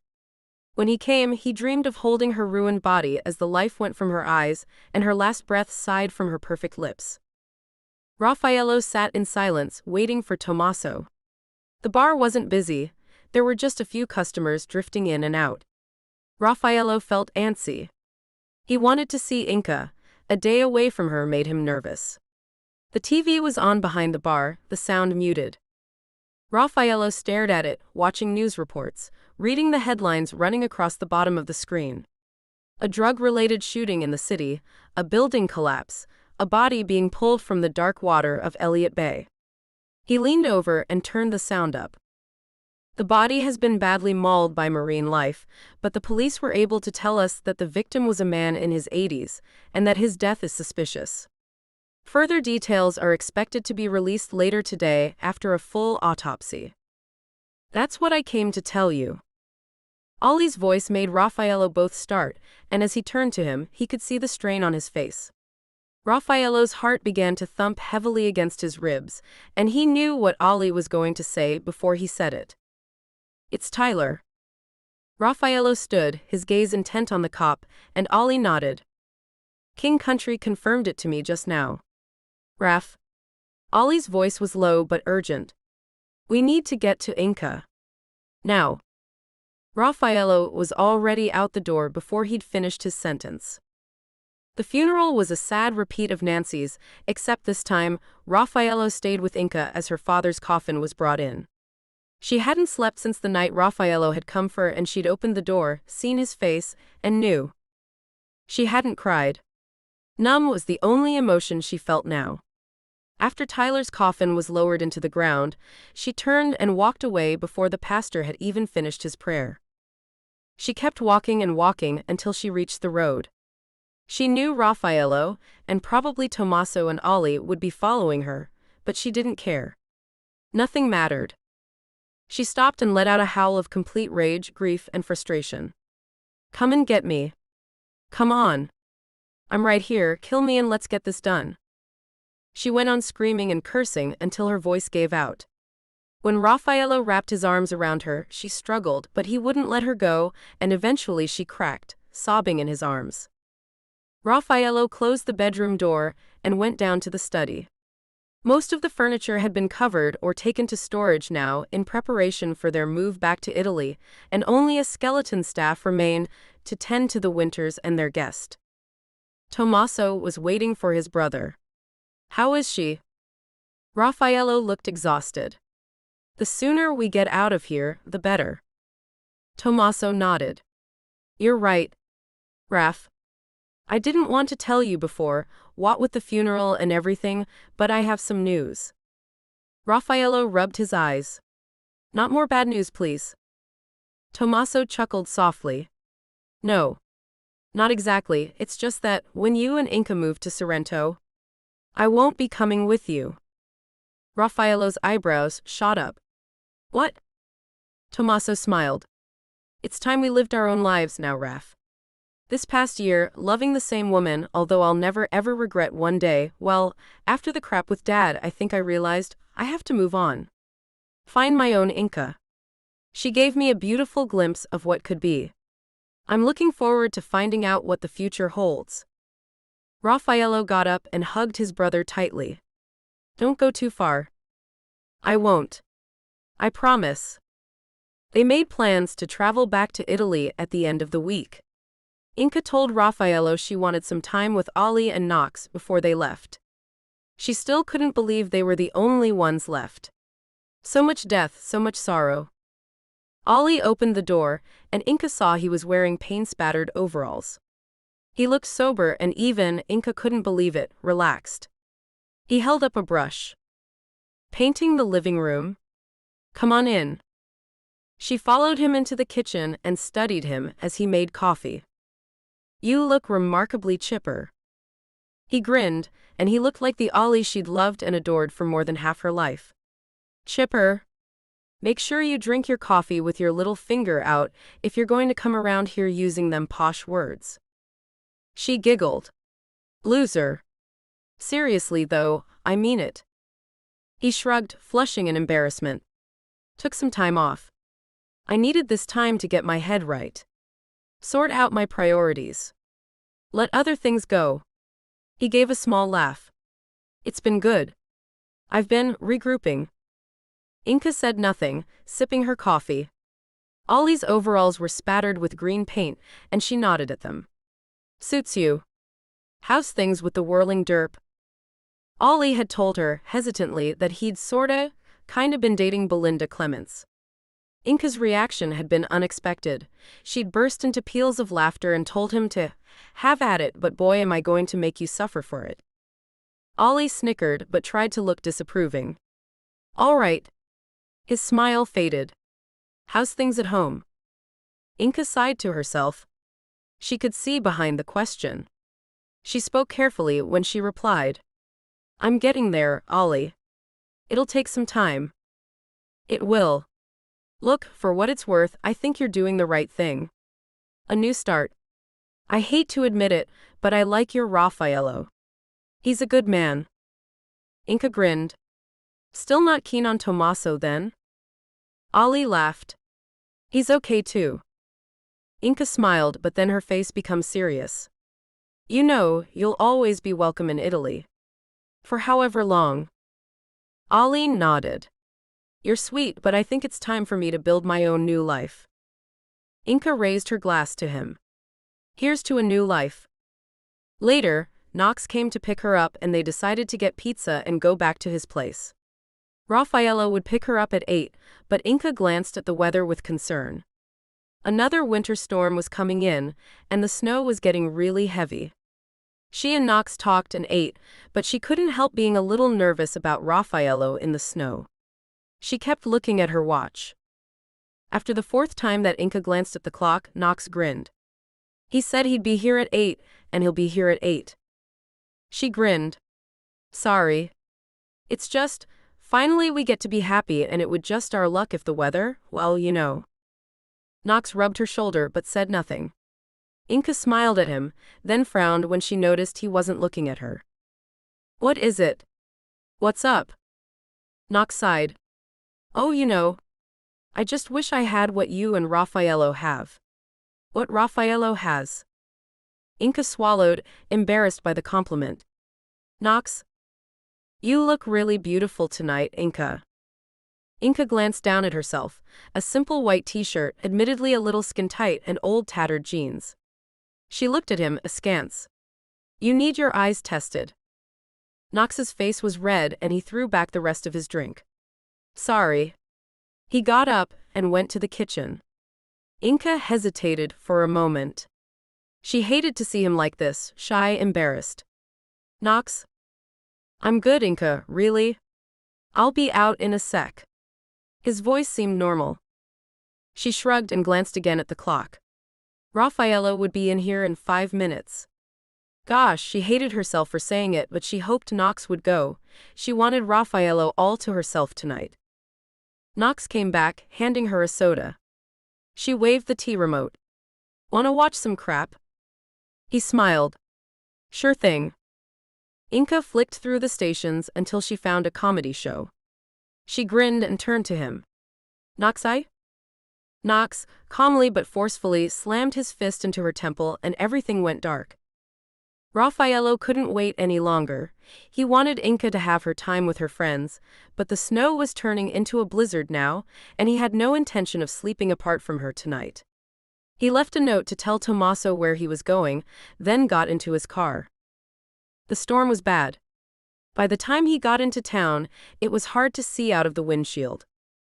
Raffaello knocked on Knox Westerwick's front door and waited. Strange. No answer. He knocked again. Knox? Inka? Nothing. His heart began to pound. He went to the window and looked in. There was nobody there, but something caught his eye. A smashed bottle and blood. Not much, but drops of it on the floor. Raffaello cussed and went back to the door, kicking it in easily. He dashed into the living room and stopped, terror screeching into his veins. There was more blood on the floor. Raffaello grabbed it and turned, and his heart stopped. In blood. Inka's. Scrawled across the wall were written 6 words. You'll never see her alive again. Everything fell into place. Knox Westerwick, the easygoing cop, the flirt. Everybody's buddy. As Raffaello raced out of the house and into the snow, towards Ollie's house, he could only think one thing. How did we not see it? Ollie took one look at Raffaello's face and knew. Jesus, no. It's Westerwick, Raffaello spat. He's taken her. There are signs of a struggle at the house and blood, and a message. Ollie held up his hands. Now wait. We don't know that it's him. Someone might have taken them both. Raffaello fumed, his terror making him antsy, but Ollie was right. Ollie picked up his cell and tried to call Knox. His deputy answered in a happy sing-song voice. Hey boss. Gosh, the storm is really closing in. Ollie frowned and looking at Raffaello, switched the phone to speaker. Hey Knox. Where are you? We thought you were with Inca. I am. You went out in the storm? Knox laughed, and both of the men listening heard the slightly hysterical tone. Well, I wanted to make an event of it, you know? I could have just killed her at my place, but what fun would that have been? This way, in this storm, I get to take my time, and there's really nothing you can do about it. Raffaello moaned, and Ollie looked appalled. Knox, what are you talking about? He needed to hear him say it. I'm going to kill Inca, of course. Ollie felt the breath being pushed out of his lungs. You? Knox? All this time? Knox laughed. Gosh, you were all so blind. Yes, me, Ollie. Yes, I killed those women. Yes, I'm going to kill Inca, and believe me, she will suffer the torments of the damned before she dies. Why? Raffaello was now on his knees. Please, Knox, please don't hurt her. There was a silence on the phone then, in a mocking voice, Knox said, I'm sorry you won't be able to say goodbye before I stab her to death, Winter, but you should never have loved her. She is mine. The line went dead and Raffaello howled. Ollie grabbed him, trying to calm him down. Raf, come on. We have to think straight, think about where to find her. What's going on? Behind them, Tommaso, his face pale, was standing in the doorway. Raffaello stared at his brother, his eyes bottomless pits of sorrow. It's Inca, he said, his voice breaking. She's been taken. Inca woke, dazed, in the trunk of a moving car. Her hands were bound behind her back, and although she tried, she could feel they were bound with plastic ties. What was going on? Knox? He was the killer? She tried to clear her fuzzy head, her mind whirling. Knox was the killer. He had killed her mother, her father, and now he was going to kill her. It didn't make sense. Why? The car stopped. Oh gosh. The trunk opened and she was hit with a blast of freezing snow. Knox easily pulled her out of the trunk. Inca screamed, but the sound was lost in the blizzard. Knox carried her over to another car, then she saw the other car, and Belinda Clements waiting. Hey you, Belinda said as Knox dumped Inca into the new car's backseat. Go screw yourself, Inca growled, then winced as Knox stuck a hypodermic into her arm. Unconsciousness came quickly. Belinda smiled at Knox. Do me a favor, make sure you cause her serious pain. Knox was stone-faced. A knife in the gut will do that, I think I can promise. Get inside, we have a phone call to make. Belinda smiled as they walked into her house. I still don't know why we have to bring Ollie into this. Because, Knox said impatiently. With the storm, they won't be able to bring in any more police, and I get to take my time with Inca. Now call your damn boyfriend. Panicking, Ollie and the Winters made a list of where Knox might take Inca. He'll want to take his time, Ollie said, feeling sorry for Raffaello as he said it. So it'll be somewhere that's not easy to find, or which would be cut off in the snow. Ollie got a map out and began to circle where he thought they might be when Raffaello put his finger down on the place he'd first met his love, the Winter Mansion. Ollie shook his head. It's too obvious. But Tommaso agreed with his brother. I'll go with you. Raffaello shook his head. No, we need to cover as much ground as we can. I'll go to the mansion. They decided Tommaso would go to Tyler's house, and the twins left Ollie to search the town. He was about to leave when his cell phone buzzed. Belinda. He made an annoyed sound. Belinda, this isn't a good time. I'm sorry. He's here. Who's here? A flash of irritation took before what she said had sunk in. He says he's going to kill me, Ollie. Knox. He says he'll kill me unless you come. Ollie's face hardened. I don't believe you, Belinda. He heard a scuffle, and Belinda cried out in pain. Then his stomach turned over as he heard his voice. Rosenbaum, I currently have a .22 caliber pistol pressed against your girlfriend's throat. I will kill her unless you get here in 5 minutes. Do I need to tell you not bring anyone else, to come alone? No. Do it. Knox hung up. Ollie took off, out into the storm and down the road. He parked and jumped out of the car, weapon drawn. The door was open. He went in, checking around him, his police training kicking in. He got to the living room and stopped. Knox was standing against the fireplace, smiling at him. His gun sat on a chair away from his reach. Ollie frowned. Hello, Chief. Ollie glanced around him, never taking his weapon off Knox. Where's Inca? Knox laughed. That's just typical. Even now, with your girlfriend in danger, your first thought is of our lovely Inca. Inca isn't your problem anymore, Ollie. Soon she'll be no one's problem. Why did you call me here, Knox? When you could have gotten clean away. Knox's smile dropped. Loose ends. Ollie's eyes narrowed. Where's Belinda? Knox laughed. Right behind you. And then there was pain, a searing, shocking blow, and Ollie's head felt like it had exploded. Ollie dropped to his knees. Another blow, and then there was nothing. Knox nodded at Belinda as he walked casually over to Ollie and relieved him of his gun. Belinda beamed. Did I do good? You did good. Belinda looked down at Ollie's prone body. Pity. He was a good if nothing else. Knox smiled. And yet your hatred of Inca Sardi outstripped your need to get laid. Belinda laughed.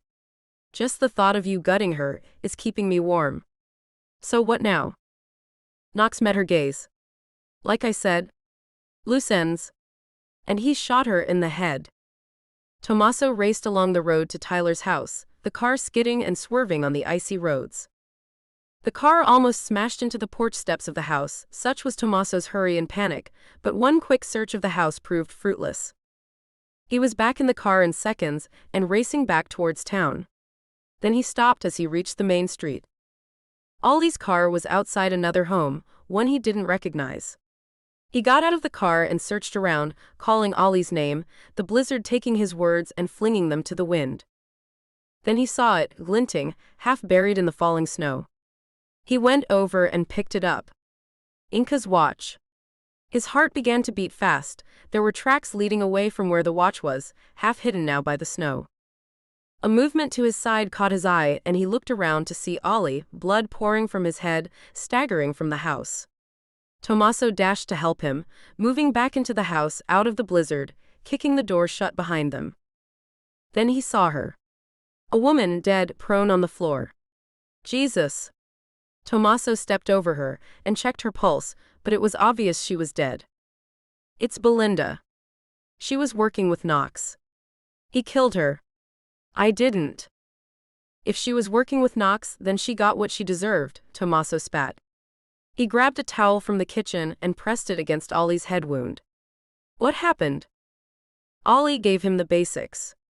Knox is insane, man. He'll kill Inca. I know it. Tommaso's face was pinched and pale as he pulled out his phone to call Raffaello.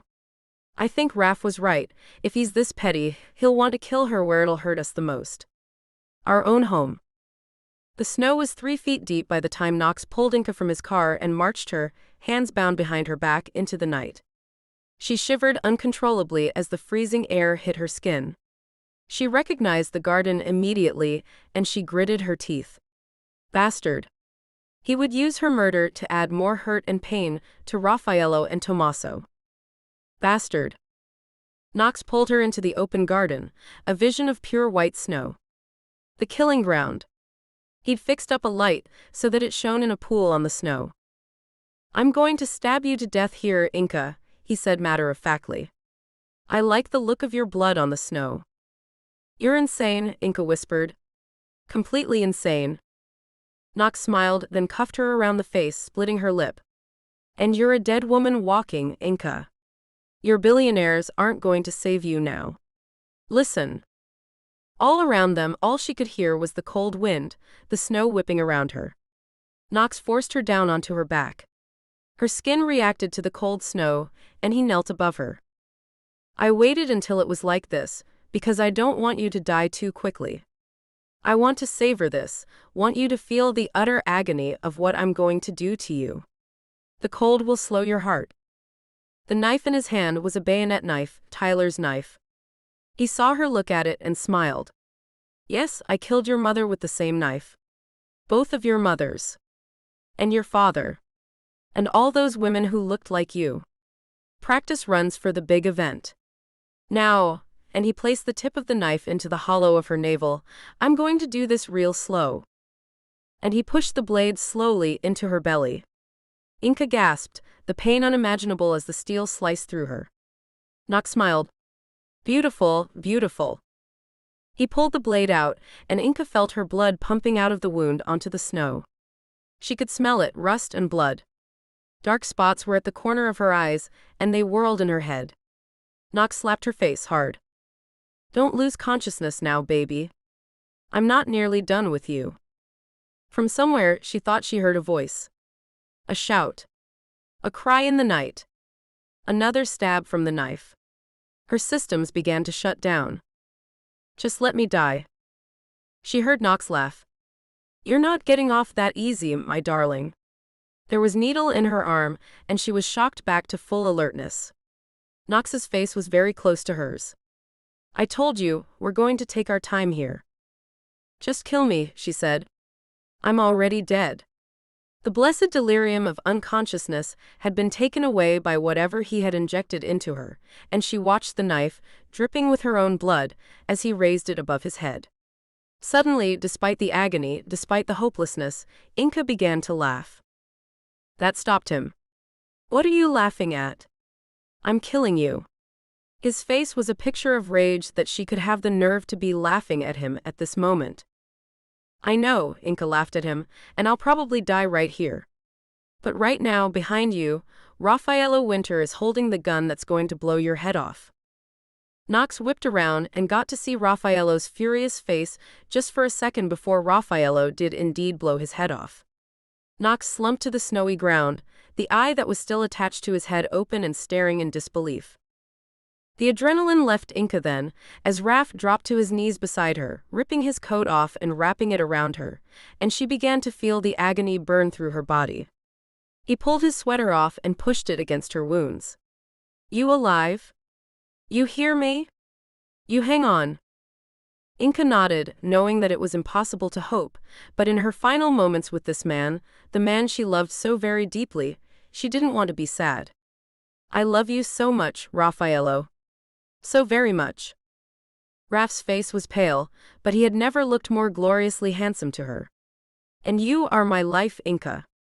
Please, I know it's bad, but please try.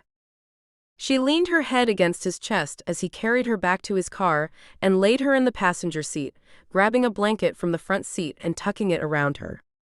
Keep talking to me, Inca. Keep putting pressure on your wounds if you can. I have to drive us back through the storm.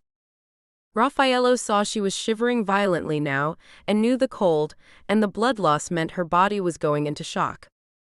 Gosh, please no. He was having a hard enough time seeing her so badly hurt, dying. No. No way. Inca, his love, his life, was going to be okay. Inca touched his face. Where's Tommaso? Raffaello hesitated. He's dealing with Rosenbaum. Ollie's pretty badly hurt. Inca's eyes opened wide. What? Another pause. Nox attacked him, knocked him out. We think your old friend Belinda had something to do with it, but it doesn't matter anymore, she's dead. Inca moaned softly and he looked around. Inca? I'm okay, are you or Tommaso hurt? Raffaello swallowed. No, we're fine. Look, we've got some people just up here. Rosenbaum gave us a few places he could think of, so we split up. It was just luck that I found you, my darling. I'm so sorry. You saved me. Her voice was growing weaker. Inka, stay with me. Keep talking to me. I love you. Raffaello couldn't help the tears that poured down his face then. I love you, Inka Sardi. Don't you dare die on me. You're so sexy when you curse in that accent. You want to pull the car over and we'll get busy right now. He laughed. Even now you're making jokes. He knew why she was doing it, so that if she died, he would at least have a happy memory of their last moments together. Gosh, I love you so much, but I will kill you if you die. He was gratified to hear her chuckle, but he could also hear the pain in her voice. Baby, I want you to know, it was always you, Raffaello. Always you. That broke him and he began to sob, his whole body shaking uncontrollably. Oh gosh, Inka. Please don't leave me, we're so close, so very close. I'm trying, baby. I promise. I don't want to die. But her voice was getting weaker. The car skidded all over the icy road, the snow battering down, almost completely obscuring his vision. For a second, just a second, he considered pulling the car over and dying with her, but something was stopping him. The promise, the hope for their future. We have survived so far, we'll survive now. There is a reason I love her as much as I do. He reached back and held her hand for a moment. We're going to be okay, Inka. I swear we will. And I'm going to marry you. Inka laughed softly. Well, you'd better. Hope suddenly soared as he saw the lights of the town in front of him. Raffaello almost laughed. Almost there, mio caro, almost safe. Inka was silent and Raffaello, half-crazed, looked around. Her eyes were closed, the blanket soaked with blood. No. The car screeched into town, towards the blue and red lights of the emergency vehicles, braking sharply, and he was out, opening the passenger door, desperate to get to her. Raff. He heard his brother through the storm. Raffaello gathered Inka up in his arms and trudged through the snow towards the emergency vehicles. Hot tears were flooding down his cheeks. He saw Tommaso's expression when he saw her. Fear. Grief. Then they were surrounded by paramedics and police, and everything was a whirl. Inka opened her eyes and drew in a long, deep lungful of cool, fresh air. Alive. There was pain, yes, but nothing she couldn't handle. Because there, right in front of her, Raffaello Winter saw her eyes had opened, and his smile was better than any morphine. 3 months, 4 days, 6 hours. That's how long they had been back in Italy. Back safe alive. Inka stroked her fiancé's face, marveling at his glorious beauty, the way he looked at her, the feel of his arms around her body. They sat in their bed, in their new villa in Naples, across the bay from Sorrento. They'd decided, like Tommaso in Venice, like Ollie in Portland, on a new life, a new home. It was summer, and the evening was sultry. They had dinner in a small trattoria in the city, then walked back up the hill to their home. As they walked into the villa, Inka had pulled her little white dress over her head, looking back over her shoulder at a grinning Raff. She lost her panties and her bra on the way to their bedroom. Raff lost his shirt and pants. Now they held each other, enjoying the feeling of skin on skin. Nothing was hurried, nothing was desperate. They knew they had forever. Inka glanced down at him and smiled. They made love slowly, leisurely, shuddering and vibrating, kissing each other and murmuring their love. Outside, the sun slid beneath the horizon and lit up the sky with fire as the lovers, catching their breath, began all over again. The end. Thank you for listening. If you enjoyed this audiobook, please follow us to be notified of new billionaire romance audiobooks.